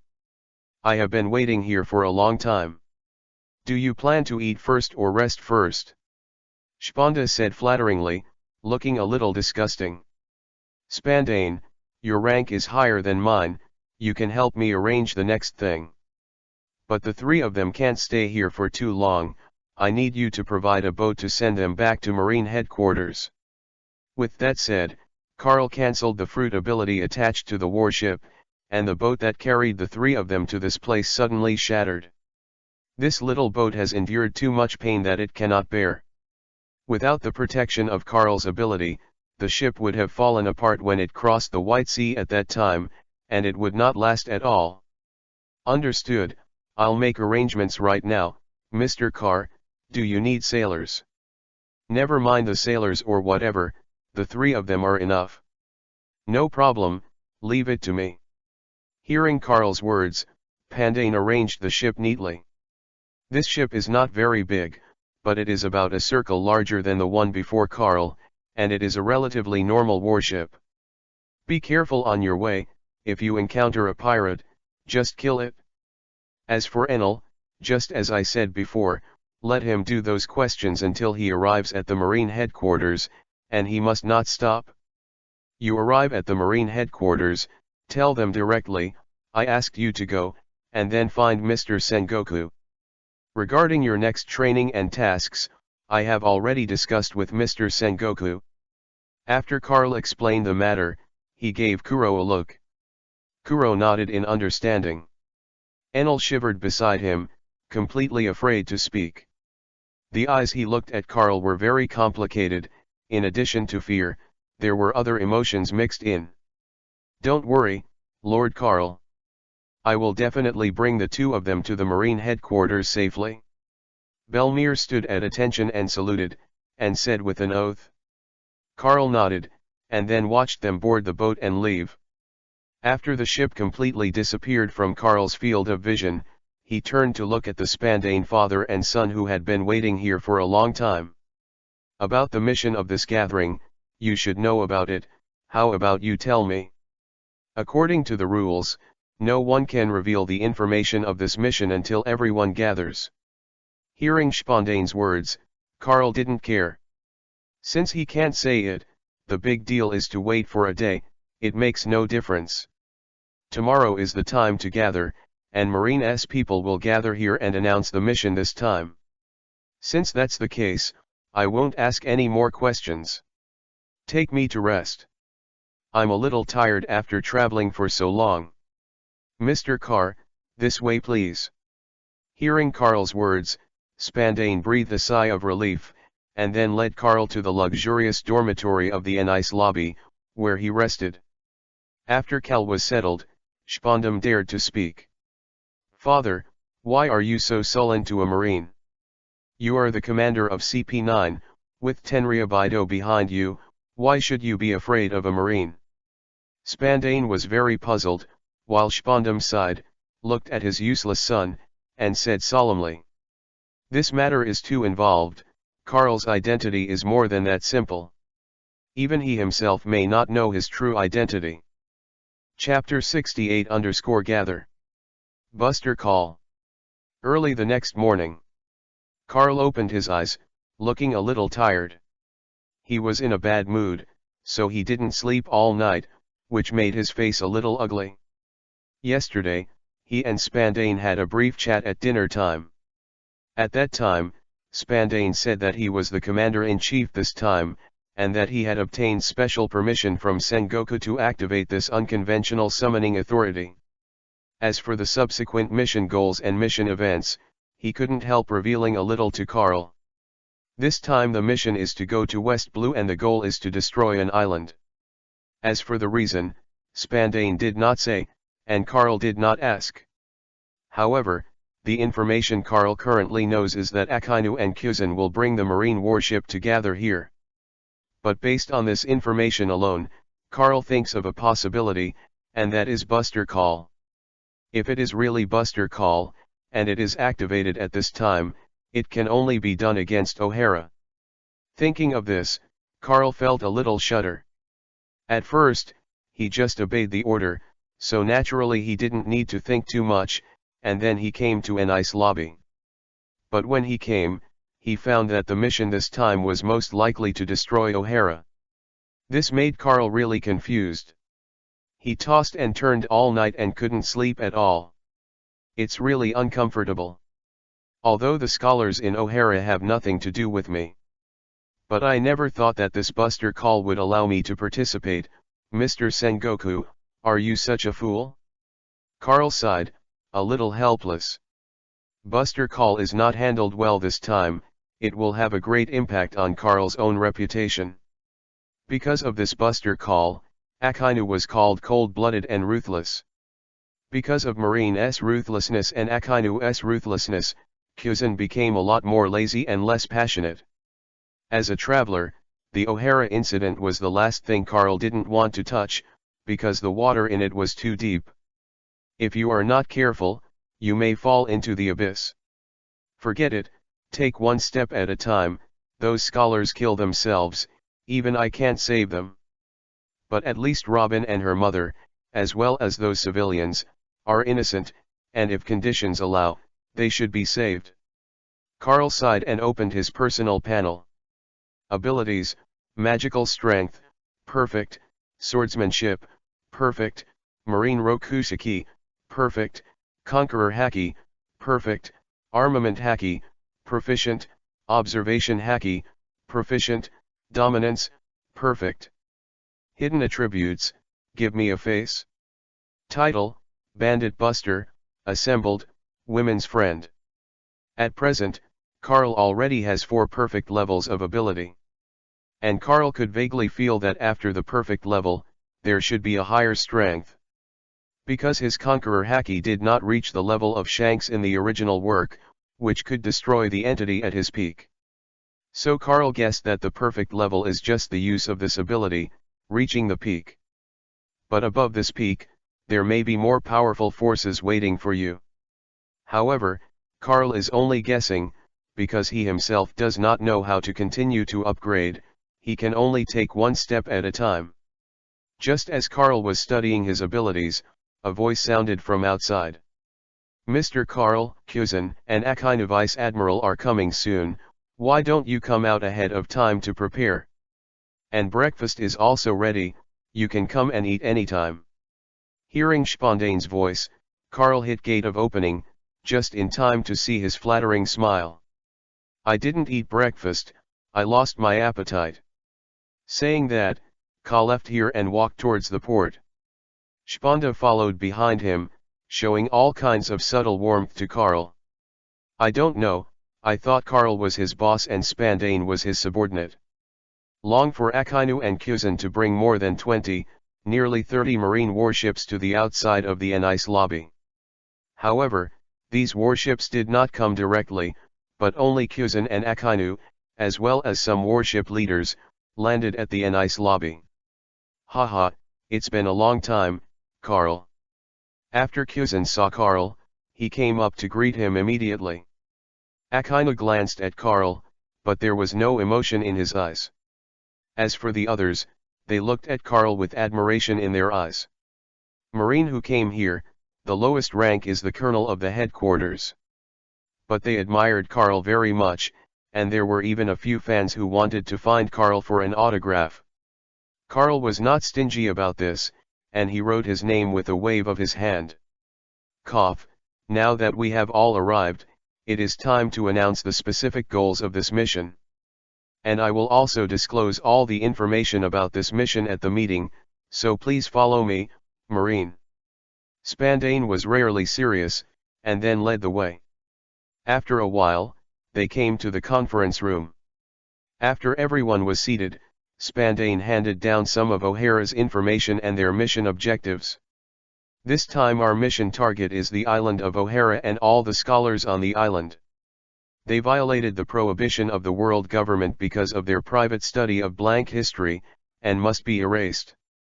Because this blank history is very terrifying, once it is leaked, there will be a huge threat that cannot be recovered. So we must get to O'Hara before their research is complete and kill the danger in its cradle. Spanda became emotional and began to tell how dangerous and anti-government O'Hara was. And they also said that when they study blank history, they want to destroy the world and destroy all mankind. Anyway, it's all kinds of ugly charges, one counts as one, all of which are on the scholars of O'Hara. In Spandane's mouth, those O'Hara scholars, one by one, have become demons that destroy the world and must be eliminated. Otherwise the world will be doomed. I have to say that Spandane's pre-war mobilization was in place, and the Marines were excited because of his words. Even Kuzan was brainwashed and showed a righteous attitude. If Karl hadn't known the plot ahead of time, he would have been impressed by Fan's eloquent voice. Spandane is worthy of being the commander of CP9. Although his strength is not very good, he is still a little capable.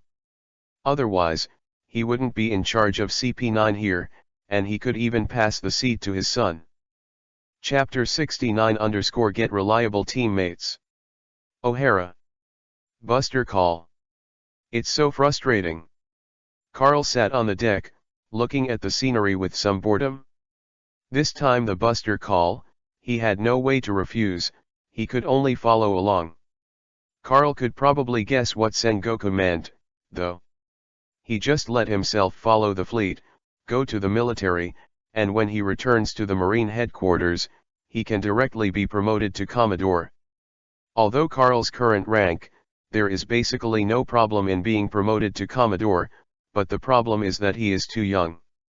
Although Commodore's rank is not high, he is still a small general, and naturally he needs enough military exploits to pave the way for him. This Buster call, to put it bluntly, is to let Karl join in the fun, and then coat it with gold. He. This mission is really spectacular. I didn't expect that I would be able to participate in Buster call in my lifetime. It's really exciting. A giant, Vice Admiral, was sitting next to Karl basking in the sun and eating sweets. He didn't know the real reason for the world government to launch Buster call. This giant Vice Admiral is the Vice Admiral of the Marine headquarters, Jaguar D. Saul, who was personally killed by Kuzan in order to protect Robin in the original book. Brother Saul, you should laugh less twice. After this mission, I'm worried that you will probably regret it, and then you won't be able to laugh anymore. Karl sighed and patted Saul's thigh as a reminder. But the other party didn't pay attention to Karl's words. He. We are Marines, it is our duty to obey orders. And haven't you heard from Spandane, the people on O'Hara are all demons, and they want to unleash weapons capable of destroying the world. We Marine are the righteous party, so naturally we want to stop them and do this kind of justice, why should I regret it? Saul glanced at Karl in confusion, then continued to eat his own snacks. Karl shook his head helplessly. There are many people here, and he can't say that Spanda has deceived everyone. The world government just wants to hide the blank history, so it will issue a Buster call to destroy O'Hara. Brother Saul, you should be careful, Spandane is very cunning, and his words cannot be trusted. And with the long-term friendship between the two of us, would I still lie to you? He, brother Carl, I know of course you won't lie to me, but this is a rare event in 10 years. Just keep me excited for a few days, okay? Even if there is something strange about it, it's not too late to wait until the place. Although Saul is kind, he also has a big heart.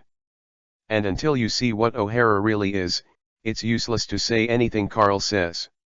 Soldiers are bound to obey orders, and as long as they don't see it with their own eyes, everything will now be based on Spondane's words. This is also the place that makes Carl the most helpless. What's so hard about it? I only had a buster call almost 3 months ago, although it didn't start. Forget it, there's no need to say so much now, brother, just take it easy, I'll go talk to Cousin first. Carl sighed and flew out directly. Since Carl doesn't have his own boat, he can only eat and drink and wander on other people's boats. Saul is a family of giants, and his ship is about 2 or 3 times larger than the average person. So when Carl came to the ship on Cousin's side, it obviously felt that it was a lot narrower. Cousin, what are your thoughts on this buster call? Carl asked. Saul's idea Carl basically already knew. Now let's see what Cousin thinks here. However, the current Cousin still maintains a hot heart, and his emotions are also very high.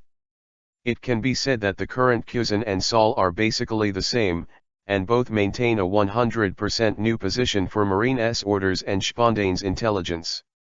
Carl, what do you mean by that? As Marines, we just do our jobs. It's just destroying an island and the sinful people on this island, so why not support it? Hearing Cousin say this, Carl sighed instantly. Just as he thought, Cousin, who had never experienced this, did not lose confidence in Marine, and his view of justice did not waver. So he still maintains the idea that O'Hara is the devil's place, and that Buster Call is right. Cousin, think about it, Buster Call is to destroy those who violated the ban of the world government. But O'Hara is a big country, what about the ordinary people above, and those underage children? They are not scholars who study blank history. These ordinary people and children are innocent. It's not easy to say. Give them a boat, let everyone take refuge on the boat, and then start the Buster Call, won't it? Cousin said of course. But Carl shook his head and pointed to the ship where Akainu was not far away, as well as other ships around. Do you think a hawk like Akainu would easily let go of those ordinary people? Don't forget, in his eyes, as long as he has something to do with evil, even if he is just a hostage kidnapped by evil, he will be regarded as a sinner.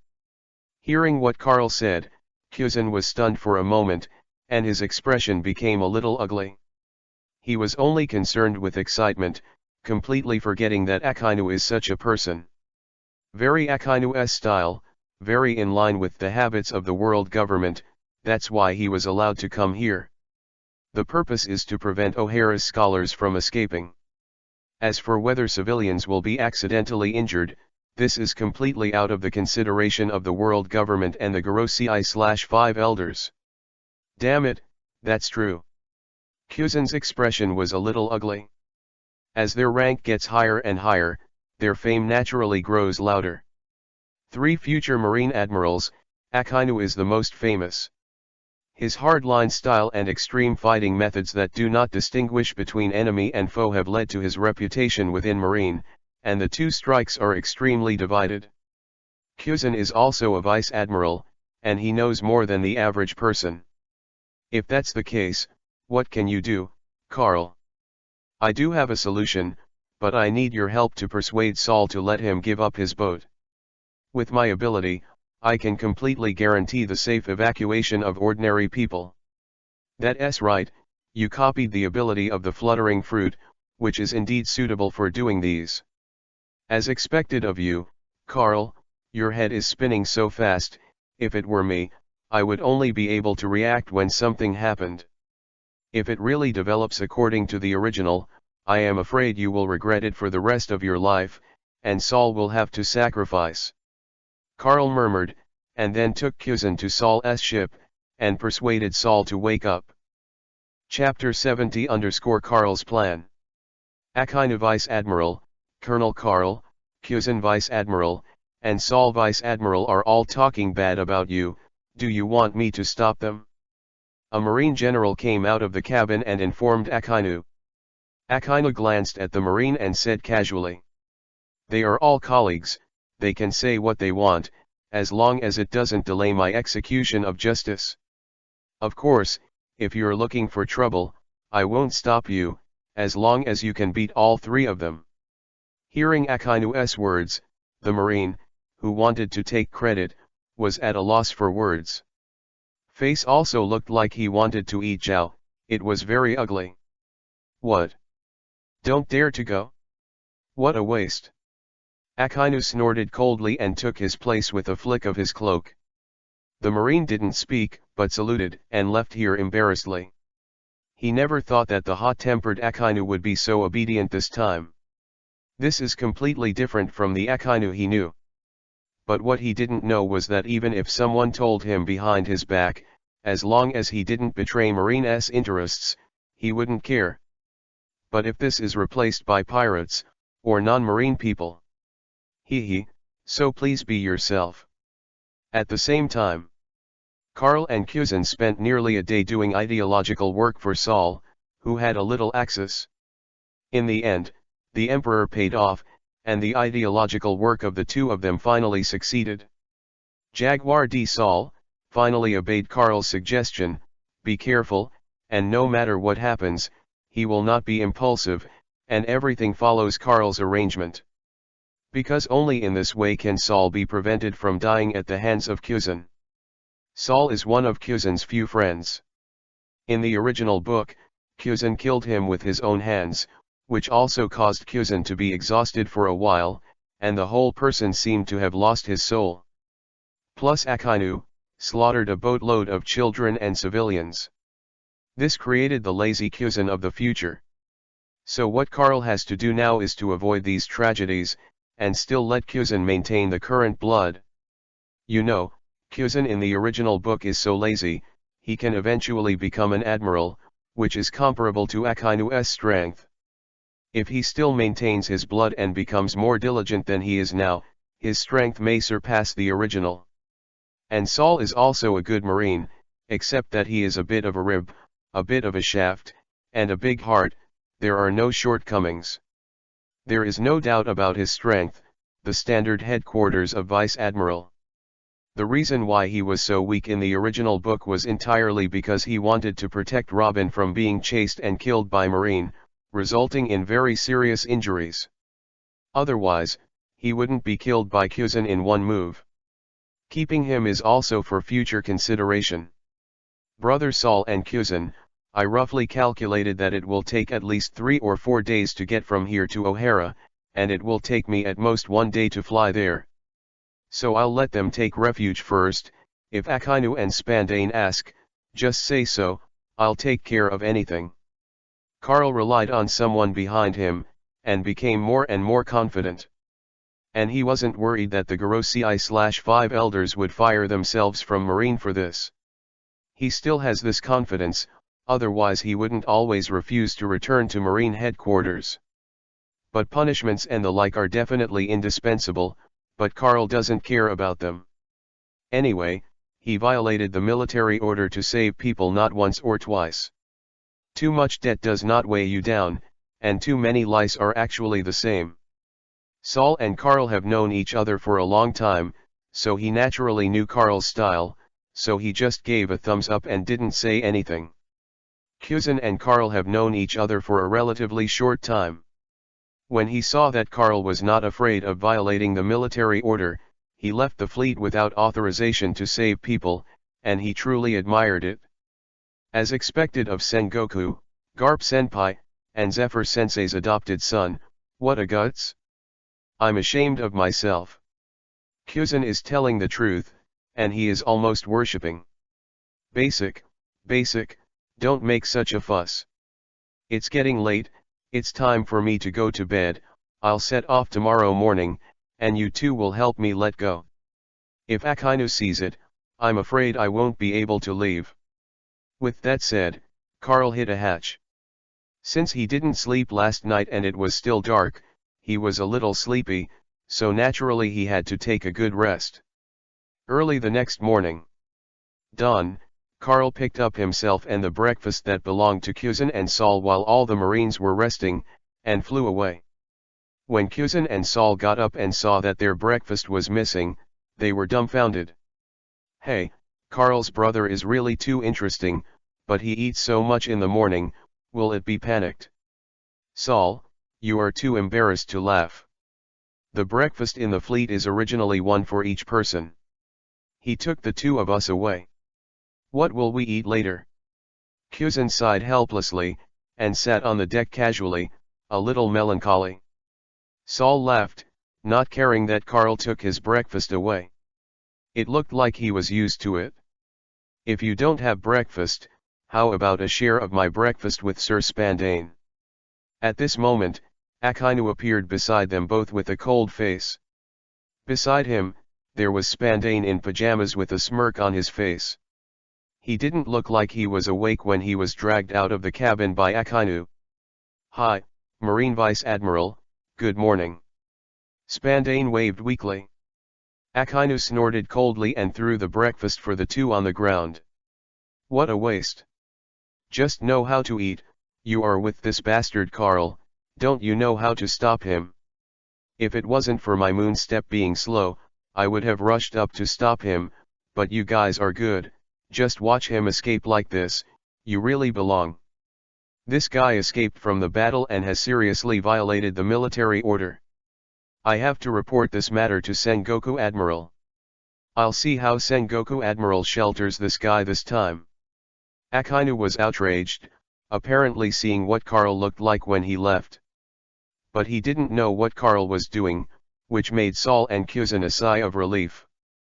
But they soon realized that being a deserter seems to be more serious than disobeying military orders to save people. Thinking of this, Kuzan and Saul were suddenly startled, and directly joined forces to press Akainu under them.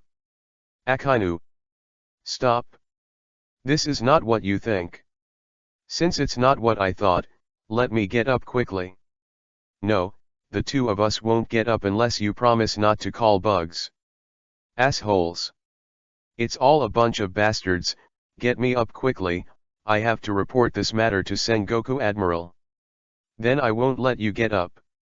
Saul and Kuzan said in unison, pressing Akainu with all their might. Akainu's veins popped out, but he couldn't get up at all. If it wasn't for him to prevent himself from destroying the ship, he would have used his fruit ability to force a breakthrough. Spandane was completely awake beside him. I saw him wipe off a handful of sweat and cautiously took 2 steps to the side, then Kuzan and Saul glared at him. That what, you continue, I just want to go back to make up for a sleep, I won't complain. Goodbye. Chapter 71 Capone Big. Just as Akainu continued to quarrel with Kuzan and Saul, whether to report Carl's running away to Sengoku. Carl was already holding the breakfast, holding the record pointer, and flew towards O'Hara. The only people who can be trusted on Marine's side are Kuzan and Saul, and none of the others are very good. However, it is enough to have the two of them to cover. The only problem now is that we must find a way to transfer all those people. When the time comes, I'll be on O'Hara, leaving a little bait to guide Spandane to give the buster call. Even so, O'Hara was inevitably sunk, but at least it was better than everyone being slaughtered. Carl thought about it for a long time, and this is the method that can be implemented normally at present. Although there are other methods, but they are too dangerous, and it is not easy to be discovered by sneaking to save people. But this has a premise, that is, Carl must find a big ship or island that is enough to carry the entire population of O'Hara. But here he is unfamiliar, Carl doesn't even know that there are no people living on those islands. If the normal life of residents on other islands is disrupted because of this incident, it would put the cart before the horse. As for going back to East Blue and getting an uninhabited island, it would be easier. East Blue is also Carl's territory, and he knows exactly where those uninhabited islands are. It's just that this round trip will take at least 4 days. O'Hara would have sunk by then.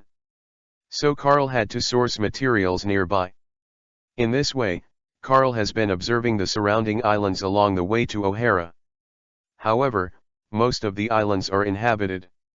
Among them, although he found an island that was uninhabited, but this island was covered with sulfur. And there's a tiny active volcano. Although this volcano is not big, it is obviously not suitable for survival here. So Carl had to look elsewhere. But soon Carl found a black ship. This ship is not like a pirate ship, but it is fully armed. There are about 10 cannons on the bright side. This configuration is even more heroic than marine, but they did not fly the pirate flag, but a special black flag. In this temperament, there is also a special pattern. Anyway, Carl can't understand what these patterns are, but he can at least be sure that this is not an ordinary merchant ship. Let's go down and have a look first. By the way, let's talk to them in the lobby. There are no uninhabited islands here. Carl devoured and swallowed the breakfast for the 3 of them, and then flew towards this strange ship. At the same time, the people on this boat were all wearing black suits at this time, and their movements were uniform. The man standing on the bow was burly and ferocious, with a big back like a big brother could have, and also hung a cigar. This temperament is not to say, it is the material of being a big brother. Boss Big, this is your first time out to sea, do you want to come back a little? Some people are going to sea for the first time, and they also like to watch the sea and enjoy the sea breeze, but as the new leader of the Capone family, it is better to be careful. And the sea is too dangerous, especially those pirates and marines, and our Capone family is sparse, so it is better to go out to sea less. Oh? You mean, I'm weak, don't you? No, I definitely didn't mean that, boss, you misunderstood me. The man shivered and did not dare to speak at all. Capone Big glanced at him indifferently, and took out a delicate silver pistol. Hearing a bang sound, the bullet hit the man between his legs, causing him to faint. It's so timid. Capone Big shook his head, put away his pistol, and then gave the man next to him a look. Drag him down, if anyone dares to talk to me like that, I won't be wrong next time. Capone Big, do Auntie need anyone else to teach me how to do things? Received. The man next to him came up sympathetically and carried the frightened man back. The sea is a man's romance, especially the words of One Piece/King of Pirates Roger, which made my blood flow even more. Although there are 4 major families in the Mafia, I will annex them all sooner or later, and it will be time for me to go to sea. The corners of Capone Big's mouth were slightly raised, and he took a deep breath of his cigar, revealing a very cruel smile. He was originally a supernova in the same era as Luffy, and his personal strength is very good. Even after being completely gigantic, it can resist 2 attacks from Charlotte Linlin, one of the 4 emperors. It's just that he has not obtained the fruit ability now, and is still just an ordinary person. I heard you're going to do One Piece/King of Pirates? Then do you know what I said on the execution stand? Just when Capone Big longed for the sea. A young but magnetic voice appeared in Capone Big's ear. Who? Hearing the sudden voice, Capone Big's reaction was also very fast. I saw him put his hand deep into his arms for the first time, wanting to take out a pistol. But at this time, an unparalleled aura erupted from Capone Big's side in an instant. Everyone on the deck, except Capone Big, fell unconscious. Capone Big was shocked by this momentum, and the action of drawing a gun stopped abruptly. Capone Big? Mafia? Want to be One Piece/King of Pirates? The corner of Carl's mouth was slightly raised, and he slowly forcibly twisted Capone Big's head over. You're the executioner. Capone Big's eyes widened, feeling a little weird. He didn't expect the person who executed Roger to appear here. And most importantly, Capone Beeg found that he was no match for the man in front of him. He couldn't even move in front of Carl. Carl squatted here, rubbing Capone Beeg's head, telling him not to move. About Capone Beeg. But his performance in the original book was quite cruel. Not only did he kill decisively, but he also slaughtered civilians, and he was even very cruel to his own subordinates. And Capone Beeg is also the leader of all the mafia in West Blue. Although it is said that he is only the leader of a small family. But everyone knows what the mafia is. They burn, kill, loot, and do almost everything, and often collect protection fees. Compared with the pirates, what the mafia has done is even more disgusting. But now Capone Beeg is still very young, and he probably hasn't done those things yet. Carl has the opportunity to correct his 3 views and not waste her talent. Just as Carl was thinking about how to change the other party, the system sound also sounded. Sign into Capone Beeg was successful, and physical fitness was slightly improved. Huh. You are so weak. Capone Beeg. Chapter 72_Comrade. Welcome to join us.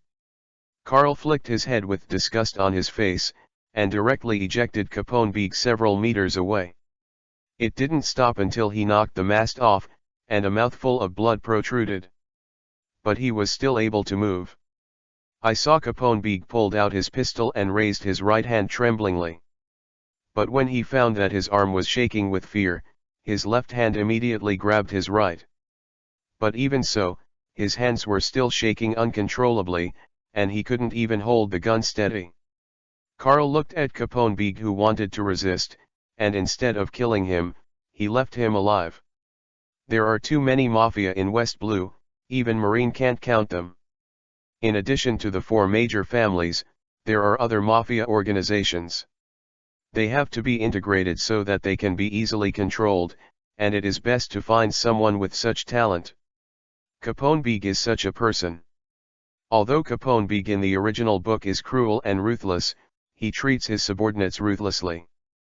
But it doesn't matter, Carl can slowly change his 3 views before he does anything, and make him a good comrade with integrity. At best, he is now the leader of a small gangster family, and it is easy to change. Capone Beeg, I can give you 2 choices now. The first is to die here. You felt it just now. I want to kill you. It's just a matter of moving a finger. It's very simple. So you have a second choice now, that is to submit to me, become Marine's undercover, sweep all the mafia in West Blue, and master all the gangs in West Blue. Impossible, I will never agree. Although Capone Beeg's hands were trembling, his will was still firm. Carl is also very clear that simply threatening the other party like himself will not make him completely obedient. So Carl simply used his ability to tie up all the mafia members present with the ropes on the mast. Even Capone Beeg was tied up by him. If that's the case, let's chat while walking. Fortunately, when I printed the book, Ideological Education course, 2 more copies were printed.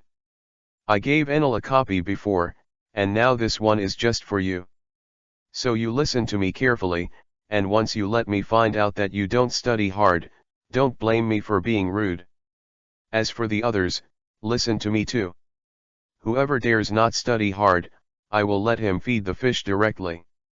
The people around were woken up by Carl's voice. But they all shivered and did not dare to resist. In their eyes, Carl has become a demon-like existence, which makes people feel terrified from the bottom of their hearts. Capone Beeg is extremely weak and unable to resist. Carl was familiar with the road and began to correct Capone Beeg's 3 views, telling him what is true, good, and beautiful, what is democracy, freedom, and peace. Since time was tight, Carl was just picking on the important things. The more Capone Beeg listened to it, the more frightened he became. He even involuntarily gave birth to a feeling of wanting to worship. There was an emotion called worship in his eyes. Not only him, but the nearly 30 members of the mafia around him were also drooling and wanted to continue listening to Carl's lectures. There are even some people with special talents who are taking notes with their toes and pens. This scene, a proper large-scale pyramid scheme. Nonsense. This is the real abandonment of darkness and lightness. Seeing this scene, Carl finally understood, and his face-saving ability worked again. And the effect that took effect this time directly affected more than 30 people. It's a bit of an exaggeration. Carl is very clear that once this ability takes effect, it will change his thinking mode when the other party is not easily aware of it, allowing him to give Carl a face. Then cooperate with Carl's training in various postures. Its effect is simply better than brainwashing. It's a pity that this can only be used on people who are weaker than Carl. If it is a stronger person, the effect will be much weaker. Just like Cow's hero, he didn't come to admire Carl, he just agreed with his ideas, that's all. But to be honest, Carl really doesn't know when this ability will take effect. The first time it worked, it was Carl who talked to Cow's hero about the revolution. The second time it happened while educating Enel, speeding up Carl's training. Now this happens to be the third time. Could it be that training is the code of wealth? Ability only succeeds when it is said that socialism is good. This ability is really a good comrade. Carl shook his head. Putting this strange thought aside, he looked at the island below. Unconsciously, they have come to the sky above O'Hara. If Carl hadn't habitually glanced at the recording pointer, I'm afraid he would have flown by. Capone Beg, remember what I told you before? This book is now handed over to you.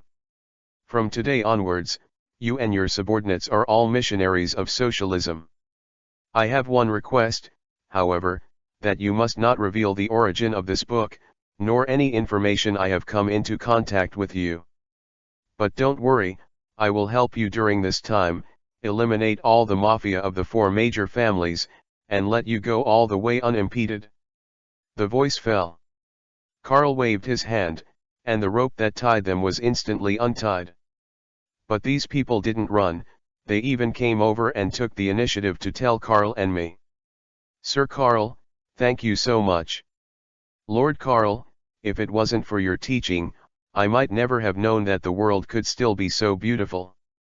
I have decided that from today onwards, no one will kill except the wicked, and I will turn them into my comrades.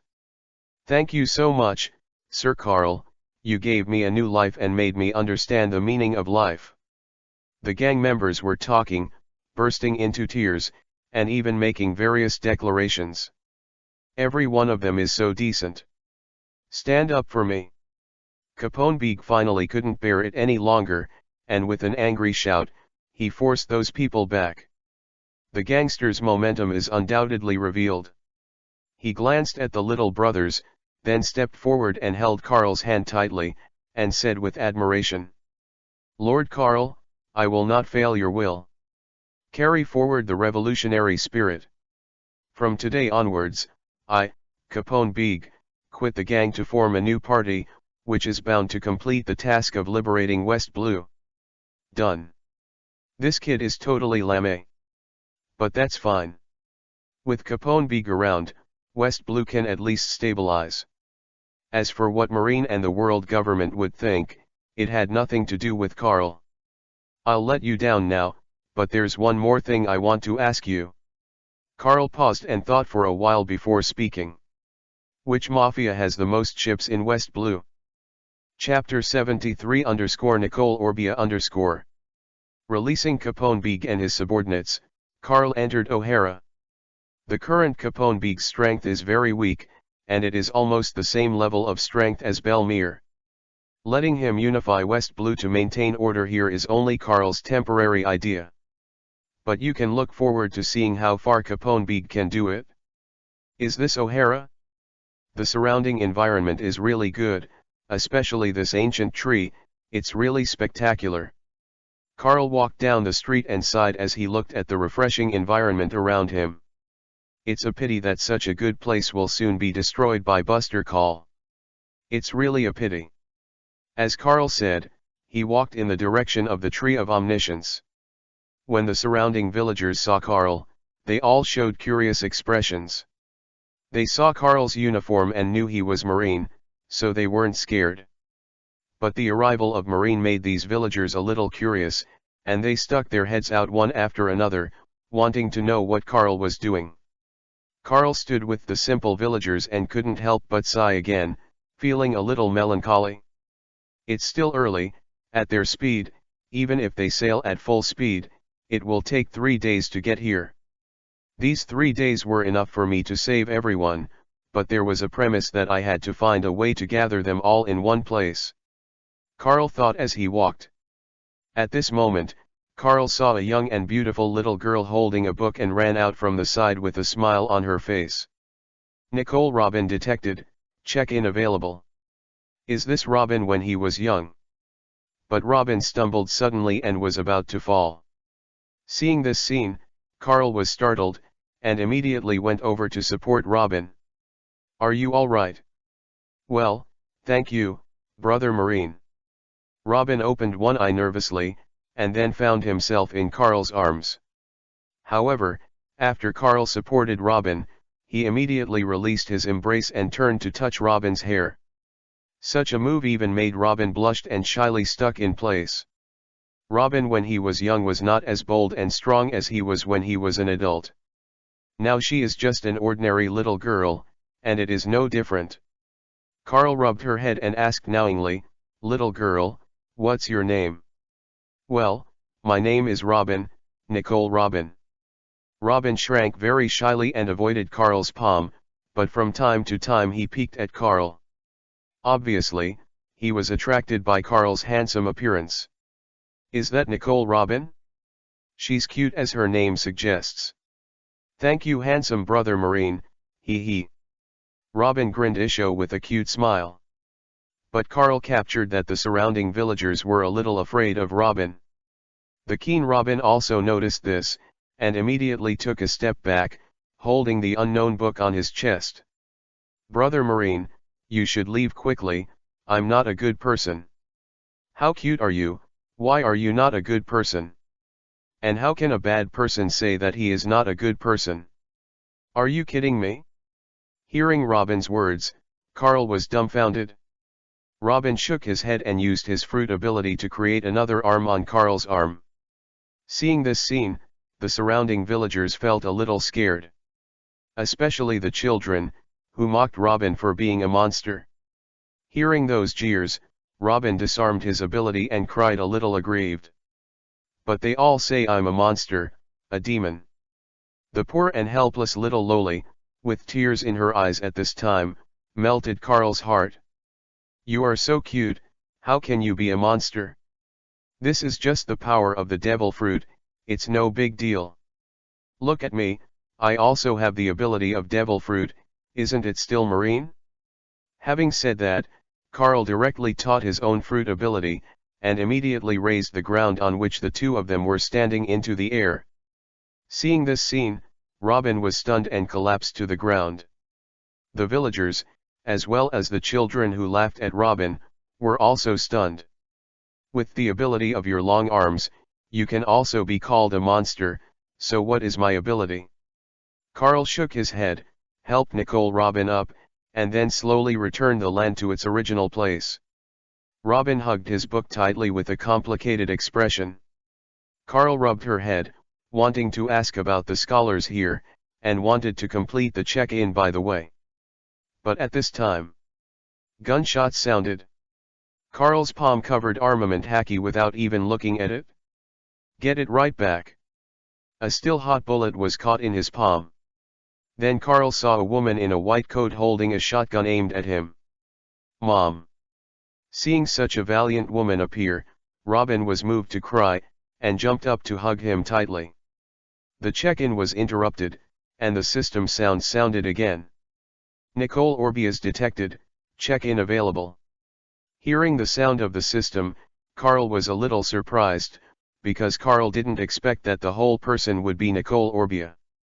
He originally thought that Orbia had returned long ago, but looking at the current situation, it seemed that she had just returned. Otherwise, Robin wouldn't be so excited. It's a little different from my plan, but it's okay, it doesn't matter much. The guest rubbed his chin, then walked towards Orbia. But while holding Robin, she raised the shotgun and aimed it at Carl. Colonel Carl, why did you, the big man who defeated Golden Lion and Bullet, appear in our small village? Could it be that your Marines have already set their sights on this place? Hee, I am indeed a sinner, and it was I who attracted you devils. Albia laughed at himself, then moved Robin behind him and slowly stepped back. The surrounding villagers had no idea what was going on. They just heard the gunshots, and immediately hid back to the room, but there was no shortage of daring people who wanted to see the situation here through the crack of the door. Nicole Orbia, be careful what you say, I know what you scholars of O'Hara have done, and I sympathize with you. But Buster Call is on its way, and if you want the people in O'Hara to survive, you have to listen to me next. You didn't come to kill us. Hearing Carl's words, Orbia was stunned for a moment. Nicole Robin, who was behind her, also hugged her arm and said softly, Mom, this Marine brother is a good man, he is not afraid of me, and he is also a monster like me. Chapter 74_Persuade. Look at what you said, I'm not a monster, I'm weak, okay. Carl stepped forward in disbelief, ignoring Albia, and continued to stroke Nico Robin's small head. Sign in Nicole Robin's success and gain a lot of scholarly knowledge. Before the sound of the system fell, Carl suddenly felt that some inexplicable knowledge had been injected into his mind. Among them is the history of West Blue, the origin of O'Hara, the function of the Tree of Omniscience, and even some knowledge that Carl did not know before. All flooded into his mind at this time. It's just that this knowledge is not complete, and most of them are incomplete. What he absorbed was Robin's knowledge, and if he was replaced by Albia, the amount of knowledge would probably be doubled. In Carl's perception, the time to absorb knowledge seems to have passed for a long time. However, in the real world, it took Carl less than a second from acquiring knowledge to digesting it. At this time, Carl's eyes flashed a strange light, and then he looked at Orbia. Way, Carl put on the title of Friends of Women again. Although this title is very annoying in daily life, it is easy to destroy moral integrity. But at this moment, it can play an unexpected effect. Orbia had all kinds of jealousy towards Carl before, but when Carl put on the title, the other party's eyes suddenly became tender. But it is a pity that Orbia still maintains her sanity, and she did not completely replace Carl because of the effect of the title. Humph. Although I don't want to admit it, you are really handsome, but even so, don't even think of hitting my Robin's attention. Just because you are Marine, I will never agree to the two of you dating. Albia scolded sharply, then took Robin and took a few steps back. Robin and Carl were confused, but Robin didn't understand what his mother's words meant. She is still young and doesn't understand some things very well. But Carl understood, and Orbia's might have made up his mind, something embarrassing. Ahem, Miss Orbia, please don't digress, I'm here to help you, mother and son, and the entire O'Hara. Now that you know me, it's easier to say. You should know what my abilities are. As long as you give me enough ships, I can pick up all the people in O'Hara. Marine's fleet is still 3 days away, and if you don't want everyone in O'Hara, and your daughter Robin, to die because of you, you better listen to me. Carl warned Albia with a serious expression. It was because of her that O'Hara's information on blank history was leaked. It can be said that Orbia is the culprit of O'Hara's destruction. But now there is still time, as long as Orbiacan cooperates, Carl has the opportunity to send all the people here. Albia bit her lip, her eyes wandering, as if she was making a difficult choice. The old god Carl was standing there, not in a hurry, silently waiting for her to make her own decision. Robin clung to his mother's hand tightly, feeling that the atmosphere was a little weird and a little worried. Finally Orbia sighed and asked Karl a question. Jaguar D. Saul, do you know the Vice Admiral of the Marine Headquarters? Brother Saul? Why did you mention him? Karl frowned, not knowing what the other party wanted to do when he mentioned Saul's name. Orbia sighed and explained, Saul, Vice Admiral mentioned to me that you are a very honest Marine who dared to go against your boss in order to save the commoners. That's what he said about you when he helped me leave. He also said that although you are young, you are his goal. Now it seems that he is not lying. After all, I didn't reveal my identity at the time, and he couldn't possibly know who I was. But also thanks to Saul, Vice Admiral, otherwise I might never have come back. Orbia sighed with a sigh of relief. But Karl suddenly remembered that in the original book, it seemed that Saul helped Orbia to escape Marine's imprisonment. Then Saul came to O'Hara, and after seeing Orbia, did he understand the ins and outs of the matter, and then resolutely took Robin to escape from here. But he failed, and died at the hands of Kuzan. Miss Orbia, I don't think you know yet, Brother Saul, who is in the Buster Call team. But he didn't know that the island he was coming to was your hometown, and he didn't know that he would bring the fleet to execute you. You can imagine what Brother Saul will do when he sees your reaction and learns the facts here. How could Saul, who saved her life, was also in this fleet, and was also a member of Buster Call. This made Albia understand that if the other party really saw him, then he would definitely want to know the truth. By then, Saul will probably die here too.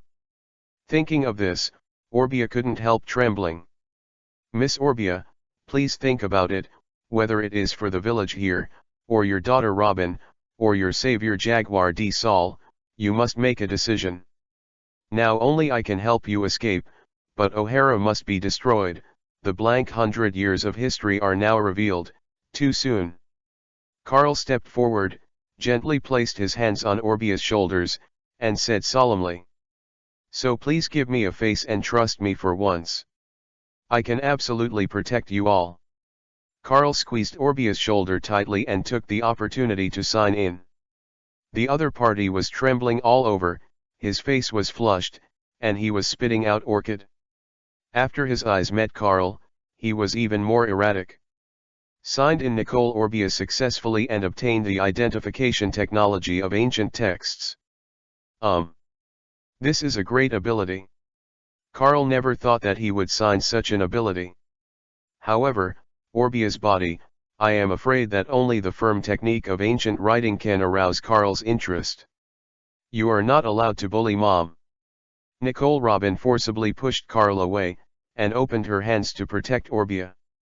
Seeing Robin's cute behavior, Karl smiled, took 2 steps back, and continued to stare at Albia. Miss Orbia, time waits for no one, please make a decision as soon as possible. Orbia bit her lip, and finally chose to trust Karl and accept his rescue. I trust you, but I have a request. Chapter 75 Capone Big's First Battle at Sea. Tell me about it. Karl didn't expect that Orbia wanted to make a request. However, he did not directly refuse, but looked at the other party. What was he going to do? Orbia took a deep breath and said in a very firm tone. Please rescue everyone but me. This is because of me, I can't watch them fall into the abyss. But I don't have the face to continue living, and I have already been put on a bounty in the world government.